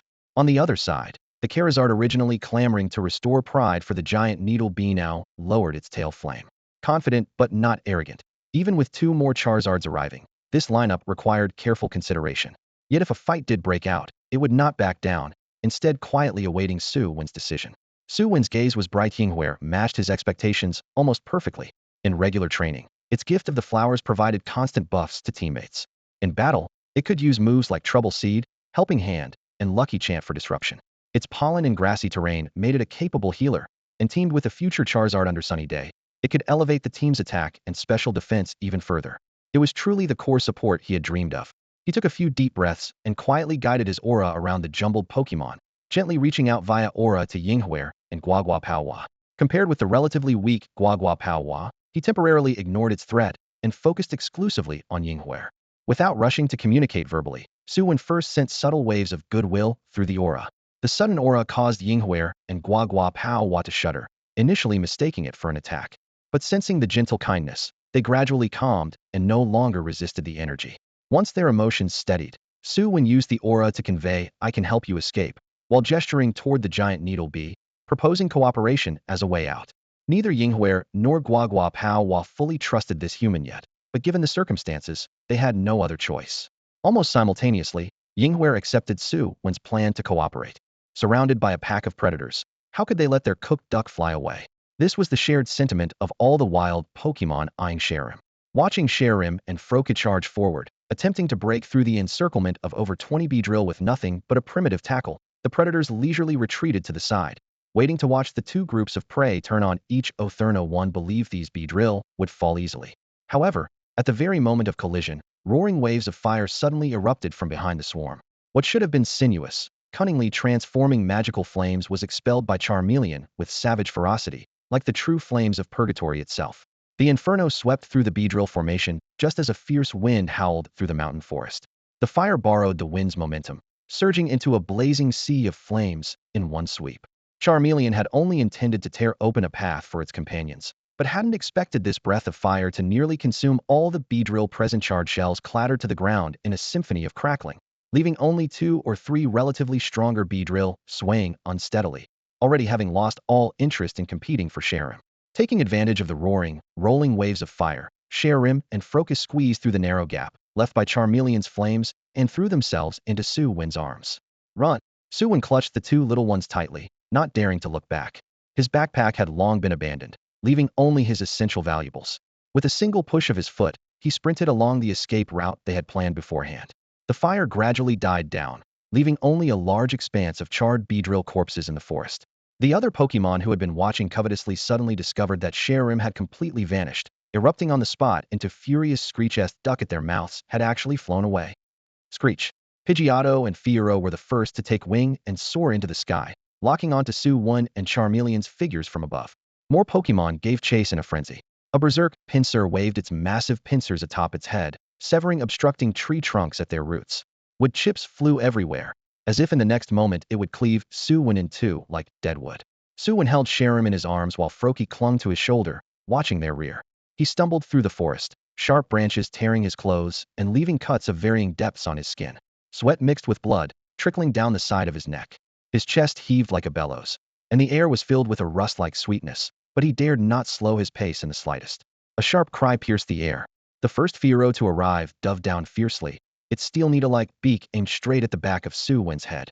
In the nick of time, Charmeleon, lurking in the treetops, suddenly leapt up, kicked the Fiero aside with one foot, then immediately unleashed a searing white dragon breath almost point-blank, instantly roasting the predator into a charred, tumbling mess. Witnessing this scene, Pidgeotto grew fearful, flapped its wings frantically in midair a couple of times, and fled in panic. Shayrim in Su Wen's arms also waved its flower buds, releasing magical leaf in succession. The sharp leaves spun, cutting through the obstructing brambles one by one, clearing the path ahead for Su Wen. Froakie perched on Su Wen's shoulder, continuously spitting bubbles at the pursuing Pokémon behind them, trying to slow their advance. At that moment, Su Wen was extremely grateful for Zhou Wan's rigorous training. Otherwise, carrying two little creatures weighing a total of 30 or 40 pounds would have exhausted him long ago. Thanks to the seamless coordination between him and the three small spirits, their pursuers gradually gave up the chase. Botadai was frightened and quickly retreated by the magical flames suddenly spewed by the Charmeleon in distress. Nidona and Nidorino, who originally only wanted a taste of the floral gift pollen, were driven off reluctantly after a few blasts of bubbles from the bubble frog. Only one Karos charged recklessly without hesitation, giving you a break, and you still Su Wen glanced back to confirm it was the last one, then turned and dashed into a relatively open clearing ahead. Yinghuer, clear the fallen leaves with magic leaves. Charmeleon, use Dragon Claw. Before finishing his command, he spat out a mouthful of blood, a sharp pain in his chest, yet his composure remained unshaken. Softly, Yinghuer's small hands moved gracefully, and vibrant green magical leaves sliced through the air, instantly sweeping away most of the dry branches and debris on the ground. Charmeleon's claws glowed with verdant dragon patterns as it twisted to face Karos Hedon. Reedied, Karos lowered its head slightly, its hard horns clashing forcefully with the dragon claw. Bang! Karos squeezed its horns tightly, attempting to crush the opponent's claws. Charmeleon's deadly blades locked onto the horns firmly, while the earth beneath them rapidly gave way, the intense momentum palpable. But in the end, Karos' strength was just a bit superior, slowly pushing Charmeleon backward, deep grooves carving into the soil below. Yinghuer assist. Charmeleon, spark attack. Su Wen's heart was calm as he perceived Yinghuer's techniques. Clearly the Karos before him, though at peak ordinary level, was not unbeatable. Yinghuer clapped her hands together, a strange pulse flowing into Charmeleon's body. The exhausted Charmeleon suddenly regained vigor. A roar. Tiny but scorching sparks flew, each one landing on Karos' armor-like shell, distorting the opponent's expression. Karos was caught in a dilemma. If it withdrew force, the dragon claw would strike down without resistance. Worse still, the wounds from the sparks quickly ignited faint flames, like dark red veins weaving beneath the shellbone damage. Perfect, Su Wen whispered. Most spirits suffer weakened physical attacks after burn damage, unless they have specific traits like endurance. Sure enough, the scorching pain sapped Karos' strength, and it gradually lost the upper hand. Charmeleon suddenly flared its horns apart, pulling back its claws, a gleam of cold light flashing as it aimed to finish the fight. But the experienced Karos shifted sideways at the last moment, evading the claw and countering by grabbing Charmeleon's right wrist, executing a perfect over-thresholder thrower rather, a fighting-type move called Mountain Wave Slam. With a thunderous crash, Charmeleon hit the ground, stars flashing before its eyes, momentarily stunned. Karos tried to press the advantage, but suddenly stumbled. The magical leaf from Yinghuer had struck its back armor. The damage was minor, but enough to buy precious time. Charmeleon caught its breath and recovered quickly, snapping back with a dragon claw that flipped Karos onto the ground. Then it raised its head, a rising flame roaring from its mouth. Boom. Under the relentless burn of magical flames, Karos never found a chance for a counterattack. After retracting his opponent back into its pokeball, Su Wen finally relaxed, resting his hands on his knees as he gulped down air. Beneath his tattered jacket, several thin, bleeding cuts crawled across his skin. He reached out to touch the deepest gash on his arm, and instantly, a sharp sting shot through the flesh, sending a tingling numbness up his arm to his shoulder. Su Wen inhaled sharply, instinctively reaching behind his back for his first aid spray, only to grasp empty air. Then he remembered. His backpack was still deep in the forest. Nearby, Charmeleon lay exhausted on the grass, its tail flame flickering dimmer than usual. Su Wen pulled out the last 2 energy cubes, one to restore his stamina, and the other Charmeleon's favorite flavor, which he promptly fed to the Pokémon. Charmeleon chewed twice before breaking into a satisfied grin. Thanks for the hard work. They'll make it up to you with an extra meal tonight, Su Wen said, rubbing the tough scales on its neck. Though Charmeleon had briefly faltered against Kairos and almost got turned on its back, Su Wen was overall pleased with its performance. He'd give it a solid 95 out of 100. Not far off, Yinghua pressed her palms together, summoning tiny points of starlight in her hands. Straining, she pressed the glowing orb onto Su Wen's wounds. This move, Morning Light, draws on the weather to restore the caster's stamina, but unfortunately, it only works on herself. The gentle glow spilling onto Su Wen's skin brought a faint warmth, but little else. Yinghua seemed to understand this all too well, yet she kept going. This was the only thing she could do right now. Leaning against a tree, Su Wen rested for a long while. His ragged breathing gradually steadied. He knew the real challenge was only just beginning. Falling behind, wounded, and with his clothes in tatters, what had he risked all this for? Of course, it was for this special little Pokémon before him. Yinghua's kind of Pokémon is deeply sensitive to mood and doesn't care about a trainer's battle power. If forcibly caught, it might wither away from emotional distress. Su Wen had to take a roundabout, gentle approach. Since it's safe now, Charmeleon and I will be moving on first. Su Wen gently set Yinghua down on the ground, then slowly stood and beckoned Charmeleon to leave. Yinghua and Guagua Pow exchanged glances, hardly believing someone would come just to save them. Charmeleon paused too, surprised to be leaving so soon after all their effort. But recalling the charred giant hornet corpses it had roasted with magical flames, it felt pretty content.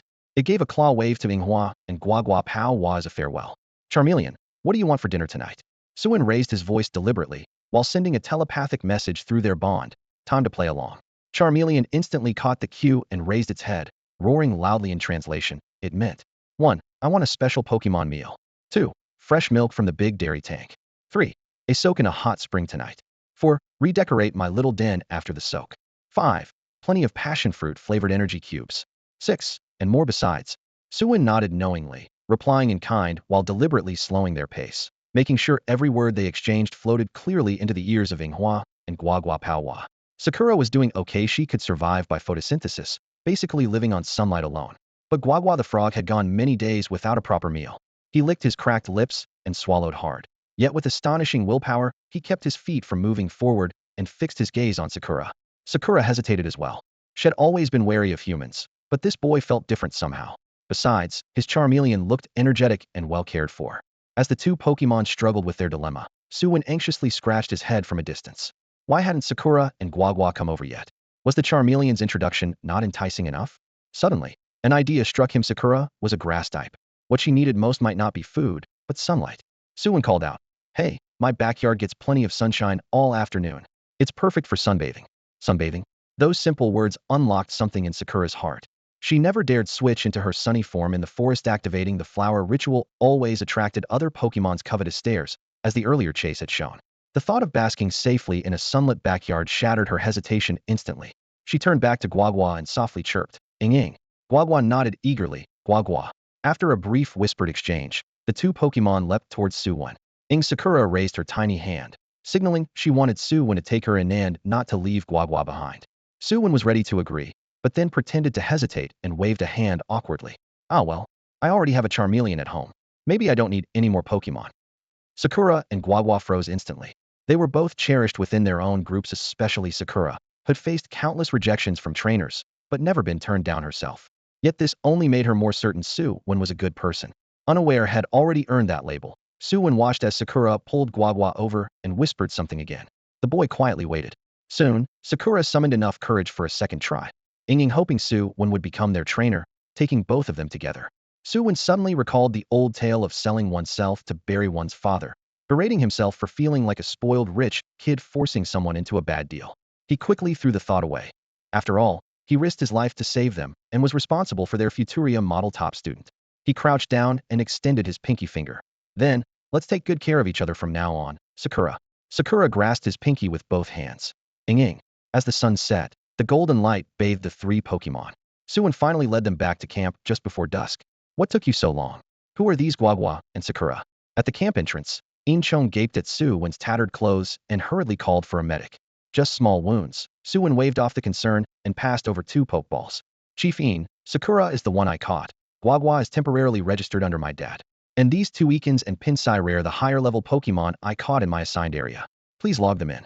As a regular trainer, Su Wen was only allowed to carry or raise two Pokemon at once, so he had to put Guagua under his dad Su Chuan's name for now. Inchong had already swept Su Wen's area thoroughly and was pleased with the job done. Hearing the boy return safely with two rare Pokemon, his worries eased and he didn't press further, politely escorting Su Wen out of the camp. On the bus, Su Wen slumped in his seat, watching the city lights blur past outside. But his mind was already back at school planning how to make the most of resources there so Sakura could sustain herself. Under the long-term blessing of Sakura's floral gift, a Pokemon can better tap into its potential in attack and special defense. For Yun Gao, who is determined to achieve great results in the Little Phoenix King Cup 2 years from now, this is nearly an irresistible temptation. But unlike Charmeleon, which benefits from family resources poured in, Sakura lacks ample training supplies behind it. The birth of any strong Pokemon depends on both rigorous training and abundant resources. This is a universal truth. Like all living creatures, if nutrition is insufficient in youth, it becomes almost impossible to fully make up for the shortcomings as an adult. Some trainers try to take the shortcut of neglect early on, then throw money later, hoping their Pokemon will suddenly soar after reaching the third or fourth stage. But that's just wishful thinking. Frozen ice 3 feet deep doesn't form in a single day. Relying on a lucky encounter, a single berry, or one special stone to reverse years of accumulated weaknesses is pure fantasy. Take Sakura and Charmeleon as examples. The former is already in the late second stage, while the latter has just entered the second. Even without considering type advantages, Sakura would find it nearly impossible to defeat Charmeleon. The fundamental gap is glaringly obvious. These truths were repeatedly drilled into Su Wen by Su Chuan since childhood, because Su Chuan himself paid the price. His Leaf King status resulted from early training oversights that kept him stuck at the peak of the gym level for years. Unless Arceus himself came down to give the Pokemon a miraculous treatment, everything else was out of the question.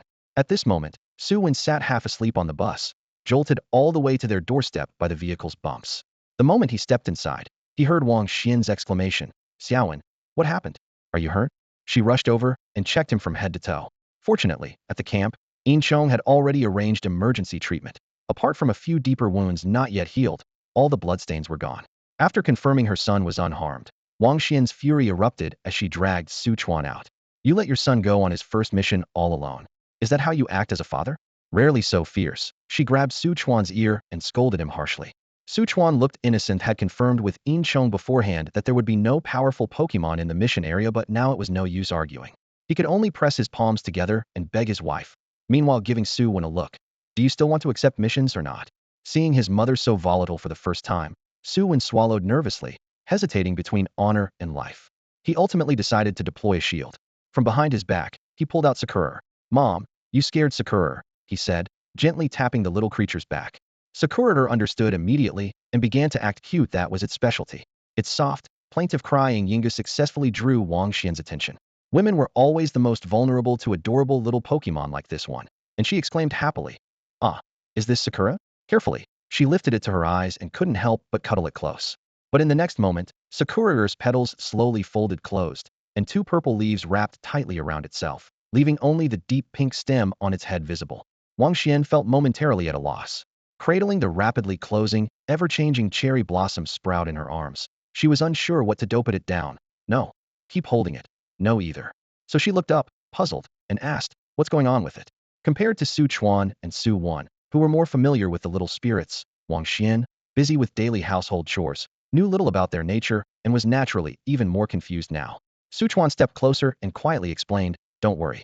After sunset, without sunlight, the cherry blossom sprout shifts into its cloudy weather form." Before he finished, his attention was drawn to Su Wen. Behind the boy, besides the spirited yet weary Charmeleon, there was now a curious Poliwag looking around. Su Chuan raised an eyebrow. "Huh? Didn't you go to Qingyu Forest today? Why are you bringing back two little spirits? And where's your bag?" Su Wen forced a wry smile, holding up his torn, branch-scratched jacket so his parents could see. "Dad, can I change clothes first before explaining?" Seeing Wang Xian about to get upset again, Su Chuan quickly suppressed his curiosity and gestured for his son to go wash up. After Su Wen rinsed off the dust from the journey and changed into clean clothes, he sat down to eat. Suchuan finally couldn't help but prod. So, can you tell us now? Su Wen recounted everything that happened deep in the forest in detail. As his story ended, Wang Xian's heart pounded, and she scolded anxiously. Xiao Wen, Mom doesn't forbid you from being a trainer, but you can't risk your life like this. Only after calming the fired-up Wang Xian did father and son start to talk more calmly. So, you found both of these little spirits deep in Qingyu Forest? Su Chuan asked with a frown, seeking confirmation. Su Wen nodded. On my way back, I communicated with them. They only remember that they were smuggled into the Xia Kingdom. After escaping, they traveled through various woodlands and finally ended up in Qingyu Forest. Su Chuan pondered. It would be ideal to track down and dismantle the smuggling ring, but with these two unable to pinpoint their origin, the trail was completely broken. Fortunately, it wasn't in Yun City. A city had endured too much turmoil in the past 6 months and couldn't afford more disturbances. Changing the subject, Su Chuan asked, so who are you planning to capture as your second little spirit? Poliwag or the cherry blossom sprout? Su Wen had already made up his mind. The cherry blossom sprout. Compared to Poliwag, I have limited resources right now, so it's more suitable and can help me earn supplies. Su Chuan nodded but sounded a bit regretful. Too bad Charmeleon doesn't have the solar power ability. With the cherry blossom sprout's help, your sunny weather team would be complete. You gain some, you lose some, Su Wen said gently, glancing at Charmeleon who was now curled up fast asleep on his lap.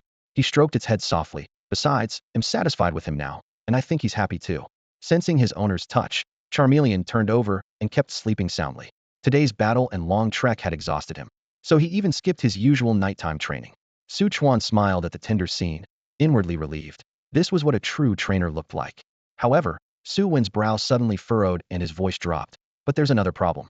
Su Chuan looked surprised. What is it? Su Wen nodded toward the backyard. Under the dim light of the cabin at night, Poliwag was cuddled up beside the cherry blossom sprout as it returned to its normal form, sleeping peacefully. He took his gaze back, his tone heavy. Poliwag, it doesn't have an ability. No ability? Congenital ability loss syndrome? Su Chuan exclaimed in disbelief. Like humans, Pokémon experience a full range of emotions: joy, anger, sorrow, but they also suffer from various unusual illnesses. If a Seviper is born with underdeveloped venom glands, once it evolves into a superior, it may completely lack venom sacs, effectively becoming a non-venomous snake. Similarly, if Pikachu's electricity-storing organ is malformed, it might end up electrocuting itself instead of its opponents when using electric-type moves. Compared to these common ailments, congenital ability loss syndrome is truly perplexing because it's a genetic disorder. Much like Down syndrome in humans, Pokémon chromosomes can undergo deletions, translocations, inversions, insertions, duplications, and other mutations. Not every genetic mutation leads to ability loss, but whenever a crucial ability disappears, mutation is always the underlying cause. This is accepted wisdom among trainers. The first time Su Wen tried to skin a Froakie using his aura sensing, he thought he had made a mistake. Even the rare bond transformation ability seen in games still counts as an ability, so his aura should have detected something. Yet, no matter how many times he checked, there was no ability to be found inside that Froakie. There was nothing at all. Even worse, the lack of ability was only the visible symptom of the illness. No one knew which gene was faulty, nor could anyone predict what sudden complications this little one might face in the future. After hearing his son's description, Su Chuan's heart sank. Surely that stubborn kid wasn't seriously planning to catch that Froakie only after reaching the elite level?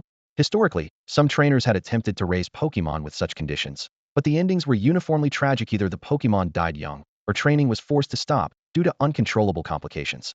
Su Wen had long entertained the idea of capturing it, especially since the aura scan showed a decent compatibility between them. But now, pressing his fingers on the Qingming acupoint, he closed his eyes and sighed deeply. Dad, don't worry, I'm not that stubborn yet. Hearing this, Su Chuan secretly breathed a sigh of relief. His greatest fear was his son's tendency to keep banging his head against a wall without turning back. Before leaving, he sternly warned Su Wen not to act alone on his next mission, then hurried off to soothe his wife, leaving Su Wen and the Charmander alone, two singletons looking at each other awkwardly. Su Wen carried Charmander back to his room and collapsed face first into his pillow.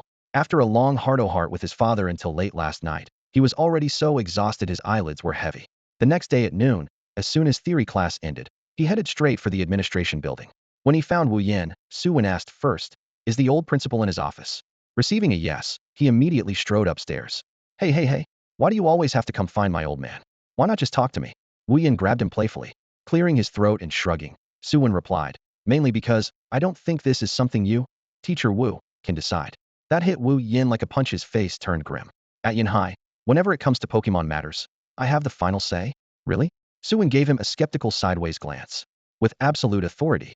Wu Yin puffed out his chest, voice firm. Su Wen blinked and casually sent out his Sakura, then asked, "So, if Sakura used Flower's blessing to help train everyone at the training hall, how much would you pay her?" After a brief pause, bang, Wu Yin trudged to the principal's office and knocked dejectedly. "Old man, Su Wen wants to see you." The old principal was studying reports when Wu Yin and Su Wen walked in. He adjusted his glasses and said gently, "What can I do for you, student Su Wen?" Su Wen had been chatting and laughing in the hallway just moments ago, but now he stood before the desk, rubbing his hands together nervously and smiling cautiously. "Well, it's like Thies is a member of the school. I also want to make a contribution. So, yesterday, I just tamed a Sakura sprite." Wu Yin unceremoniously plopped down on the sofa, rolling his eyes and thinking, this kid wasn't saying that a moment ago. At such a young age, he already knows how to say whatever suits his audience. The old principal was extremely shrewd. Calling him an old fox wouldn't be an exaggeration. He immediately caught the implication and was indeed tempted by the Sakura sprite, but he certainly wouldn't lose the initiative first. He pretended not to understand, nodding along with the conversation. "I see. Well then, I thank you on behalf of the school, student Su Wen." Su Wen hit a soft wall, his smile freezing at the corners of his mouth, unsure how to continue. Seeing his panic, Wu Yin softened and directly threw him a lifeline. "Come on, Su Wen, don't be stupid. Even close brothers settle accounts clearly. I can introduce you to a friend at second middle school. If you put your Sakura sprite there for training, they'll give it at least 100,000 in resources every month." Su Wen's eyes immediately lit up, secretly giving Wu Yin a thumbs up. "Good teacher, it was worth carrying you on a Xiao Jiu's car that time." The old principal was so angry he nearly blew his beard and glared. What was I thinking back then? Not drowning Wu Yin in the chamber pot? Left with no choice, he gritted his teeth and made a counteroffer. "There's no reason for the school to take advantage of student Su Wen. How about this: you place your Sakura sprite at the school for training, and you can choose any resources up to 120,000 per month. Think it over." Su Wen sneaked a glance at Wu Yin. Seeing the principal's sharp gaze, Wu Yin had no choice but to keep quiet. 120,000 was exactly what he had in mind. He nodded eagerly. "Thank you, principal. I have nothing else." The old principal nodded. "Then you may leave first. Wu Yin, you stay?" Su Wen tactfully left the principal's office, closing the door behind him.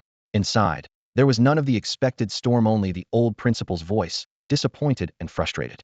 "When are you and Jiua planning to get married?" This question was more unbearable than being scolded. Wu Yin forced an awkward smile. "No rush. No rush." The old principal slammed the table. "Jiua is such a wonderful girl. Missing your chance back then was one thing. But now that you've rekindled your relationship, you still want to string her along? Planning to be a bachelor at 30? Wu Yin immediately deflated, saying sheepishly, "Then why don't you set a date? Now that's more like it." The old principal snorted coldly. "February 23rd next year. After you get married. Hurry up and have children. After 35, she'll be in advanced maternal age pregnancy, understand? If you can't do that, don't ruin that young woman's life." "Yes, yes, yes." Wu Yin nodded repeatedly. "Get lost." The old principal waved his hand. Su Wen at the door had actually never gone far and heard the entire conversation clearly. But thinking of how Wu Yin had just helped him, he didn't kick him while he was down, only pretending he hadn't heard anything. Seeing Wu Yin emerge, he coughed lightly. "Teacher, I remember that Mrs. Wu seems to have a research institute." Wu Yin glanced at him sideways and smiled. "You're quite well informed. Yinhua Research Institute, she applied to open it." "What about it?" Yinhua Yin and Yue Wu Yin and Xiao Jiu's names. Su Wen secretly marveled at how deeply devoted Mrs. Wu was, then scratched his head. "So, teacher, could you help me ask Mrs. Wu about something? What's going on with the Charizard? Is it still that Sakura?" The only two Pokemon Wu Yin could think of were those little spirits. But Su Wen shook his head gently. "Neither. It's the Polteageist that came back with Sakura yesterday. Its ability has disappeared." "Hiss!" Wu Yin gasped sharply, his brow tightening. "Lost its ability due to a genetic mutation? Most likely no way around it." Su Wen nodded. Wu Yin stared at him, his tone unusually serious. "Don't get carried away. Are you really planning to train it?" His reaction was just like Su Chuan's. Most trainers would avoid genetic diseases like the plague. Su Wen shrugged with a helpless smile. "Don't worry, Teacher Wu. I know my limits. Mainly, it's because Sakura is so close to it. I just want to see if I can help. Even if we can't cure it, at least we can prevent the condition from affecting its daily life." Hearing this, Wu Yin finally relaxed a bit and patted Su Wen on the shoulder. "All right, I'll talk to her tonight. But don't get your hopes up too high." "Thank you very much, Teacher Wu," Su Wen said sincerely.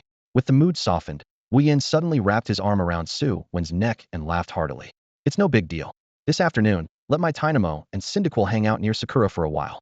Sakura was only a regular level Pokemon and could hardly compete with Wu Yan's Ampharos and Electivire, but against second stage Pokemon like Tynamo and Cyndaquil, the effect was remarkable. Then Su Wen suddenly remembered something, his eyes widening. "Teacher, Cyndaquil hasn't evolved yet? I've been holding it back." Wu Yen sighed. I'm just hoping to take a gamble and get it to learn Flamethrower. Flamethrower is the final level move for Typhlosion. In the game, it has 150 power, is an area attack, and unlike Blast Burn, it doesn't cause recoil, making it a top-tier move for common fire types. The only downside is its power drops sharply when stamina is low, but that doesn't diminish its importance. According to Last World's data, Typhlosion could only learn Flamethrower at rank 8 yet currently. There isn't a single rank 8 trainer in Xia country. Kalava needed rank 7, mid-tier master level, to learn it. Only Cyndaquil could learn all its moves by mid-gym rank, which is why Wu Yin delayed its evolution for so long. Of course, not evolving makes breaking the rank barrier much harder. Wu Yin weighed the pros and cons carefully. No problem, let them train close together. Su Wen gave an okay sign, then grinned slyly. But Teacher Wu, I'm afraid your muscle feather won't stay safe much longer.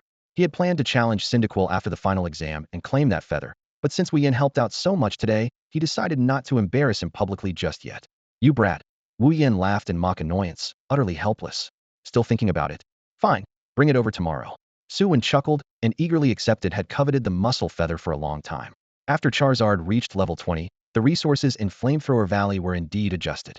They added fruits like Branchberry and Dragoneye fruit, which strengthened various physical attributes when eaten long-term. But right now, Su Wen wasn't just focused on training Charmeleon. When Yinghua was in her sunny form, her physical attack was stronger than her special attack, so that muscle feather was just the right fit for her. The training hall was bathed in afternoon sunlight. Yinghua gently fluttered her petals, instantly activating Sunny Day. The tightly closed flower buds slowly opened in the golden light, revealing soft pink petals that unfurled layer by layer, spreading a sweet, yet subtle fragrance throughout the air. Within just a few seconds, the entire training hall felt surrounded by a spring breeze. The floral scent, so inviting it made everyone want to take a deep breath. As the aroma spread, the insect-type Pokémon owned by other students nearby suddenly seemed fired up, their antennae twitching and wings fluttering. A few even broke free of their trainer's commands, eager to challenge Yinghua. Charmeleon lazily stretched out his sharp claws, a tiny spark dancing at his fingertip as he lightly sharpened them. The restless bug Pokémon immediately wilted under his intimidating presence and slunk back to their spots. Wu Yen frowned and spoke sternly, this won't work. Yinghua needs to learn to control her floral scent. When you venture into secret realms or forbidden places, too strong a smell will only bring trouble. Su Wen nodded silently.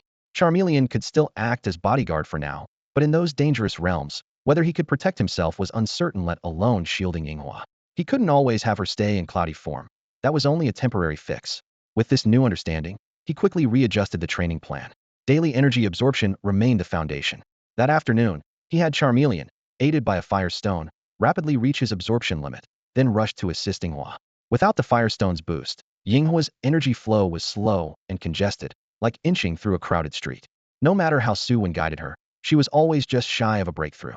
After days of adapting to Charmeleon's highway speed efficiency, Yinghua's slow pace made him anxious. The lesson being, it's easy to go from thrift to extravagance, but much harder to go back the other way. Financial problems added to his headache. Even with the 1 million annual subsidy from the league and an extra 120,000 monthly training budget, it still wasn't enough for Yinghua to burn through resources like Charmeleon. Su Wen had to budget carefully and even considered having Yinghua focus on steady progress at a lower tier before advancing further. As night fell and he returned home, Su Wen planned to continue researching how to make Yinghua's floral grace more controllable, one that wouldn't mark their position from miles away. But after the tedious training, Yinghua was already mentally drained. She half-heartedly went through a few motions before skipping off happily to her little hut, chattering excitedly to Guagua Pao Wa about the day's events. Compared to the hard-working Charmeleon, she was clearly more laid back, almost lazy in attitude. Su Wen sighed and resigned himself to practicing Magic Flame with Charmeleon in the backyard, the firelight casting a warm red glow over the scene. Over the next few days, Wu Yen handed Su Wen the muscle feather. Su Wen confirmed that Yinghua had good potential but just lacked motivation. Only with a mix of firmness and encouragement did she barely begin to learn controlling her floral grace. Meanwhile, Guagua Pao Wa stood out for being especially eager to learn. Whenever Charmeleon unleashed his flames, it would hide in the corner, eyes fixed intently, then imitate the moves, flapping its little paws repeatedly through the air as if splashing invisible water. By Friday, Wu Yen sent Su Wen an address and said, tomorrow, bring Guagua Pao Wa to this place. Oh, and take your Charmeleon and Yinghua too. He'll show you something interesting. Su Wen's mind stirred with hope. Could there really be a way to cure Guagua the bubble frog? Think again, Wu Yen said gruffly, waving him off. If that were true, you'd be watching your master's wife accept a Nobel Prize this year. Genetic diseases aren't like colds or fevers. We're just bringing him here for testing. Oh right. Su Wen gave an embarrassed smile to cover his awkwardness. The next morning, he had Su Chuan drive to the address Wu Yen sent, taking himself and Guagua along. They arrived at a modest research institute with two large characters, Yinhua above the door. Xiao Jiu's main lab was in Modu, but this Yun City branch was set up temporarily to assist Wu Yen. The core project stayed in Modu. After ringing the bell, a yawning Wu Yen in Pikachu pajamas opened the door. He greeted Su Chuan outside, and then invited Su Wen in. So early? Not reviewing for tomorrow's theory exam? Wu Yen would have preferred to catch a nap after working late last night. Su Wen relaxed into a laid-back posture. I've read everything I need to. Any more now would just stress me out. Good mindset, I like that about you. Wu Yen chuckled. Freshened up, Xiao Jiyue appeared, clearly more concerned with her appearance than Wu Yan's rugged style. Master's wife, sorry to trouble you today, Su Wen said obediently. No problem. Xiao Jiyue ruffled his hair gently. Genetic mutations aren't uncommon in little spirits. This will be good for updating the database. She put on a lab coat and led Su Wen through the living quarters into the real lab area. After sterilizing the space, she instructed Wu Yen to place Guagua on a curved instrument, then asked the two visitors to leave the room. Watching through the glass, Su Wen saw Guagua standing alone on the platform, clearly nervous. Even though he had explained the situation beforehand, the little one still feared being kidnapped or abandoned. Just as Su Wen was about to enter and comfort him, Xiao Jiyue bent down and whispered a few words. Remarkably, Guagua calmed down and cooperated quietly. Wu Yen patted Su Wen on the back. Don't worry, Ji's got this. Did you bring Charmeleon and Yinghue? They're here. Su Wen pulled out two Pokeballs and released Charmeleon and Yinghue, puzzled by Wu Yan's teasing. Wu Yan led him to another room and had Charmeleon stand on the testing platform, then ordered, 0, initiate data scan on Charmeleon. Understood, Master. A cold electronic voice responded. Without pressing any keys, the computer, instruments, and dashboards sprang to life as beams of light scanned over Charmeleon, who curiously looked around. Rotom? Su Wen exclaimed in surprise. Quick response, Wu Yan laughed heartily. This was the only research-use Rotom that Xiao Jiyue had brought to Yun City. The machine didn't run for very long, just over 10 minutes before the computer screen lit up, rows of data appearing, with a simple, easy-to-understand summary displayed at the bottom. The cold light reflected on everyone's faces. Then Rotom's electronic voice rang out clearly. Dear trainer, your Pokemon Charmander is the following breeding status. HP, excellent. Physical attack, excellent. Physical defense, outstanding. Special attack, excellent. Special defense, excellent. Speed, outstanding. Overall rating, excellent. Power assessment, surpasses 99 of Charmanders at the same stage, far exceeding the average strength. Breeding status is very good. Recommended to maintain current training. Wu Yan's eyes widened as if they might pop out. He already knew Su Wen's Charmander was well trained, but he hadn't expected 4 of the 6 categories to be rated excellent, nearly reaching the theoretical peak for Charmanders at this level. After a moment, he finally managed to mutter 2 words, impressive. Su Wen, however, focused on the details. 0. How many rating levels are there? Why are physical defense and speed only outstanding? Rotom quickly collapsed the rest of the data and zoomed in on physical defense and speed. A blue curve extended, accompanied by text explaining. The levels from highest to lowest are excellent, outstanding, good, average, poor. 1. Physical defense. Charmander's back and hind limbs have weaker defense. 2. Speed. Reaction ability is somewhat weak. The numbers on the screen were clear and intuitive, making the training direction obvious at a glance. Su Wen stared, stunned. Did the master's wife develop this device? Yeah, Wu Yan nodded, then couldn't help adding. Too bad it's not perfect yet. It can't detect move mastery or potential, and the strength evaluation is only a rough reference without enough big data support. But he thought to himself, a Charmander with numbers this terrifying? Even if it claimed to sweep 100 of peers, he believed it. He took Charmander down from the device and placed Sakura up next. The exaggerated results from Charmander had rattled him. Now he desperately needed some psychological balance. A few seconds later, Rotom reported again. Dear trainer, your Pokemon Sakura has the following breeding status. HP, good. Physical attack, good. Physical defense, average. Special attack, average. Special defense, outstanding. Speed, average. Overall rating, good. Power assessment, surpasses 31 of Sakura at the same stage. While above average compared to wild individuals, it ranks at the bottom among trainer-raised Pokemon. No sooner had the words sounded than Sakura let out a yip and jumped off the device. Her cheeks flushed red as she flailed her arms, demanding a unknown fight with Rotom. The Rotom on screen quivered, then threw a disdainful expression, falling silent. Sakura's whiskers twitched angrily. If Su Wen hadn't grabbed her, she might have cast a magical leaf attack right through the million-dollar computer. Still shaken, Su Wen patted his rapidly beating heart. If the machine were really broken, he'd immediately be buried in debt. After calming her down, he sternly ordered Sakura to face the corner and think about her behavior. Only then did he start opening each data category one by one, photographing and archiving them. Looking through carefully, the analysis was accurate. Sakura's HP was rated good because her innate recovery ability boosted the numbers, but in the speed section, the agility curve was barely passing, nearly dipping into poor. Thinking of the little Pokémon he had personally nurtured languishing at the bottom, Su Wen silently clenched his teeth would definitely need to intensify training once back. Just as he was putting away his phone, his mind full of new training plans, the door opened and Xiao Jiahua peeked in. The test results are out. So soon? It had only been about an hour since Su Wen and Wu Yan left, and the test results were already ready. Shenyang, how are things? He lowered his voice and glanced at the little guagua bubble frog by the pool. The little creature was staring blankly at its reflection, as if trying to find some answer in the water. Xiao Jiahua sat at the computer, leaning slightly forward. With a click, two clear chromosome models appeared side by side on the screen. The one on the left is its chromosomes, and the one on the right is from a normal individual. Can you spot the problem? Wu Yin rested one hand on the chair back, and the other on the table, squinting and leaning in close to the screen. After frowning for a long moment, he hesitated. Why do they look exactly the same to me? Su Wen had studied medicine in his previous life and had sharper eyesight than most. He scanned the images quickly and pointed out the key difference. The long arm of the 17th pair is missing a segment. To make it easier for them to see, Xiao Jiahua zoomed in on that chromosome pair. Compared to the normal sample, the long arm looked like it had a small bite taken out of a tiny missing piece. The worst issue is a deletion, she said, rubbing her temple. Insertions, translocations, or inversions all leave traces. Rotom can even simulate mutations and intervene with drugs early. But a deletion, even if it's just a small codon segment, if we let Rotom run calculations non-stop, it would still take at least 6 months to cover all possibilities, not to mention follow-up treatment. As she spoke, a rare trace of disappointment flickered in her eyes. For researchers, the hardest word to admit is helpless. Wu Yin lightly placed his hand on her head, a silent gesture of comfort. Su Wen wasn't an expert either, and if even Xiao Jiahua was stuck, he was out of options. Then, Shenyang, what else can we do for this little guagua bubble frog? Don't let it get too active. Just care for it, like a regular pet. If anything happens, notify me immediately. Xiao Jiahua thought it over and could only offer this cautious advice. The outcome was expected, but Su Wen still felt disappointed. He politely declined their invitation to lunch and set off home with the 3 little spirits in tow. The guagua bubble frog, on the other hand, seemed more optimistic than he was. It never mentioned its past before being smuggled into Summer Country. It had already been abandoned once by its original trainer. That trainer, who once cared for it dearly, had thrown it into the forest on a rainy night after realizing it had no special powers. Since then, it had learned to go with the flow. Now, following Su Wen home, it held the same attitude, stay as long as it could eat and drink, and if Su Wen didn't keep it, it would move on as long as it could find shelter at Yinghuer's place. To it, Summer Country and its birthplace were no different.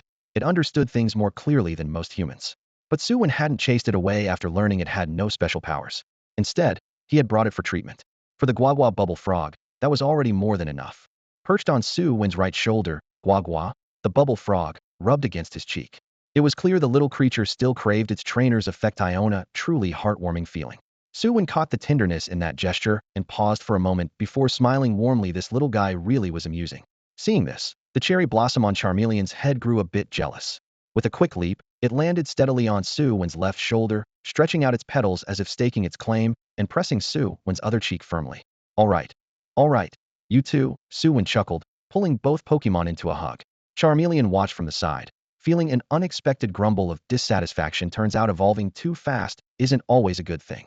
After rolling its big eyes, it took a running start and pounced, hanging onto Su Wen's back. Thud. 40+ kilograms pinned Su Wen straight down. When he scrambled up, brushing mud off his clothes, Charmeleon hung its head in silence like a kid caught in the act. No worries, I'm totally fine, Su Wen said with a wry smile, trying to reassure him. He then tucked the cherry blossom and Guagua into Charmeleon's front paws. There, fair shares for all. Now nobody cling to me anymore. After leaving the Yin Yu Research Institute, Su Wen mulled it over. Since current human medical tech couldn't cure Guagua, their hope lay only in the power of gods. Mew, with all Pokémon genes, Ho-Oh, keeper of life energy, Xerneas, or even Arceus, the creator deity, Su Wen might never meet any of these legendary Pokémon, could be the key to saving Guagua. But if none could help, they would just let it live a carefree life. Unfortunately, he had no leads on these mythical beings yet, and could only sigh at the long, uncertain road ahead. Back home, though muttering reading won't help, Su Wen dutifully opened his textbook. Last-minute studying might not be perfect, but it could still shine a little. Maybe it would help tomorrow. But once he arrived at the exam hall the next day, Su Wen was stunned. The test was outrageously difficult, especially the last biology question. known that Scyther evolves into Scyther when holding a metal coat. Please write the metal composition ratios of metal coat for Scyther weighing 118.0 kilograms, 108.0 kilograms, and 128.0 kilograms respectively. What kind of godly question was this? Su Wen's mind buzzed in chaos. All he could do was boldly write a big solution in the blank space at least that earn a point. The other tests ranged from easy to tough, but the final questions all seemed conspiring to be wildly difficult. For the ones he could, he made things up. For the rest, like in biology, he just wrote solution. After the exam, Yu came rushing up, eager to compare answers, only to be shooed away by Su Wen's slap. Please don't ruin my mood, Su Wen pouted. Wan and Wang aren't over there? Go ask them. Su Wen wasn't exactly a poor student, but he always felt out of place next to the top scorers when it came to theoretical exams. TCH, Yu grumbled, stuffing his stationery back into his bag, then wrinkling his face playfully. One, how about letting me take your spot as class monitor for the practical test this afternoon? Among the 5 specialized Pokémon classes, only Su Wen's Charmeleon had advanced to the standard level and had recently caught a latest-stage standard Sakura Pokémon. In contrast, Wu Yan's Parasol Electric Lizard was still stuck at the peak of the amateur level, just one step away from breaking through. Yu's Rotom was similarly capped at the amateur peak, but had noticeably less experience than Wu Yan. He guessed his actual test score this time would be around 90. This meant Su Wen's full score was almost guaranteed, making any extra credit from the class monitor irrelevant for him. But it was different for Yu if he could earn just a few more points. He might have a chance to claim the top spot in the grade. By the playground, Su Wen casually slipped his hands into his pockets and agreed indifferently. Sure. Though his tone was casual, he couldn't go too easy, so he added, but you have to challenge me first and defend the title. The meaning was crystal clear. Prove to the entire class you have the skill. Yu's eyes suddenly lit up. He threw his arms around Su Wen, laughing heartily. No problem. Just watch me. Not far off, Zhou Wan and Wang Momo arrived after packing up their bags. Curious, Zhou Wan peeked over. What are you guys talking about? Su Wen replied casually. We're planning to let Yu take the champion spot this afternoon. Wang Momo gave a mocking pinky finger salute and grinned teasingly. Wow, that's embarrassing. Yu retorted boldly. What? Wang Momo, can you beat Su Wen? Wang Momo was left speechless. She knew even Yu wasn't guaranteed a win. Zhou Wan quickly stepped in to smooth things over. All right. Yu, be careful. I remember there are some strong classmates if you lose badly. It won't just be you embarrassing yourself. Su Wen's reputation will take a hit too. Yu looked around slyly to make sure no one was eavesdropping, then whispered with a grin. Don't worry. I checked. Except for that one giant mole rat that's immune to Rotom's electric shock, the other Pokémon aren't much of a threat. They chatted and laughed on the way to lunch. After eating, they headed straight to the training hall. To everyone's surprise, the usually slow-reacting Wu Yan was already waiting at the entrance early. When he saw Su Wen, Wu Yan's eyes brightened as he quickly approached. Su Wen, hurry. I'm going to test you now. You'll help me with the test this afternoon. Su Wen was momentarily stunned, half hearing things. He looked at Yu confused. Did Mr. Wu just say I'm being tested right now? And what about later? Yu shrugged. He wants you to help him test this afternoon. Realizing this wasn't a misunderstanding, Su Wen turned to Wu Yan and asked helplessly, is this really appropriate? Wu Yan grabbed him firmly. Come on, great achievements don't come from fussing over details. There are so many students in 5 classes, and if I test them one by one, ITLL never finish today. And the other teachers? Su Wen remained cautious. They don't have Pokémon at the right levels. Seeing Su Wen still hesitating, Wu Yan dangled a tempting offer. Help me with the test, and you can use your master's equipment anytime. How about that? Being able to monitor the training data of Charmeleon and Sakura in real time was too good to pass up. Su Wen licked his lips and finally nodded. Deal. But before Su Wen could test others, Wu Yan had to test him first. Wu Yan tossed the Pokeball in his hand and calmly warned, watch out, I've already broken through to the standard level with my Parasol Electric Lizard. Su Wen gave Wu Yan a strange look. I thought, Teacher Wu, you would have evolved Umbrella Lizard into Lumilizard using the Sunstone. Caught off guard by the pointed remark, Wu Yan's face reddened slightly. If Umbrella Lizard hadn't just barely broken through the intermediate barrier this morning, he really had planned to evolve it with the Sunstone. To him, Umbrella Lizard only knew a handful of moves, and without a level advantage, it would be easy for the students to read its patterns. Yet the class had plenty of ground, electric, and grass-type Pokemon. If he slipped up, it would be a huge embarrassment. Now that his secret was revealed, he felt a mix of frustration and shame. Even without evolving into Lumilizard, I can still absolutely beat your Fire Lizard. Originally, Su Wen planned to send out Sakura instead. Compared to Fire Lizard, Sakura had less battle experience.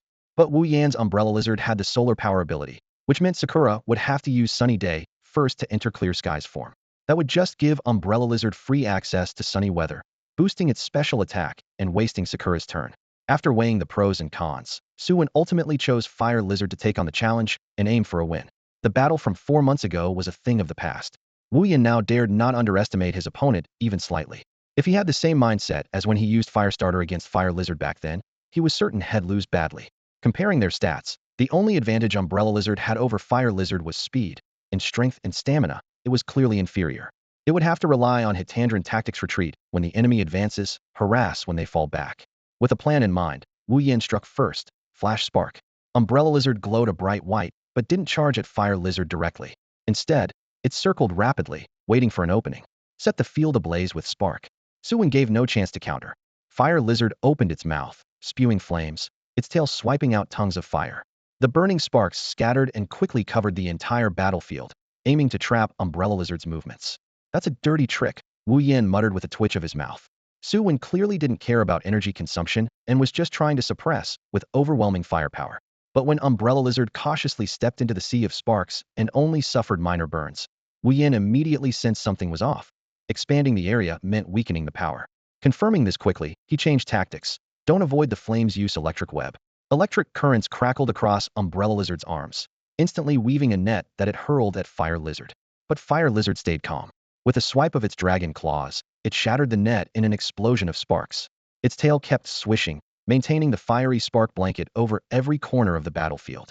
Then, it lunged fiercely, forcing Umbrella Lizard to retreat quickly on the burning flames. No. Wu Yin suddenly felt he had miscalculated. The dazzling spark field covering the ground wasn't just to limit movement. Such a costly move that couldn't seriously harm Umbrella Lizard was uncharacteristic of Su Wen. Scanning the battlefield again, he finally caught the clue. Beneath the brilliant sparks, a faintly dim purple flame quietly flickered. A clever ploy hiding behind an obvious maneuver that was Su Wen's secret weapon, magical fire. Wu Yan's discovery wasn't too late. At least the Umbrella Electric Lizard scales were only slightly singed by the magical fire, far from seriously injured. But he quickly realized that simply seeing through Su Wen's strategy wouldn't resolve the predicament. The Umbrella Electric Lizard dared not let the fire dinosaur get close. If it retreated, it would fall into the quagmire the opponent had prepared long ago. He had no choice but to grit his teeth and push the Umbrella Electric Lizard forward. It raised its front claw, flinging a splash of mud in an attempt to douse the flames. But before the mud settled, the fire dinosaur reared back and unleashed a scorching dragon breath attack. The fiery waves swept over, instantly blackening half of the Umbrella Electric Lizard's body, almost roasting it alive on the spot. Give up, give up. Wu Yin gritted his teeth as he recalled his Pokémon, chest tight with frustration. If the Umbrella Electric Lizard had digging or surfing moves, he might have had a chance to counter Su Wen's tactics. But Su Wen had exploited its limited skill set from the start, striking ruthlessly. Haha, well played, Teacher Wu, Su Wen bowed with a smile. Although today wasn't an official rematch with the Cyndaquil, personally defeating Wu Yin still made the fire dinosaur raise its proud chin, its fiery sac glowing especially bright. The afternoon practical exam accelerated rapidly with Su Wen's participation. Following Wu Yan's strict instructions, Su Wen didn't hold back but switched to using Sakura, allowing more students to last the full 5 minutes and earn valuable scores around 80. The real excitement came in the subsequent arena battles. Su Wen deliberately lost to Chunyu, while Wang Momo from Class 4 was also knocked out by Daishan.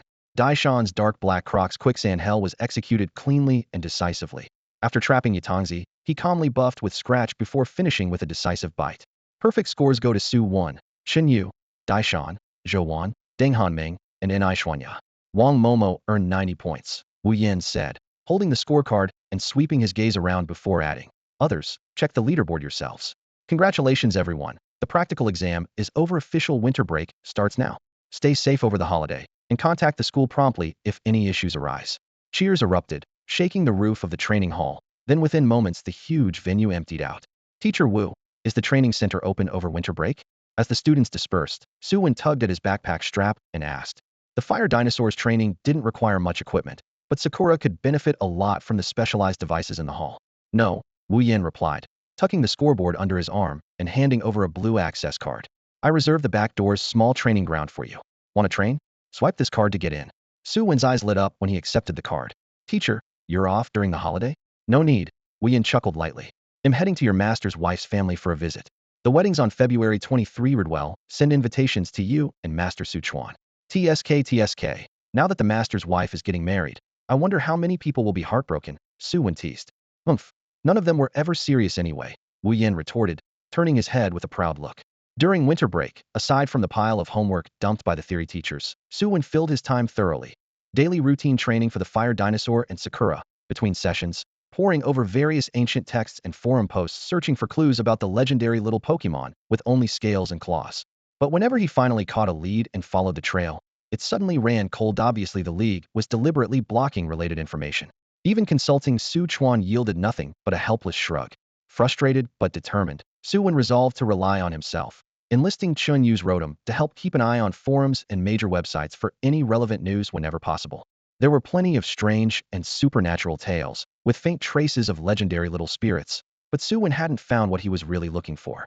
He had scoured libraries, forums, and old newspapers nearly everywhere until one day, he stumbled upon a post from previous years at school that said, "In Yun City's secret training ground, someone once saw a tiny, multicolored deer spirit." The moment he read that, Su Wen immediately thought of the legendary Xerneas said to grant eternal life when its giant antlers shimmered. The secret training ground in Yun City was likely the special area opened annually for Yun High and other schools. Su Wen knew well that if Xerneas really existed, the authorities would never let high schoolers enter casually. Still, with no other leads, this clue became a new goal. Winter break training didn't go smoothly. The main problem was with Yinghuer. On December 3rd, Yinghuer complained it was too tired and spent half the day sunbathing. December 4th, more sunbathing. December 5th, again sunbathing. December 6th, suddenly guilty, it said it should train harder. December 7th, back on the grass it lay, refusing to move beyond the daily basic drills. Only when urged by the croaking Kaopa frogs did it practice a little longer. Fortunately, there was progress. Yinghuer's control over the flower's grace technique improved significantly.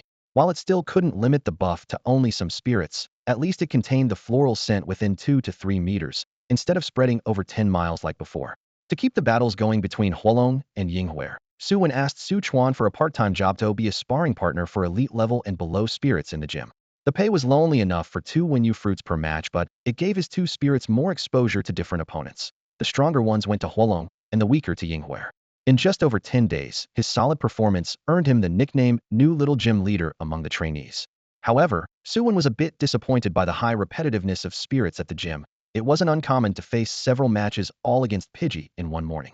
"Hey, little gym leader, you're definitely going to want to see the next match," a staff member joked as he waved to Su Wen. Su Wen's awkwardness with the nickname had long since faded into habit, and he casually asked, "What spirit is it?" "A Metong." The staff handed him a tablet. "Metong." The screen showed. "Trainer, Lu Fan." "Spirit, Metong." "Rank, normal." Metong was the evolved form of Beldum, and one step away from the pseudo-legendary Metagross. Its steel psychic typing means it has 4 weaknesses but is resistant to 9 types of attacks and completely immune to poison.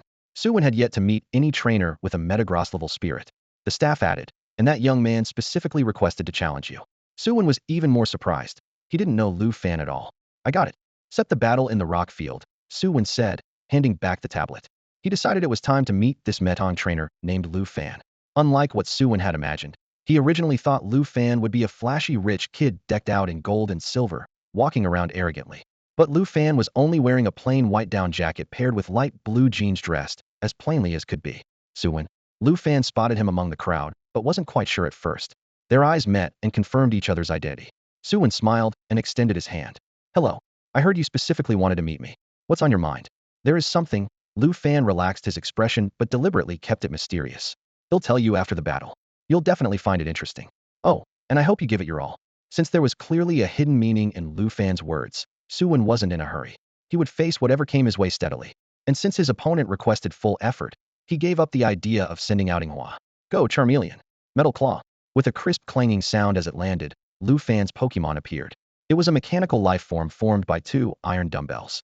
Its disc-shaped body extended 2 thick arms on either side, ending in sharp iron claws. Its eyes glowed blood red, with silver spikes protruding from its face and back. 4 slanted blades jutted out from its sides, seemingly able to cut through the air at any moment. Most strikingly, it had a rare shining silver-white metallic Sheena, shiny Metong. Instantly, Su Wen thought of the Hoenn champion Wallace's companion from the game. Compared to other steel types had faced, this Metong gleamed like a mirror, flawless and clearly exceptionally trained. Metong locked cold eyes onto Charmeleon, its twin brains calculating rapidly. Su Wen silently sent out his aura, sensing an agitated psychic energy from the opponent, clearly aware of his spying. But after a brief mental exchange, he still managed to read all its data. Ability, clear body. Moves, confusion, metal claw, bullet punch, tackle, zen headbutt, levitate, flash cannon, protect, sleep. Such a versatile offensive and defensive move pool made Su Wen feel like he was up against a fortress. In level, this shiny Medong and Charmeleon were both in the early normal tier, though faintly Medong seemed slightly stronger. Su Wen, he'll go first then. Seeing Su Wen hesitate, Lu Fan smiled lightly. Metong, bullet punch. Brownish energy swirled around its iron claws. With a sonic boom, Metong thrust its arm forward fiercely. Dragon Claw. Su Wen commanded. Charmeleon's claws glowed with a jade green light as it charged to meet the hit. The clash rang out with heavy thuds, sending dust swirling across the rocky terrain. But bashing Hedon was no good. Steel's resistance weakened Dragon Claw's power, and Metang's physical defense was outstanding. Su Wen suspected this strike was barely more than a scrape. Seizing the close range, Charmeleon opened its mouth and spewed swirling magical flames, intense heat surging forward. Calm and unhurried, Lu Fan responded, use confusion. The lively, flickering flames scattered like sparks from an invisible hand, breaking apart and falling everywhere. Mindhammer. The old power had depleted, and the new force was not yet fully charged. Before Charizard could steady itself, Metagross clamped down firmly with its two claws. Layer upon layer of heavy psychic energy gathered on Metagross' forehead, nearly solidifying. In the next instant, that steel forehead crashed forward with brutal force. Flame Fang. Charizard's mastery of this move was nowhere near as refined as Dragon Claw, but at this moment, it had no choice. Meeting the attack Hedon was the best option. Flickering flames intertwined within its mouth, quickly forming a pair of blazing fangs that seemed ready to swallow the setting sun whole, pushing Metagross back.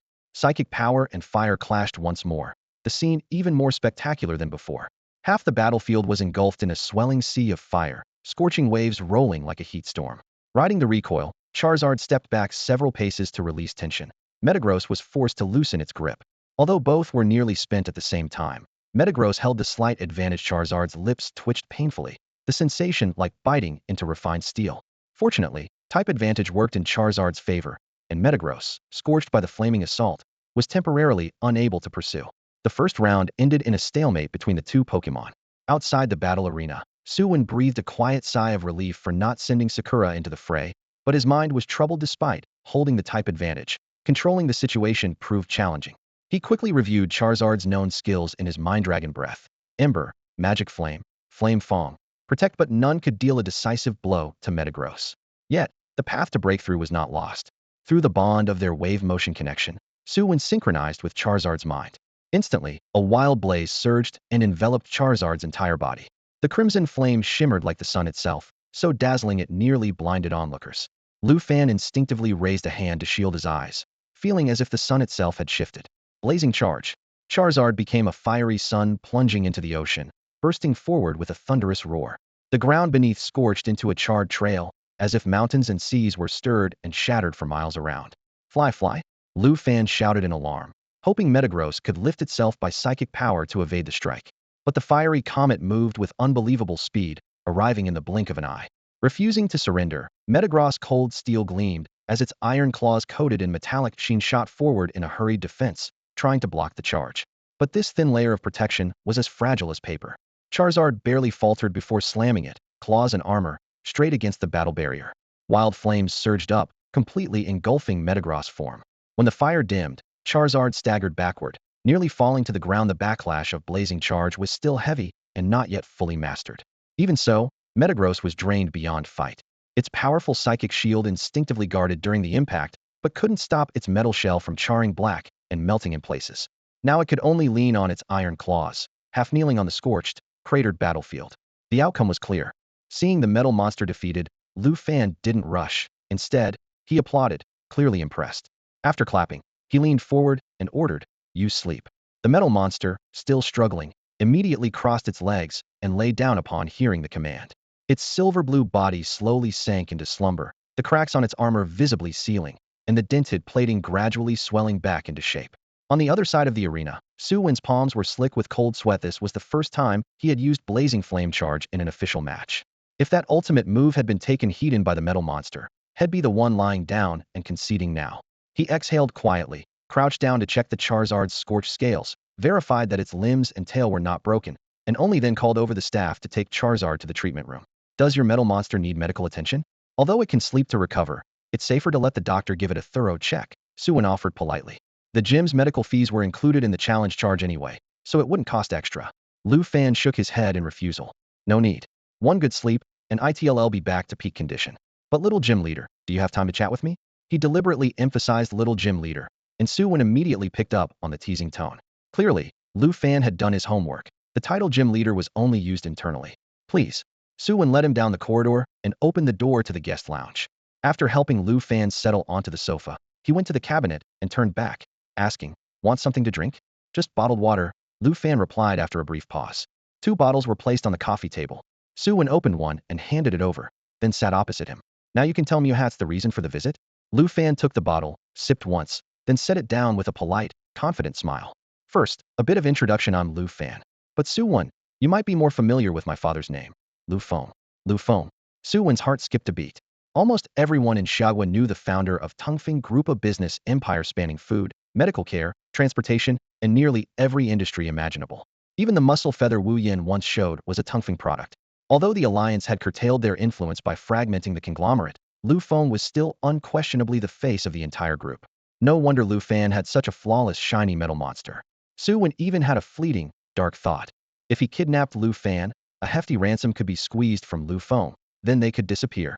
Unaware of Su Wen's mental movie, Lu Fan noticed the sudden stiffening expression opposite him and assumed Su Wen was just stunned by his identity. So he sighed. "I knew that would be your reaction." Su Wen discreetly wiped away the sweat near his mouth, which looked like drool, forcing a dry smile. "So, Master Lu's second son graces this humble gym with a visit. What brings you here? What could my shabby old gym have that interests you?" Lu Fan raised 2 fingers. First, not the eldest son, but the second. Then he lowered the index finger and left the middle finger up. "Second, I definitely have my reasons. You are my target on this trip." "Am not gay?" Su Wen blurted out. Lu Fan looked utterly confused. "Gay? What does that mean?" Embarrassed, Su Wen stammered, Nothing." "So, young Master Lu, what exactly do you want me to do?" Lu Fan spoke seriously. "I want you to protect me during the Secret Realm expedition 6 months from now, and help me obtain something." He got straight to the point without any build-up, clearly stating the purpose of this trip. Su Wen was momentarily taken aback. The only secret realm he had access to right now was the one that required the school to compete for spots. That secret realm only open to Yun City High School students? He asked, testing for confirmation. Lu Fan nodded. Yun City probably doesn't have a second secret realm. Oh, wait, there was a new one briefly, but it closed quickly, so it doesn't count. Only then did Su Wen realize so the second son of the Lu family was also studying at Yun High. He blurted out, "Lu Urshawai, are you at number 2 High or Haishu?" Lu Fan frowned, not fond of that title. "Just call me Lu Fan. I got my spot through other means. Besides the few high schools in Yun City, each year many spots get traded for other resources." This explained the confusion in Su Wen's mind. With only 5 spots given to Yun High out of the entire secret realm, had always felt it stingy. Most spots had actually been traded away. Yet Lufan's request made Su Wen clench his fist subconsciously. He still recalled the forum threads about Xernias clearly and feared their objectives might collide. Lu Fan showed no expression but keenly sensed the faint, not very strong hostility in Su Wen. Had thought he could easily persuade Su Wen with his leverage. If he failed, it'd be hard to find such a perfect teammate again. Not wasting a moment, he quickly added, "I only need one resource useful against metal monsters. I don't want anything else." "Only something effective against metal monsters?" Su Wen pondered. The life laws governed by Xernias benefit all spirits. That was undeniable. Since Lu Fan only wanted something related to metal monsters, he clearly wasn't after the rumors. The tension in Su Wen's mouth slowly eased as he shifted into a more relaxed posture. "But why should I help you? If I go alone, all the resources are mine." Su Wen's hostility vanished instantly. Lu Fan understood Su Wen obviously had his own target in the secret realm. That hostility had only been concern over conflicting goals. Though unsure what exactly or from where Su Wen had his intel, he was confident his own bargaining chip would impress him. "I have the latest map of the secret realm." Lu Fan raised his chin confidently. Secret realm intel was always tightly guarded. Su Wen's first thought was impossible. But then, knowing Lu Fan was Lu Feng's son, it made sense immediately. After a moment of silence, Su Wen rubbed his fingers thoughtfully and asked softly, "One last question. Did you only invite me, or are there others on the team?" The moment the question slipped out, Lu Fan knew their mission was accomplished. He stood up and reached out his hand. "It's just you. So of course I expect you to keep this information confidential." Su Wen also stood, smiling as he firmly shook Lu Fan's hand. "Absolutely. Looking forward to a smooth cooperation." Likewise. As he saw him out, Lu Fan half-jokingly glanced back. "By the way, Su Wen, are you really that confident about securing that spot at your school?" Su Wen laughed heartily. "If I don't get in, they'll be sure to introduce you to the person who beats me." They shared a knowing smile, both satisfied. Lu Fan left feeling pleased. Su Wen returned alone, where the receptionist greeted him. "Hey, little shop owner, that wealthy young master just left?" "Yeah, he's gone. Probably won't be back." Su Wen waved the comment off. No way, he recharged 50,000 on his membership card. 50,000. Su Wen shrugged. For Lu Fan, that's nothing. It's less of a recharge and more like a greeting gift. Shifting back to business, he asked, Charmander all healed? Who's the next opponent? Oh, fully recovered. Next up is a Piku. Then schedule it at the grass-type arena. Su Wen glanced over the list, muttering to himself. Piku sending Yinghue out should be enough. That Lunar New Year, fireworks were completely banned throughout Yin City. Occasionally, speakers played firecracker sounds to force a festive atmosphere, but Su Wen couldn't get into the holiday spirit at all. Soon after, an elegant invitation arrived with gilded edges. The wedding would be held twice, once in Yun City as Wu Yan's hometown event, and once in Modu, the home turf of Xiao Jiyu's family. On February 23rd, Su Chuan and Wang Xian arrived punctually at the wedding venue, accompanied by Su Wan. Zhou Wan and Chun Yu, invited too, joined them since one's father was missing and the other was an orphan. At the banquet, Su Wen noticed the old headmaster had never seen him laugh so freely. For the elder, Wu Yan's wedding wasn't just the closure of a matter. Marrying Xiao Jiyue, a virtuous daughter-in-law, was a double blessing. If this year he could hold a grandchild, that would be joy on top of joy. In the bitter cold of winter, Wu Yan specially invited Yinghue to perform the flower ceremony. Suddenly, petals floated everywhere, filling the air with fragrance and adding warmth to the celebration out of thin air. As the banquet wound down, Chen Yu sat between Su Wen and Zhou Wan, quietly saying, On, Wanjia, I'm going to the spirit realm tomorrow. Is there anything you want me to bring back? Su Wen thought she was joking, raising an eyebrow. You treat the spirit realm like your backyard, just going whenever you want. I'm serious, Chen Yu replied solemnly. After Lotus breakthrough to the normal class, I feel ready to step into the spirit realm anytime. This trip, I plan to catch a second little spirit. Seeing she wasn't joking, Su Wen became serious too. I don't have any special requests, but if you find local specialties, you can bring some back. He turned his head. Wanjia, how about you? Zhou Wan arched her brows. I don't really want anything either. I'm also planning to catch a second little spirit. Should I keep focusing on fighting types, or try a different attribute? In February, Chen Yu and Zhou Wan's little spirits both advanced to the regular tier, while Su Wen's Charmeleon had already reached mid-regular tier. Sakura was the slowest to progress, still stuck in late regular tier, so Su Wen decided to focus on building her foundation patiently. Although Zhou Wan's talent gave a clear advantage to fighting-type spirits, their single attribute made them vulnerable to counters. She was hesitating whether to switch directions in training. Su Wen propped his chin thoughtfully and said in a low voice, get a fighting type first.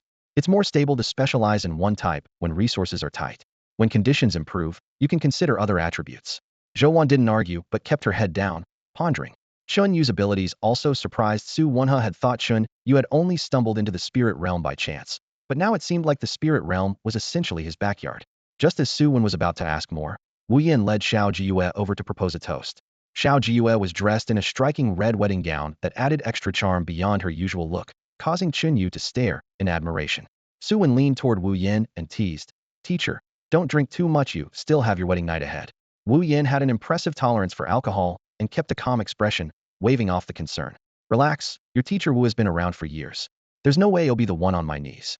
After the toasting ended, Chen Yu unusually seemed distracted. Su Wen patted him on the back and joked, trainers don't have time for love. If it doesn't work out, just catch a Gardevoir. Chen Yu took it seriously for a moment, then shook his head firmly. No, that's illegal. Su Wen was speechless. So you'd actually do it if it weren't illegal? He finally realized had underestimated Chen Yu's principles. The next day, Chen Yu went deeper into the spirit realm to continue his training. Zhou Wan went hunting for her second spirit, and Wu Yan took Xiao Jiyue to the Magic City for their second wedding ceremony. Half the familiar faces in Yun City suddenly vanished, and Su Wen felt the place empty. Before leaving, Wu Yan accompanied Su Wen as he took Charmeleon, Sakura, and Poliwag to the lab for checkups. The results showed that Poliwag's genetic condition was stable for now. Charmeleon's metrics were all excellent, though maintaining that would require training. The one causing Su Wen the most headaches was Sakura. Test results. Constitution, outstanding. Physical attack, good. Physical defense, good. Special attack, outstanding. Special defense, outstanding. Speed, terrible. Overall rating, good. Peer exceed rate, 42. Comment. With such bone-chilling speed, she'd probably be the first one eaten in the wild. Su Wen suddenly snapped to attention. Sakura either snuggled on his shoulder or lay on Charmeleon's head and moved as little as possible in battle. When he weighed her, she had gained a full 4 pounds. Frowning, he went home and immediately adjusted Sakura's diet. If this continued, the next strategic adjustment he could make for her would be to keep getting her fatter until she could just crush opponents by sheer weight. But Su Wen quickly regained his composure.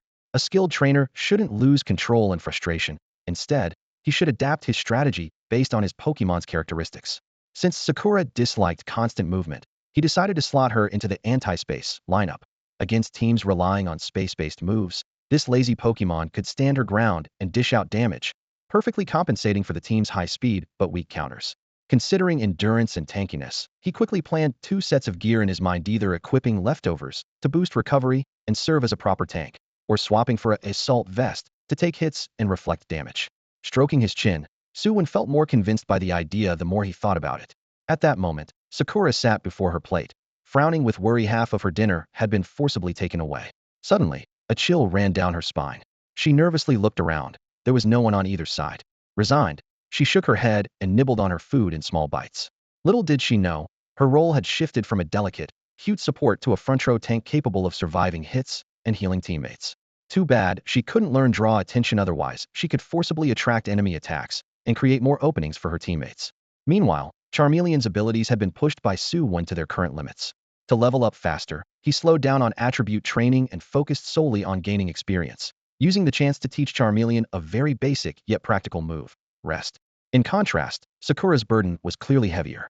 Rest required almost no deliberate training. Just find a quiet place and nap. But Pollen Puff was different. The move contained 2 completely opposite powders, one that healed wounds, the other that exploded on contact. To accurately distinguish and throw it during combat, Sakura had to practice repeatedly. One slip could end up stabbing an ally in the back. Since the Qingyu Forest mission ended, Su Chuan had issued several assignments. Su Wen's merit points quietly rose to 190. 2 days before winter break ended, a new task suddenly popped up, titled, Capture a Fugitive. Su Wen quickly opened the details. Unlike previous missions of driving off Pokemon or helping search for items, this one escalated to assist in capture. Su Chuan tapped his forehead and emphasized, look carefully, it says assist in capture. Upon closer reading, Su Wen discovered he only needed to follow a police team to maintain perimeter lockdown and prevent the criminal from escaping. So, the capture was more like a patrol mission to earn merits. The target is an elite-level trainer, Su Chuan said casually. He has 2 elite Pokemon, Zubat and Nosepass. He's accused of breaking into the Pokemon Center to steal Pokemon, but failed. You just go hang around. The merits are yours. Su Wen frowned instinctively. How rare could stolen Pokemon be? EV, Bulbasaur, Torchic are still 2 or 3 at the Pokemon Center, Su Chuan replied offhand. Su Wen nodded. The quality was good, but hardly irreplaceable. While chatting casually, Su Wen suddenly remembered something, and his eyes lit up. By the way, Dad, aren't you already a champion-level trainer? Didn't Dragon's Den send you an invitation? Every top-tier trainer gets 1 chance to enter and catch a Pokemon there, or they receive either a quasi-legendary Pokemon egg or a basic stage Pokemon as a gift. Su Chuan thought Su Wen had forgotten about it, so he smiled and asked, so, which quasi-legendary do you want next? Quasi-legendaries were definitely tempting, but Su Wen knew that with his current resources, forcing one's training would just waste potential. He waved his hand, no rush. If my old man picks one he likes, he can have it first. I'm actually leaning toward Garchomp. Really? I think Dracovish suits my style better, Su Chuan mused, stroking his chin thoughtfully. At this point, Su Chuan already had 2 hard-hitting Pokemon, and adding a Dracovish would make him unstoppable whether facing mountains or rivers. He could break through anything. They dropped the subject of Dragon's Den, and Su Wen refocused on the mission. Dad, add one more thing to my task. If I encounter any fugitives and help capture them, I want extra merit points. His 6th sense warned him this job wouldn't be so easy. Su Chuan gave him a strange look, but nodded. Okay, I'll add it in a few minutes. But safety comes first. If you really run into fugitives, avoid direct conflict. Got it. The task updated instantly. Su Wen confirmed it with a tap and, accompanied by his Charizard and Sakura, headed straight for the Pokemon Center. Only after the mission lead confirmed your presence would the system officially log you as on duty, preventing any backdoor shortcuts. This time, the mission lead was not Su Chuan but the capture squad captain. In the side wing of the Pokemon Center, the squad gathered. After checking Su Wen's info, the captain called out loudly, Xia Zichu. Here. The grim-faced Xia Zichu stepped forward and saluted. The captain gestured, you'll also cover this defense line. Yes, sir. Xia Zichu's scowl deepened, like a crumpled piece of paper. Su Wen didn't think much of it, but caught the captain's use of also so others were here to rack up merit points too. He followed Xia Zichu through the crowd just as a round little chubby boy approached with a broad smile, extending his hand. Hi. Wang shouty. We're teammates. The boy was slightly plump and about Su Wen's age. It was rare to see such a young official member in the security team, must be here to grind merit points as well. Su Wen. After a brief handshake, Su Wen struggled for something to say. Wang Shouty was unfazed and kept chatting cheerfully. My Pokemon are Grookey and Tepig. What about yours? Charizard and Sakura. Wow, Sakura. That's pretty rare in our country. Not bad. Su Wen replied absent-mindedly, his gaze scanning the squad to size up their combat strength. The noisy chatter lasted a while until the captain ordered the team to move out, finally bringing some quiet.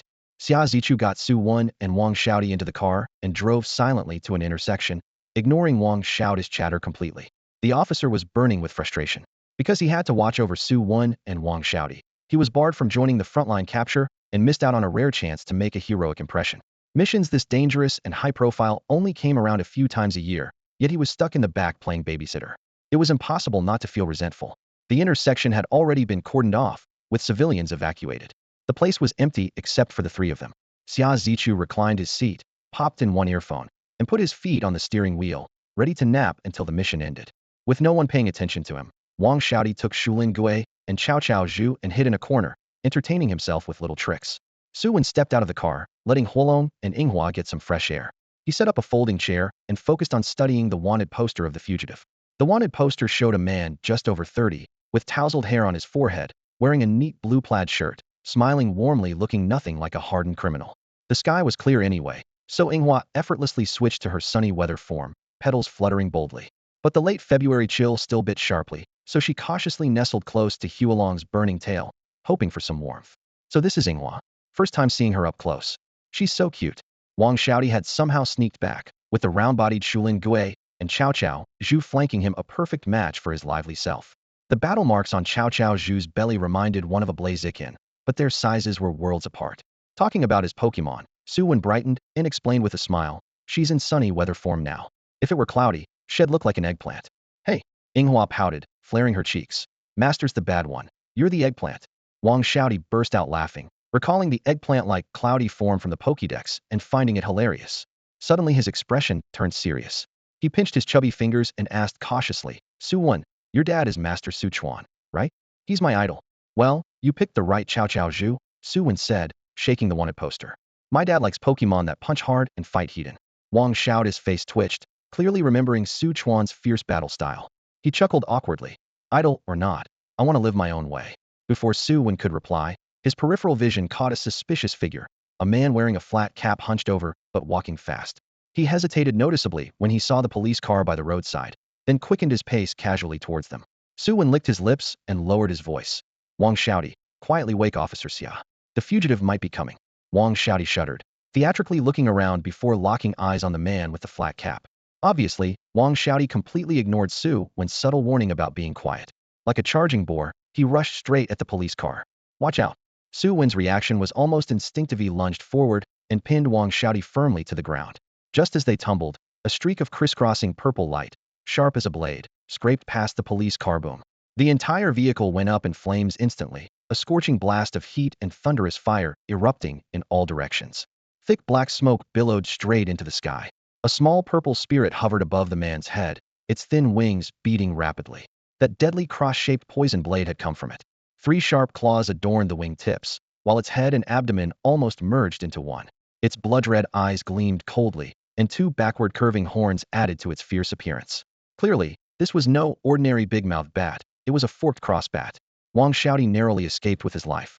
Ignoring the scrapes and bruises from being dragged by Su Wen, he stared dumbfounded at the police car twisting in the blazing inferno, trembling uncontrollably. Just 2 seconds later, and he would have died in the fire, just like Xia Zichu. Su Wen grabbed Wang Xiaodi's left hand and dragged him back quickly, raising his right hand to signal no hostile intent. He had already identified this cold, steely man before him as the wanted criminal Pang Shan. Pang Shan's gaze swept over the two of them, indifferent, like he was looking at 2 insignificant ants. Su Wen felt a chill in his chest. An air blade. Hold the line. He shouted simultaneously with Pang Shan. The fin on Su Wen's fire dinosaur flared, and a pale green shield rose with a sharp crackling sound, shattering like broken glass. The air blade had been forcefully blocked. Pang Shan raised an eyebrow, showing slight interest in this insect, but nothing more. In the next instant, he threw out a Pokeball. When the white light faded, it revealed a menacing brown Pokémon. Tangled white mane covering its face like spider webs, ears flaring wide, slender nose gleaming cold, interlocking fangs bared. Its arms opened, each with 3 huge leaf blades veined brown. Its feet resembled wooden clogs, stepping with an eerie gait. This was the cunning Tengu evolved from long-nosed leaf by a leaf stone. Pang Shan clearly intended a swift, decisive battle, eliminate Su Wen and Wang Xiaodi, then find a chance to escape. Su Wen's heart sank. Not only had the big-mouthed bat evolved into a forked cross bat, but even the long-nosed leaf had fully evolved. Judging by this guy's tactics and cold eyes, he wasn't some petty thief making a failed steal was almost certainly stained with blood. Wang shouted, "Hold that cunning Tengu. He'll keep that forked cross bat busy defense only, no attacks. The thick smoke from the explosion will attract patrols. We can only count on them." Su Wen whispered urgently. Wang Xiao's voice trembled, but he forced out, "All right." Venomous fangs. Leaf blades. The two commands sounded simultaneously. Su Wen feared close combat the least. The forked crossbat's figure zipped so fast it nearly became a blur. But every time those gleaming, poison-covered fangs lunged, Su Wen's fire dinosaur's burning claws could precisely catch the strike point, narrowly blocking the shimmering, toxin-coated teeth. Pang Shan's attack started strong, but fizzled out in the end. He had expected a swift victory through a surprise assault, but found that Su Wen's side firmly held off the crossbat, while Wang Xiaodi barely managed to contain the cunning Tiango. Each of Tiangus leaf blades carved deep gashes through the shells and fatty hide of Shulin Gui and Chao Chao Zhu, blood spraying everywhere, yet never landing a fatal blow. Realizing his initial estimate had failed, Pang Shan made a swift decision. Tying Gubig explosion.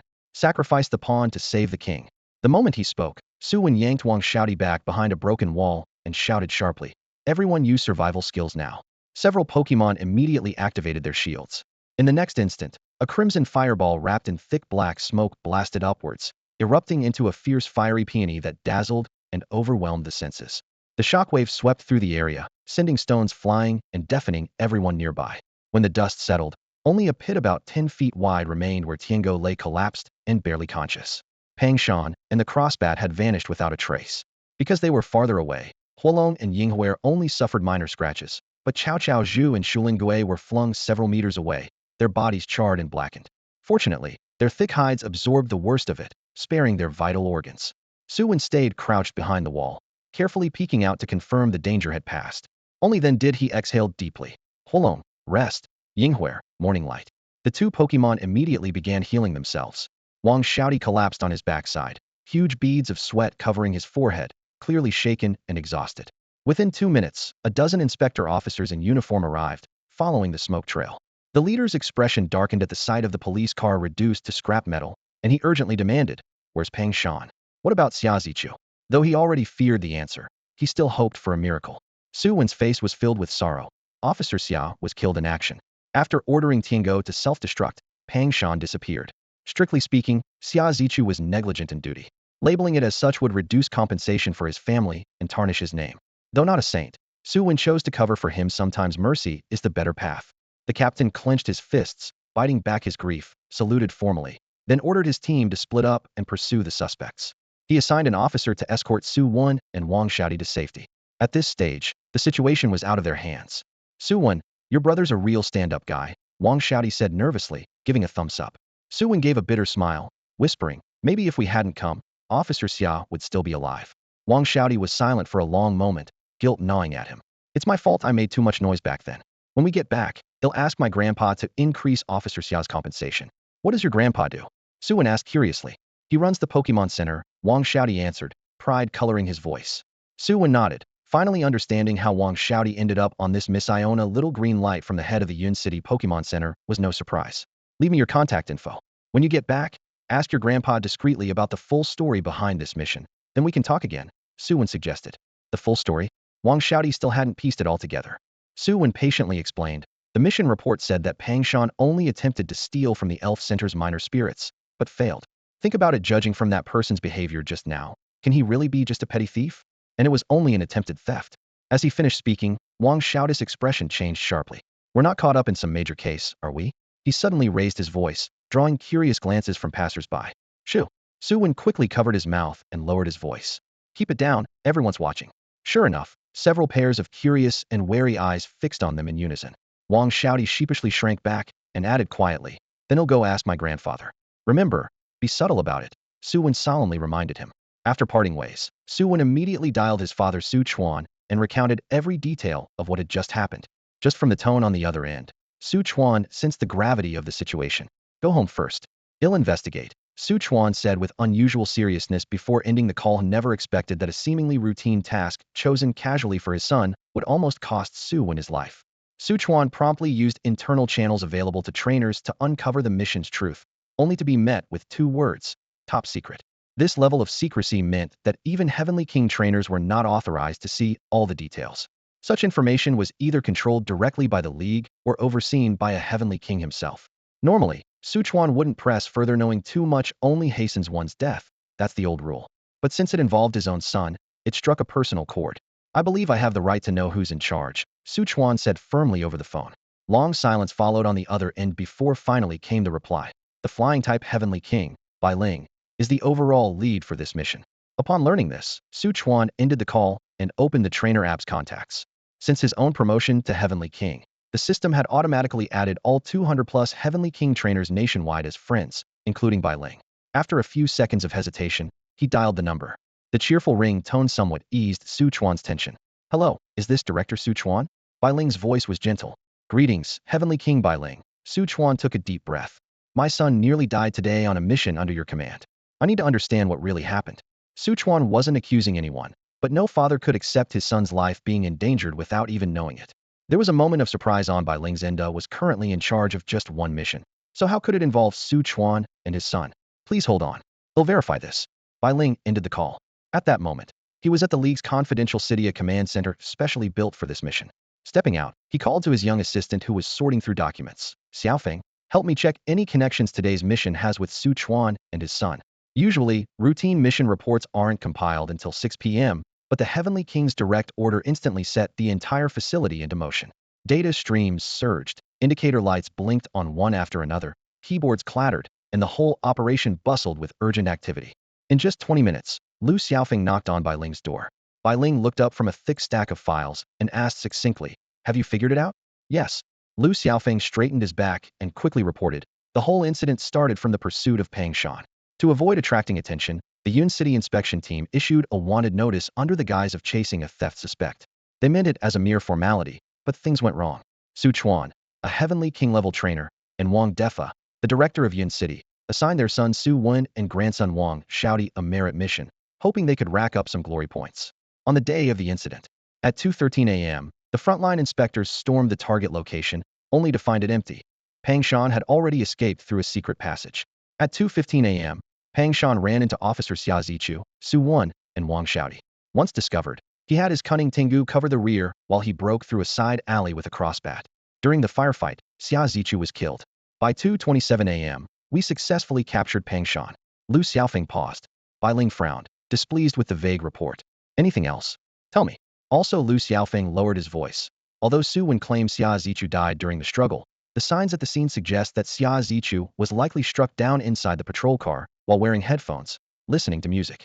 The crossbat used its cross-poison blade to sever the man and vehicle in one blow. Bai Ling chuckled lightly at first, but then his anger simmered beneath the surface. Are you saying that our elite inspection team members have worse combat skills than two kids?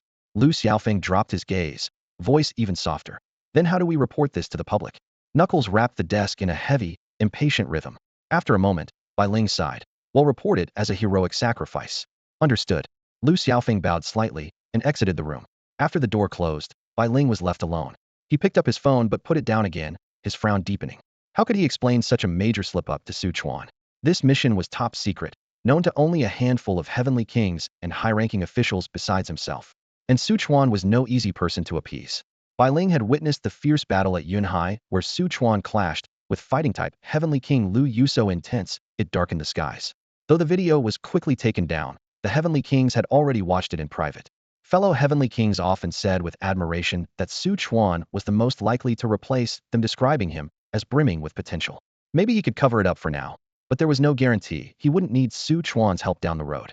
After weighing his options, he finally pressed the dial button. Lord Bai Ling. On the other end, Su Chuan's voice betrayed his long-awaited excitement. Master Su Chuan, I can explain the details of this mission, Bai Ling said firmly but concisely, but on one condition: you must join us. This was the only way he could avoid leaking secrets while taking responsibility. All right. Su Chuan barely hesitated.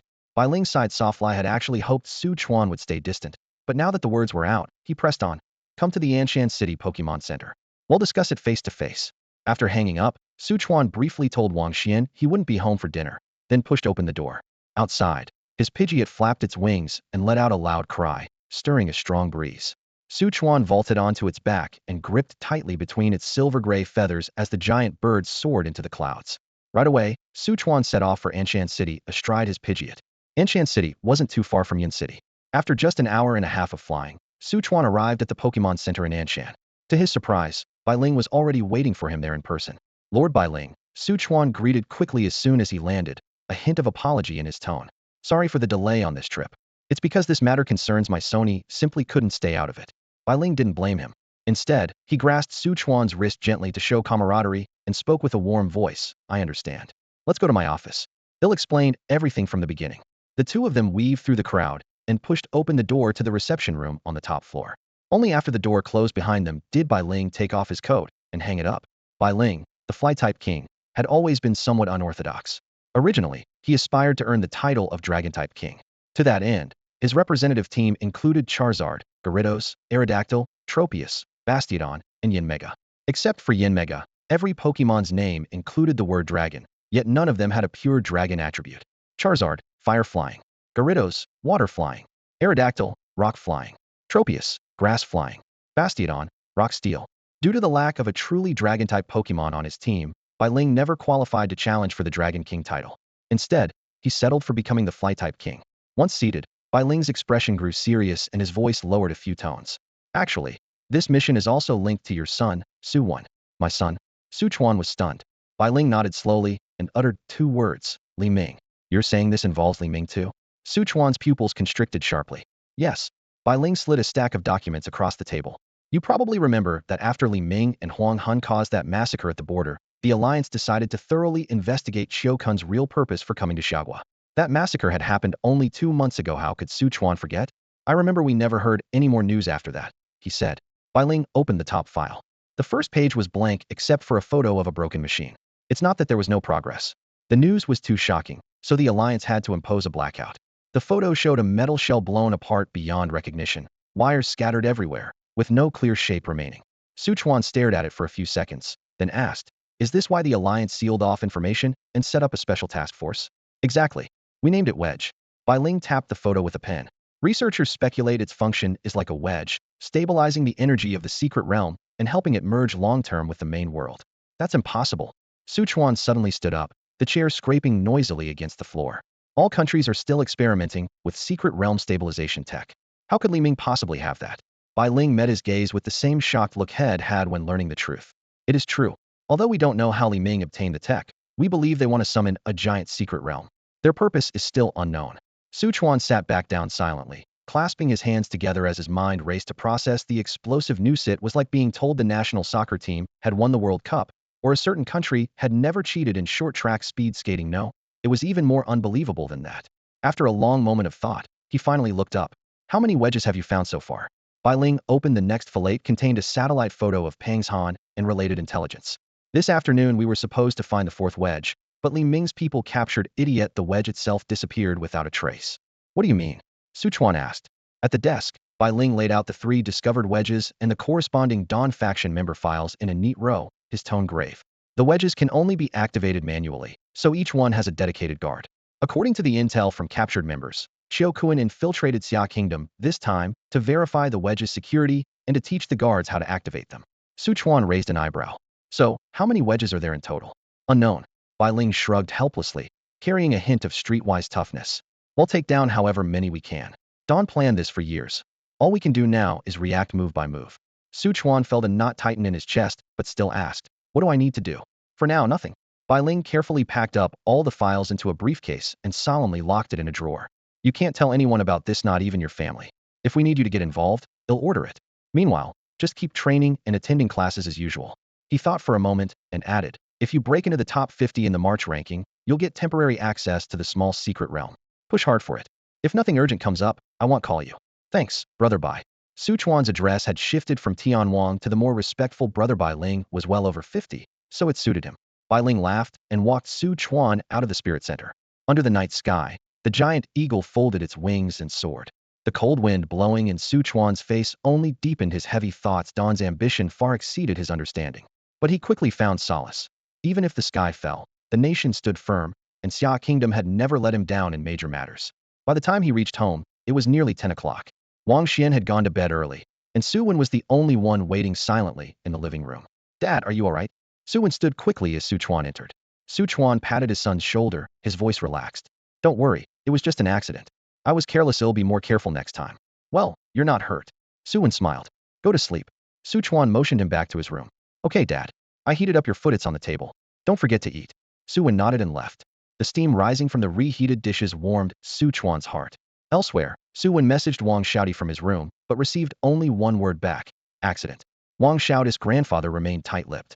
Su Wen saw the truth clearly. If it had been minor, neither Su Chuan nor the Wang leaders would have kept quiet.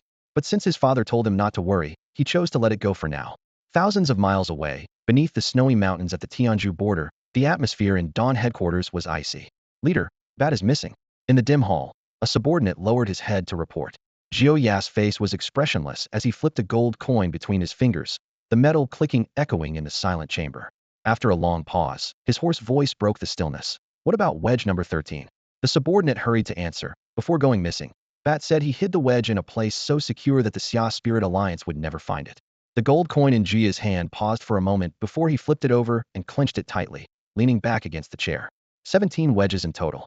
Except for the 3 that self-destructed, all 14 wedges remaining in the Xia Kingdom have been activated, right? Yes, Chief. The reporting member saluted with both fists, speaking steadily. Now we just wait for the solar flare to trigger the main wedge.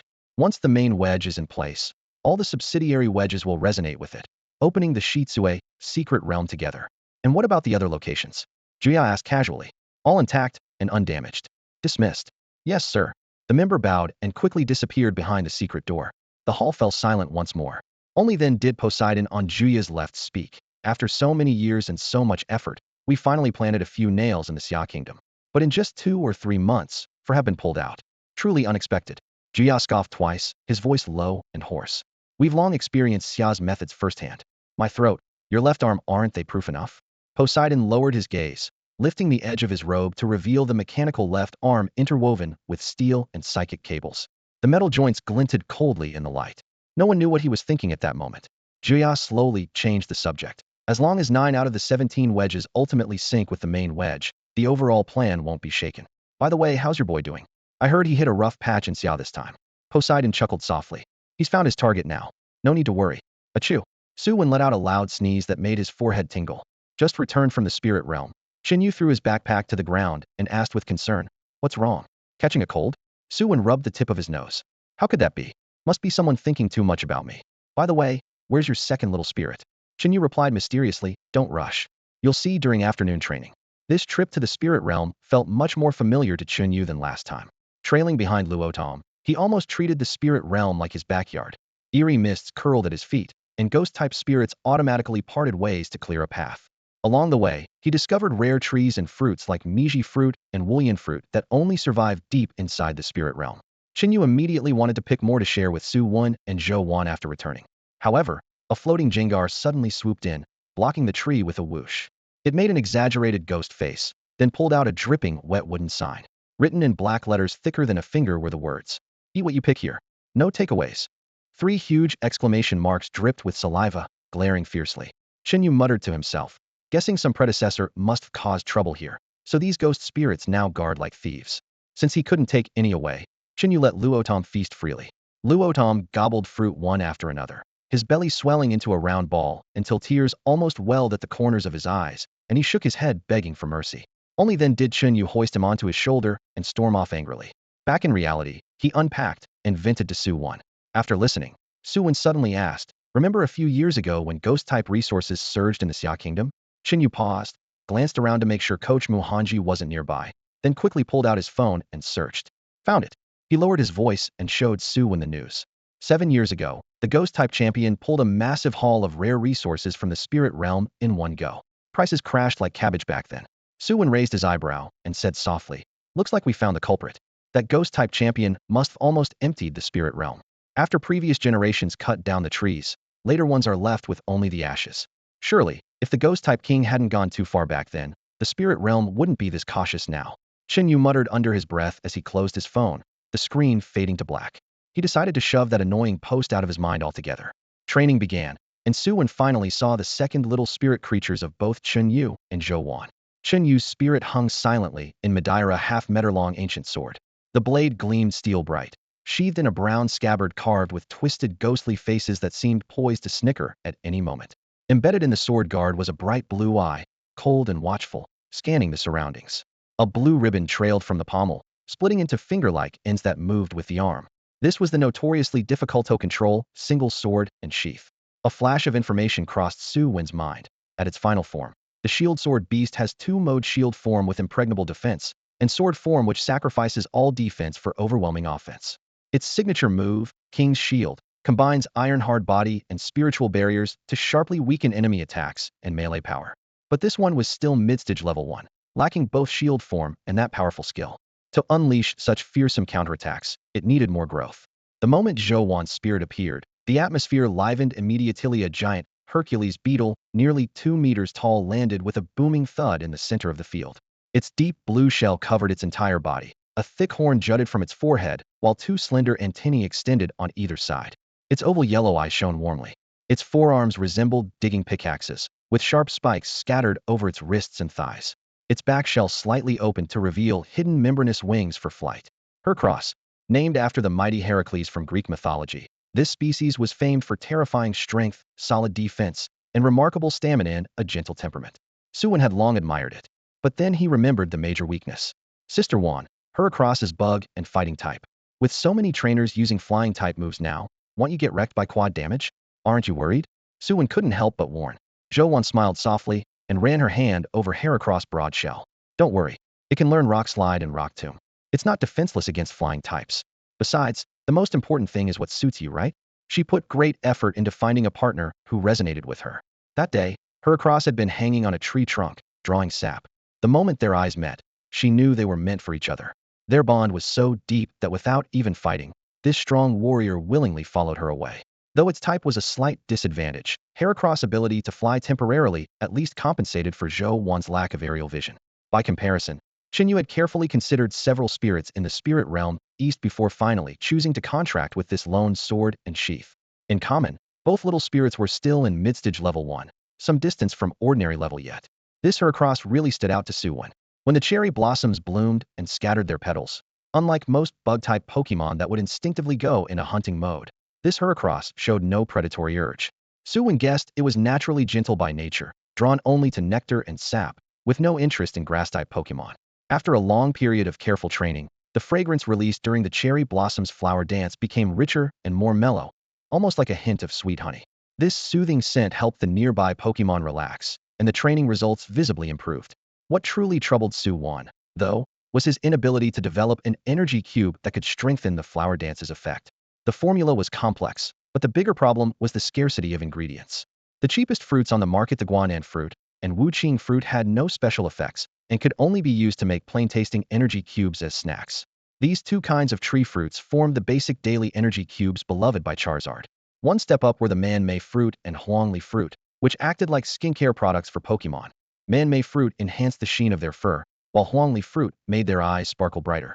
Su Wen occasionally added a bit of these fruits into his cubes, but the main customers were trainers preparing for contests who cared about appearance points. Even rarer were the Qiaoku fruit, Qianxiang fruit, and Chaocan fruit. These could temporarily reduce damage from certain types of moves and, with long-term use, slightly improve resistance to those types. The most elite fruits were the Longjing fruit and Shaolin fruit. Once successfully incorporated into an energy cube, they unlocked some of a Pokémon's hidden potential, like turning a key. Unfortunately, the tree fruits allocated to Charizard from the Spray Dragon Valley were already very limited. After Charizard had its share, there was barely enough left for Su Wen to experiment with higher-level formulas. The training school's fees, plus the wages Cherry Blossom earned through Flower Dance, mostly went toward Cherry Blossom's food, TMs, and fertilizer. Premium fertilizer from Tungfeng Group was Cherry Blossom's favorite. Its surface shimmered softly without any harsh odor, instead giving off a faint, pleasant scent. On weekends, Cherry Blossom's greatest joy was to bury itself entirely in the soft fertilizer and bask in the sunlight all afternoon. From outside, only a few tender green leaves could be seen gently swaying. Because of this, Su Wen's funds were tight, so he had to do most of his energy cube formula work on paper first, only biting the bullet to produce small batches when theoretical tests failed. In a bind, he had even thought about working part-time at a fruit shop to supplement his income by making energy cubes. But each batch required a huge expenditure of his aura, and to me a pipe dream for someone who still had to attend classes and squeeze in training Charizard and Cherry Blossom. Then one day, His communicator suddenly lit up with a call from Wang Xiaodi. "Wen Gu, you free this week?" Came Wang's casual, carefree voice on the other end. Since their battle together, they had become near life-and-death friends. During the chat, Su Wen learned that Wang Xiaodi ended up going to Haishu Middle School only because his own exam scores were far below Yun Gao's, so he had to settle for the alternative. "I'm free, what's up?" Su Wen was puzzled. "My second uncle's orchard is ripe. Want to come pick some fruits? I bet you could really use them." Wang Xiaodi clearly remembered the favor Su Wen owed him and had now found the chance to repay it. Leaping out of bed, Su Wen knew this was an opportunity he couldn't miss. Receiving help just when you need it most is truly the sweetest surprise. Although the artificially cultivated tree fruits were far less potent than the wild ones from the secret realms and forbidden zones, every bit counts, Su Wen reminded himself. Right now, he was mainly experimenting with formulas, so he was reluctant to use the top-tier fruits. It was early March, not all tree fruits ripened at the same time. March, June, and September marked the peak harvest seasons. Before Su Wen even stepped out the door on Saturday morning, he heard a car horn. Wang Xiaodi had instructed his driver to park right outside his house. As soon as the door opened, a chubby little boy pressed his face against the window and waved excitedly. Su Wen was surprised to learn that Yun City even had fruit orchards. It was quite novel to him. Grinning, Wang Xiaodi said, "Heh, not only do we have them, they're right next to the secret realm. The stronger the energy, the better the fruit. My second uncle purposely built the orchard right next to the realm to tap into that overflow energy." Upon arrival, the first thing that caught Su Wen's eye wasn't the orchard but the faint outline of the secret realm in the distance. The two starkly different environments overlapped, creating a chaotic yet captivating beauty. Early on, electric fences had been set up around the realm's perimeter, guarded by numerous patrol guards. "That's Yin City's secret realm?" He marveled at it. Was his first time seeing it in person. Wang Xiaodi hooked his arm around Su Wen's neck. "Don't just stare, wench. In a few months, we'll be going in too. Come on, let's pick the fruits first." From the tone, it seemed his spot was already secured. Su Wen chuckled lightly. "All right, let me broaden my horizons first." Wang Xiaodi's second uncle's fruit orchard was indeed vast, with a variety of trees arranged at intervals. The aroma of ripe fruit mingled with fresh earth, instantly lifting Su Wen's spirits. The orchard wasn't just staffed by workers, but also bustling with many little spirits. Ground moles and three-region moles tilled the soil under trainers' commands, while big blue butterflies and hunting swallowtail butterflies pollinated the flowering fruit trees. What fascinated Su Wen most were the busy little triple bees flitting among the blossoms. "Do they produce honey here too?" he asked, leaning in. Wang Xiaodi nodded, pointing toward one side. "Over there's the hive. This orchard is almost like a full industry chain. Without these little spirits helping out, it wouldn't be nearly as thriving." Tapping his chest confidently, he promised, "After we finish picking fruit, they'll get you a couple of jars of that sweet honey." Su Wen quickly waved him off. The honey was delicious but expensive. For Yinghuer's meals, it was indispensable. Without it, she would cast him those impossible Torfuse looks.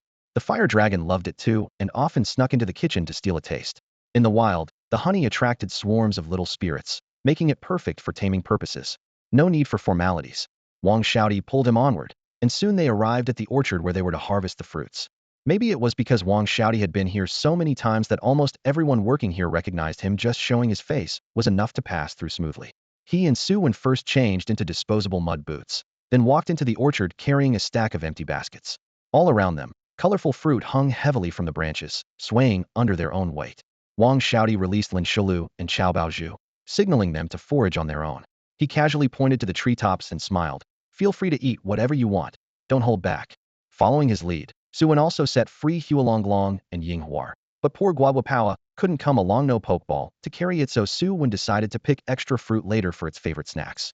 "Take it easy. Don't eat too much, you'll still have lunch later," Su Wen reminded them like a worried mother. Then told Yinghua to tone down its fragrance before letting the little Pokémon roam deeper into the orchard. Once the Pokémon had scattered, Wang Xiaodi showed off his skills. He squatted down and picked an eggplant-like fruit, showing it to Su Wen. "See the spikes? If they're soft, the fruit is ripe. Hard spikes mean it's still unripe. Don't pick those." He grabbed a cluster of bright green electric fruits and tossed them into Su Wen's basket. "These green ones shine, that means they're perfectly ripe." Then he picked up a fist-sized indigo fruit. "Brother Wen, this one's big, hold on to it." Wang Xiaodi seemed worried that Su Wen wouldn't get the best fruit, kept picking the highest quality ones and passing them over. Su Wen was secretly surprised. During battles, the usually timid Wang Xiaodi suddenly turned into a half-expert fruit farmer. "Do you come here often?" Su Wen asked as he followed Wang, trying to cover up his feeling of tagging along uselessly. "Of course," Wang Xiaodi grinned gleefully. "Brother Wen, no kidding me, second uncle always said I had a knack for this work. If Grandpa hadn't given me and my second uncle a harsh beating, I probably would have been a full-time farmhand here by now." He rubbed his backside out of habit, clearly still feeling those childhood scars. Su Wen couldn't help laughing. Wang Chuan's description of the farm manager was spot on. Wang Xiaodi was smooth, sincere, and a friend worth having. With Wang Xiaodi's near-rating style of picking, the first basket filled up quickly. He set the basket down. Brother Wen, no one's going to steal here. We'll grab it together. Laterno need to carry it around and get tired. Su Wen nodded in agreement. Just as they focused on selecting fruit, and Wang Xiaodi kept explaining enthusiastically, a low, angry roar suddenly echoed from deep within the orchard. It was Hulanglong. They exchanged a glance. Something was wrong. But what danger could there be here besides a few little Pokémon? They immediately set down their baskets and stepped carefully over the soft mud and fallen leaves, heading toward the orchard's interior to investigate. Luckily, the orchard's fruit trees stood as neatly as soldiers in formation, unlike the wild forest plagued with weeds and fallen branches. So, Su Wen and Wang Xiaodi found the Charmanders without much trouble. From a distance, the four little creatures huddled closely, warily watching a pink, plush toy-like figure ahead of Thema Wigglytuff. Su Wen frowned and asked Wang Xiaodi quietly, "Do you have Wigglytuffs growing in your orchard?" Wang Xiaodi looked puzzled. "I have no idea. I've never heard of any Wigglytuffs around here." Since even the orchard owner was clueless, this creature was probably an outsider invading the territory. Su Wen's eyes scanned the scene and immediately spotted the source of the conflicta cluster of silver bananas hanging high on a fragrant banana tree, gleaming among a sea of golden fruit like a sword plunged into the sunset. "Xiaodi, look at that." Su Wen nudged him with his elbow. Following Su Wen's gaze, Wang Xiaodi immediately noticed the odd-colored fruit and exclaimed, "Silver bananas." Silver bananas could calm the angry little creatures. They were a rare mutant variety of the usual bananas, worth hundreds of times more. With proper cultivation, they might even produce the even rarer golden bananas someday. For the entire orchard, silver bananas represented immense potential and promise. But right now, the Wigglytuff had obviously marked them as its prize. The Wigglytuff had already caught sight of Su Wen and Wang Xiaodi. It gave them a cold glance before focusing back on the four Charmanders blocking its path. It swung its arms aggressively, not as a greeting, but as a blunt order to clear out immediately. "This Wigglytuff is elite level, right?" Wang Xiaodi asked uncertainly. "Yeah, mid-elite level," Su Wen confirmed with a nod. Bolstered by the confirmation, Wang Xiaodi's confidence rose. For normal levels against one elite isn't as impossible as against a late elite. We might stand a chance. His past experience combined with trust in Su Wen's strength made the thought seem natural to him. But then, a huge shadow thundered past, like a small mountain rushing beside Wang Xiaodi's face, the gust blowing his hair wildly. Bang, bang, bang. With a series of heavy crashes, Su Wen and Wang Xiaodi whipped around, a chill running down their spines. It wasn't a mountain after all, but their own shiftry being hurled like a punching bag by the Wigglytuff's single arm smashing through 3 fruit trees before it finally landed. An ordinary shiftry weighed around 200 pounds, and Wang Xiaodi's was about 230 to 40 pounds. Yet in the Wigglytuff's hand, it was like a rag doll. Wang Xiaodi's legs went weak, and if Su Wen hadn't grabbed him just in time, he would have collapsed then and there. "Wench, maybe we should just give the silver bananas to the Wigglytuff?" he said miserably, his spirit broken. Su Wen hesitated only for a moment, then nodded and signaled the Charmanders to retreat quickly. If a 200-pound shiftry was no match, the 40-pound Charmanders would probably be swatted out of the orchard with a single slap. The strength of this Possimian is just unreal. Although Possimian are known for their power, it's unheard of for one at elite rank to possess such terrifying raw strength. Charizard, Sakura, and Chow Chow Pig all exhaled sharply at the same time. But when the shell turtle was casually tossed aside by the massive bear, the real pressure suddenly shifted onto them. Su Wen's mind flashed inexplicably to the image of Alola's Possimian from the animated series Pokémon Sun and Moon, tearing apart Masquerain with bare hands, kicking Masquerain with powerful legs, even daring to confront legendary beast Hedon. Between the 4 islands of the Sun and Moon region, anyone who met that bear god would first offer it a cigarette as a sign of respect. Charizard and the others retreated, while the Possimian tilted its head slightly, as if assessing the situation. The next moment, it tapped its toes lightly on the ground, leapt into the air with its huge form, and plucked the plumpest silver munna fruit from the branch. As the dust settled, Su Wen immediately instructed Sakura, "Pollen cluster." Fine pollen scattered on the breeze, settling on the shell turtle's shell and vines, absorbed instantly. The injured little creature visibly began to recover before their eyes. At that moment, Su Wen caught a shadow flying straight at his face from the corner of his eye. He instinctively assumed the Possimian was attacking, and his heart skipped a beat, reflexively reaching out to grab the objecta, half-dorn silver munna fruit. Looking up, the Possimian had already torn off the other half, and was turning away without even looking back. "Hey!" Wang Xiaodi edged closer to Su Wen and saw the fruit gift. His courage grew a little. "This Possimian looks like it actually has a pretty decent temper." Su Wen shoved the half-fruit into his hand. "Come on, let's follow it from a distance and see." I am not as brave as you. What if it slaps me flat like a pancake? Don't panic, Su Wen whispered firmly. Fortune favors the bold. Once you become an elite-level trainer, if there's even a slight chance of capturing it, it's worth trying. The Possimian moved swiftly, two of them trailing tightly behind with their 4 Pokémon, but without trying to hide. The giant bear noticed quickly, but just tilted its head and scratched its ear before striding on. Soon it stopped beside a towering fruit tree. In the thick trunk was a huge hollow large enough to fit an adult. With a cheerful ooh sound, a baby Possimian staggered out and leapt into the giant's arms. The little one climbed along its mother's rough arm to the top of her head, took the half-fruit, and bit into it greedily, its face dribbling with juice. Wang Xiaodi gazed in awe from a distance and muttered quietly, "When, do you think this Possimian escaped from the secret realm?" Such realms usually require special entrances, but occasionally there are brief, unstable connections bridging the secret and main worlds lasting half an hour or maybe a day or two before disappearing completely. This guess best explained how an incredibly powerful Possimian suddenly appeared in the fruit orchard. Besides, if it had lived here longer, the staff wouldn't be oblivious. Su Wen nodded. All right, Xiaodi, first go tell your second uncle about this. If we confirm the Possimian is an outsider, then we'll try to negotiate with it. The tree fruits couldn't be picked for the time being, so Su Wen stayed not far from the tree hole where the munchlax was hiding, waiting for Wang Xiaodi to return, ready to prevent the munchlax from running wild. Just in case, Wang Xiaodi left the Torterra and the Tepig behind, stationed on either side of Su Wen, prepared to intercept the munchlax at any moment. The entire orchard was empty of other Pokémon, with only the rustling of the wind through the leaves, making the place feel especially quiet and open. Before long, Wang Xiaodi came back, panting heavily, but without his second uncle. His uncle had stayed back at a distance, worried that getting too close to the munchlax would provoke it. The three of them retreated to the clearing where they had previously confronted the munchlax. A middle-aged man was there with several trainers, looking anxious and alert. Second uncle, this is Su Wen, the son of gym leader Su Chuan. One, this is my second uncle, Wang Xiaodi introduced briefly. Hello, Uncle Wang, Su Wen greeted confidently. The middle-aged man named Wang Xiang didn't know Su Wen well, but the name Su Chuan was famous enough to make him nod quickly. Hello. That munchlax is just ahead, right? His mind was entirely fixed on the munchlax's own little Pokémon sneaking into the orchard unnoticed exposed a serious security flaw. Uncle Wang, are you planning to catch it by force? Su Wen asked, sensing from Wang's stance that he wasn't aiming to just scare it off. Wang Xiang's eyes turned sharp as he pointed to the group beside him. 1 champion-level trainer and 3 elite trainers. That's our lineup. Before Su Wen could reply, Wang Xiaodi grew anxious. Uncle, this munchlax is the next Pokémon I want to catch. Its arm strength might exceed 1 ton. Are you sure you can handle it? 1 ton? Kid, don't be ridiculous, the champion-level trainer frowned. The 3 gym trainers nearby also looked unconvinced, and one sneered, Kid, do you even understand what 1 ton with both arms means? Su Wen shrugged and glanced at Wang Xiaodi. Wang Xiaodi pointed at the Torterra. It was punched by the munchlax and flew through 3 fruit trees before stopping. The fallen trees are over there.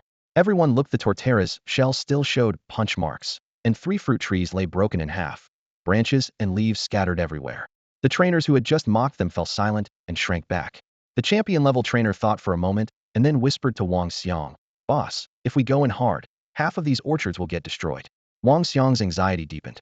The harvest was just days away, and halting work now would cause huge losses. He turned to Su Wen and forced a conciliatory smile. Xiaowen, how much would it take to get your father involved? He twirled his fingers as if counting money. Su Wen shook his head with a bitter smile. Uncle Wang, with the relationship between Xiaodi and me, even if my dad came, it wouldn't be a big deal. But he went to the imperial capital at the beginning of the month to prepare for the mid-month ranking tournament. He's not in Yunda City right now. Besides, since Xiaodi wants to catch the munchlax, I suggest talking with it first. Who would talk? How would you talk to it? Wang Xiang was stunned. Su Wen pointed to himself, me. I can communicate with Pokémon. Taking advantage of the opportunity to freeload some of the tree berries from the Kubchu's territory, Su Wen felt a bit embarrassed, but happy to make amends by offering to handle the situation himself.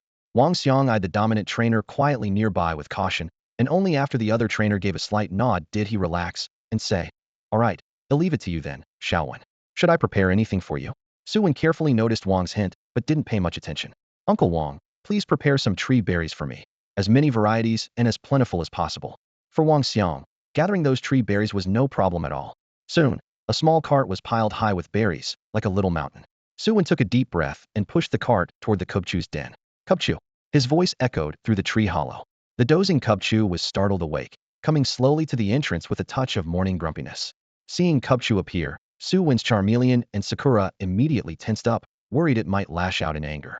Meanwhile, The dominant and elite trainers hiding behind nearby trees took firm defensive stances, their eyes resolute. If Kupchu went berserk, they would stop it at any cost. Kupchu, these tree berries are for you, Su Wen said cautiously, instructing his Tepig to push the cart closer while avoiding direct eye contact.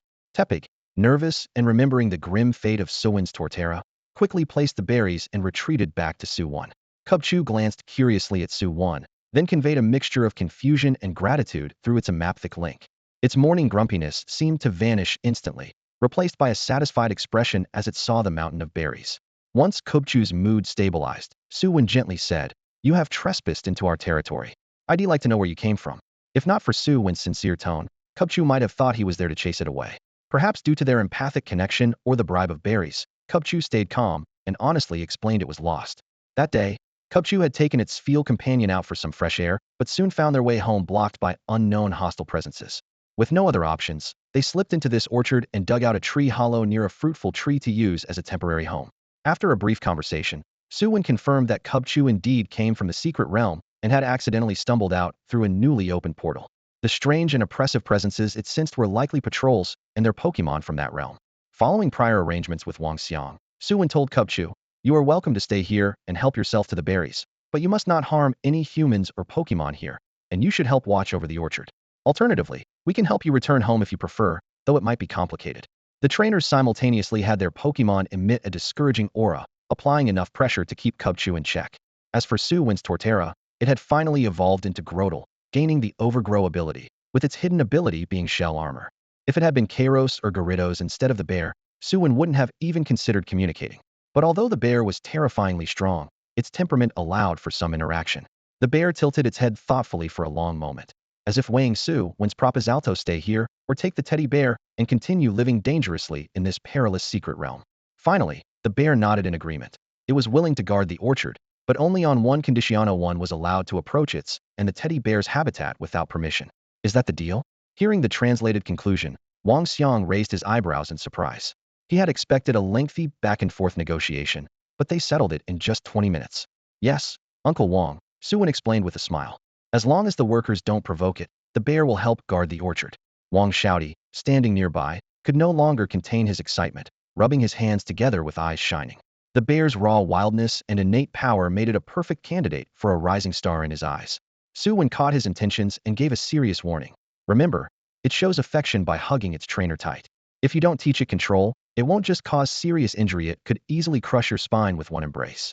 If you want to tame it, learn to control it first. I don't want to see you in a wheelchair for the rest of your life." "Don't worry, wench.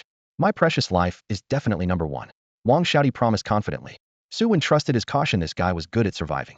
As for Su Wen himself, though tempted, the orchard belonged to the Wang family, and he had already taken plenty of fruit for free. Taking their Pokémon would be unreasonable. More importantly, as an ordinary level trainer with his 2 spots already filled, he had long had his eye on another normal-type Pokémon that didn't pair well with the bear. With the issue settled so smoothly, Wang Xiang quickly loaded more than a dozen boxes of fruit onto the truck and slapped his chest generously. "From now on, if you buy here, it's all half price." The rare Sandscale fruit was limited and not as good as the batch from Charizard Valley, but it was a precious orchard specialty with considerable market value. For Su Wen, the quantity was enough for Sakura to continue her research on new energy cubes. In the orchard, Charizard and Sakura also took the opportunity to feast. Before leaving, Wang Xiaodi even scraped 2 large jars of sweet honey out of a hive as a gift for Su Wen. It had truly been a happy day for all. Su Wen scored free fruit and honey. Wang Xiaodi locked in his 3rd Pokémon target. Wang Xiang was finally rid of the fruit-guarding bear trouble. The car chauffeured Su Wen all the way home, and at parting Wang Xiaodi reluctantly arranged their next meeting. Phew, and wiped out.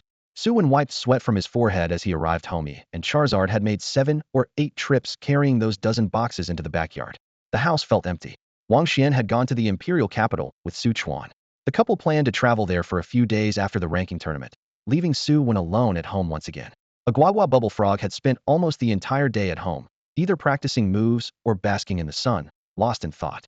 When Su Wen and the others returned, the frog jumped out excitedly in hops. "Here, Guagua Bubble Frog, your favorite passion fruit." Su Wen popped a plump, bright red fruit into the frog's arms and casually rubbed its smooth head twice. The passion fruit carried a faintly tart and astringent taste that made Charizard and Yinghua keep their distance out of respect. But Guagua Bubble Frog loved that sharp, tangy kick the most. It immediately let out a joyful guagua sound, licking the pulp in small bites. its eyes squinting with satisfaction. Yinghua animatedly gestured as she described the terrifying giant bear she had seen earlier. The huge bear had swatted a giant mountain turtle far away with one paw. The two kids' stories grew more and more exaggerated with each retelling, their hands waving wildly. Meanwhile, Charizard had already gone to the backyard, holding the fire stone to absorb energy. It had come to a realization. Since it couldn't fight reality, it might as well face it with a smile. At that moment, Su Wen eagerly rolled up his sleeves and stood by the fruit blender, ready for the moment to spin or rather, blend all the fruits. The first recipe, 2 ridge melons and 1 loisy fruit. He dropped the fruits into the blender in order and turned it on. To achieve the highest quality energy cubes, he carefully monitored the process with his wave energy, listening to the blender's hum. The moment the blended pulp's color evened out perfectly, he decisively pressed the stop button. Beep. The lid opened to reveal 7 translucent blue-green energy cubes neatly resting inside, their colors as clear as gems, a sign of top-tier quality. Su Wen nodded, held one cube to his lips, and lightly flicked it with his tongue. SSS, the sharp tang hit his brain instantly, making him shudder all over. Even though the cube's effects were outstanding, Yinghua definitely wouldn't touch something that's sour enough to make teeth fall out. He placed the 7 cubes aside, planning to have Guagua Bubble Frog try the flavor later. Next came the second recipe. As time passed, the blended cubes showed a hint of cloudiness. Su Wen understood this was a sign his wave energy had reached its limit. He rubbed his temple to relieve the ache, picked out the flavors favored by Charizard, Yinghua, and Guagua Bubble Frog, and packed the rest into a box to give to Aunt Lee next door. Aunt Lee, these are freshly made energy cubes. Please have Lady and Wang try them. I've labeled all their effects. Su Wen smiled as he handed over the box. Aunt Lee was busy cooking and quickly wiped her hands on her apron before taking the box. Oh dear, Xiao Wen, you're always so thoughtful. Lady and Wang will be too shy. Lady and Wang, come out and greet Xiao Wen. After calling a few times, Lady and Wang stayed hidden deep in the house, refusing to show itself. Aunt Lee scratched her head awkwardly. That child really. It's okay, I still have things to do at home. Aunt Lee, I'll head off first. Su Wen waved off. Wait, I just bought some new pastries. Take some with you. Aunt Lee stopped him, casually setting the box of energy cubes by the entrance before returning with pastries from the living room. Well, then I won't be shy. Goodbye, Aunt Lee. Su Wen took the pastries, thanked her politely, and left. Watching the boy walk away, Aunt Lee sighed, such a polite child. Lady and Wang, come on out and have a snack. But inside the room, Lady and Wang's eyes welled up with tears. The energy cubes worked well, but the flavors were always so bizarre. Last time, the sour, spicy, and salty mixed cube had left it unable to taste anything for a whole day. It shivered in a corner, silently wailing. I'm a dog, not a trash can, for crying out loud. The process was tough, but the outcome was promising. Amidst Su Wen and the neighbors calling woof, busily sorting, grinding, and blending the tree fruits one by one, not a single bit of raw material was wasted. In the end, a batch of pink energy cubes lay quietly on the kitchen counter. Because the recipe included Ingzi fruit, the final product carried a subtle floral and fruity aroma, causing Yinghua's eyes to light up when she caught the scent. The little one eagerly swallowed a cube. Instantly, a surge of vibrant energy burst through her body, and the flowers on Yinghua bloomed wildly. The passive gift of flowers activated, filling the entire room with a rich fragrance like a tide. Sensing trouble, Su Wen hurriedly shut all doors and windows to prevent any wild spirits from being drawn by the scent, then urgently instructed Yinghua to suppress the aroma. But despite several attempts, she failed, and had to retreat to a corner and switch to her cloudy form before the scent finally began to fade. My goodness, do these energy cubes really have such an exaggerated effect? Su Wen clicked his tongue in amazement, staring at the cube in his hand.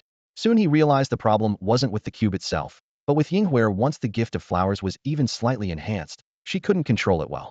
Frustrated, Su Wen tapped twice on the stem on top of her head and said, tomorrow, it's special training in Qingyu Forest. At the mention of Qingyu Forest, both Yinghua and Guagua Bubble Frog trembled, recalling their difficult past there. Yinghua immediately hugged Su Wen's leg, eyes brimming with tears. Guagua Bubble Frog gave her a sympathetic look. Though Su Wen would never truly endanger his companions, tomorrow wouldn't be easy. Still, Su Wen left them a way out. If by 7 a.m. tomorrow, you can finish the energy cubes and quickly stabilize your gift of flowers, you won't have to go to the forest. The condition was clear as he turned away to coach the Charmander on practicing Dragon Dance. At this moment, Charmander was nearing the threshold of the elite rank. Once he broke through, evolution to Charizard would soon follow, enabling systematic training of Dragon Dance, Outrage, and Dragon Dive. Dragon Dance simultaneously boosts physical attack and speed. Though its single-round buff didn't match Sword Dance's, it was far more difficult to master. In the notes left by Zhu Tianxing, Dragon Dance originated from ancient Dragon Clan rituals, capable of invoking the mysterious power of heaven and earth to enhance the user. Once mastered, the The Pokémon could even detect and harness energy flows in the air to dodge attacks. Su Wen recalled the legendary scene from an old-world anime where Rayquaza used Dragon Dance to evade moves with finesse that must be the ultimate elegance described in the notes. However, Charmander's version completely redefined Su Wen's expectations: a scaly creature with a flaming tail, lifting his feet lightly and twisting his waist, almost seeming to strut provocatively in front of him. Su Wen, having never seen anything like it in 2 lifetimes, was nearly dumbfounded and wanted to wash his eyes. Yet, embracing encouragement, Su Wen still gave Charmander a thumbs up. "You're jumping really well, keep it up. Can you feel the rhythm of the dragon dance?" In the early morning after a whole night of hard practice, Su Wen rubbed his reddened eyes, but still stubbornly pressed on. Unfortunately, despite spending all night struggling with Huolong, they still hadn't caught the elusive, unique rhythm of the dragon dance described in the book. "It's okay. Take your time," he said, patting Huolong's slightly drooping shoulder with encouragement. "Maybe once you evolve into Qinglong, you'll be able to sense it." "Hui." Huolong lethargically waved a claw, then turned back to the room to curl up in its little den. Su Wen was more relaxed about it. If Huolong couldn't learn the dragon dance, he could switch to practicing sword dance, which would still boost battle power. Although it didn't add speed, raw strength overcoming skill was no less effective. He glanced toward the backyard. Yinghua was still busy waving petals, practicing the flower ceremony in the morning light. After confirming this, Su Wen felt satisfied and prepared to rest. The next morning, he gently shook Yinghua awake as she slept soundly, leaning against a soft guagua frog bubble. "So, have you met the standard yet?" Su Wen asked with a gentle smile. But through Yinghua's sleepy eyes, that smile looked like devilish fangs. She had barely practiced the flower ceremony last night before falling asleep, and wasn't close to mastering it now. Feeling guilty, Yinghua glanced anxiously around. Su Wen already knew, and softly announced, "Then let's head to Qingyu Forest." This time, Guagua Frog came along too. From Su Wen's home to Qingyu Forest, carrying outside Pokemon was allowed even without a Pokeball. It was fine. The camping ground they used last time had been dismantled, but the entrance was still bustling with trainers and their Pokemon, streaming in one after another. The numbers seemed large, but once scattered through the vast forest, they dispersed like drops dissolving into a pond, gone in an instant. To avoid the crowds, Su Wen took Huolong, Guagua Frog, and Yinghua a little deeper. Early March brought warming temperatures, and many wild Pokemon waking from hibernation were active. But under Huolong's intense heat pressure, most kept their distance, too wary to provoke. Hey, race good." He picked a relatively open patch among the trees and handed Yinghua an energy cube he had carefully prepared. "Remember, if you don't control your flower ceremony in time, I, Huolong, Guagua Frog, and even you yourself will be in danger." Su Wen gently stroked her head, his tone soft but firm. When it came to seriousness, he never hesitated. If Yinghua faced the risk alone, she might still cling to hope, knowing Su Wen wouldn't really let her get hurt. But now, with her companions and trainers so close, the guilt of potentially endangering everyone was what truly terrified her. Yinghua pressed her lips together and timidly accepted the energy cube, determined to take it all at once. Just then, Su Wen suddenly blocked her hand.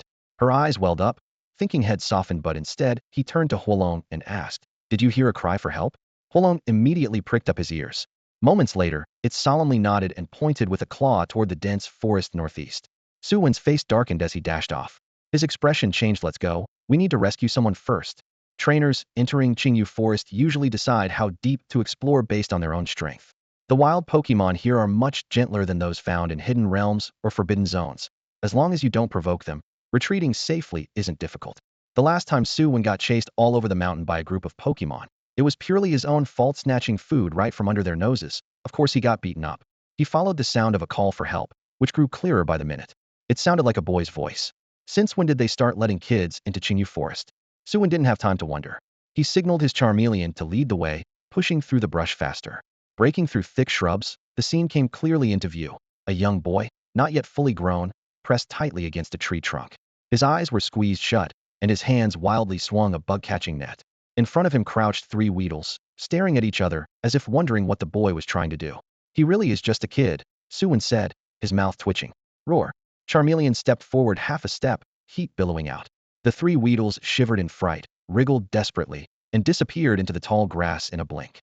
"Stop shouting," Su Wen said, reaching out to grab the boy's wildly swinging net. Hearing a stranger's voice, the boy cautiously opened one eye, saw the Weedles were gone, and let out a relieved sigh. "Thank you, big brother." Su Wen sized him up, at most an 8 or 9-year-old brat. He bent down and quietly asked, "How did you end up in Qingyu Forest? Where are your parents?" The boy stammered, explaining he had come with adults to catch bug-type Pokemon, but accidentally got separated. Catching Pokemon at that age? Su Wen looked doubtful as he poked the boy's flushed cheek. What's your name? The boy put his hands on his hips and cocked his head, protesting. Ning, almost 10. Why can't I catch Pokemon? Su Wen smiled teasingly. The league only lets you officially capture Pokemon after you turn 15. You know that's against the rules, right? Unexpectedly, Ning smirked cleverly. Big brother, you really have long hair, but short wisdom. My family raises bug-type Pokemon and makes a living selling silk textiles. What's wrong with catching bugs?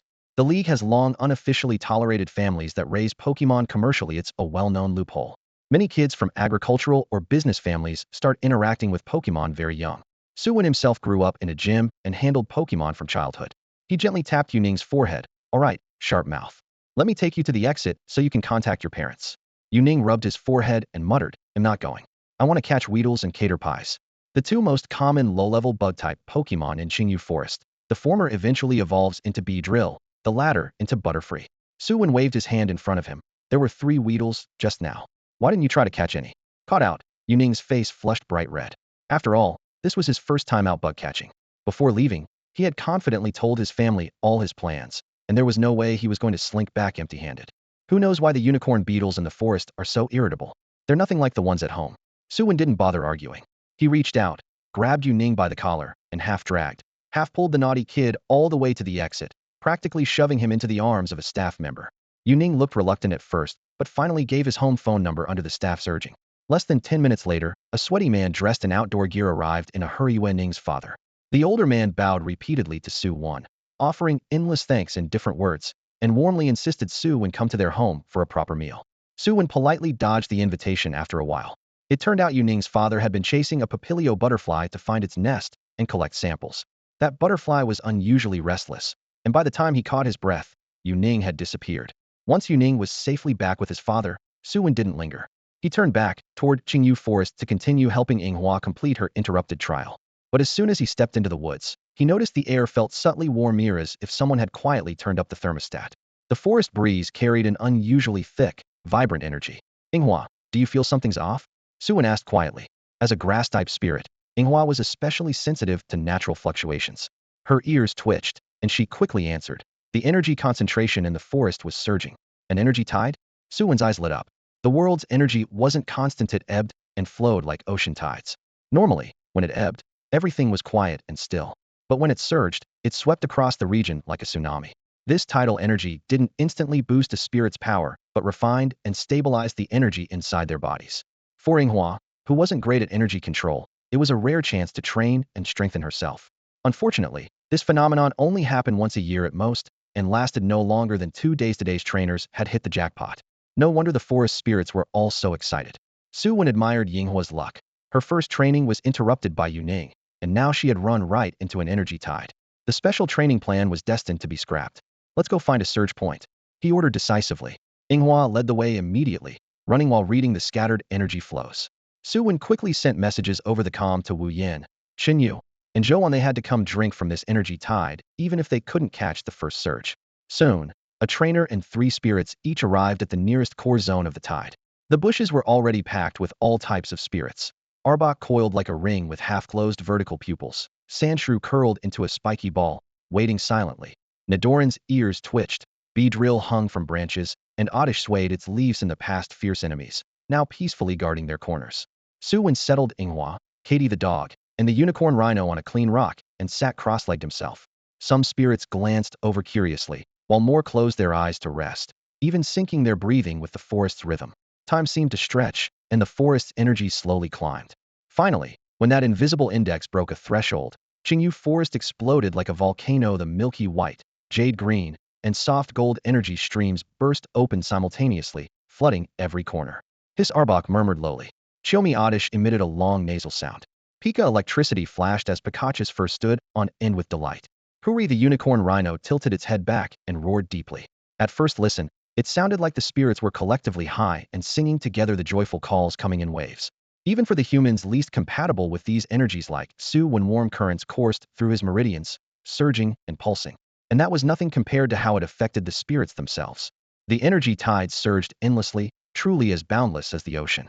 Waves rolled forth, dense layers of tangible energy spreading from the forest's deepest heart to its outer edges, repeatedly pushing back clusters of wild Pokémon. This cleansing wasn't harsh or destructive, but resembled fine ocean waves gradually smoothing rocky cliffs. The Pokemon's rough edges were gently worn away, leaving behind a calmer, more grounded presence. While Pokemon without trainers to guide them lacked daily systematic training, access to complex learning resources, or rare materials. Yet nature is impartial, they still give rise to champions on a gym or even master level within this world. Human effort can reach limits, but the power of nature never runs dry. The energy tides are one such natural gift. Take Qingyu Forest, for example. Nearly every Pokemon surviving there beyond 10 years has experienced one or two energy tide baptisms. This time, Su Wen felt a tinge of regret. He had only made it to the forest's mid-outer zone, still several dense groves away from the energy tide's true core. However, compared to Chunyu and the others who arrived late, only after the second wave subsided, he was undeniably lucky. Each eruption of the energy tide loses roughly 30% of its strength. By the time Chinyu's group reached the eruption site, the energy there was just under half of its initial intensity. Because of this, Qingyu Forest rarely saw such congestion. The strongest like gym-level trainer Wu Yin had already charged to the forest's depths, determined to claim the fattest spoils. Those less powerful had no choice but to wait patiently on the outskirts, slurping the broth after others took the meat. Su Wen's Charmeleon already had a solid foundation, and this tide only refined the steady flow of energy within it. For Yinghuer, however, the energy tide was a life-saving gift. If an elite-level Pokemon's potential isn't fully tapped early, trying to make up ground later is nearly impossible. Before meeting Su Wen, Yinghuer's development had been casual like a Pokemon in a game that never farms effort values, only pushes through levels. To reach the master rank in the future, it would rely on a succession of fortunate encounters. Su Wen constantly suppressed Yinghuer's energy intake, trying to patch up the deficits bit by bit before it reached elite status, but gaps remained. This energy tide saved him months of hard work and spared Yinghuer long-lasting suffering.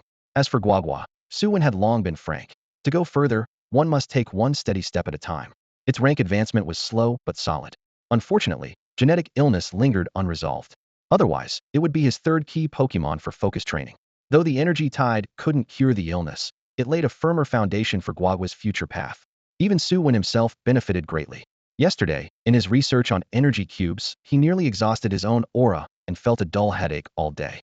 But after the tide passed, he felt a warm current flow through him like emerging from a hot bath, followed by the touch of a professional massage from neck to heel, unbearably pleasant. As the energy tides gradually weakened, some of the weaker Pokemon, like Rattata and Weedle, quietly retreated beyond the eruption zone. Their natural predators, aggressive birds like Pidgeotto, lurked in the shadows. All the smaller Pokemon had behaved obediently before, only because the tides were at their peak and no one wanted to cause trouble then. Now, with the energy reduced to just about 20% of its peak, no one could predict when the predators might treat them as an Allocaniate buffet. The weaker ones had their own survival instincts, but Su Wen didn't care. With his Charmeleon, Sakura, and a moderately strong Poliwag by his side, he was more than enough to intimidate the other Pokemon around. Besides, Sakura hadn't activated her Floral Grace ability, so she wouldn't draw any direct hostility. On the contrary, her elite-level aura made nearby creatures wary. As the sun set and moonlight filtered through the canopy, bathing Qingyu Forest in a hazy silver glow, Su Wen finally ended his training.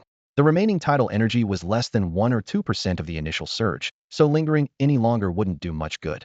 On the way out of the forest, Su Wen saw trainers and their Pokemon sitting in circles around the tidal points, waiting for the next surge. After all, even the smallest snack is still food, and everyone wanted to squeeze every drop of free resources. Many trainers were leaving too. Usually, at this hour, the shuttle bus would be nearly empty. Su Wen could have reserved an entire row for Charmeleon, Sakura, and Poliwag. But today, the bus was packed with people, and the driver wouldn't allow Pokemon to occupy seats on their own. Su Wen had to put Charmeleon and Sakura back into their Pokeballs and carried Poliwag in his arms as he waited in line. When he boarded, the driver held up his hand. Hey, it's crowded today, no Pokemon out of their balls. Sorry, I forgot the Pokeball. Su Wen awkwardly lifted Poliwag in his arms. I'm just holding it. No seat taken. The driver recognized him and waved him through. Before leaving, Su Wen asked Chunyu and the others if they wanted to head out together. They all said they'd stay longer. Wu Yin was even more extreme.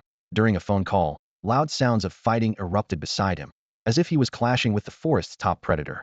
Inside the bus, conversations buzzed nonstop, all about today's energy tide. Hey, I got Vulpix out early to soak up some tidal energy. Knew it would show up. Come on, man, if you're that good, you should just go work at the League Research Lab. Even they can't predict this stuff. Alright, I was wrong. Next time you bring me along for sure. Through the windows, people were still rushing toward Qingyu Forest, hoping to get one last taste.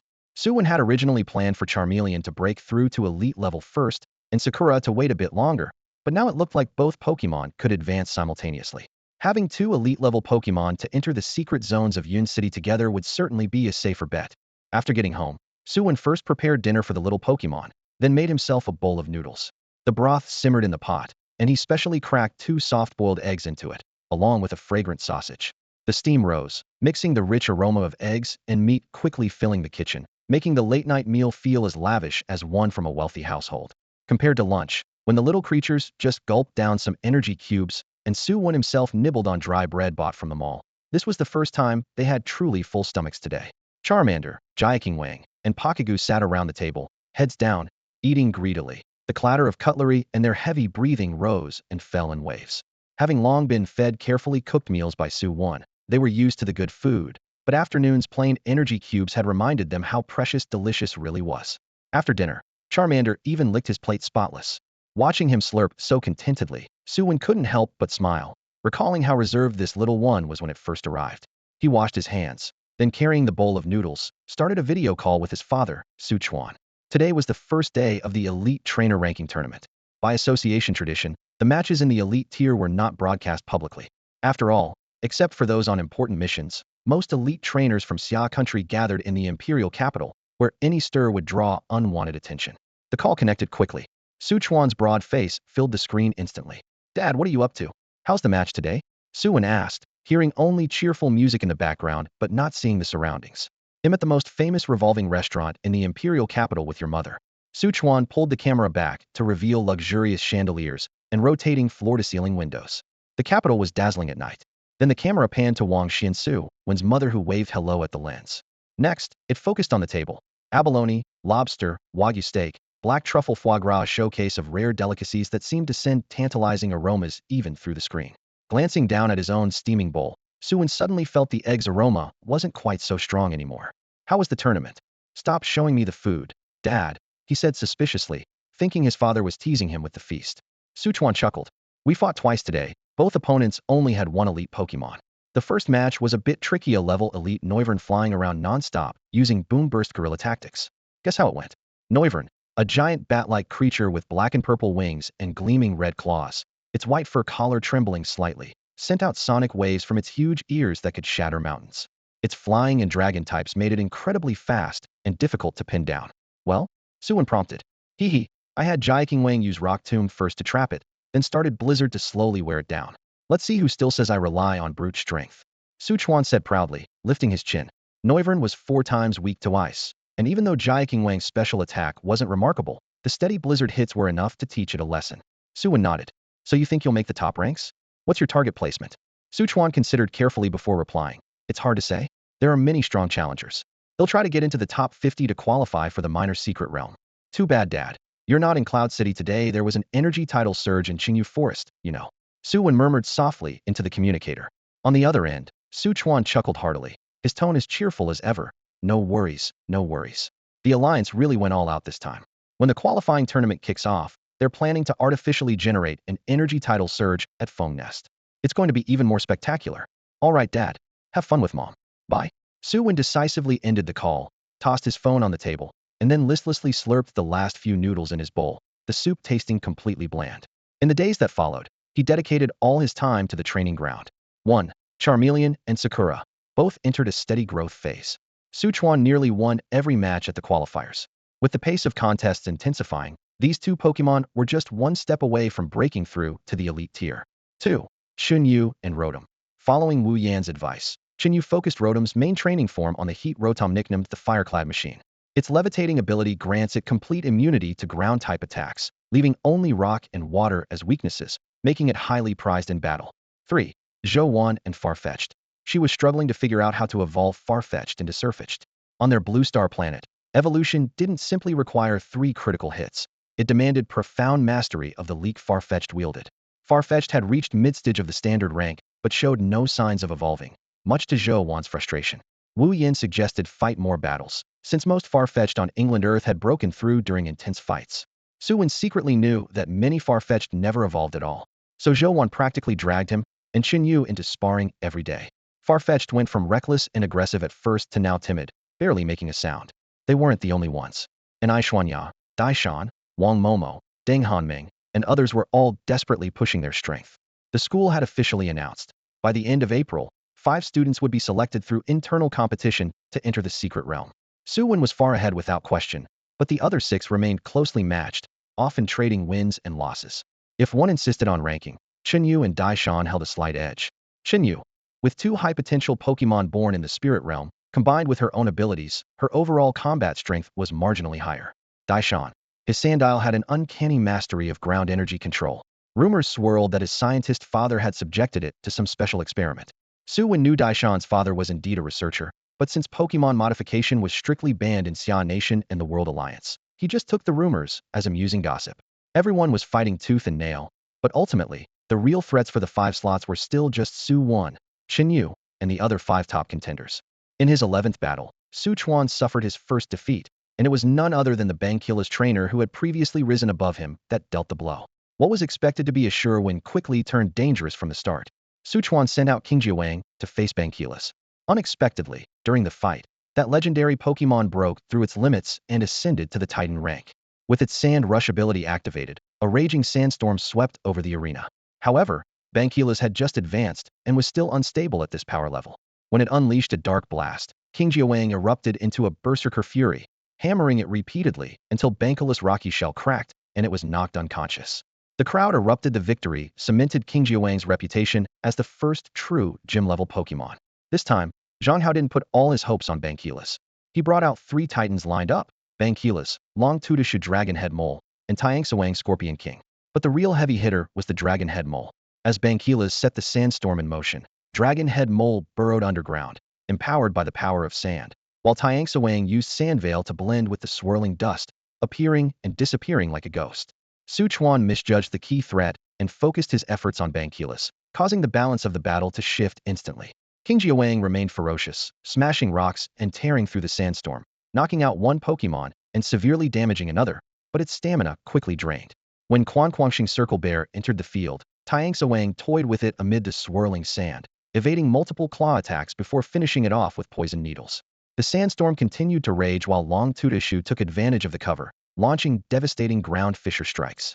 When the final whistle blew, Su Chuan uncharacteristically bowed his head in defeat. He and Zhang Hao met at center field and shook hands. Su Chuan sincerely praised, "Your sandstorm team is incredible, especially that dragon head mole. It's terrifying with Banquila's covering it." Zhang Hao scratched his head and replied guilelessly, "Gym leader Su is the real powerhouse. That King Jiawang, just newly promoted, almost shattered my entire team." They laughed together, the tension of the match instantly giving way to mutual respect. The subsequent battles grew increasingly intense. Su Chuan faced strong opponents one after another, increasingly dueling with Titan-level trainers. While it opened his eyes, it also made him quietly thankful. Back when he faced fighting-type Titan Lu Yu at the academy, if Lu had allowed his Pokémon to fight at full strength, even if Su disabled Tydelegans first, he probably couldn't have held on that long. Meanwhile, Su Wen received exciting news as Charizard and Sakura Cherry Bell had almost simultaneously reached the threshold of elite rank advancement. Leveraging his experience from helping Abagwai Ghastly line ascend last time, Su Wen felt confident. He decided to assist Charizard in breaking through first, while letting Sakura explore the breakthrough on its own. Unlike the straightforward promotions to the normal rank, this elite-level barrier felt like a heavy stone door.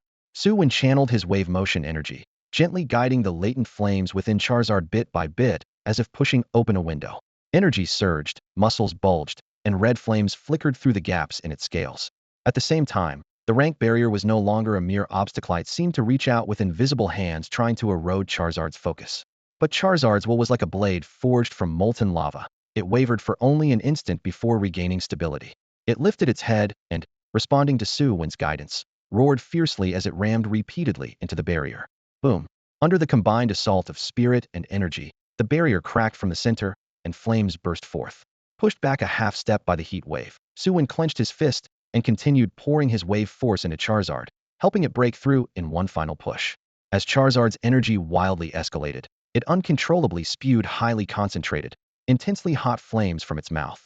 This is the elite-level move that Typhlosion can learn Eruption. Typhlosion was still cautiously testing its surging energy, so Su Wen turned his attention to Yinghuer's movements.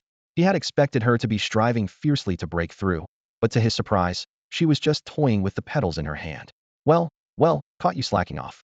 Su Wen reached out and gently tapped the 2 small red berries on either side of Yinghuer's forehead. Yinga Yinghuer seemed eager to break through as well. She looked up at Su Wen like she was saying, "You haven't helped me break through yet." Resigned, Su Wen stroked her head and cradled Yinghuer in his palm, channeling his aura energy to guide the power inside her. Nearby, Quaquapwa the frog rolled his eyes as if to say, "Go ahead and spoil her all you want." In truth, even without Su Wen's help, both Typhlosion and Yinghuer could eventually break through to elite level on their own, though it would take much longer. Su Wen's assistance saved them significant time. Typhlosion's breakthrough felt like Su Wen was pulling from the front and pushing from behind, working together to move a heavy boulder blocking the way. Yinghuer's case was far trickier. Su Wen struggled just to summon the energy within her, let alone break through the barrier blocking her progress, which was hundreds of times harder. Once, when Su Wen lost contact through the aura connection, he realized Yinghuer had completely given up, showing no sign of effort and fully relying on him to push her through. He couldn't help but laugh in frustration. Even if I'm helping, you've got to make some effort too. Then, with a playful nudge from his forehead against hers, he warned, "Yinghuer, keep this up and Imdanigo break through at your own pace." Yinghuer stuck out her little tongue, but finally cooperated. Together, they launched a powerful assault on the barrier blocking her evolution. Although it took longer than Typhlosion, the barrier shattered with a resounding crack. Quaquapwa, watching the two young Pokémon reach elite level, showed a mix of envy and melancholy in his eyes. Su Wen gently patted him and comforted, "It's okay, you'll catch up one day. I promise you'll find a cure for your genetic illness." Quaquapwa nuzzled his hand, his gaze steady and determined, as if rallying his fighting spirit anew. Yet reality was harsh. Quaquapwa's chances of keeping pace with Su Wen's elite-level team were slim. Elite trainers can raise many Pokémon, but legendary Pokémon capable of curing a genetic disease like Quaquapwa's were virtually unheard of outside of Xerneas. Su Wen could only hope to find clues in the Cloud City secret realm he was soon to visit. His recent encounter with the bear-clad Pokémon had convinced Su Wen that the secret realm harbored special powers beyond explanation in the ordinary world. This was the undeniable source of Bearclad's extraordinary strength. After Typhlosion and Yinghuer's breakthroughs, Su Wen immediately headed to the Yanyu Research Institute with his 3 Pokémon. Besides asking Xiao Jiue for help with regular health checks on Quaquapwa, he also wanted to assess Typhlosion and Yinghuer's training status after evolving. Respected trainer, your Pokémon Typhlosion's training status is as follows. Rank Elite level, Stamina, Recovery, Physical Attack, Defense, Energy Control, Energy Offense and Defense, Agility, and Reaction Speed are all at outstanding levels. Comprehensive Power Evaluation shows it surpasses 78 of Typhlosion's at this rank. Since it has just broken through, its potential is not yet fully activated. Please allow time for it to adapt to this new level and continue careful training. The diagnostic device was clearly optimized by Xiao Jiue. It not only gave precise current combat stats, but also detailed physical qualities. Nearby, Wu Yin explained with a smile, "That's not all. If you test together with your Pokémon, you can also evaluate skill mastery and team synergy." The desert tyrant, Tyranitar, let out a heartfelt roar, radiating formidable presence. Su Wen's eyes lit up. "Really?" Upon hearing this, Wu Yin raised his hand to signal him to follow, leading his apprentice down the corridor and into the adjacent testing room. "Listen to Rotom's instructions and begin the test," he said. The icy blue Rotom hovered in midair, its mechanical voice tinged with a playful tone echoing through the small room. Within just a few minutes, the data for Charmeleon flashed in organized lines across the screen. Charmeleon, skill control. Good has yet to master advanced moves like Dragon Tail, showing slight lag. Synergy, excellent. The results weren't dazzling but showed the training was generally on the right track, which eased Su Wen's mind. Next came Sakura. Rotom's voice rang out crisply like an announcer. "Honored trainer, your Pokemon Sakura current growth status is as follows. 1. Rank, Elite. 2. Stamina, outstanding. 3. Recovery ability, outstanding. 4. Physical attack, good. 5. Physical defense, outstanding. 6. Energy usage, good. 7. Energy attack defense, outstanding. 8. Agility, average. 9. Reaction speed, good. 10. Overall assessment, good. 11. Skill mastery, good. 12. Synergy, outstanding. 13. Strength evaluation, surpasses 57 of same rank Sakura. Rotom added a special note. Great potential in recovery ability, but there is still room to improve synergy with the trainer. This was the first time it gave such a favorable evaluation of Sakura. The little one instantly excitedly flew up to the screen, blowing a kiss to Rotom, nearly causing the electronic spirit to glitch. "It looks like your spot in the secret realm is secure," Wu Yin remarked with feeling, patting Su Wen's shoulder. "Among the people I know, it's rare for one to have 2 elite-level Pokémon less than a year into training." During their chat, Su Wen suddenly asked, "Master, who's the top genius you've ever seen?" Without hesitation, Wu Yin replied, "Long Su." "Do you know how old he was when he became a Heavenly King-level trainer?" 21. Long Su, the brightest star of the Xia Kingdom, once cast a shadow so overwhelming it suffocated other prodigies. Only those who experienced it firsthand could understand that invisible pressure. I probably won't catch up to him in my lifetime. Wu Yin smiled self-deprecatingly, placing a solemn hand on his apprentice's shoulder, but you still have a chance. Work hard to at least get close to him. Even Wu Yin, always confident, could only describe approaching Long Su in those terms, which deepened Su Wen's admiration for the youngest heavenly king. Elsewhere, Xiao Jiue finished the re-examination of Poliwag. The condition hasn't worsened, she said softly, but the genetic disease is definitely slowing its growth. Compared to the first check, its improvement is far below normal levels. Her words contained both consolation and an unavoidable regret. Su Wen was mentally prepared but refused to give up. Since so many legendary Pokémon exist, surely there's a way to cure Poliwag. After sincerely thanking both masters, Su Wen took the Pokémon home. Charmeleon and Sakura had just reached a breakthrough. Their strength was not yet stable. Now was the time to build a solid foundation, not add random new training tasks. Entering the house, the newly elite-ranked Sakura looked blissful. It zipped into its cozy pile of fertilizer, poking out only a pink head, eyes closed, basking in the abundant energy its new rank brought. Then, Poliwag gently tugged at Su Wen's sleeve, softly calling, Pryu. Its level was nearing mid-stage 1, only a step away from evolving. But it was unwilling to stagnate in comfort and wanted its trainer to make a simple advancement plan. Su Wen lifted Poliwag onto the table, propping his chin on his intertwined hands with a thoughtful look. So, Poliwag, do you want to go for close combat or ranged attack? Greninja's physical attack and special attack potentials are quite close, so it mainly depends on where Guaguapaowa wants to focus. Guaguapaowa bounced lightly twice on the grass, then used a series of precise hand gestures to make its intention clear. It only wanted to specialize in close combat. Having trained alongside Charizard for a long time, it had gradually come to see melee fighting as a kind of violent elegance, looking down increasingly on long-range moves like Hydro Pump. Su Wen clicked his tongue. Charizard's dual-wielding style was already unusual, but Guaguapaowa's outright abandonment of special attacks was even more extreme. The boy reached out to scratch the foam-like fur on Guaguapaowa's back, smiling as he promised. Once you evolve into Greninja, they'll get you the TMs for Iajutsu Slash and Aerial Return. How's that? Although Guaguapaowa didn't know the exact power of those moves, it trusted Su Wen's plan and nodded repeatedly. Su Wen patted its head with a smile, thinking to himself, if only Sakura could be as easygoing as Guaguapaowa. No sooner had Guaguapaowa left him than Charizard pulled Su Wen to practice Dragon Dance. This strange dance seemed to have a mysterious power. The more Charizard danced, the more energized it became, dragging Su Wen along in the effort. Charizard, your sequence is wrong. The guide says you need to connect with the surrounding energy before starting the dance. Su Wen flipped through the notes Zhu Tianxing had given him as a reminder. Charizard tilted its head, clearly not understanding.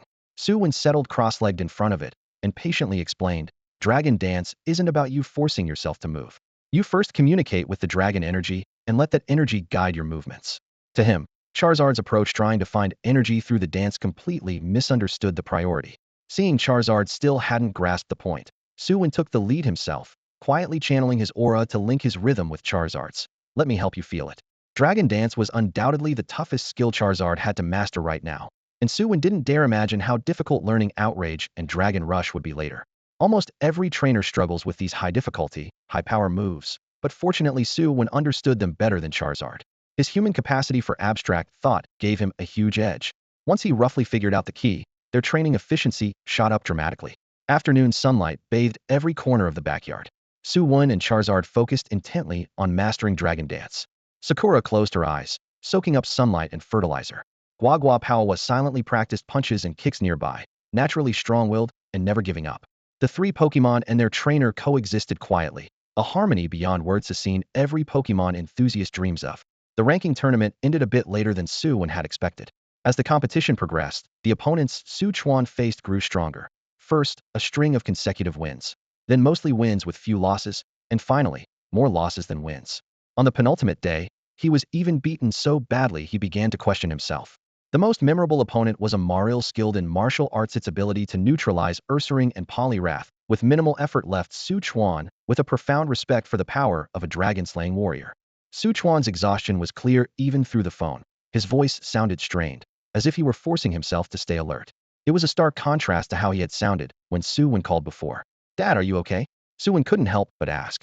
I'm fine, just a little shut down after being beaten up, came Su Chuan's unusually dejected voice from the other end, as if all his energy had been drained. He had always considered himself a match for anyone. Now that the so-called King of Leave requests had reached the Heavenly King level, Naturally, he wanted to claim the title of strongest Heavenly King trainer. But this latest ranking match truly showed him the meaning of there are always people stronger than you. Wang Xian took the phone, her voice gentle but soothing. Wen, your dad's result isn't bad, he ranked 37th. I'm going to stay with him in the capital for a few days to help him clear his mind. Take good care of yourself at home and don't hesitate to spend a little. Okay, Mom. Have fun, Su Wen said, hearing the dial tone click. He couldn't help but chuckle a little, guessing that his dad had probably been given a harsh lesson. He didn't know if the king of leave requests was feeling equally down. Making it into the top 40 meant at least one small secret realm could be assigned Su Wen mentally calculated that when Su Chuan got back, had definitely asked for details on how to use it. Meanwhile, tension at school was growing day by day. Most students had given up on competing for secret realm spots. The gap was just too obvious. The top-tier Pokémon were mostly at the elite level, while many others were still struggling at amateur level, able only to watch from afar. Su Wen's situation was high altitude. Cold winds. All three of his main Pokémon had reached elite rank, which even players like Inai Xuanya didn't dare challenge. In late April, registration for the quota competition officially opened. To prevent opportunistic signups, the school stipulated that no one below ordinary level trainer could compete. This cut the number of contestants sharply. Apart from Su Wen and 6 other seeded players, only 4 students had reached ordinary level, leaving just 11 competitors in total. The selection rules were simple. Hosted by Wu Yin during training class, double elimination format, 2 fields running simultaneously, unlimited number of Pokémon. Su Wen secured a spot based purely on strength, with no objections. The other 10 fought for the remaining 4 places. The draw split the 10 into 2 groups. Group A, Chen Yu, Daishan, Wang Momo, plus 2 ordinary level students. Group B, Inai Xuanya, Zhou Wan, Deng Hanming, plus 2 others. Chen Yu and Zhou Wan weren't in the same group, which made Su Wen breathe a little easier. Several key Pokémon changed noticeably. 1. Inai Xuanya's Nidoran had evolved into Nidorina, but she was holding off evolving it into Nidoqueen because she wasn't satisfied with the Moonstone quality. 2. Wang Momo's Snorunt had decisively used an Awakening Stone to evolve into Frostless. Waiting to evolve naturally into Glalie would push it to Overlord rank, causing them to miss the current selection. 3. The 4 other ordinary level students showed clear gaps compared to the seeded players. The best among them had trained a decent Noctowl, but lacked deep bond and solid tactical command. The battles quickly gave the answer. Although the Noctowl was agile and evasive, it couldn't overcome experience and teamwork. After tough fights, it was defeated repeatedly, as were the others. Unsurprisingly, they were swiftly beaten by Inai Xuanya, Chen Yu, and Wang Momo. Group as matches finished the fastest. Chen Yuyang sent out his heated Rotom, and within minutes, he used an extremely high-voltage electric attack to break through Daishan's Drapian's Sandstorm defense. Then, taking advantage of the type advantage, one overheat move forced Wang Momo's Frostless to shatter on the spot, securing a clean and decisive victory. The duel between Daishan and Wang Momo was much more tightly contested. As Drapian sealed the battlefield with Sand Tomb, Frostless ability, Cursed Body, was triggered passively, paralyzing Drapian instantly. The sand collapsed immediately, and unable to move, Drapian was quickly frozen solid by an Ice-type attack. Considered a strong contender for the Secret Realm spot, Daishan's defeat caused a stir among the spectators. The Group B battles were just as intense, with several contestants evenly matched. In the end, Inai Xuanya and Zhou Wantai scraped through by a narrow margin. Daishan's loss was especially regrettable as Drapian was just a bit short of experience to evolve into Drapian's evolved form, which might have completely changed the outcome. Unfortunately, luck is part of skill, and he could only smile bitterly and accept the result. Ultimately, the Secret Realm slots were decided. Su Wen, Chen Yuyang, Zhou Wantai, Inai Xuanya, and Wang Momo. After the matches, Zhou Wantai sighed with relief. Good thing I wasn't grouped with Chen Yu or Wang Momo, otherwise, I really wouldn't have made it. Wang Momo linked her arm playfully and said with a grin, if we had been in the same group, I'd definitely have gone easy on Wan. Inai Xuanya, usually quiet, surprisingly stepped forward with a warm smile. Looking forward to working with everyone in the Secret Realm tomorrow. Chen Yu pounded his chest confidently, full of bravado. Tomorrow he'll lead the charge and make sure we all come back with a haul. While laughter and chatter filled one side, Deng Hanming and Daishan could hardly hide their disappointment. Fortunately, both are seed contestants for the upcoming Little Phoenix King Cup, and the school quickly offered them other resources to ensure they wouldn't fall behind. After all, the Secret Realm is just a special opportunity. How far these young trainers will ultimately go remains uncertain. As the group was deep in conversation, teacher Wu Yin called the 5 qualifiers together and dropped a bombshell. Once you enter the Secret Realm, your locations will be randomly teleported. Su Wen and the others exchanged looks. Random teleportation? How are we supposed to stick together? Su Wen was the first to speak. Teacher, what if we're teleported right in front of a powerful Pokémon? Who's responsible if it's dangerous? Wu Yin explained. The secret realm in Cloud City is called the Yundu Secret Realm, a resource type mid-level realm. The strongest Pokemon inside are roughly Overlord level. As long as you don't do anything reckless, major trouble rarely happens. The random teleportation is due to an ancient teleportation array at the entrance. Although there's only one visible entry point, the secret realm contains a dozen or so teleportation spots inside. It all depends on luck. Wang Momo grew anxious. Teacher, the forums say the Pokemon in the secret realm are aggressive. Are Overlord level really safe? We're only normal level if one hits us with a slap. Su Wen nodded in agreement. He thought of Wang Xiaoda's uncle's mutant beware in the orchard and shuddered inside. If something like that showed up in the secret realm, Su Wen wasn't sure he could handle it. Not only Wang Momo, but everyone including Su Wen showed worried expressions. They had agreed to just go in and gather resources. How did it suddenly feel like they were about to play a game of Temple Run? Wu Yan's face was calm as he spoke quietly. Is there really anyone who thinks entering the secret realm comes with zero risk? Over the years, many who went in never came out. You all know that. If anyone wants to quit now, say so. His words swept over the group like a cold wind. Then his gaze landed meaningfully on Daishan and Deng Hanming, not far away. There are more people wanting to take your place than you can count. Chen Yu and the others exchanged glances, fully aware of how precious their entry spots were. No matter how uneasy, no one was about to give them up easily. Su Wen forced himself to speak up. Teacher, could you please tell us how to gather more resources while ensuring safety? Zhou Wan and the others nodded eagerly, their hopeful eyes fixed on Wu Yan. Wu Yan raised his right hand, extending only his index finger. Just one rule: don't be greedy. He looked around steadily. The teleport points probably differ, but all are on the edges of the secret realm. You've all been to Qingyu Forest, right? Everyone answered in unison, yes. It was known as Yun Metropolis' largest wild Pokemon habitat, familiar to all. Good. Wu Yan continued. Inside the secret realm, the Pokemon are distributed much like in Qingyu Forest. The deeper you go, the stronger the creatures you'll find. The difference is, Pokemon here have stronger territorial instincts. As I've taught in training, first mark the approximate territory boundaries, then move along the borders to avoid provoking them. He added, the safest choice? Don't venture too deep. You might find rare items if you go further in, but the edges are always safest. After speaking, he lowered his hand and slowed his tone. Once you decide to be trainers, the words secret realm and forbidden zone will be part of your life forever. The school will do its best to protect you, so don't worry too much. Finally, he reminded them, go talk it over with your parents again. With that, he dismissed Chen Yu and the others, leaving only Su Wen behind. The classroom suddenly felt empty. Su Wen clicked his tongue and joked, Teacher, you're like a completely different person from when you were in your 20s. Back then, Wu Yan had been wild and rebellious, known by his fellow trainers as the King of Hell for his fierce battles. But this man before him acted like a careful parent, wielding both a firm stick and a sweet carrot. Wu Yan's face flushed faintly, nostalgic yet self-mocking. Everyone has to grow up. Do you know why I called you out alone? Su Wen hesitated. To look after everyone. Wu Yan raised an eyebrow, giving him a look that said, are you sure you're thinking straight? Then he laughed. No, it's so you can take good care of yourself. Seeing Su Wen blink and try to look obedient, Wu Yan's tone grew serious. Don't think I can't see through you. You look the most steady, but you're the biggest risk taker. Rescuing Zhou Wan, Sakura, and Frokit, doesn't each one get our hearts pounding? Su Wen knew had been called out, but maintained a cool demeanor and pressed his palms together in a mock respectful gesture. He smiled quietly to himself. Understood, teacher. This time in the secret realm, I won't take reckless risks.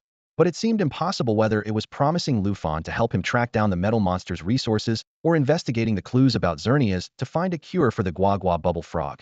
Both would likely require venturing deep into the secret realm. The random teleports within the secret realm meant the two could easily be separated. Su Wen frowned, pondering if there was any way to reunite with Lufan. I'm not joking, Wu Yan said seriously at the training ground. In the past, some trainees have gone missing in the secret realm. If the realm doesn't exclude Overlord-level Pokemon and humans over 16 years old, you won't be allowed in this time. Su Wen caught the implication in Yan's words and cautiously asked, Teacher, do you mean this secret realm was designed as a trial ground for young people back in ancient times? Yan shrugged. Maybe. Remember, my words know your limits. Don't risk your life recklessly. Understood, teacher. Su Wen silently vowed not to tempt fate unless absolutely necessary. Yan nodded and turned away. Chen Yu, who had been waiting nearby, immediately pounced over. Spill it. Did Teacher Wu give you special treatment? The others leaned in as well. Since Su Wen had been alone with the teacher, it naturally sparked speculation. Feigning frustration, Su Wen said, Teacher Wu just told me to look after you all to keep you from running off and getting into trouble. If you don't come back, it'll affect the school. Sure, the classmates hushed, but still believed his explanation. It made sense that the strongest in class, Su Wen, was keeping an eye on everyone. After school, as night fell, Su Wen spotted a low-profile black sedan outside his home. The The window rolled down slowly, and Lufan popped his head out waving. Hey. Tomorrow they were entering the secret realm together. If Lufan wanted to continue cooperating, they had to sort out the details tonight. Su Wen hadn't expected Lufan to be waiting outside his door. Did the young master not have school? Since he showed up, Su Wen couldn't be cold. He invited Lufan in and brewed 2 cups of hot tea. As the aroma filled the room, Su Wen spoke first. I heard the teleport tomorrow will be random. Lufan sipped his tea and smiled slightly. Don't worry, that's why I'm here to handle that. With that, he pulled out a small box and pushed it across the table to Su Wen. Opening the lid revealed a black metal rod about the size of a thumb. Su Wen picked it up, examining it carefully from end to end. What is this? A compass? Lufan shook his head. More precisely, it's a directional teleportation device. As long as each of us holds one, we'll teleport to the nearest matching formation closest to my target at the same time. Su Wen's heart skipped a beat. Tingfing Group actually had something like this? Seeing his shock, Lufan chuckled and added, don't get me wrong. This isn't developed by Tungfing itself. It's an artifact from the super ancient era, basically a relic. The metal rod's surface was so smooth it had no bursts. It looked like modern craftsmanship, leaving Su Wen stunned. Lufan sighed lightly. You might not believe it, but rumors say super ancient technology was far more advanced than ours. They could build teleportation arrays in bulk while we're still researching spatial anchors. The gap's huge. Su Wen felt like Lufan was reading his mind, didn't even have to say anything, and Lufan already knew what he wanted to ask. Could this be Lufan's unique talent? Asking someone about their talents is obviously a bit impolite. So Su Wen switched to a question he cared about more. Lufan, my teacher said today that there are overlord-level sprites roaming the secret realm. Is that true? Lufan's fingers paused on the table before he gave a firm answer. From what I know, yes. That answer instantly made the atmosphere tense. Overlord-level sprites were more than enough to threaten Su Wen's safety.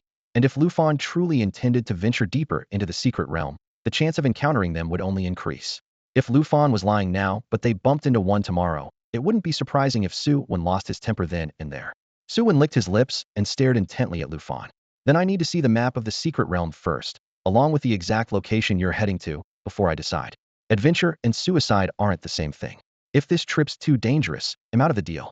Lufan instinctively wanted to refuse. Knew very well that once Su Wen learned about the core area he planned to enter, he would likely back out immediately. But the resoluteness in Su Wen's eyes made him realize that hiding the truth would only push him away for good. As for the map, Lufan wasn't worried Su Wen could memorize it all in one glance.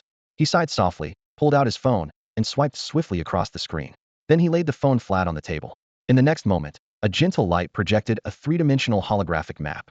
This is the full layout of the Cloud City secret realm, Lufan said calmly, raising his hand to lightly swipe through the air as mountains, rivers, forests, and rocky ridges rotated one after another. Su Wen's eyes, however, were fixed firmly on the ancient ruins in the center. Without rushing to ask about the ruins' secrets, Su Wen furrowed his brows. What's your target?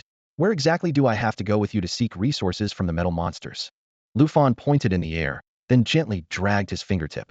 A patch of barren rocky land to the right of the ruins zoomed in, showing the terrain's details clearly. This is the Plasmy target. Su Wen's eyes opened wide in disbelief. Bro, this is already the core area of the secret realm, right?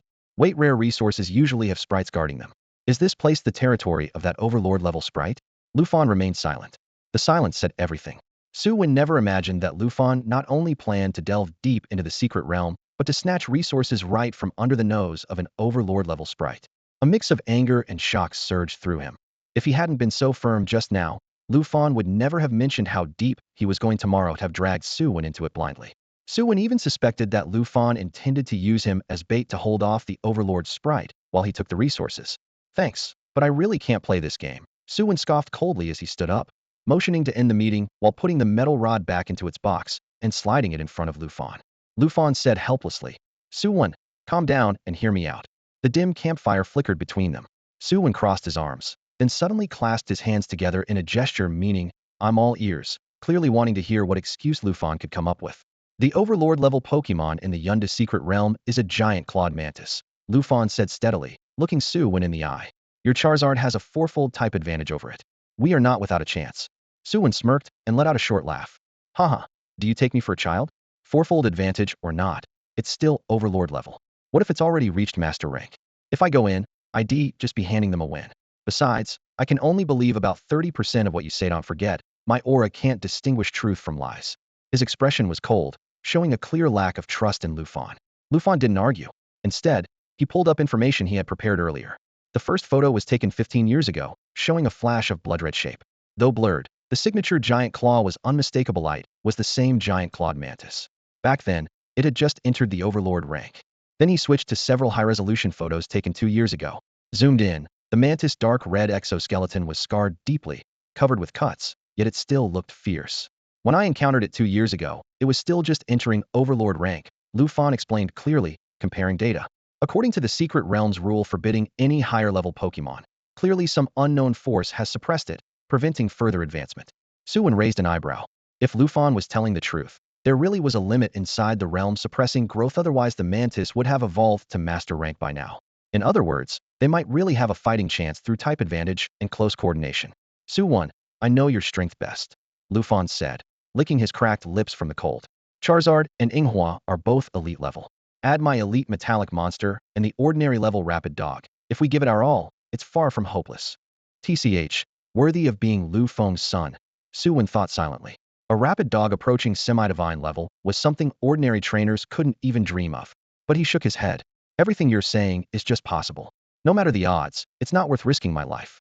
Thanks for the offer, but you can leave now. He raised his left hand, signaling to see him out. At that moment, Lu Fan suddenly grabbed Su Wen's hand, his gaze burning hotter than the campfire. I'm willing to share all the intelligence on the central ruins with you. Isn't that your goal? Su Wen's heart skipped a beat. Lu Fan had caught the fleeting glance he once cast on the map perfectly. Still, going to the ruins didn't mean fighting the mantis Hedon. He still had no reason to accept Lu Fan's invitation. Quick-witted, he frowned and asked, with your father's skills, you could get several elite fire-type Pokémon at their peak to help. Why specifically come to me? That question pierced Lu Fan's heart like a thorn. A hint of bitterness flickered in his eyes as his voice lowered. Because of my older brother Lu Yuan. Enough, stop, Su Wen interrupted sharply. I'm not interested in your family soap opera. He had no desire to hear a long story about family grudges. Still, Su Wen realized that he had a rough idea of Lu Fan's true reason for insisting on finding him. And at least, he understood why Lu Fan wanted his help. Without considering Lu Fan's predicament, Su Wen's mind was deeply conflicted. On one hand, cooperating with Lu Fan and using that map would allow him to gather resources thoroughly within the secret realm and gain full knowledge of the ruins and invaluable advantage for uncovering clues about Journey's next. On the other hand, if Charizard and Sakura were seriously injured in battle, he would lose the strength to pursue that main thread any further. Moreover, Lu Fan was completely unreliable. Su Wen didn't dare to reveal all his cards to someone like him. His eyes flicked to the backyard, where the night breeze gently swayed the tree shadows. Charizard, Sakura, and Frogadier were pressed against the glass door, peeking inside. His earlier roar had startled them, and the little creatures were poised, as if ready to rush into the living room to defend him at any moment. Seeing Frogadier's wide round eyes softened Su Wen's heart. He finally looked up at Lu Fan with a low, restrained tone. He'll only do what's within my ability. If at any point this jeopardizes my life, or the information you give me proves false, our alliance ends immediately. Deal. Lu Fan's eyes brightened, clutching the lifeline as if it were salvation. As long as we work together, that giant mantis won't be a problem. He could sense Su Wen's lingering mistrust, but knew he had no room to argue, since hiding the truth from the start had already doomed their relationship to this outcome. Su Wen gave no clear reply and shifted the topic. How will you send me the ruins data? Via the trainer account. After adding each other as friends, a massive file package instantly popped onto Su Wen's phone. Opening it revealed hundreds of photos streaming rapidly across the screen, filling his storage completely. This many? Su Wen raised an eyebrow. Everything I've been able to collect over the years, Lu Fan scratched his nose. There aren't many photos inside the ruins, though mostly just bare treetops and a few broken stones. Just a heads up, there's really no supplies left there, so don't blame me for not saying so. Su Wen nodded, pocketing his phone, his tone steady yet firm. Don't worry. He'll handle the current situation for now. It's late. See you tomorrow morning. Lu Fan gave a wry smile, stood up, and lightly tapped the table with his fingertips to signal head, left the teleportation device in place before walking away alone. Bang, the door closed behind him, the muffled sound echoing down the hallway. The living room light cast Su Wen's shadow long and lean. He shook his head with a sigh of helplessness. If it weren't for Frogadier, he really wouldn't want to deal with a person like this. Meanwhile, in the car outside, the driver glanced at him in the rearview mirror and quietly asked, "Young master, was he rejected?" Not exactly. Lu Fan hid the bitterness he had shown at Su Wen's home, his expression calm. It's just that my concealment was discovered and things got a bit tense. When he was at Su Wen's place, he hadn't lied outright because of his older brother Lu Yuan. He truly struggled to find other allies, forcing him to target Su Wen. The crying and pleading were all an act. If Su Wen softened, it would be a perfect opportunity. And Su Wen's personality was exactly what Lu Fan liked. His emotions were worn plainly on his face. and he was too angry even to perform polite farewells, proof that Su Wen was genuinely upset. Sitting in the back seat, Lu Fan leaned back with his hands behind his head and closed his eyes. Help me double-check all the information about the ruins. Let's see if anything has been overlooked over the years. Su Wen cares so much about that place. Maybe there's something we missed. Understood, the assistant in the front passenger seat replied immediately. Su Wen was unaware of Lu Fan's suspicions. Even if he had known, he probably would have just shrugged. What was in the photos was indeed enough to cause misunderstandings. The outline of the dead tree's canopy closely resembled the tree-shaped Xerneas, and the cracked stone patterns nearby looked like Yveltal's petrified damaged cocoon. But to Su Wen, there was no way those could be the real ones.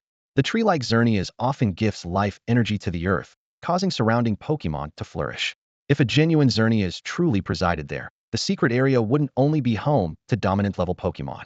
As for that damaged cocoon, if Yveltal had really been shattered, it would be laughable. The photos seemed more like ancient statues erected to honor the gods of life and death.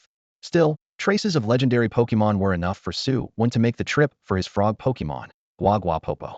He pulled out pen and paper and sketched a rough map of the ruins from memory, not precise, but sufficient for orientation. This was his fallback plan in case he ever fell out with Lu Fan and had to explore the site alone. After putting away the map, Su Wen focused back on the immediate matter. Dinner for the 3 Pokémon was still undecided. What do you want to eat? Time to order, he called out. The famished little ones rushed over excitedly. Ho! Charmeleon roared loudly. Inka! Sakura fluttered her petals. Guaguapopo jumped the highest. Sakura, don't eat too much sweet stuff. Charmeleon, you get less star fruit today, don't upset your stomach. Guaguapopo, you can have whatever you want. Su Wen rolled up his sleeves and tied his apron. Wait a moment, I'll have it ready soon. He had to prepare not only dinner for tonight, but also supplies and clothing for several days in the ruins. They had a tent at home bought by Su Chuan years ago for adventures. Water came from the ruins river, but Su Wen filled a few jugs just in case. Since Guaguapopo couldn't come along, he had to stay home to guard the house. Su Wen sorted out several days of food for him. Patting Guaguapopo's head, he whispered, you have to stay good and wait at home while we're gone. Guagua. The little one replied twice as if agreeing, then crouched by the window watching them leave. On departure day, Su Wen carried a large backpack, and Charmeleon also had a heavy bag. Compared to their last trip into Qingyu Forest, this time their gear was much more complete. At the school gate, Qingyu, Zhouwan, and Aishuanya, and Wang Momo all had piles of luggage too, especially in Aishuanya and Wang Momo, whose bags formed little mountains. Are you all going on a field trip? Wu Yin frowned and asked. 1 tent, 3 days worth of water and food, a set of spare clothes, first aid supplies, and plenty of fairy spray. Take all that, and leave the rest behind. Didn't you forget what we covered in training about using the little fairies efficiently? Wu Yin held his head in frustration. Wang Momo and Nai Shuanya stuck out their tongues and shoved those flashy but unnecessary strange gadgets back to their parents. Wu Yin had repeated the wilderness survival guidelines many times during training, but he still worried the students might miss something important. On the way to the secret realm, Wu Yin went over the instructions once more. 1. Once you reach the teleportation point, set up your tent immediately. Use the tent as the center and divide the area carefully into sections for cautious exploration. Do not venture too far inside. 2. At night, evenly spray fairy spray around the tent and assign the fairies to take turns keeping watch. 3. Upon arrival in the secret realm, each person will receive a token. If you want to return early, just crush the token at the teleport point. If you don't, the realm will automatically expel anyone after 3 days. He glanced around to make sure everyone was paying attention. Got all that? Yes, Teacher Wu. Su Wen, Wang Momo, Qingyu, Zhouwan, and the others answered in unison. The bumpy bus rattled toward the entrance of the secret realm. Students from other schools had already gathered there, as well as some young people who somehow secured spots by unknown means. When Gu, Wang Xiaodi from the Haishu Middle School team, waved excitedly at Su Wen. Who's that? Qingyu asked curiously. Wang Xiaodi, an interesting guy. He'll introduce you sometime, Su Wen replied with a smile. As the crowd converged, Su Wen spotted Lu Fan and instinctively touched the metal rod in his pocket. Counting roughly, about 40 people were entering this time, meaning each teleportation point would likely have a few teammates, though some might be unlucky enough to land alone. A serious-looking officer handed out the tokens one by one. The tokens were palm-sized, smooth, and ceramic-like, each engraved with a bold Chuan teleport. The officer patiently repeated the precautions and ended with a brief wish. Good luck to all of you. When you hear your name, enter the entrance immediately. Then he nodded to the soldiers beside him. The soldier called out names loudly. Lu Fan, Mu Yuchen, Wang Xiaodi. Each person stepped forward at their name and disappeared behind the glowing portal. Su Wen. Su Wen nodded at Qingyu and Zhouwan. I'm going first. He hoisted his backpack and luggage and walked through the entrance. Unlike the image of instantly stepping into another world, inside the portal a soldier led him onto a metal platform surrounded by intricate instruments flickering with faint light. You may feel a bit dizzy after teleporting. Don't worry. Release your little fairy as soon as you enter the secret realm. Now, please close your eyes. The soldier recited the instructions mechanically, then stepped away from Su Wen. Su Wen closed his eyes as instructed, sensing flashes of different colors shimmering around him. In an instant, a wave of dizziness swept over him. When he opened his eyes, everything in his view had changed completely. Underfoot was no longer the dimly lit metal platform, but a stone altar radiating an ancient, primal aura.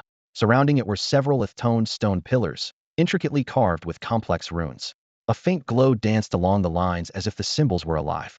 "Stop staring. Let's get moving," came Lu Fan's voice from behind. He had arrived first, accompanied still by the metal creature and the wind speed dog. "Hold on. Let me study how this teleportation works first." Su Wen raised his hand, releasing Fire Dinosaur and Sakura to survey the new environment while he carefully descended the altar steps, checking if anyone else might be teleported here. The wave motion power inside him trembled gently. He could feel the altar was enveloped in a special energy field, which explained why no wild Pokémon appeared within 100 meters. After a moment, the altar suddenly brightened. A pillar of light descended from the sky, piercing through earth and heaven. As the light dispersed, a student staggered onto the ground. "Wow, what amazing technology," Su Wen admired, looking up. Lu Fan urged impatiently, "Come on, time is precious. Although this place is closest to the core area, it'll still take a whole day to get there." "Fine, let's go then." Su Wen shrugged in agreement. The student who had been left behind had wanted to say goodbye and coordinate for safety over the next 3 days, but watching the two disappear headlong into the dense forest without a backward glance, he could only grimace and prepare to fend for himself. This secret realm was completely different from Qingyu Forest. Towering ancient trees and thick vines intertwined layer upon layer, weaving a massive, dark green web. Sunlight filtered down in narrow beams through the gaps, while the slick ground and tangled undergrowth made it hard to discern a path ahead. All electronic devices became useless inside the realm, but luckily the magnetic field was stable enough for compasses to still point the way. After walking several hundred meters, Lu Fan pulled out 2 scrolls of parchment and tossed one to Su Wen. "What's this?" Su Wen unfolded the parchment to reveal an impeccably detailed map of the secret realm, with every resource point clearly marked. Lu Fan smiled. "Consider the map a token of goodwill. We're not just here to hunt the giant mantis. There are plenty of resources along the way." A slight smile tugged at Su Wen's lips. He thought to himself with relief. The crude hand-drawn sketch he had been carrying was now completely useless, but this detailed map made the trip worth it. "Aren't you worried he'll take this map and disappear?" he joked. "Su Wen, would you really do that?" Lu Fan laughed heartily, but after locking eyes for a moment, his smile froze. Su Wen's words weren't entirely a joke. The idea had crossed his mind. Lu Fan inwardly pleaded, "No way, this seemingly trustworthy guy can't be untrustworthy. If he really ran off, he'd lose both the map and a partner." Admittedly, Su Wen had briefly entertained the thought of keeping the map for himself. After all, Lu Fan had tricked him before, so this map was a sort of compensation. But thinking of Lu Fan's father, he pushed the thought away. A person without integrity cannot stand in the world. He simply wouldn't stoop to such shamelessness. Just kidding, just kidding. How could I do something like that?" Su Wen chuckled. Lu Fan didn't understand how someone's mood could flip faster than turning the pages of a book, but as long as Su Wen agreed to help him, that was all that mattered. Not far ahead, several sturdy conical trees stood in neat rows, their rounded pine cones gleaming softly in the morning light.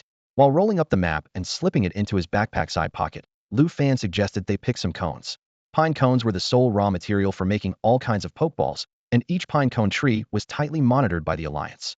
As a result, most pokeballs on the market came from the Alliance's production. Because of this, pine cone trees fetched high prices on the black market, and those rare cones that could be refined into special pokeballs could sell for a fortune. The forest paths were much tougher to navigate than expected. Knee-high, lush grass clung like a thick carpet, entangling their ankles and drastically slowing their pace. Lu Fan raised his hand and commanded, "Steelmon, use psychic power." With the invisible mental pulse, the patch of grass ahead was instantly flattened into a smooth green carpet. Several thorntails feeding on the leaves scattered in a panic, rolling and scrambling away in fright. Su Wen bent over the map, frowning. "This map is no good. It doesn't even mark the distribution of the little Pokémon inside the secret zone." According to Wu Yan, the Pokémon inside the secret area generally guarded their own territories, so theoretically their locations could be marked on the map. But this map had only a few scattered notes saying possibly inhabited, while vast regions remained blank. Lu Fan's expression darkened. "It's not like I made the secret zone, and Pokémon migrate a lot. Besides, who would bother to provoke every single Pokémon out there?" This map was based on the first group of surveyors' records, with ongoing updates and refinements, making it the most detailed version so far. Seeing Su Wen still looking dissatisfied, Lu Fan's mood worsened even more. Su Wen gave a sheepish smile, pulled out a pencil, and started circling each resource point on the map. The pencil lead scratched softly against the paper. Lu Fan snatched the map away abruptly. What are you doing? Don't ruin it. Su Wen shook the map lightly and replied coolly. Did you go to school? Ever heard of the circular distance method from Pokémon ecology? You draw circles around resource points as centers, then estimate the range where strong or weak Pokémon might be active. Having grown up influenced by Lu Fan was better at social management and business, and never cared much for academics. Caught off guard by Su Wen's rebuttal, he fell silent and trudged on. Su Wen had already been annoyed with him since yesterday, so messing with him a bit now made him feel better. The Pokémon inside the secret zone were noticeably more aggressive than those in Xingyu Forest. Just a few steps in, they heard rustling from the bushes. Though Steelmon had flattened a narrow path in a straight line, the grass on either side suddenly shook violently. The next moment, 2 adult Rattatas leapt out, followed by 4 smaller Rattatas. The 2 adults clicked their front teeth menacingly, bodies crouched low, their 6 cream-colored whiskers twitching slightly, glaring at Su Wen and Lu Fan's backpacks, no mistaking it. Their eyes were locked on the food. At that very moment, Lu Fan was boiling with frustration and found a perfect target to vent on. He shouted sharply, Steelmon, use Metal Claw. Flarehound, use Extreme Speed. Although both of these Rattatas had reached their peak ordinary level, they were no match for the Steel-type monster and Frostless. In a flash of electricity, the 2 Rattatas whimpered and rolled away, then fled into the grass along with 4 smaller Rattatas, disappearing without a trace. Frostless spread its fiery red mane and let out a low roar, still glowing with residual energy. Charizard stood beside Su Wen, exhaling smoke through its nostrils. Su Wen sighed. Frostless is really strong. It's a shame it evolved so early. I don't think its full potential has been tapped yet. LV Fan's expression, which had slightly eased after the first part of the sentence, immediately hardened again hearing the second half. Humph, my Frostless evolved using the core from the Firestone mine. You honestly think its potential is lower than your Charizard's? The subtly insulted Charizard growled in displeasure, its tail flame flickering fiercely as it bared its teeth at LV Fan. Su Wen placed a calming hand on Charizard's back, then teasingly said, if your Frostless is so impressive, I won't keep you any longer. They'll leave now, no problem, right? LV Fan clenched his back teeth, inwardly realizing inviting Su Wen might have been a mistake. But since it was too late to turn back, he had no choice but to let the steel monster continue clearing the way as they advanced toward the pinecone tree. For both of them, the biggest challenge wasn't a single powerful Pokémon but large groups like the Spearow. Their faces darkened simultaneously upon seeing the pinecone tree densely packed with Spearow. They peered cautiously before ducking behind thick tree trunks to discuss quietly. Su Wen's eyes sparkled with interest. There are a lot of pinecone naturally counted, maybe 30 or 40.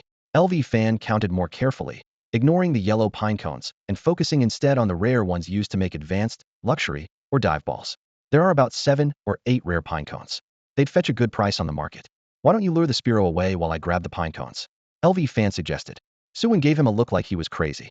Charizard, Sakura, and I only have 2 legs to run. Why not send the flying steel monster instead? LV Fan thought it over. Alright, then I get 70 of whatever you pick. No way, at most 55, Su Wen shot back, hitting the key point. LV Fan got anxious. Fine, 60 minimum. Otherwise it'll have the steel monster distract the flock and Frostless do the picking. Do you think your Frostless can climb trees? Su Wen rolled his eyes. 60 it is. What's the use of arguing over money when you're rich and am not? LV Fan muttered under his breath. Nonsense.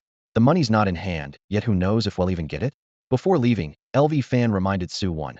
Pick the rare pinecones first, leave the yellow ones if you can. Then he quietly led the steel monster and Frostless around to the other side. Cannon Light Blast. A beam of white light as thick as a cup sliced through the treetops. The roaring blast startled the Spearow into flapping wildly, and leaves rained down in a noisy cascade. Run. LV Fan patted Frostless on the back. The crimson figure shot forward like a streak of fire, with the steel monster right behind. LV Fan didn't dare let the steel monster move alone. Pokémon, without their trainers nearby, often acted unpredictably. The overwhelming flock of Spearow, eyes blazing red, chased after LV Fan. Their vast numbers momentarily blocked out the scarce sunlight filtering through the forest canopy, making it hard for Su Wen to tell if it was day or night. Most of the fiery sparrows in the tree flew off chasing Lu Fan, leaving only a few chicks clinging to the pinecone tree. Charmeleon stepped lightly on the rough bark, then leapt gracefully onto a branch. Its sharp claws gleamed coldly as 2 swift swipes sent leaves heavy with pinecones crashing to the ground. A few sparrow chicks fluttered their wings, chirping and trying to rush over, but they cowered back against the trunk under Charmeleon's intense heat and imposing presence. Below the tree, Su Wen used his aura sensing to scan the surroundings while urging, Charmeleon, cut down the blue one. Yes, that one, now another black one. Sakura ran between the fallen leaves holding a cloth bag, catching the pine cones as they dropped with rapid claps, stuffing every single one carefully inside, without letting any fall. The sparrow flock left quickly but returned just as fiercely. The treetops shook suddenly in the distance, branches rustling loudly. Sensing the movement, Su Wen shouted, "Retreat!" Charmeleon leapt down from the tree, its tail sweeping like a blur. The three of them scrambled back into the dense forest. Moments later, the sparrows returned, swooping down angrily upon piles of fallen pine cones beneath their nests, beating their wings as they searched for the thief, but found no trace despite persistent patrols. Following their prearranged meeting point, Su Wen reunited with Lufon. Dust covered Lufon from head to toe, with a few dry grass strands caught in his hair, clearly having had a rough time battling the sparrows. Hey, raced the hall. 3 blue pine cones, for black, 2 white, and 12 yellow. How shall we split them? Su Wen spread all the spoils out in front of him. He'll take 2 blue and 7 yellow, and we can split the rest evenly, Lufon said, rubbing his hands together without wiping the dirt from his face. Su Wen nodded and collected his share into his large backpack. There was plenty of room even after stuffing all the pine cones inside. He zipped it up, almost hearing the crisp clink of coins falling within. Where to next?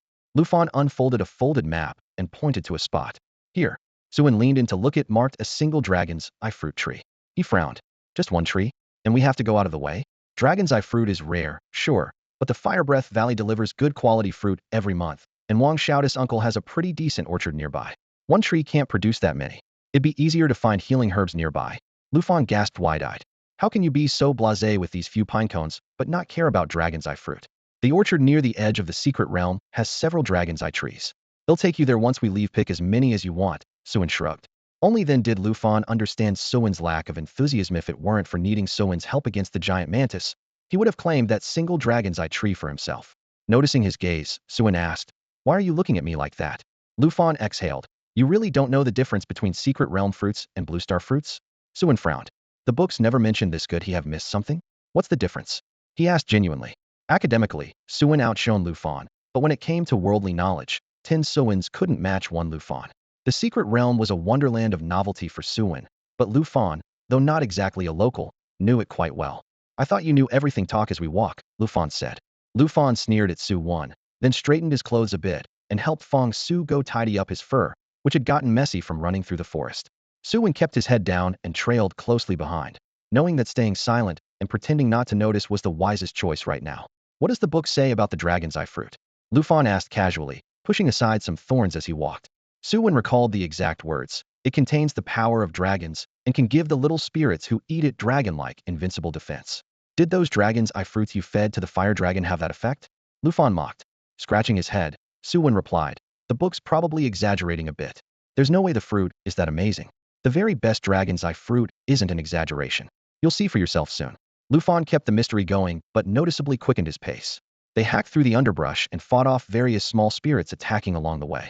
Finally, deep within the forest, they spotted their target. It was a massive dragon's eye fruit tree. Its canopy was so broad it blocked out the sun. Standing alone, it dominated a 100-meter radius where no grass would grow. Only a thin layer of low wild grass crawled across the ground. Lufon pointed at the sparse grass and whispered, "See? It's so dominant, it steals all the nutrients around it." After speaking, he pulled Su Wen down to hide behind a patch of taller grass, then lifted a hand to point at the treetop. "Look at the dragon's eye fruit at the very top." Su Wen remembered from the book that dragon's eye fruits were only about the size of a longan, and the fire dragon could swallow 4 or 5 at once. But now, the fruit at the top was as big as a grown man's fist, glowing with a faint blue light, and a sweet aroma drifted down on the breeze. "That's a huge dragon's eye fruit," Su Wen whispered in awe. Lufon took out a telescope, adjusted the focus a few times, and handed it to him. "See those yellow markings? They look like eyes. 1 ring means 10 years. Count how many." Su Wen raised the telescope and quietly counted. 1 ring. 2 rings. 20 years? "But I thought dragon's eye fruits only mature once a year." He returned the telescope to Lufon, puzzled. Lufon stopped teasing and explained softly. "Before the Great Disaster 700 years ago, Blue Star's environment was the same as the secret realm, so dragon's eye fruit trees grew normally. After the disaster, energy on Blue Star dropped sharply, and many rare trees can no longer thrive. Even in forbidden zones with rich energy, they can't grow fruit of that quality. The dragon's eye fruit trees only mature once a year now, and then the fruit rots on the tree. Even if the secret realm and Blue Star merge, they'll eventually assimilate, and the trees and fruit will wither, almost as if cursed." Su Wen felt a chill as he pictured the fire dragon gnawing on the fruit. Lufan's eyes locked on the bluish fruit at the top. So those fruit you fed the fire dragon before only drained its potential. But fruit like this, his voice dropped to barely a whisper, excitement shining through, can actually enhance a little spirit's potential. You mean it's possible for the little spirit to push beyond its limits? Su Wen felt his mouth go dry. The grass gently parted as Lu Fan half crouched to the ground, eyes locked on the dragon's eye fruit tree not far off, lowering his voice. In theory, yes. But look at my metal monster. It ate two 10-year-old sandscale fruits with no reaction at all. So this time, I'm the one picking the fruit. Get lost. Su Wen rolled his eyes and grabbed Lu Fan as he tried to dash off. What are you doing? The tree's owner probably went out hunting. Let's grab the fruit quickly, Lu Fan said hurriedly. Su Wen pressed him down. Use the telescope and take a really good look first. Su Wen didn't need to study the battlefield much. The wave signal had expanded, and all nearby creatures were clear in his mind. He just worried Lu Fan might be careless. Lu Fan raised the telescope skeptically, the lens slowly scanning the tree trunk. Where exactly? Lower left, on the thick branch. The view froze, and Lu Fan sucked in a sharp bray. The 3-meter-long rice spoon snake was coiled there. Its blue-black body blended perfectly with the bark. Without the glint of golden armor reflecting sunlight on its head and back, it would be nearly invisible. It seemed dozing, its vertical pupils half closed, a crimson forked tongue flicking out. Its blade-like tail hung down like a deadly spike grown from the tree. Two fangs shimmered coldly, a drop of venom trembling at the tips with each breeze. The thought that he had almost charged forward sent chills down Lu Fan's spine. If had acted on impulse, he might have been pierced through by the venomous tail. Thanks. He swallowed hard, heart racing. Rushing after that 20-year-old dragon's eye fruit nearly cost him his life. Su Wen was blunt. I called dibs on the 20-year fruit. Fine. Lu Fan gritted his teeth and agreed. Su Wen quickly issued a plan. The rice spoon snake's poison type and big. Metal monster attacks Heaton. Yinghua provides support. Fire dinosaur gorilla attacks. Wind speed dog protects us. Got it. Lu Fan patted the metal monster and asked, what moves does Yinghua have? Steel types are immune to poison. Wasn't too worried, but extra support was safer. Parasitic seed, pollen ball, helping hand should be enough, Su Wen urged. Hit it hard while it's not paying attention. No problem. Lu Fan commanded the metal monster. Charge cannon light beam. The air in front of the metal monster compressed into a dazzling orb. Energy fluctuations far stronger than the strike that had driven off the fierce sparrow earlier. The terrifying mental pressure tightly restrained the light beam. Su Wen instinctively pulled Fire Dinosaur and Yinghua back, worried the energy might go out of control. When the metal monster finally lost control, the terrifying energy burst out, rushing straight toward the rice spoon snake. Unfortunately, the Habu snake, usually cautious, remained highly alert even while sleeping. Its forked tongue flicking constantly allowed it to keenly sense changes in surrounding heat. At the critical moment, it twisted sharply, narrowly avoiding the incoming cannon blast. Even so, the cannon's energy grazed its scales, chipping them and scorching its flesh a brutal wound. The enraged Habu endured the pain as it slithered down the Longjing fruit tree, locking its fierce gaze on Metal Beast and the nearby Windblade and Lu Fan. Su Wen had stepped back a few paces and escaped its attention.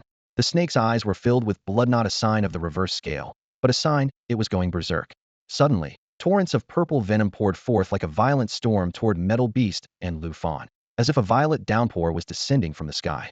Lu Fan remained unshaken and commanded Windblade to unleash flames. The searing fire shot upward, instantly vaporizing the venom droplets as they met the intense heat, dispersing them harmlessly into the air. At the same time, Lu Fan signaled Metal Beast to strike with its metal claws. Its claws gleamed with metallic luster as the psychic-powered creature lunged swiftly at the Habu. The snake angrily spat venom, but Metal Beast seemed unaffected. The toxin slid off its armored body like water on stone. Seizing the moment, Metal Beast swung its claw to strike the snake's armored forehead. The clang of metal on metal rang out. The blow was deflected. Su Wen stared in amazement, muttering, what kind of defense is this? Having felt the strength behind Metal Beast's attack, Fire Dragon quietly retracted its charging claws. Lu Fan gasped inwardly. As he suspected, the snake's yearly diet of Longjing fruit made its scales so hard that physical attacks barely had an effect. The cannon blast had worked only because it was a special attack prepared with enough charge. Reluctantly, he ordered Metal Beast to rely mainly on psychic powers and the cannon blast as special attacks to gradually wear down the Habu. But just as the crisis seemed to be passing, a new threat arose. The Habu opened its bloodshot jaws wide and suddenly blasted a fierce jet of flame, engulfing the unprepared Metal Beast. Lu Fan's heart raced. It can breathe fire. Metal Beast's face twisted in pain as the snake's tail lashed out like a ghostly blade. Lu Fan shouted sharply, defend yourself, use protect.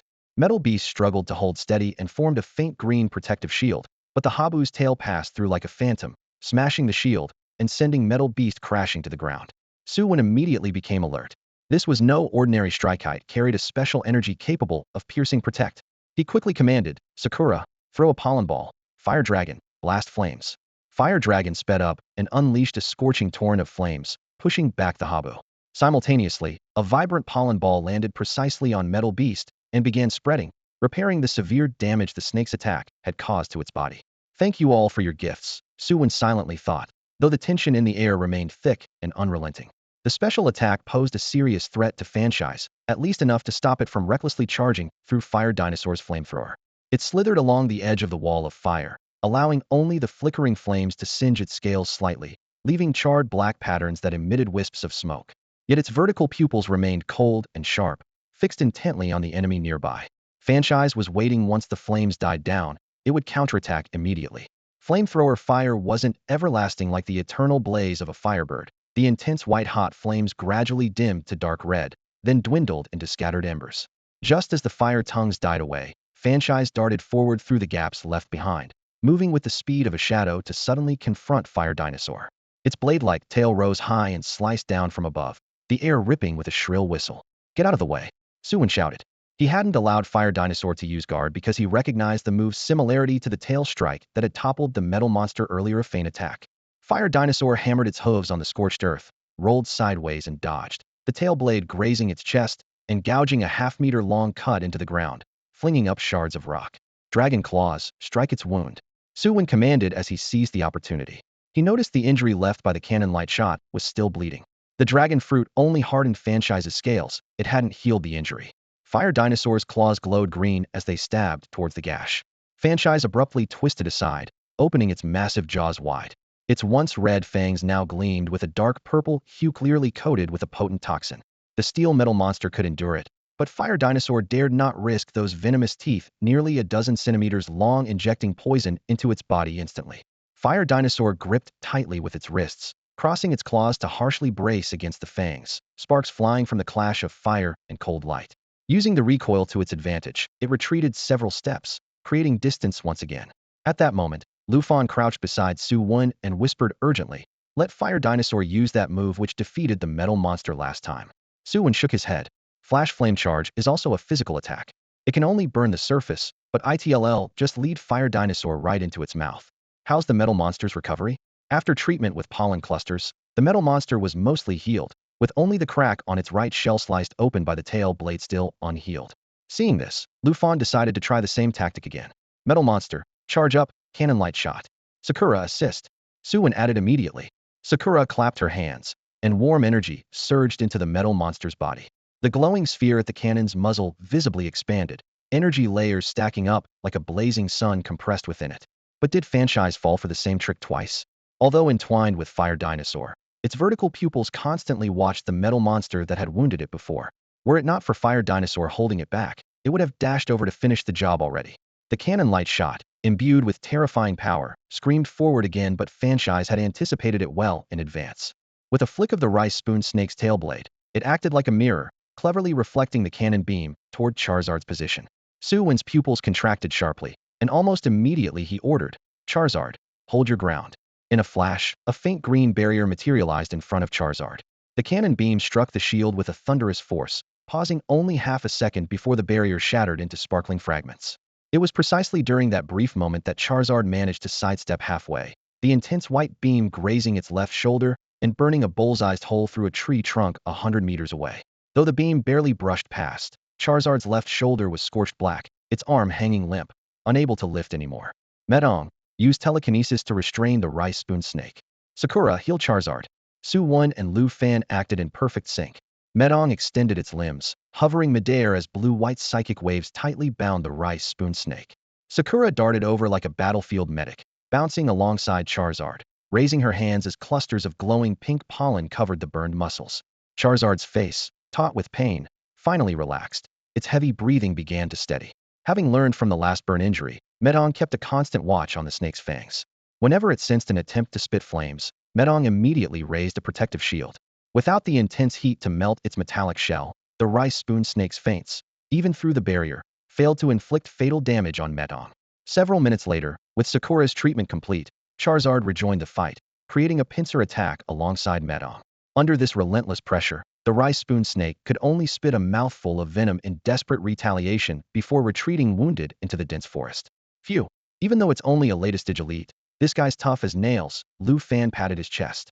Su Wen's wave scanning had revealed the snake's traits and moves from the start, but he couldn't reveal that knowledge or his secret would be exposed. Fortunately, he had full faith in Sakura's healing abilities. Meanwhile, the rice spoon snake repeatedly glared at them with its cold, vertical pupils, trying to strike the trainers directly. Yet the endless assault from Charizard and Medong left no opening for escape. Time to divvy up the loot, Su Wen smiled. Medong hovered overhead while Charizard grasped a thick branch with one arm. Together, the two Pokémon picked 4 Dragon's Eye fruits. Compared to normal Dragon's Eye trees outside, which bore dozens of fruits, this giant tree 10 times larger had only 4 remaining. One 20-year-old, 2 10-year-olds, and 1 nearly 10-year-old. The rest were clearly eaten by the rice spoon snake. Lu Fan smacked his lips. These fruits were obviously nurtured by the rice spoon snake. The older they are, the stronger the energy. How about this? You take the 20-year-old and the nearly 10-year-old, they'll have the 2 10-year-olds. Deal? He said, wincing a little.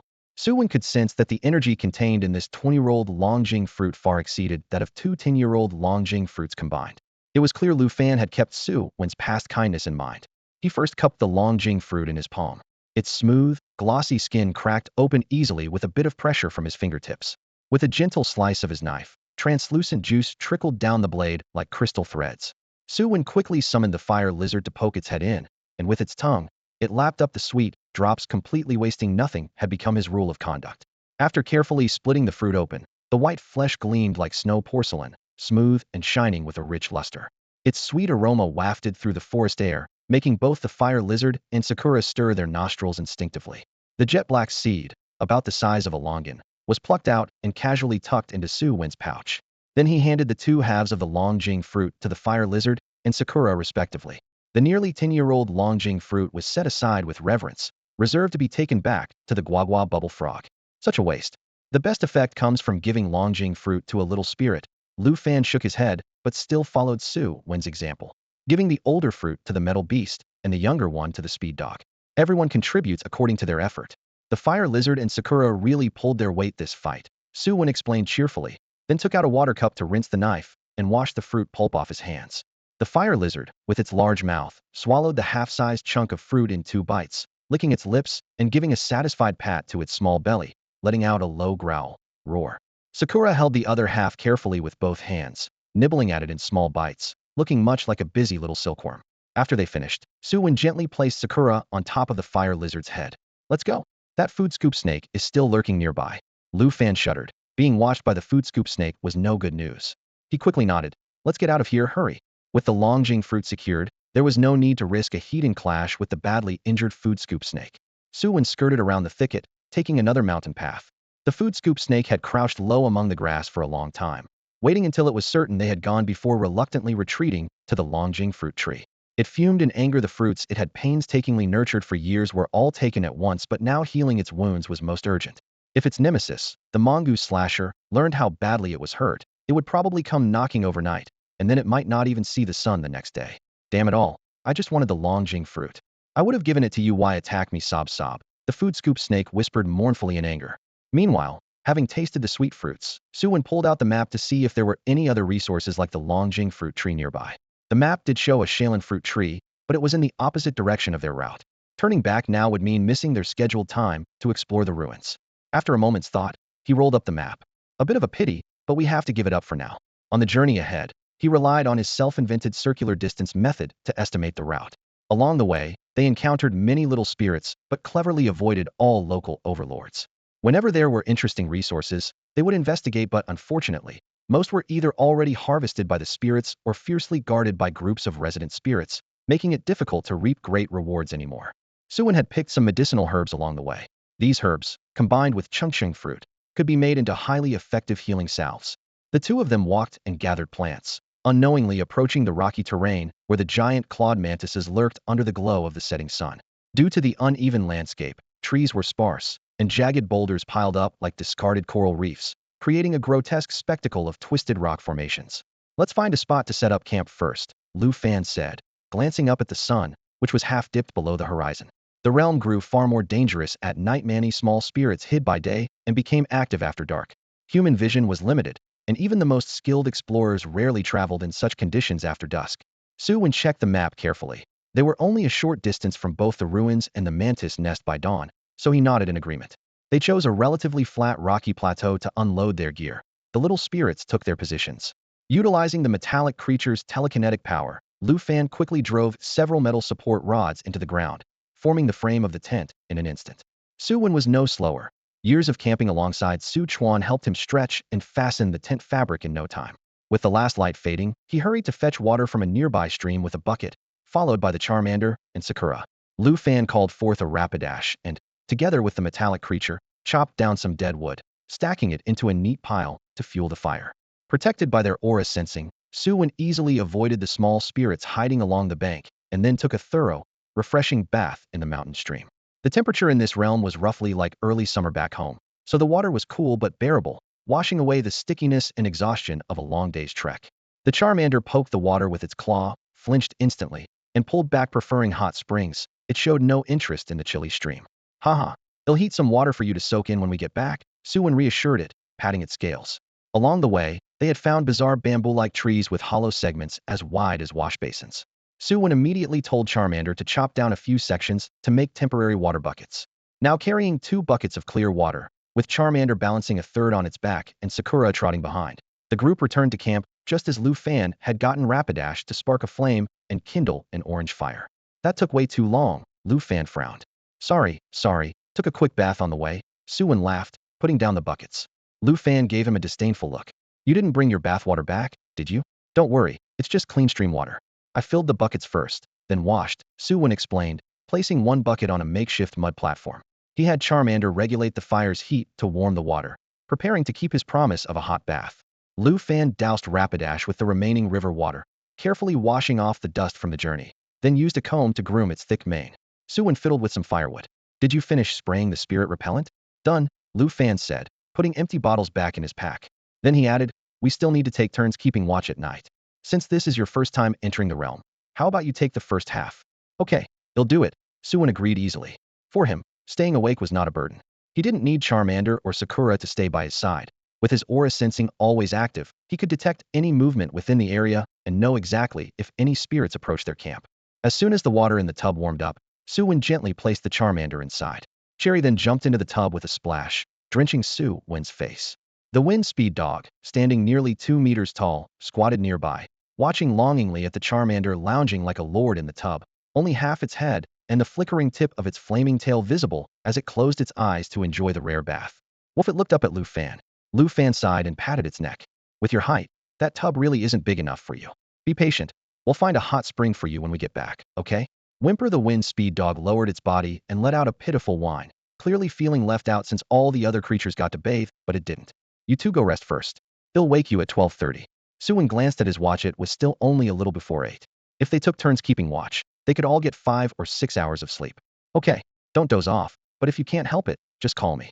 Lu Fan yawned as he led Wind Speed Dog and Metal Monster into the tent. Instantly, the secret realm fell quiet. Charmander and Cherry dozed in the tub while the campfire crackled, licking the dry branches with its flickering flames, keeping Su Wen company. He spread out the picnic cloth on the ground, settled cross-legged, and looked up at the star-filled sky, his thoughts lingering on Chunyu and Sister Wan's situation. Elsewhere, Chunyu and Zhou Wan were lucky. Though they hadn't landed at the same teleport point, they encountered each other while exploring for resources. Soon after, the two of them met Inai Xuanya and Wang Momo in the woods. Among Yun Gao's group of 5, they had all gathered except for Su Wen. Where do you think Su Wen got teleported to? Wang Momo propped her chin on her hand and asked. The 4 of them had roamed almost horizontally along the secret realm's perimeter. If it weren't for not finding Su Wen, they would have dared to venture deeper by now. Yu chewed on an unknown blade of grass and muttered, I guess he must have gone further inside and just can't be bothered to come back for us. 4 girls and 1 guy camping together. Yu thought he was the busiest, but each girl turned out more diligent than the last, especially Zhou Wan, who split wood, made fires, and cooked with skill, making Yu question his own life choices. And Xuanya suggested, why don't we go a bit deeper tomorrow? The resources are getting tight for the 4 of us to share. Though strong when united, the group was increasingly feeling the pinch over resource allocation. All afternoon, none of them were satisfied with the few materials they had. Zhou Wan pondered briefly and nodded. All right, if the obstacles get too tough, we can think about splitting up. Back at camp, the water was cooling, so Su Wen lifted Charmander and Cherry out of the tub. After drying them off, he was about to take them into the tent, but the two little ones perked up quickly and insisted on staying by his side. He had no choice but to let Cherry curl up in his arms while Charmander coiled its tail and lay beside him.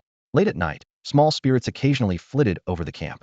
A barn owl patrolled the darkness, its emerald green eyes piercing through the shadows, fixing its gaze intently on a little larvitar hidden in the grass. A flock of Zubat fluttered their wings as they emerged from the cave, vanishing into the thick darkness of night. The campfire flickered in the night breeze, and the air was filled with the faint herbal scent of repellent spray, keeping all nearby Pokémon safely beyond the perimeter. Su Wen sat with his eyes closed, appearing to be asleep, but his aura spread like an invisible net over the camp, detecting every rustle and movement. Until half past midnight, the area remained undisturbed. He stretched and yawned, about to get up for the shift change, when Lu Fan emerged from his tent already fully dressed. Did you set an alarm? Su Wen asked in surprise. Nope. Lu Fan patted the metong floating beside him. This guy's more reliable than any alarm clock. All right, I'll leave it to you then. Su Wen scooped up the sleeping Charmander with one hand, picked up Sakura with the other, and ducked into the tent. Lu Fan waved him off reassuringly, then had Arcanine lie down by the fire while directing Metong to rise into the air, scanning the surroundings like a searchlight. Without aura abilities, he could only stay vigilant through more direct means. The next morning, sunlight filtered through the trees into the camp. Su Wen was sleeping soundly when Lu Fan's voice came from outside, accompanied by tapping on the tent. Get up, we need to move. Su Wen rubbed his eyes and checked his watch a little after 7. After a quick wash, he noticed disturbed soil and broken branches at the camp's edge. Did a Pokémon break through last night? Yeah, a Dug trio digging for food tunneled right next to my tent. Lu Fan splashed cold water on his face, sounding exasperated. These things are impossible to guard against completely. I thought you'd wake up, but you slept like a log. Su Wen didn't take offense at the teasing.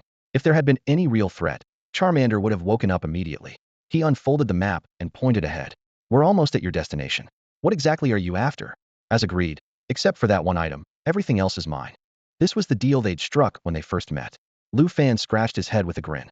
You'll find out when we get there. Once I handle my business, you can go do your thing. The secret realm allowed a maximum stay of 3 days, and 1 day had already passed. Su Wen needed to wrap up Lu Fan's objective today to leave himself a full day to explore the ruins. After packing up the tent and gear, they casually discarded the wooden buckets they'd carved from local materials the night before the trees were common enough anyway. As they approached the rocky terrain, the surrounding vegetation grew increasingly strange. The lush trees gradually gave way to rows of metal trees, reflecting cold light. What kind of trees are these? Su Wen tapped a trunk with his knife, producing a crisp metallic clang like striking iron. Even the branches and leaves glinted sharply. He felt he could snap one off, sharpen it, and use it as a blade. Lu Fan glanced at them briefly. Just ordinary trees that mutated. The steel-type energy here is too concentrated, so they grew like this. He warned, be careful. Besides Sizer, we might encounter other steel-type Pokémon around here. As they ventured deeper, not only did the trees change, but even the soil transformed. The originally damp, slightly sticky black earth gradually gave way to fine metallic sand, which softly rattled as the grains brushed against each other. Su Wen crouched down, scooping up a handful of sand and letting it slip through his fingers, murmuring, so fine. The texture feels a lot like the soft sand item for ground-type moves. Since there's so much soft sand here, why not just empty our backpacks and fill them up? Lu Fan joked with a chuckle. Items that enhance ground-type moves on the market are usually sold by weight and they're not cheap. Although this sand contained a faint steel attribute energy, it was essentially rock and soil corroded by steel energy, not a genuine, valuable item-grade treasure. Su Wen brushed the remaining sand from his palm and stood, squinting toward the horizon where a broken, towering ruin faintly appeared. His heart quickened as he urged, let's move quickly. But the closer they got, the more cautious they became. The terrain was dominated by exposed rock layers and open spaces, making it easy to spot several large Mawile, Clink, and Klinklang wandering nearby. Steel attribute energy rippled through the air, almost visible to the naked eye. This place is a steel-type paradise much denser than I expected, Lu Fan said in awe. A metallic monster of the same steel attribute floated by his side, seemingly lost in the familiar energy field, its sleek body gleaming with lively cold light. Suddenly, Lu Fan's eyes lit up, pointing toward a nearby rock pile. Look, what's that little creature? It was a dark gray Pokémon with sparkling pale blue eyes. Its head, back, and parts of its limbs were covered in silver-gray steel armor, with a sharp horn protruding from its spine. The armor had numerous holes, 6 on the head, 3 on each side with the largest 2 aligning perfectly with its eyes, while 2 arc-shaped notches flanked the base of the horn. It was the extremely rare Aaron. Aaron was busy digging through rubble, selecting the highest quality iron ore to gnaw on and reinforce its armor. When they ventured into cities, they often chewed on iron structures like bridge railings, so they had long been classified by the Alliance as hazardous Pokémon and extensively hunted. Now they were rarely seen in the main world. Its final evolution boasts terrifying defense, with nearly impenetrable steel armor. So what do you think? Want to catch it? Lu Fan whispered. He had a good impression of Aaron, but their third Pokémon had already locked onto a near-legendary target, so Aaron wasn't part of the plan. Su Wen's heart stirred, but he quickly calmed. Rock and steel types mean fighting and ground moves deal quadruple damage, making it too vulnerable. He shook his head. Let's hold off for now. First, let's deal with that giant scissor mantis. Their ultimate destination was the enormous cave ahead. The area near its entrance was eerily empty, with no Pokémon activity, clearly indicating a powerful presence inside had driven away all other creatures. Exchanging a glance, they slowed their steps and controlled their breathing. The rock walls were cold, and the darkness within seemed ready to swallow any intruder at any moment. So, are we going in? Lu Fan asked. Su Wen pondered for a moment before shaking his head. No, we know nothing about the interior of the cave. It's safer to lure it out and deal with it there. After some discussion, Su Wen and Lu Fan decided to station Charmeleon and Rapidash near the cave entrance, ready to strike at any moment. Charmeleon's flames burned crimson and fierce, radiating an imposing intensity, while Rapidash's fire glowed with a softer, pale yellow warmth, like a gentle light. The two flames intertwined and spread quickly, filling the deep cave with their glow. Suddenly, a red figure surged against the fiery current, steel-like fists pounding fiercely, splitting the flames apart to shield itself, completely unharmed by the fire. It was a massive scyther, its scarred crimson shell etched with countless battle marks, silent badges of honor from many bloody fights. Without hesitation or threat, it fixed its gaze on the two humans and their four Pokémon, clearly seeing them as troublemakers. That scyther looks like a master tactician after all. It's a boss-level Pokémon. Do you remember which moves it knows? Lu Fan asked. Su Wen recited like a catalog. Bullet Punch, Wing Attack, Quick Move, Air Slash, Thunder Flash, Stare, Double Slash, Just a Touch, Metal Claw, Shadow Clone, Double Hit, Cleave, Focus Energy, Iron Wall, Iron Head, Cross Scissors, but I don't know which ones it's mastered now. Lu Fan smiled. That's up to you. He recalled Rapidash and sent out Metagross to provide cover. Facing a boss-level Scyther, Lu Fan didn't want Rapidash taken down in an instant. Scyther flapped its wings, hurtling toward Charmeleon with a howl. In a flash, it created 3 Image's shadow clones. Su Wen commanded immediately, left and center clones are mine. Charmeleon, unleash your flames. Lu Fan tensed and ordered, Metagross, lock onto the right clone with your cannon blast. Flames and beams sliced through the left and right clones, dispersing them instantly. The real Scyther in the middle was unfazed by the flames, tearing through the fiery barrier with fist winds and dashing toward Charmeleon. A red gleam flashed as Scyther closed in, its right claw gleaming coldly. With a deafening crack, Charmeleon was sent flying. The Scyther's use of moves was brilliant. It cleverly tore through the flames by channeling fist winds with Bullet Punch, a technique Su Wen had never seen used so skillfully before. Fortunately, Charmeleon instinctively blocked with its claws, significantly lessening the blow. You okay? Lu Fan asked anxiously. Charmeleon is our main fighter here. I'm fine, Su Wen replied firmly. Metagross, keep Scyther busy. Sakura, help it recharge. His fighting spirit ignited. Charmeleon was no longer the rookie Charmander it once was. As Sakura poured energy into it, Charmeleon's aura grew even more formidable. Metagross and Scyther were locked in a fierce struggle, evenly matched for the moment. Suddenly, Charmeleon burst into a fiery charge with a thunderous roar. Flames erupted spontaneously across its reddish-brown body, spreading rapidly like a living firestorm, smashing everything around. Both Rapidash and Sakura could feel the immense pressure, while Scyther found itself pinned by Charmeleon's fierce gaze, unable to move. At that moment, nearby Granbull howled as it rushed in, ready to join the fight. In that instant, the giant claw mantis felt an unprecedented wave of intense pressure, the first true life-or-death crisis it had faced since ascending to the Overlord tier. Its fist speed climbed ever higher, while the transparent wings on its back trembled violently, desperately dispersing the heat generated by rapid friction. The bullet fist condensed steel-type energy into its knuckles. Normally, the metal monster's steel body would resist such attacks, but the mantis' blindingly fast punches rendered all resistances meaningless. In just a single breath, deep and shallow fist marks covered the metal monster's entire body. Its steel armor hammered like 1,000 strikes of a blacksmith's hammer. Water droplets eventually dripped through stone. Ropes can snap mountains, and even the hardest metal cannot withstand this relentless forging. Clang! After countless bullet fists landed, the metal monster's chest and abdomen caved inward. Its spirit energy finally exhausted, it could no longer hold back the giant claw mantis. Yet it had bought enough time. Charizard's momentum reached its peak, transforming into a blazing fire meteor diving down. Its tail flame dragged a long red streak, scorching the grains of sand nearly to melting. The solar wheel sliced against the ground, cracks spreading rapidly as a heat wave surged forward. The giant claw mantis was forced into a corner by the blazing charge. Its armor limited mobility, making it hard to turn around, and now it dared not expose its back to the torrid sun. It could only pour all its strength into its two claws, crossing them in an X shape that was its ultimate move since becoming an overlord, the cross scissors. The moment Charizard and the giant claw mantis collided, a spark of crimson fire suddenly erupted, flames rolling out from the center like a tsunami engulfing everything nearby. The metal monster, planning to assist the attack, immediately abandoned the idea, using its last reserves of spirit energy to drag itself outside the core combat zone. In the distance, Lufon had already ordered the wind speed dog to guard in order to shield both himself and Su Wen from the aftermath. Watching the battlefield, he felt a mix of awe and sorrow. The all-consuming inferno seemed as if it might burn the whole world to ashes.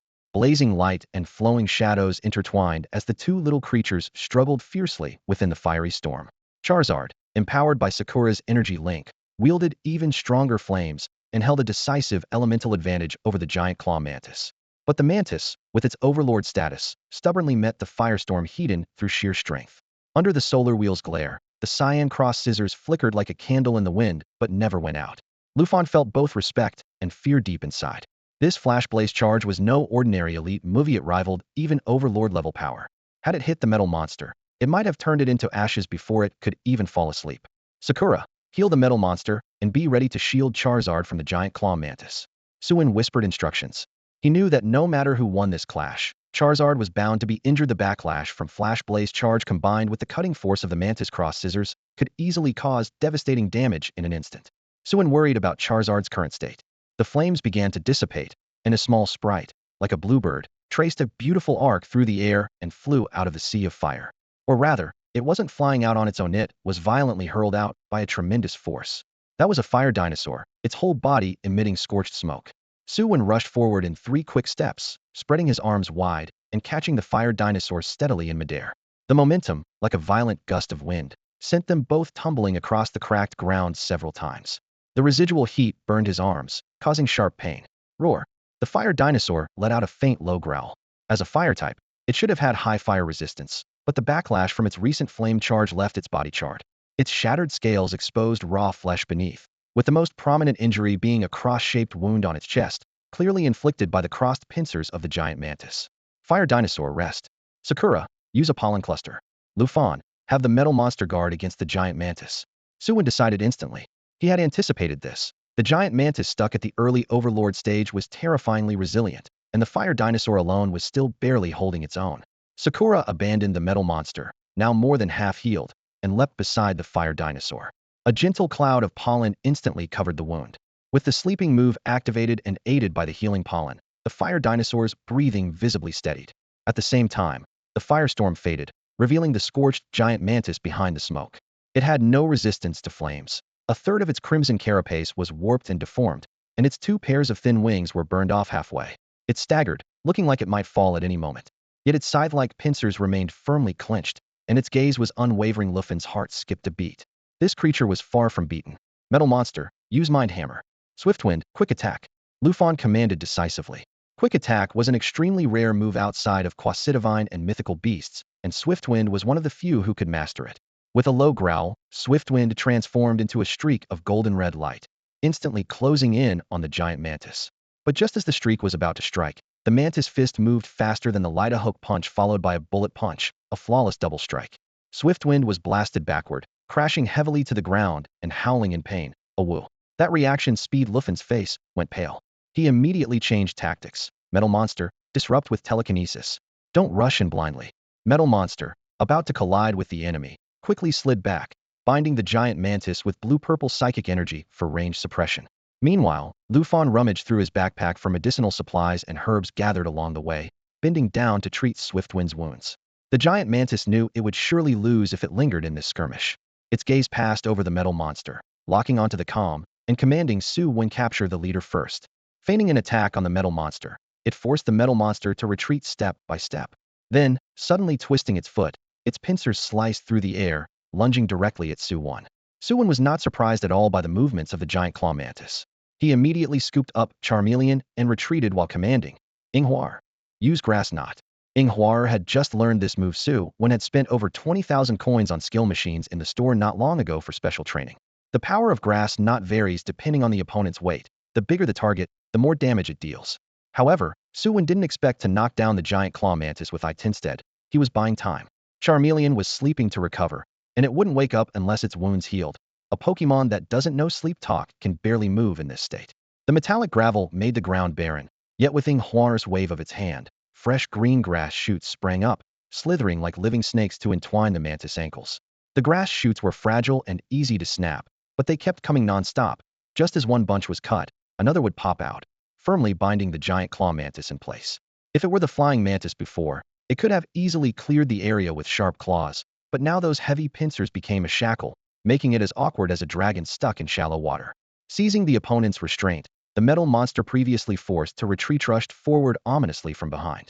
The giant claw mantis sluggishness made Lu Fan instantly realize it was near its end. He wasted no time ordering, Metal Monster, use Cannon Barrage for range suppression. The scorching white beam blasted repeatedly on the red-black shell. Though it barely penetrated the armor, the sizzling impact was humiliating. The Flash Fire Dog, who had been knocked down by the mantis punch, was stabilized temporarily thanks to Lu Fan's emergency treatment, but no longer dared to fight up close, cautiously harassing from behind with fire jets. The giant claw mantis suddenly stopped struggling, dropping its claws. The next second, a faint red aura erupted, shattering all the entwining grass stems. It was concentrating energy to sharpen its attacks and improve critical hit chances. Since it couldn't end the fight quickly, it decided to charge up during Charmeleon's withdrawal, preparing to take out the remaining 3 Pokémon in one decisive strike. Its damaged transparent wings buzzed, and despite its grievous wounds, it radiated a menacing killing intent. Inghuar, use Helping Hand on Metal Monster. Lu Fan, have Metal Monster trade blows with it. Charmeleon is about to recover. Su Wen shouted, holding Charmeleon. Inghuar immediately threw out a golden aura, and then a pollen ball to restore energy to teammates. After repeatedly supporting others, its own breath grew irregular and petals drooped weakly. Lu Fan gritted his teeth and growled his order. Metal Monster, use Headbutt. Headbutt, like Flash Flame Charge, could heavily injure the opponent, but caused recoil damage to the user. It was a high-risk, high-reward move. But Lu Fan knew well that if they didn't fight hard now, there wouldn't be another chance to do so.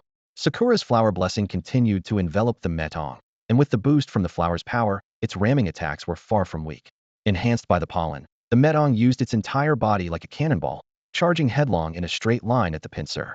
Its reckless ferocity forced the pincer to dodge awkwardly just to avoid the blow. Meanwhile, Sakura couldn't step back to rest. She had to keep controlling the Flower Blessing to maintain the boost, while repeatedly using Morning Sun to restore her own energy. Unlike Charizard and the Metong, who could take turns catching their breath, this support Pokémon had no time to pause even briefly. With Metong completely abandoning defense, the pincer was in a real bind. Though it managed to counterattack 3 or 4 times with Bullet Punch between Metang's metal claws, it had to watch out for Charizard waking at any moment. If that happened, the pincer would be caught in a pincer attack, and the situation would collapse instantly. Lu Fan glanced at the rampaging Metong and the pincer struggling to hold its ground, then looked toward Charizard, still recovering. He rushed over to Su Wen, shoved a packet of brownish powder into his hand, and said, "Give this to Charizard to eat." "What's this?" Su Wen sniffed it. An intense smell of traditional medicine hit him. "Powder ground from Vitality Root," Lu Fan said, wincing. "Extremely rare. I only have about a dozen packs." In the game, Vitality Powder only restored 60 HP, but in the real world, the precious Vitality Root was incomparable to ordinary items like Wanyu Fruit, with healing effects rivaling even Pokémon's natural sleep recovery. Without hesitation, Su Wen pried open Charizard's mouth and poured the entire pouch in. The bitter powder burned its tongue, causing old, damaged scales to flake off noisily and new ones to grow rapidly and visibly. The scorched blackened skin quickly shed its charred marks. Within moments, Charizard suddenly opened its eyes. Thanks to the combined healing from its sleep and the pollen cluster, its wounds were already mostly healed, and now with the Vitality Powder added, the effect was almost instantaneous. Roared Charizard opened its mouth wide and vomited violently, though the bitterness forced only a faint stream of fire to escape. Su Wen remembered how bitter the Vitality Powder was, quickly pulling out Charizard's favorite energy cube and handing it over. The sweetness quickly dissolved and finally masked the bitter taste. "Charizard, attack. Finish off that pincer." Su Wen patted its head, then casually handed an energy cube to Sakura. "Sakura, can you still use Sunny Day?" Sunny Day could change the weather dramatically, but it was exhausting to use. If activated too early, Sakura wouldn't have enough strength left to support the team with healing. But since this was the final phase, all the buffs needed to stack up. Inka. Sakura clenched her tiny fists as fire energy surged through her body, fully repelling the water element. The day was already sunny, but with Sunny Day activated, the sunlight became even more intense. At the same time, Flower Blessing released its full power as enchanted pollen showered Charizard, making it look even more imposing. Although Sakura no longer had energy to assist actively, it wasn't a huge problem. Use Flame Charge and finish it. This time, the Sunfire was even more magnificent than before, with flames breaking free from the fire dinosaur's control, scattering into a blazing shower across the sky. The scorching fire streams refracted dazzling light through the air, as if the very atmosphere itself had ignited. Against this fiery backdrop, the fire dinosaur lifted its head and roared fiercely, charging once more at the giant claw mantis with the unstoppable force of absolute dominance. Meanwhile, the metal monster, filled with battle intent, finally broke away from its frenzied assault under Lu Fan's anxious calls, narrowly dodging an imminent shockwave. Unlike the previous stalemate, this time the giant claw mantis was almost defenseless. It barely managed to swing its pincers, only stirring a faint breeze at the edge of the inferno, before being slammed into the air by the fire dinosaur and tossed away like a dandelion seed caught in the wind. As the fierce flames gradually faded, new burns still smoldered on the fire dinosaur's scales, but they weren't critical. It raised its head and let out a long, triumphant howl that echoed through the mountains, declaring the victor with unmistakable finality. Roar. Su Wen's wrist twitched slightly. He noticed a pokeball had appeared between his fingers without him realizing how. Lu Fan exhaled deeply and looked at him. Are you interested in that giant claw mantis? Not really. Su Wen first nodded, then shook his head. It's well-rooted and perfectly honed. Staying here would just mean torture for it. You want to take it with you? Lu Fan rubbed his chin thoughtfully. Yes. He'll take it out, and then decide whether to officially catch it. Su Wen smiled, tossing the pokeball lightly. Catching a boss-level Pokemon by an elite trainer isn't simple. Lu Fan frowned briefly, then shrugged. But your dad's a champion-level trainer. This kind of procedure won't be a problem. According to the league's rules, trainers wishing to catch Pokemon above their own rank must prove they can defeat equally strong rivals and get endorsement from Others, a complicated process. But Su Wen's father, Su Chuan, was already at the champion level, so the formalities were just a formality. As the words fell, Su Wen raised his hand and threw the Pokeball. A white light flashed as the giant claw mantis was struck and transformed into a beam of red light, absorbed into the ball. The Pokeball wobbled slightly on the ground. Beep, beep, beep. After 3 flashes, the light stabilized. Let's go. Su Wen picked up the Pokeball and stored it securely. Let me see what you went through all this trouble for. Rest a bit first, just in case there are other Pokemon still in the cave, Lu Fan cautioned. All 4 small Pokemon were badly injured. Another sudden attack would be overwhelming. After some recovery, the fire dinosaur's blaze flared up again. The metal monster's silver body looked renewed, and the other 2 small Pokemon also returned to peak condition. Only then did Lu Fan light a torch to lead the way. The orange flames flickered, carefully watched to ensure enough oxygen. The cave wasn't very deep. After turning several rough stone corners, they reached the end. A shattered stone pillar stood alone in the center, above which rested a glowing blue orb, its surface shimmering like flowing water. Found it. Lu Fan couldn't contain his excitement and hurried forward to take the orb in his hands. By the torchlight, Su Wen clearly saw the familiar pattern. It was the giant metal monster's Mega Evolution Stone. What's this? He asked lightly, pretending ignorance.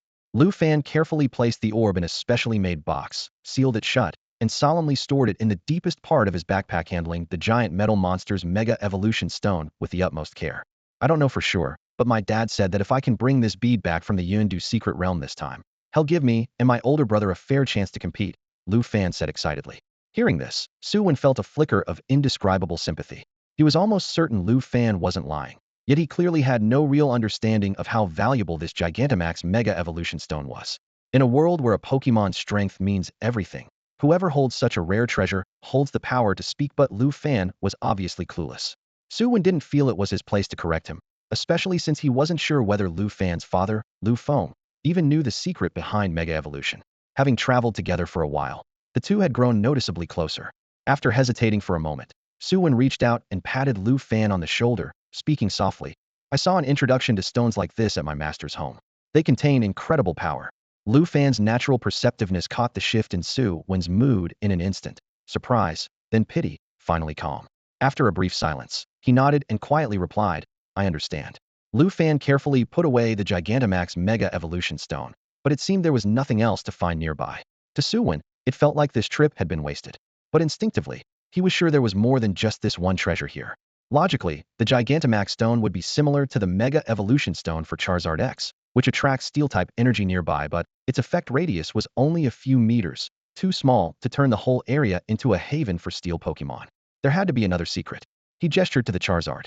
Use your claws to dig down and see what's underneath. Lu Fan, already satisfied with getting the Mega Evolution Stone, was still in high spirits and happily let the metallurgist Pokémon join in digging. The two Pokémon clawed into the ground, quickly tearing open a hole several meters deep. As stones and earth flew, silver glimmers suddenly shone from the dark soil. The two exchanged a glance, their hearts skipped a beat. There's actually a vein of steel gems here, Lu Fan exclaimed.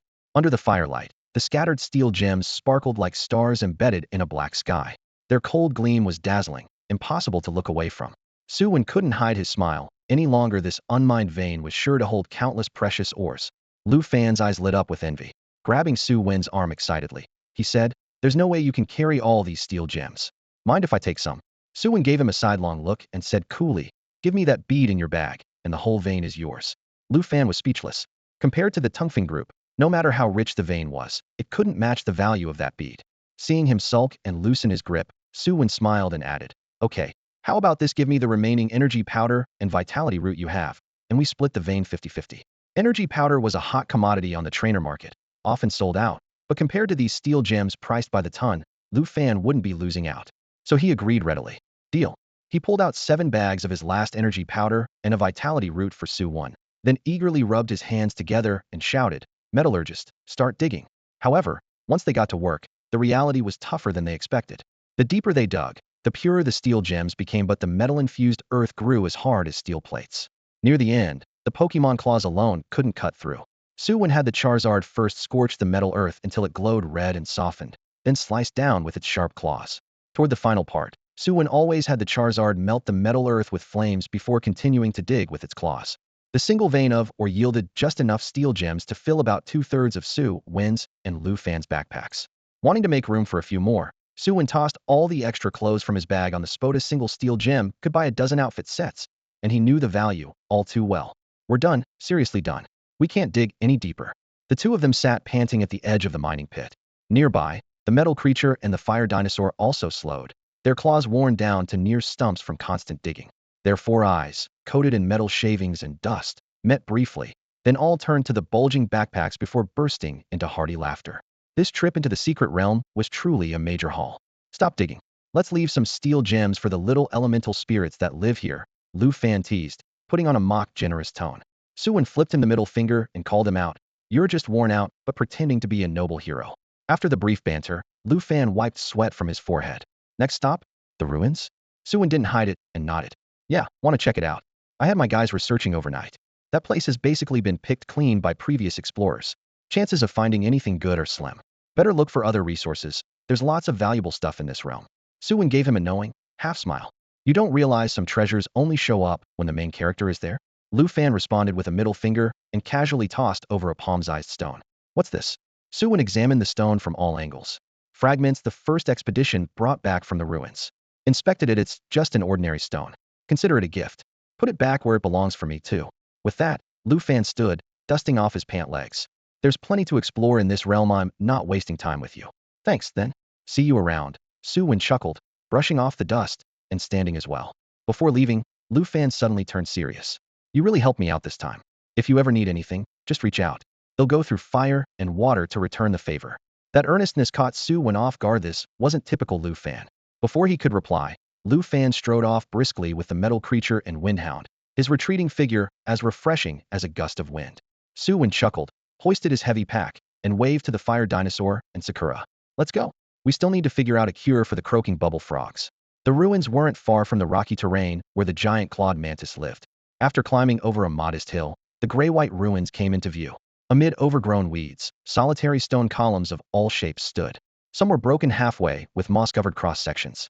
Scattered stones lay among the wild grass, emanating an air of ancient coldness. The most striking was the old temple standing at the center, silent, solemn, as if watching intruders. The wooden doors had long been eaten away by time. Su Wen pushed gently, and with a crash, the entire door fell, kicking up a cloud of dust. Oddly, despite the huge ruins, no elemental spirits seemed to be living there. A strange feeling stirred in Su Wen's chest. He asked Fire Dinosaur and Sakura, but both shook their heads. No special aura detected. The temple's overall structure was unusual, a special kind of partition design. Though there were no walls blocking the view, Su Wen could clearly sense that the temple was divided into 3 separate sections. The withered tree crown in the photo stood at the far left side of the temple. Su Wen reached out and touched it, a deep sense of regret swelling in his heart. It was only a stone carving, a dead tree crown meant to represent Jair Si, the god of life. He withdrew his hand and shifted his gaze to the center of the temple. There should have been a statue of Ji Guerda, the god of order, standing tall there. But now it was completely empty, dust lingering in the sunlight. Looking further right, there was a pile of shattered stones. Su Wen crouched down, running his fingertips over the finely carved fragments. Even broken, it was clearly recognizable as the cocoon of destruction, transformed by Ipe Er Ta Er, the god of death. Setting down his backpack, he began searching the temple for scattered pieces of the cocoon. The stone sculpture had exploded into pieces of various sizes that had hidden in the bases of pillars and rolled into crevices in the steps. Patiently, Su Wen picked them all up one by one. As he pieced them together, he found the fragments locked together unusually tightly, as if none were missing, except for one tiny gap about the size of a thumbnail. He reached into his pocket and took out the stone Lu Fan had last given him, pressing it into place. Crack! The final piece fit snugly. The entire cocoon of destruction suddenly felt as heavy and oppressive as the real Ipe Er Ta Er. In the next moment, cracks sealed themselves, the sculpture smoothed as if new, but then unleashed a terrifying power. Su Wen, Huolong, and Yinghua were caught off guard and hurled backward by the shockwave, crashing hard to the ground. With a roaring sound, a dark energy quickly spread, flooding the temple like a black tide. Su Wen felt his blood run cold. A merciless force was draining his life away. Huolong, Yinghua, get out of here. The 3 dashed toward the entrance, only to be slammed back by an invisible force, like hitting a transparent wall. Clearly, the temple only allowed entry, no escape. Suddenly, the strange phenomenon intensified. The withered tree crown on the left was ignited by the dark energy, bursting forth with dazzling multicolored light. A brilliant fairy energy surged out, pushing back the overwhelming dark aura. Seeing this, Su Wen dragged Huolong and Yinghua toward the crown. Legend had it Jair Si could share life, and he had no other choice. Sure enough, his exhausted life force began recovering rapidly. But soon, he sensed something was wrong. The excessive life energy was rushing in uncontrollably, his body feeling as if it was being forcibly stretched. Su Wen quickly moved the 2 little spirits back to the boundary line between the 2 energy fields. At that moment, the dark and fairy energies faced off along the central axis, rippling and eroding each other. Trapped between them, Su Wen's life was being drained and replenished simultaneously, tearing his body and spirit in two.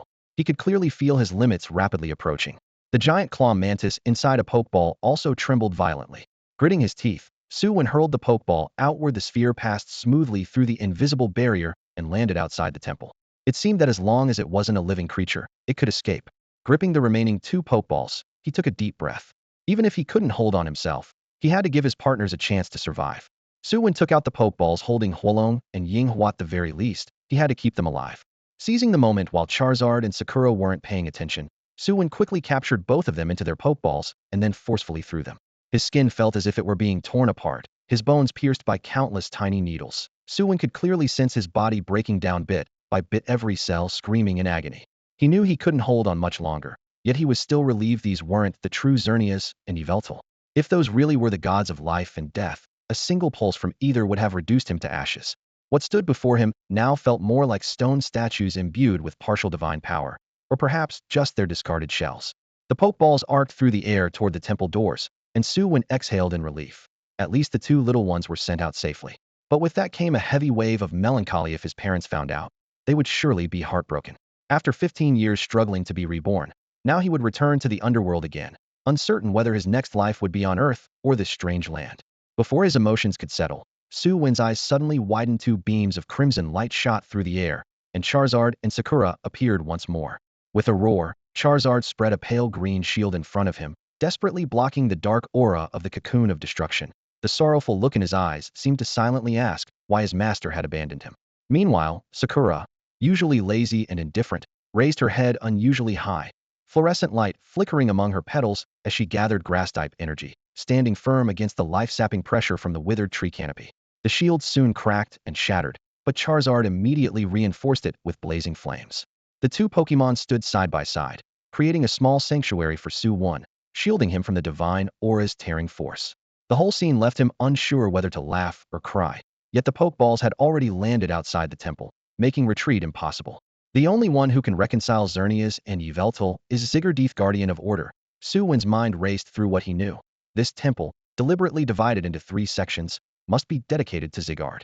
Zigguard is composed of countless cells. When 10 of the cells are gathered, its form resembles a Doberman. At 50, it coils like a cobra.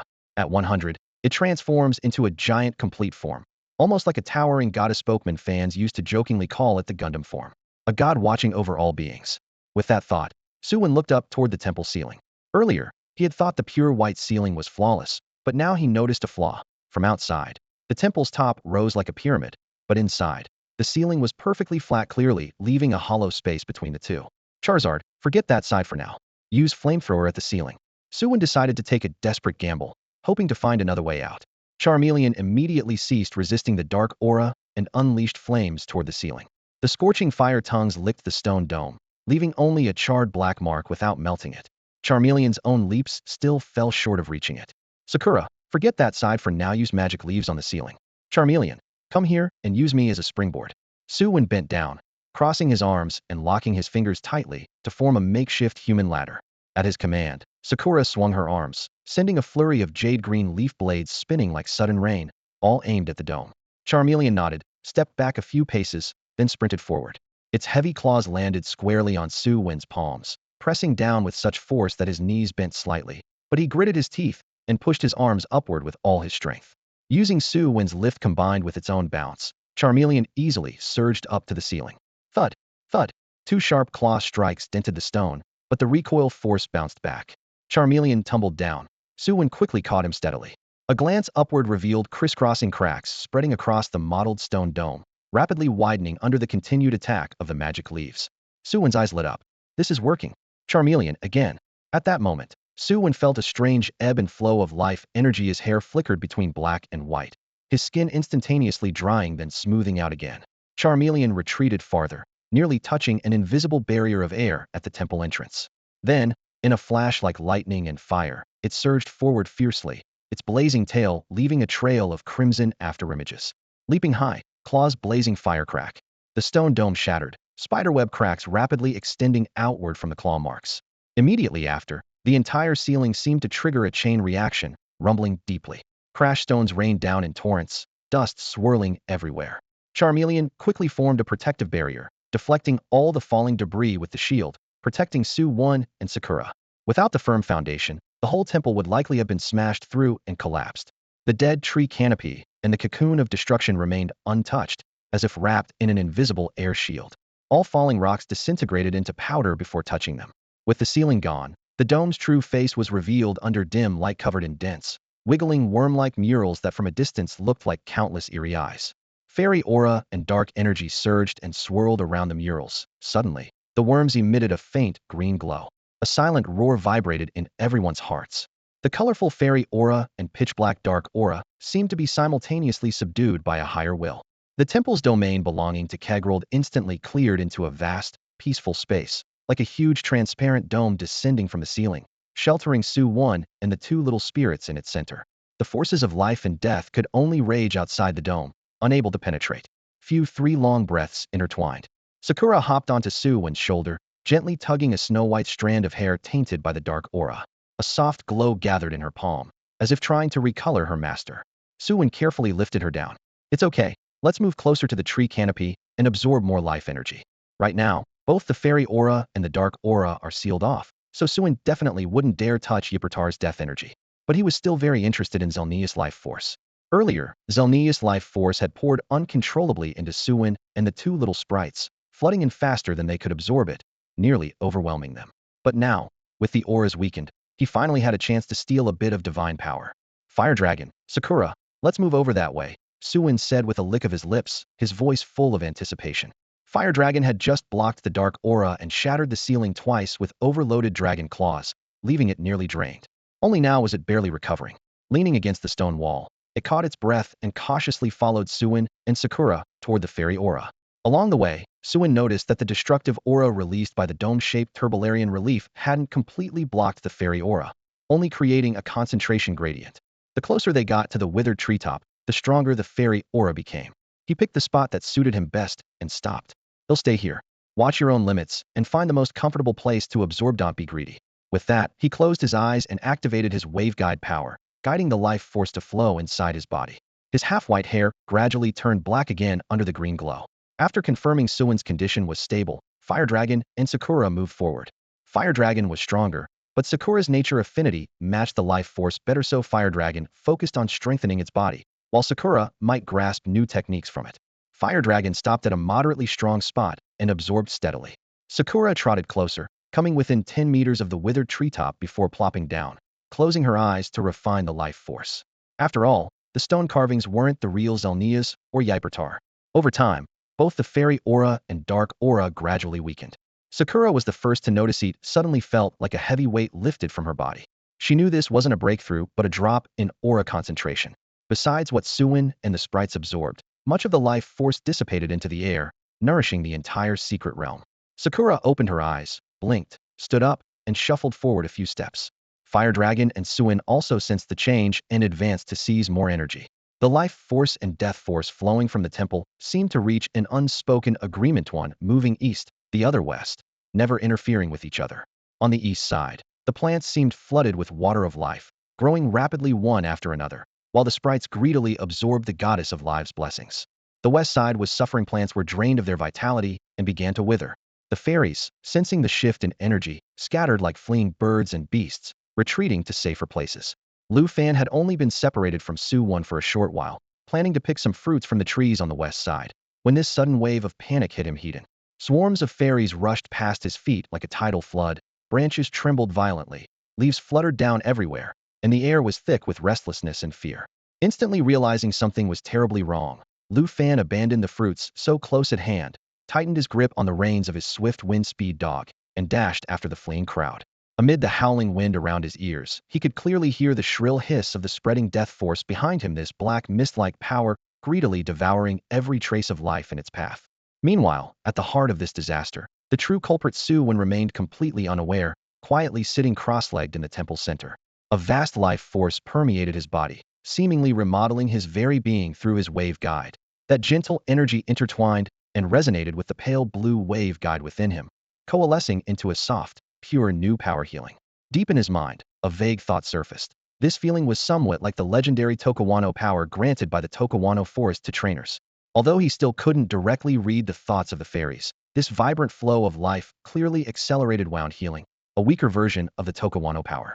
Thinking of his still sleeping Guagua bubble frog, he quietly guessed that perhaps this life essence from Zernia truly could save the little guy. Time passed slowly. Inside the temple, the two originally intertwined auras, fairy and dark, rapidly faded under the dual blows of natural dispersion and damage to the whirlworm relief sculpture, their fluctuations barely noticeable anymore. The cocoon of destruction stone statue's dark energy could now only weakly siphon a bit of Su Wen's life, insufficient to counterbalance the wave guide's replenishment. The first to recover was Charmeleon. Its scales shimmered with a metallic sheen under the stream of life force, its crimson eyes bright and sharp, the whole creature seeming to undergo a complete rebirth. Su Wen and Charmeleon made no rush to move, quietly waiting for Sakura to awaken. Unfortunately, neither partner possessed the fairy type, or the benefits of this purification might have been even greater. Before long, Sakura slowly awoke, stretching like branches before curling sweetly into Su Wen's arms to fall asleep again. Through the wave guide, Su Wen could clearly sense the dense, unresolved life energy within her abundant essence still settling, requiring a long time to fully absorb. In truth, the same was true for him and Charmeleon. Such a massive gift was not something that instantly converted into fighting strength. Su Wen looked around. The once magnificent temple was now in ruins, canopies dead, the cocoon of destruction statue no longer glowing black, but just a lifeless stone. Confirming the fairy and dark auras had dissipated and guessing the barrier at the doorway would soon break too, he held Sakura tightly and called to the revitalized Charmeleon to prepare to leave. Just as they lifted their feet, a sudden blood-curdling scream exploded from the dome above, sounding like someone slaughtering a pig. Who the hell tore my house apart? Su Wen was momentarily stunned. People still lived here? But the next second, he realized something was off. Forget humans, there wasn't a single living creature visible inside this ruined temple. Yet a clear sound rolled down from the dome above, forcing him to instinctively look up. Amid the dense, spiraling worm carvings high above, a stone sculpture suddenly twisted as if it had lost its support, then came crashing down with a heavy thud. Cough, cough, cough. Dust billowed into the air, making Su Wen and his sleeping companion, Sakura, cough uncontrollably. The fiery dinosaur instinctively spread its claws to shield Su Wen while keeping a wary eye on the falling debris. A green figure flashed through Su Wen's mind, making him curse silently. No way. As the dust settled, a fluid-like green creature stood at the center of the ruins, its slime-like feet slowly writhing on the tiled floor. Its body bore a hexagonal red mark in the center. One eye was pure white, the other with a pupil both strange and alert.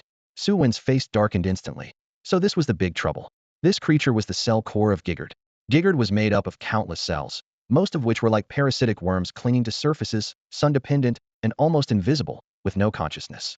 Only a very few cell cores acted as brains. They could walk, talk, and think. The one before him was one of those. The problem was that though Giggard was a legendary beast, it was also a massive headache, especially with its maintain ecological balance role.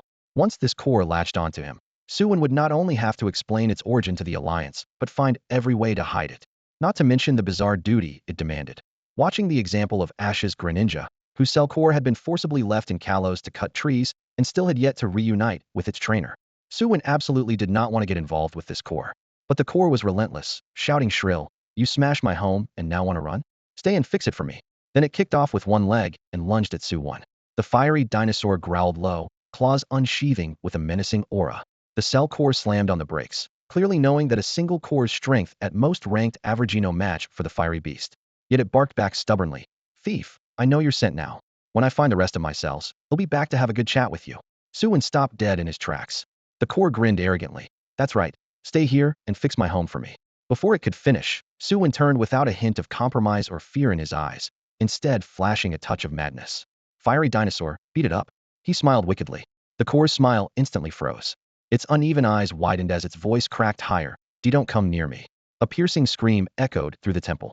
The little spirits that had been tracking the life force all scattered in fear.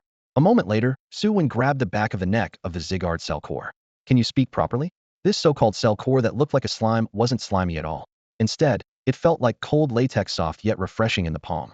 It had no hands, only a little head that nodded frantically, seemingly trying to please as it answered, "Big brother, please speak." Not long ago, even when Charizard held back a little, it had slapped this thing flying far away. Knowing full well it was outmatched, the cell core immediately submitted. Seeing that, Su Wen nodded with satisfaction. "Zygarde, no, forget it. He'll just call you Little Z." Back in the cartoons, Zygarde was world-shattering. But now this little guy was ridiculously timid. Su Wen found it hard to connect this tiny creature with the Z-snake. Since Xerneas, Yveltal, and Zygarde were called the X-Deer, Y-Bird, and Z-Snake, he decided to nickname this one Little Z. Little Z tried to object, but a glare from Charizard made it swallow its words and nod obediently. Su Wen casually sat on the stone carving of the cocoon of destruction, looking down as he asked, "Little Z, where are Xerneas and Yveltal? Why have all the legendary Pokémon disappeared? And what about your other cells?" Little Z timidly raised its head. "So many questions. Which one should I answer first?" "Answer them one at a time," Su Wen said casually. "Well, who exactly are the legendary Pokémon?" Su Wen gave examples, like Xerneas and Yveltal. "Oh, you mean the ones that hold the authority of the laws?" Little Z suddenly realized. Su Wen nodded. Exactly. He wasn't sure what Little Z meant by authority of the laws, but he was certain that was what they called the legendary Pokémon. Little Z blinked and its eyes spun around. "This all started before I went dormant, about 600 or 700 years ago. At that time, the gods who patrolled the world disappeared, and the laws started breaking down." "Stop," Su Wen interrupted. "Which gods patrol the world? Arceus? You're speaking like you're reciting scriptures. I don't understand a word." Little Z looked shocked. "You dare say the god's name directly?" But after waiting and no divine punishment came, it cautiously poked its head out. "Hey, Arceus?" Still nothing happened. Little Z both felt relieved and disappointed. Seems like Arceus really abandoned this world. Su Wen tapped its head with a finger. "Give me the important parts. Stop with the vague nonsense." Little Z shrank back its head and sighed. "All right, then he'll start from the beginning of the world. Arceus was born from chaos and created Dialga, Palkia, and Giratina, bringing time, space, and the reverse world into existence. And then?" Su Wen cut in. Little Z looked up at him. "Where did you hear that gossip? Who told you Arceus created Dialga, Palkia, and Giratina?" Su Wen scratched his head, realizing that the origin of this world differed from what was depicted in the animation. He gestured for Xiao Zi to continue. Xiao Zi lightly leapt onto his knee, its tail flicking gently. Staring into the distant void, it spoke softly yet clearly. "At the very beginning, there was nothing but absolute chaos, a solitary enormous egg lying dormant in the endless nothingness. No one knew how long it slept until one day, the shell trembled slightly, and a divine light shattered the darkness. Thus Arceus was born." Yet the silent void could not ease his loneliness. To set the world in motion, Arceus wielded immense willpower, first dividing time and space, then creating a reverse world to stabilize the foundation of the main world. Once order was established, he distilled 18 fundamental energies to serve as the pillars of heaven and earth. From these, the spark of life burst forth. The first to be born was Giratina, shaped within the reverse world. Soon after, the tides of time and space gave rise to Dialga and Palkia. The forces of the 18 energies intertwined and crystallized at the world's edge into the towering world tree, the origin of all things.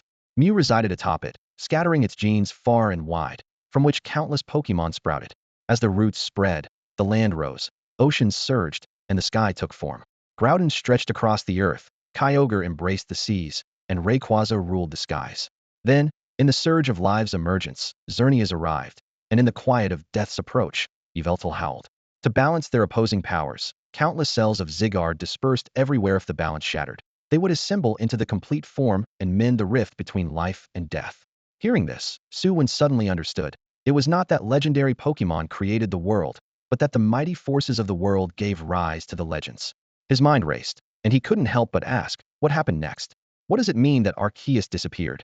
He was just one step away from uncovering the truth behind the catastrophe from 7 centuries ago. Xiaozi lowered its ears. As if recalling a terrifying memory back then, Arceus and the other legendaries upheld the laws of heaven and earth together. It stood like a colossal pillar, bearing the heaviest burden, while the other legendaries hid in secret places, each maintaining their own domains. Then, one day, Arceus suddenly vanished, and the laws it governed fell into chaos. In an instant, life and death ran wild. Mountains shattered, seas roared, and the sky churned with disorderly storms. As for the Pokémon's fate, I don't know, Xiaozi murmured. At that time, I lived here alongside Xerneas and Yveltal.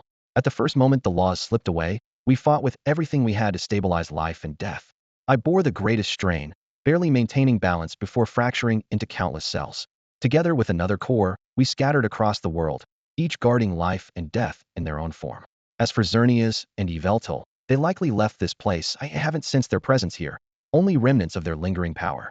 Xiaozi's explanation was brief, probably because there was only one core issue, but it still revealed to Su Wen the truth behind the so-called Great Disaster that happened 700 years ago. Arceus mysteriously disappeared, causing the world's laws to collapse.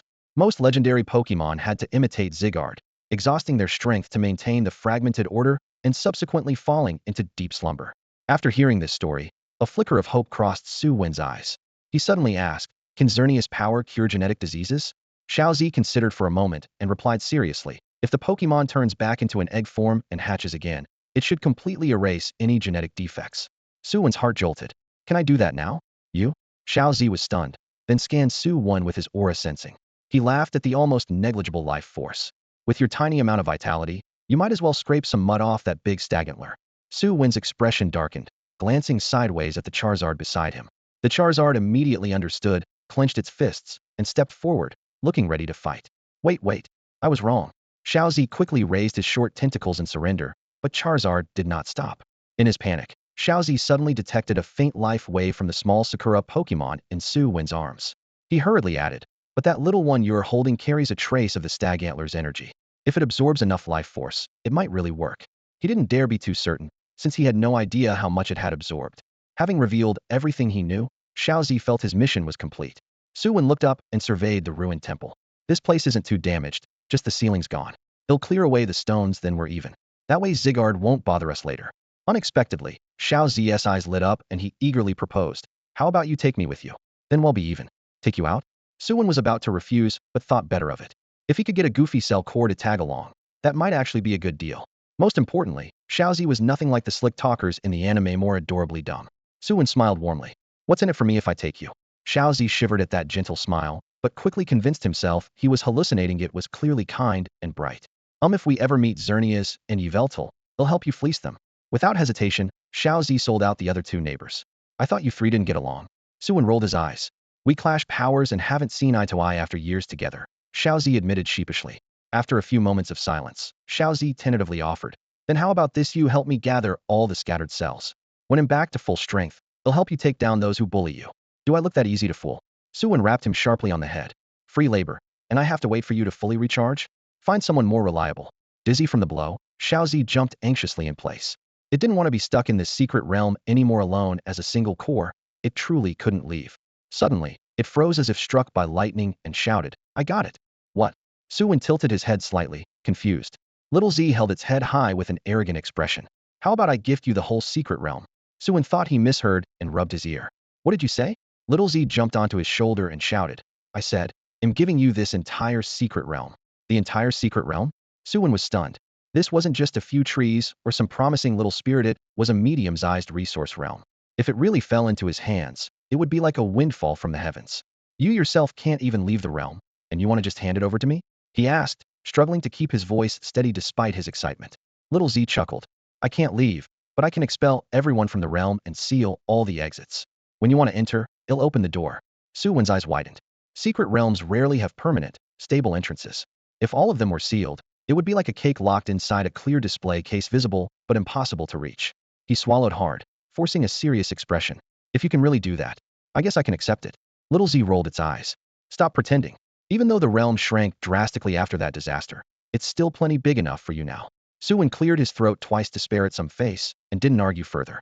But more problems quickly surfaced. This creature before him was unlike any spirit anyone had ever seen.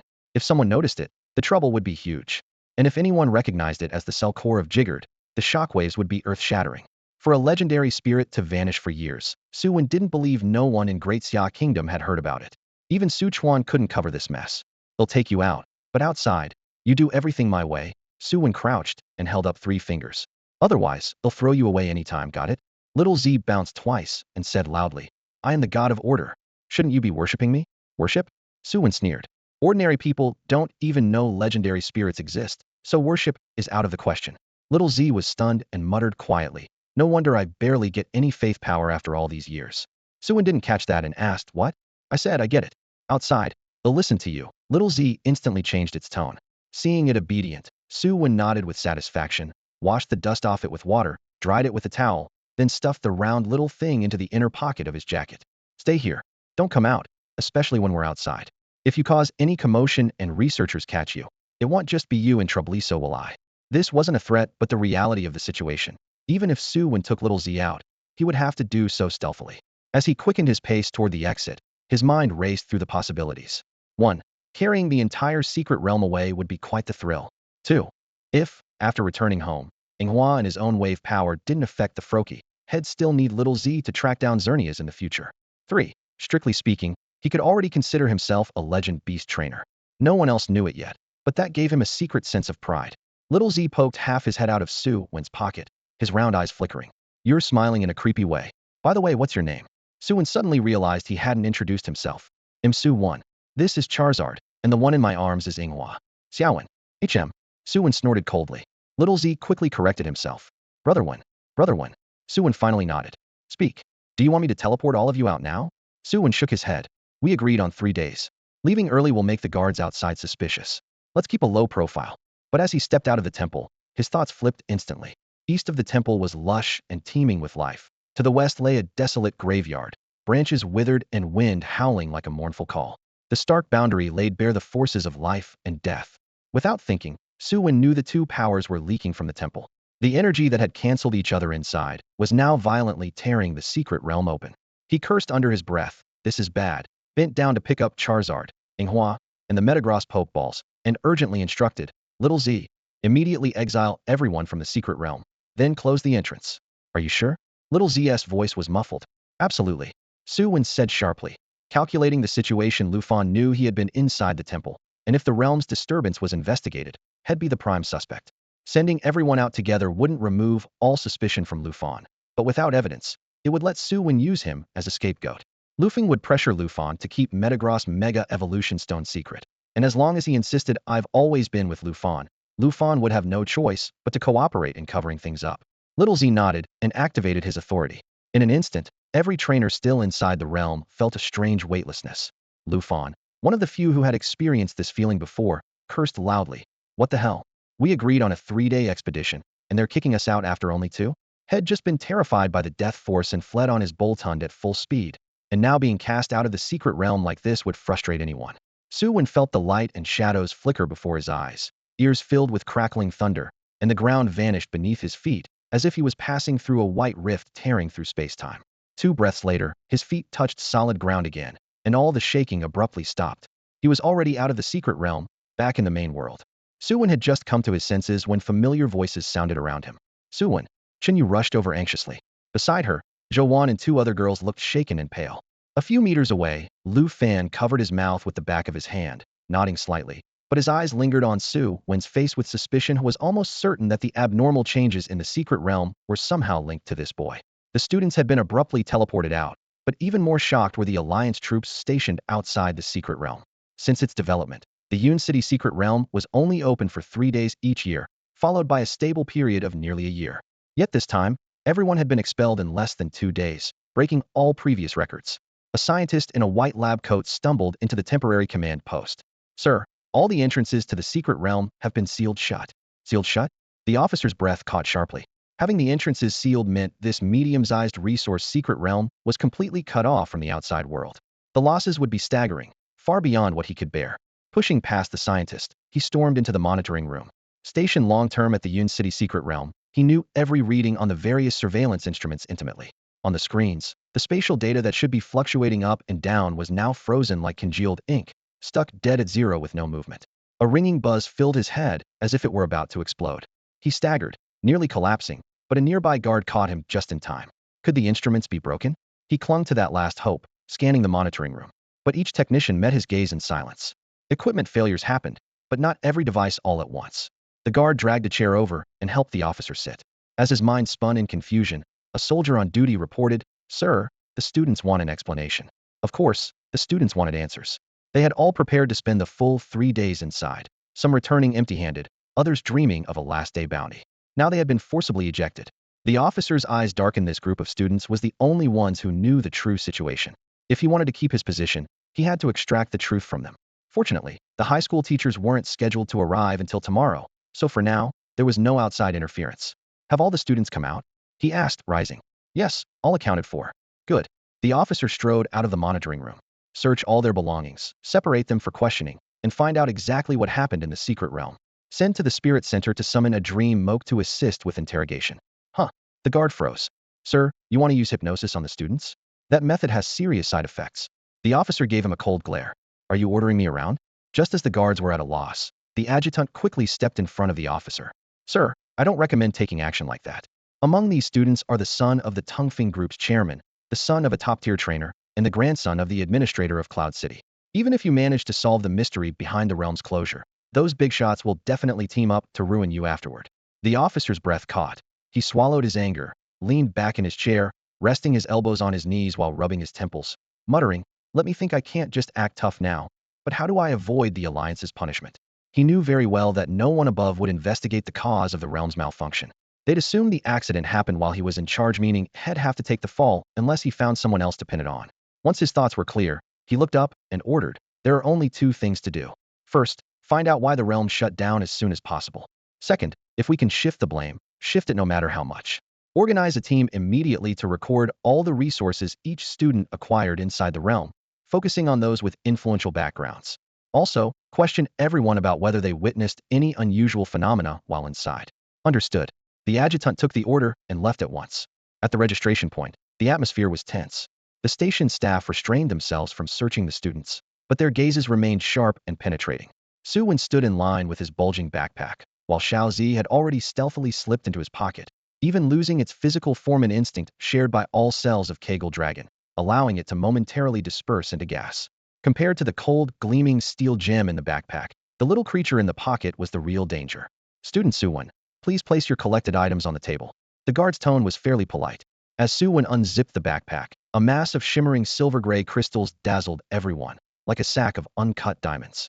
The staff took a deep breath and forced their gaze down to the forms to quickly record the details.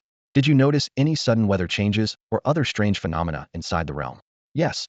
Su Wen pretended to recall. "Just before we were expelled, the surrounding trees suddenly grew wildly, as if stimulated by something." "I see." The staff made notes briskly, then couldn't help but ask, "Where did you dig these? Was it an entire mineral vein?" "Yeah." Su Wen nodded and turned to point at a youth nearby. "We found the vein together, Lu Fan, over there." Coincidentally, Lu Fan looked over and Su Wen waved at him. Lu Fan gave a slight nod, currently being questioned by another staff member. After mining the vein, we split up. We were pushed out about 2 or 3 hours later, he said with open hands, showing his helplessness. By evening, the adjutant could barely hold back a smile as he burst into the monitoring room. Sir, good news. The officer sprang to his feet. You found the cause of the realm's shutdown? The adjutant shook his head. Not exactly. The officer sank heavily back into his chair, his face darkening. Then why are you smiling? The adjutant glanced around before pulling him aside to a corner, handing over the freshly compiled inquiry records and lowering his voice. We found who's going to take the fall. When the officer learned that Su Wen and Lu Fan had struck a vein of steel gemstones, he immediately lit up with excitement. His mind raced. Since there had been previous cases where secret realms shut down due to core resources being overmined, he could just pin all the blame on those two students and lighten his own burden. As for the realm actually closing, let the Alliance sort out the disputes between Su Wen, Lu Fan, and their backers while he sat back and enjoyed the show. Resolute in his plan, the officer gave the adjutant a firm pat on the shoulder. Go. Contact the heads of all the high schools and have the students sent back immediately. Yes, sir. The adjutant snapped to attention, saluted, and left. Elsewhere, Su Wen had just stepped out of the exit when Chun Yu and the others quickly surrounded him like a human wall. Wow. On. What kind of crazy luck did you have this time? Chun Yu's eyes gleamed with envy as he stared at the fist-sized steel gemstones in Su Wen's backpack. Grinning, Su Wen unzipped his backpack and pulled out 4 exceptionally clear gems. Everyone gets one. Wang Momo and Ni Xuanya declined a bit before carefully accepting their stones, while Chun Yu and Zhou Wan took theirs without hesitation. With more envious eyes lurking around, Su Wen zipped the backpack back up and shut out their greedy stares before asking, "What did you guys find?" The group exchanged a sheepish look. They had gathered plenty of fruits, herbs, and rare materials, but compared to Su Wen's steel gemstone vein, their haul was small potatoes. Just some little things. Chun Yu cracked open his own backpack zipper just enough for Su Wen to peek inside. Indeed, there was little of value. Normally, the final day should have been a big windfall for everyone, but Su Wen's accidental massive mining victory made him the undisputed top winner. News spread to all major high schools, and every principal was shocked. The Yunda secret realm had run into trouble? According to the realm staff, the closure was very likely caused by 2 students digging into core areas. The schools were displeased but had to accept it. Phones buzzed and announcements flew as some schools began to conspire. Since Yundu had problems, the other party had to be made to bleed some compensation. In this round of turmoil, Su Wen somehow escaped direct blame, but Lu Fan was made the primary scapegoat. By the time his driver arrived, Lu Fan was already sitting sullenly in the back seat. What's wrong, young master? Didn't find what you were looking for? The driver glanced in the rearview mirror, concerned. He had taken care of Lu Fan since childhood and was practically family. Lu Fan rubbed his forehead. No, I did find what Dad wanted. But it's frustrating being held responsible for the realm's closure. The driver chuckled softly. Don't worry, young master. As long as you found what you were after, your father will surely handle the rest. Lu Fan scratched his head in frustration. The problem is, I have an idea who tampered with things to cause the closure, but I can't prove it. The driver's mind clicked into place. You mean Su Wen? Then just report it to the Alliance and have them conduct a full investigation. And then what? Lu Fan rolled his eyes. Make an enemy of Su Wen? Become the mindless villain in his story, the first small boss on his path of life? The driver was momentarily at a loss for words. Lu Fan rubbed his forehead again, speaking quietly. He'll cover for Su Wen on this, but it can't be for nothing. At least he owes me one. Thinking of Lu Fan, Su Wen took out his phone and sent him a message. You owe me one. The school bus moved slowly along the campus avenue at dusk, the seats gently swaying. Su Wen leaned against the window, lost in thought, when suddenly his phone chimed. Looking down, he saw a message from Lu Fan pop up on the screen. A faint smile curved his lips as his fingers quickly typed back. Okay. After returning to school, Su Wen kept the Pokeball containing the Mega Sizer with him. He had already decided to temporarily let this steel bug-type powerhouse roam free in his backyard. Although successfully capturing the Mega Sizer meant it largely accepted him. As the team's 3rd member, he was more eager to find a Psychic-type Pokemon. The intense battle with Mega Sizer taught him how crucial battlefield control was. Mega Alakazam's psychic powers might not be the strongest, but its ability to mentally bind opponents and delay their attacks made a big difference. In the current team, Charizard handled frontline offense, Sakura focused on support and healing, so what they really lacked was a strategist who could master control and coordination. Psychic-type Pokemon weren't rare in the Xia region. The most common were Household Mime Jr. They could sweep floors, wash dishes, cook meals, and possessed decent mental powers, especially skilled with Reflect and Light Screen, even masterfully using Baton Pass. Unfortunately, such defensive, territory-holding skills didn't fit Su Wen's ideal image of a master of control. Looking further, Alakazam's final evolution of Abra matched his expectations better. Born with teleportation skills, with growth it could even teleport humans along with other Pokemon. However, wild abra were extremely difficult to find, and the limited number of alakazam eggs from the league fell far short of Xia's huge demand, making them rarer than the starters. If he lowered the top psychic standard slightly, Alolan Raichu would also be a good choice. Using a Thunderstone on Pikachu in Hawaii would awaken its unique surfer ability. But with the tense relations between the White Eagle Federation and Xia, Su Wen wasn't confident bringing a Pikachu abroad to evolve and return safely. Rubbing his temples, he thought. Psychic types were abundant, yet he couldn't find the perfect fit right now. At that moment, Wu Yin slid into the seat beside him, lowering his voice. What are you going to do with those steel-type gems you have?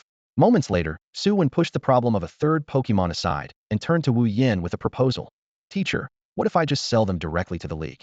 Selling to the League is the fastest, but the price is lowest, Wu Yin said firmly. The League not only drives prices down but pays only by quantity, not quality, favoring convenience over value. Su Wen silently nodded, thinking with limited time that might be his only option. Wu Yin squinted, smiling slightly as he added, I have a way to help you sell them for at least 40 more than the League would pay. Hearing that the price was 40 higher than the Alliance's offer, Su Wen was indeed tempted. But there's no such thing as a free lunch even between close brothers. Accounts must be settled clearly. He leaned forward slightly, smiling as he looked at Wu Yin and lowered his voice. Teacher, how much do you plan to take? Wu Yin raised his hand, wiggling his index and middle fingers together. Half of that 40. In other words, from the extra 40 profit, he would take 20, leaving the remaining 20 for Su Wen. Su Wen knew he still had room to negotiate, but recalled how Xiao Jiyue had always helped Gua Gua Bubble Frog with free checkups and let him use precious testing equipment for free. So he made a different offer. Teacher, why don't you just give up that 22 and let me pass it directly to Shenyang? Gua Gua Bubble Frog has been under her care so much lately. We should really thank her. Wu Yin twitched at the corner of his mouth and playfully tapped Su Wen's head. Do you know how much 20 is? Giving that to that spendthrift woman for research, you might as well give it to me. Su Wen blinked innocently like a little fox. Teacher, aren't you the one who handles the money at home? That hit Wu Yin right in the chest. He wanted to say something but held back, finally forcing out. Of course I handle the money. They'll help you pass it along to your Shenyang. He said it out loud, but was already calculating in his mind how much exactly is that 20, and whether his little slush fund was just within reach. Unexpectedly, Su Wen immediately started crunching numbers on his fingers. Teacher, I have a total of 147 steel gems.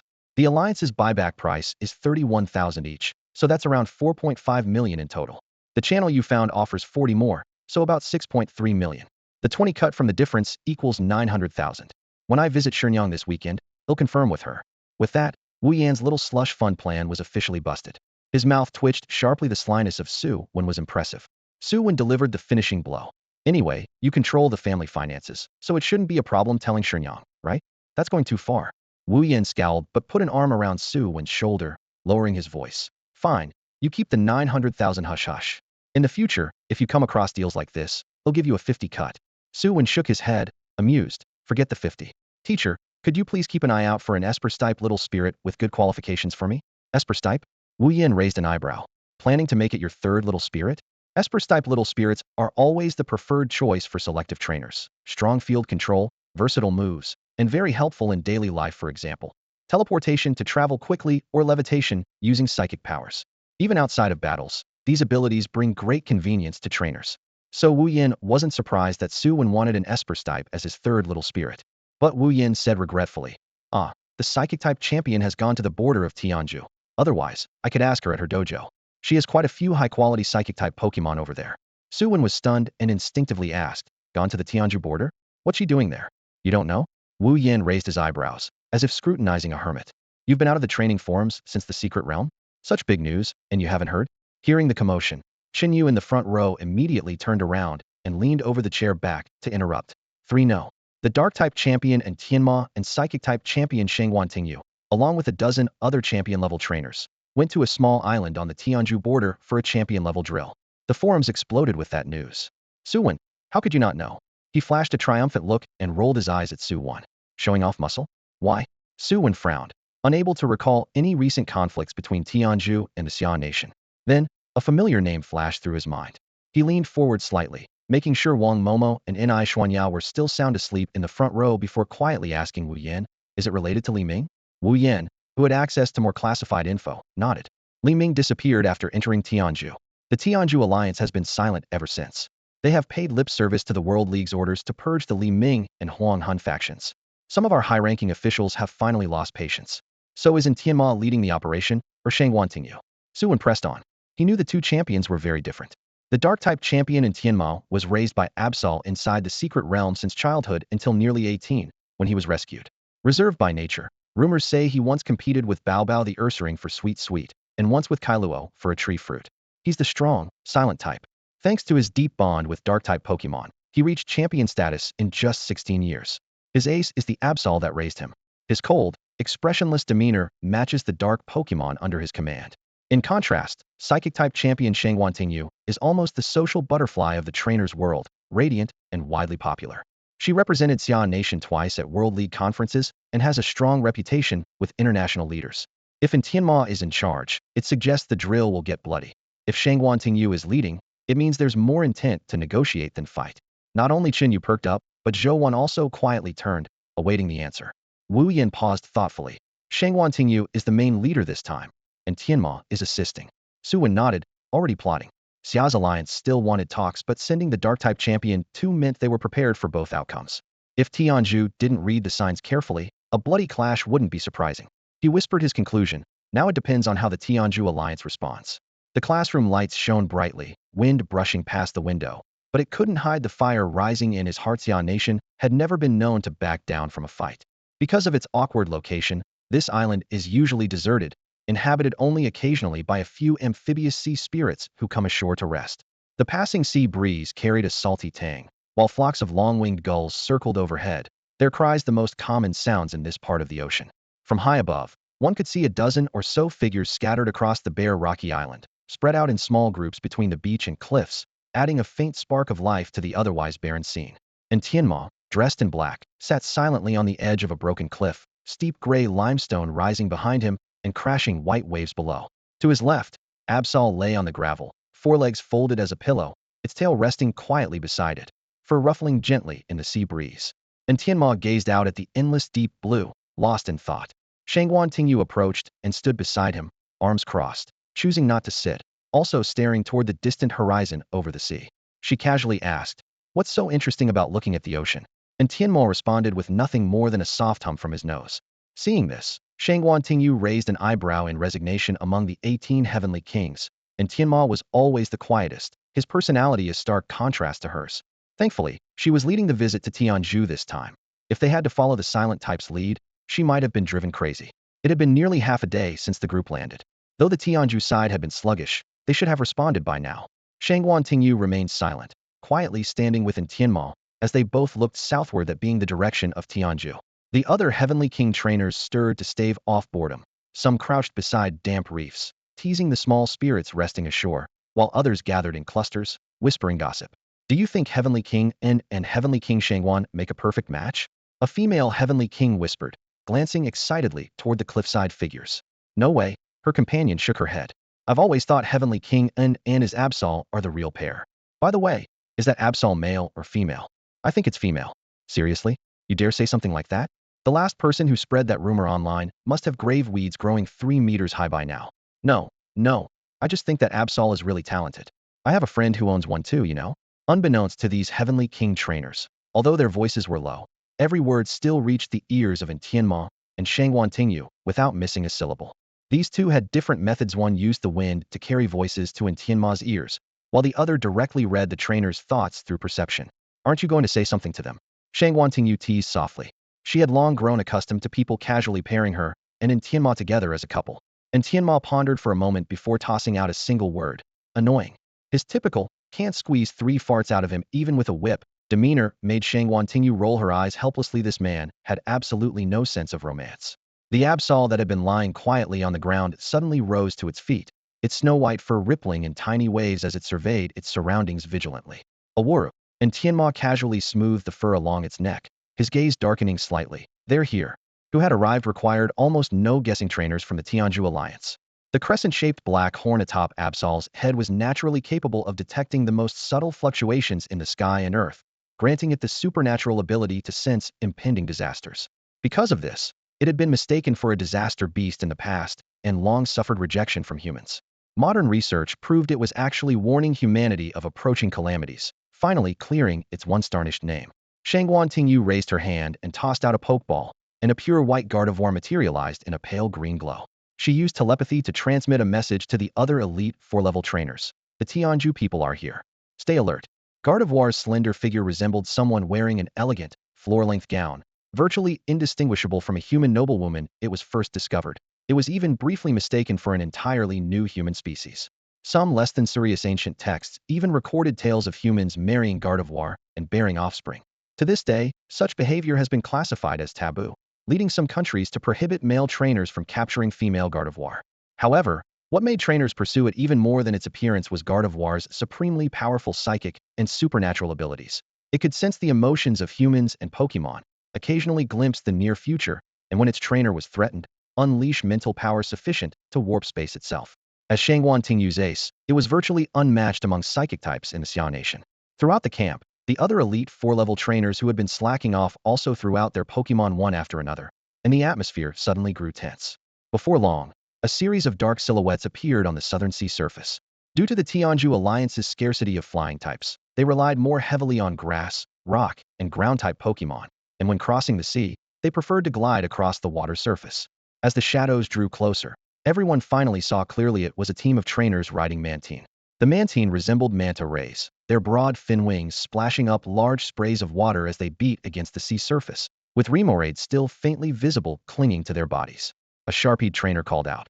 Well, quite a crowd from Tianju, and Sangani's here too. Sangana, widely acknowledged as the strongest trainer in Tianju, who had repeatedly shown at the World Championships with a single Metacam. Even his personal appearance demonstrated just how seriously the Tianju Alliance was taking this meeting. But the Xia Nation hadn't merely sent Shangguan Tingyu and in Tianma to posture. 2 hours ago, exports of Tianju's berries, gems, and other vital Pokémon resources had all been completely restricted. Su Wen was unaware of the meeting between the Xia Kingdom Alliance and the Tianju Alliance. After handing the steel gem and the pine cones from his backpack over to Wu Yin, he couldn't wait to go home to see Guagua the bubble frog.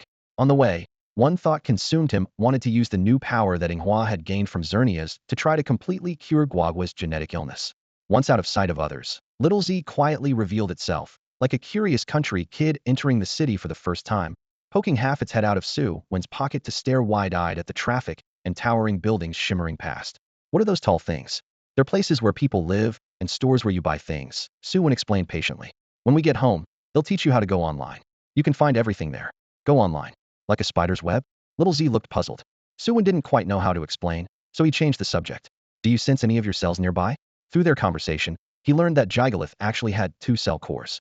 The green Little Z before him was only one. The other core was a blue hexagonal crystal.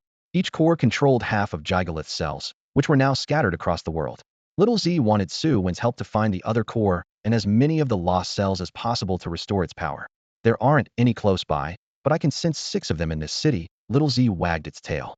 No need to search for them all at once, they'll slowly come to me. Su Wen's expression darkened. Just in the Yun city alone, 6 cells were present. Across the entire Xia Kingdom, it was doubtful they could even find a 10th of them. But seeing Little Z's carefree grin and utter lack of worry, all he could do was sigh. The moment Su Wen opened the door, Guagua, who had been guarding the house alone, rushed over. Head promised he'd be back in 3 or 4 days, but arriving a day early made the little guy so happy it kept calling out Guai. Su Wen picked it up and gently patted its dorsal fin. Did you behave while I was gone? Did you remember to eat on time? Guagua nodded vigorously and flashed a beaming smile like.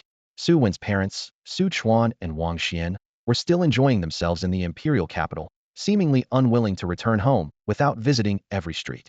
Su Wen placed Guagua beside Yinghua. Yinghua, use the pollen ball. Having absorbed some of Xerneas' life energy, Yinghua's pollen ball now shimmered with subtle rainbow colors and flowing light, like a miniature aurora. When the powder entered Guagua's body, it closed its eyes in comfort. However, Little Z crawled out of Su Wen's pocket and shook its round head as a warning. That won't work. Gigolith had existed for who knows how many years. Although it lacked the power to cure genetic illness itself, it had seen Xerneas heal its Pokémon allies before. Su Wen frowned and asked, do we really have to turn Guagua Bubble Frog back into an egg to hatch again? Anyway, that's how I saw the giant horned deer being treated before, Xiao Zi said seriously, leaning on the dining table to comfort him. But it's okay. I'm awake now, so maybe that giant horned deer is awake too, probably wandering around some secret realm right now. Despite Xiao Zi repeatedly insisting, this can't really cure Guagua Bubble Frog, Su Wen didn't stop Sakura. The gentle life force still enveloped Guagua Bubble Frog. He firmly believed that a little extra vitality could only help, never harm. Aren't you going to teach me how to use the internet? Hurry up. Zi eagerly stretched his neck to remind him, fixated on Su Wen's words about a net that has everything. Don't rush. Let me make dinner for them first, Su Wen said, steering the conversation away. Dinner? Lowly creatures like you actually need to eat?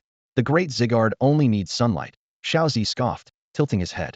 As the sprite, symbolizing ecological balance and order, every cell of Zygarde harnessed energy from sunlight, boasted proudly about this. Su Wen rolled his eyes. Then I won't make you any. Humph. The great god of order would rather starve than eat a single bite, Zi said haughtily, chin raised. A short while later, Guai, Guagua Bubble Frog hopped into the kitchen, sniffling pitifully with tears in its eyes. Su Wen, still holding a half-used spatula and too busy to take off his apron, rushed into the living room. There, Charmeleon pinned Zi to the floor with one claw. Zi's mouth glistened with grease. Nearby, Guagua Bubble Frog's bowl had been thoroughly licked clean. Sakura pouted with folded arms, making a plaintive noise as if to complain. It turned out Zi had tricked Guagua Bubble Frog away while it was eating happily, only to return and find the bowl scraped bare while Zi lounged nearby, fully satisfied. Su Wen patted Charmeleon to release its grip and then hoisted Zi into the air, half exasperated and half amused. You said you wouldn't eat, yet you went and stole Guagua Bubble Frog's dinner. Zi closed his eyes with bliss. Zygarde's life is now without regrets. Annoyed, Su Wen raised the spatula but put it down again, eventually tossing it onto the table. He then comforted Guagua Bubble Frog. Don't cry. They'll make you another portion. It'll be ready soon. Then he gave Zi a sharp look. Do you want some too? If so, say it now. Zi immediately propped himself up and quickly listed. One for Charmeleon's and one for Sakura's, please. If he hadn't been no match for Charmeleon and carefully guarded by clever Sakura, he would have snatched both portions already. Su Wen thought to himself, how much food can that tiny frame even hold? He turned off the stove and moved his half-cooked fried rice aside. Then he prepared a special meal for Guagua Bubble Frog and stir-fried a big mixed platter to suit Zi's taste. The aroma quickly filled the whole house. Seeing his feast, Zi leapt straight into the bowl, clutching its edge and devouring furiously, the food visibly disappearing as if swept away by the wind. In just a dozen bites, the bowl was empty. Zi's belly bulged over the rim, contentedly lying in the bowl and burping. Meanwhile, Guagua Bubble Frog obediently nestled between its two armed guards, Charmeleon and Sakura, carefully eating the freshly served dinner, glancing nervously at Zi as if afraid it might get stolen again. After cleaning the stove, Su Wen disgustedly grabbed the greasy Zi with a tissue and tossed him into the sink. Go wash up quickly, then tell me where other legendary little sprites live. That's all for today. Thank you so much for watching. I hope you guys enjoyed. If you wish to have another part of this recap, please give us at least 1,000 likes. Please don't forget to comment and subscribe to our channel for more content like this. Until next time.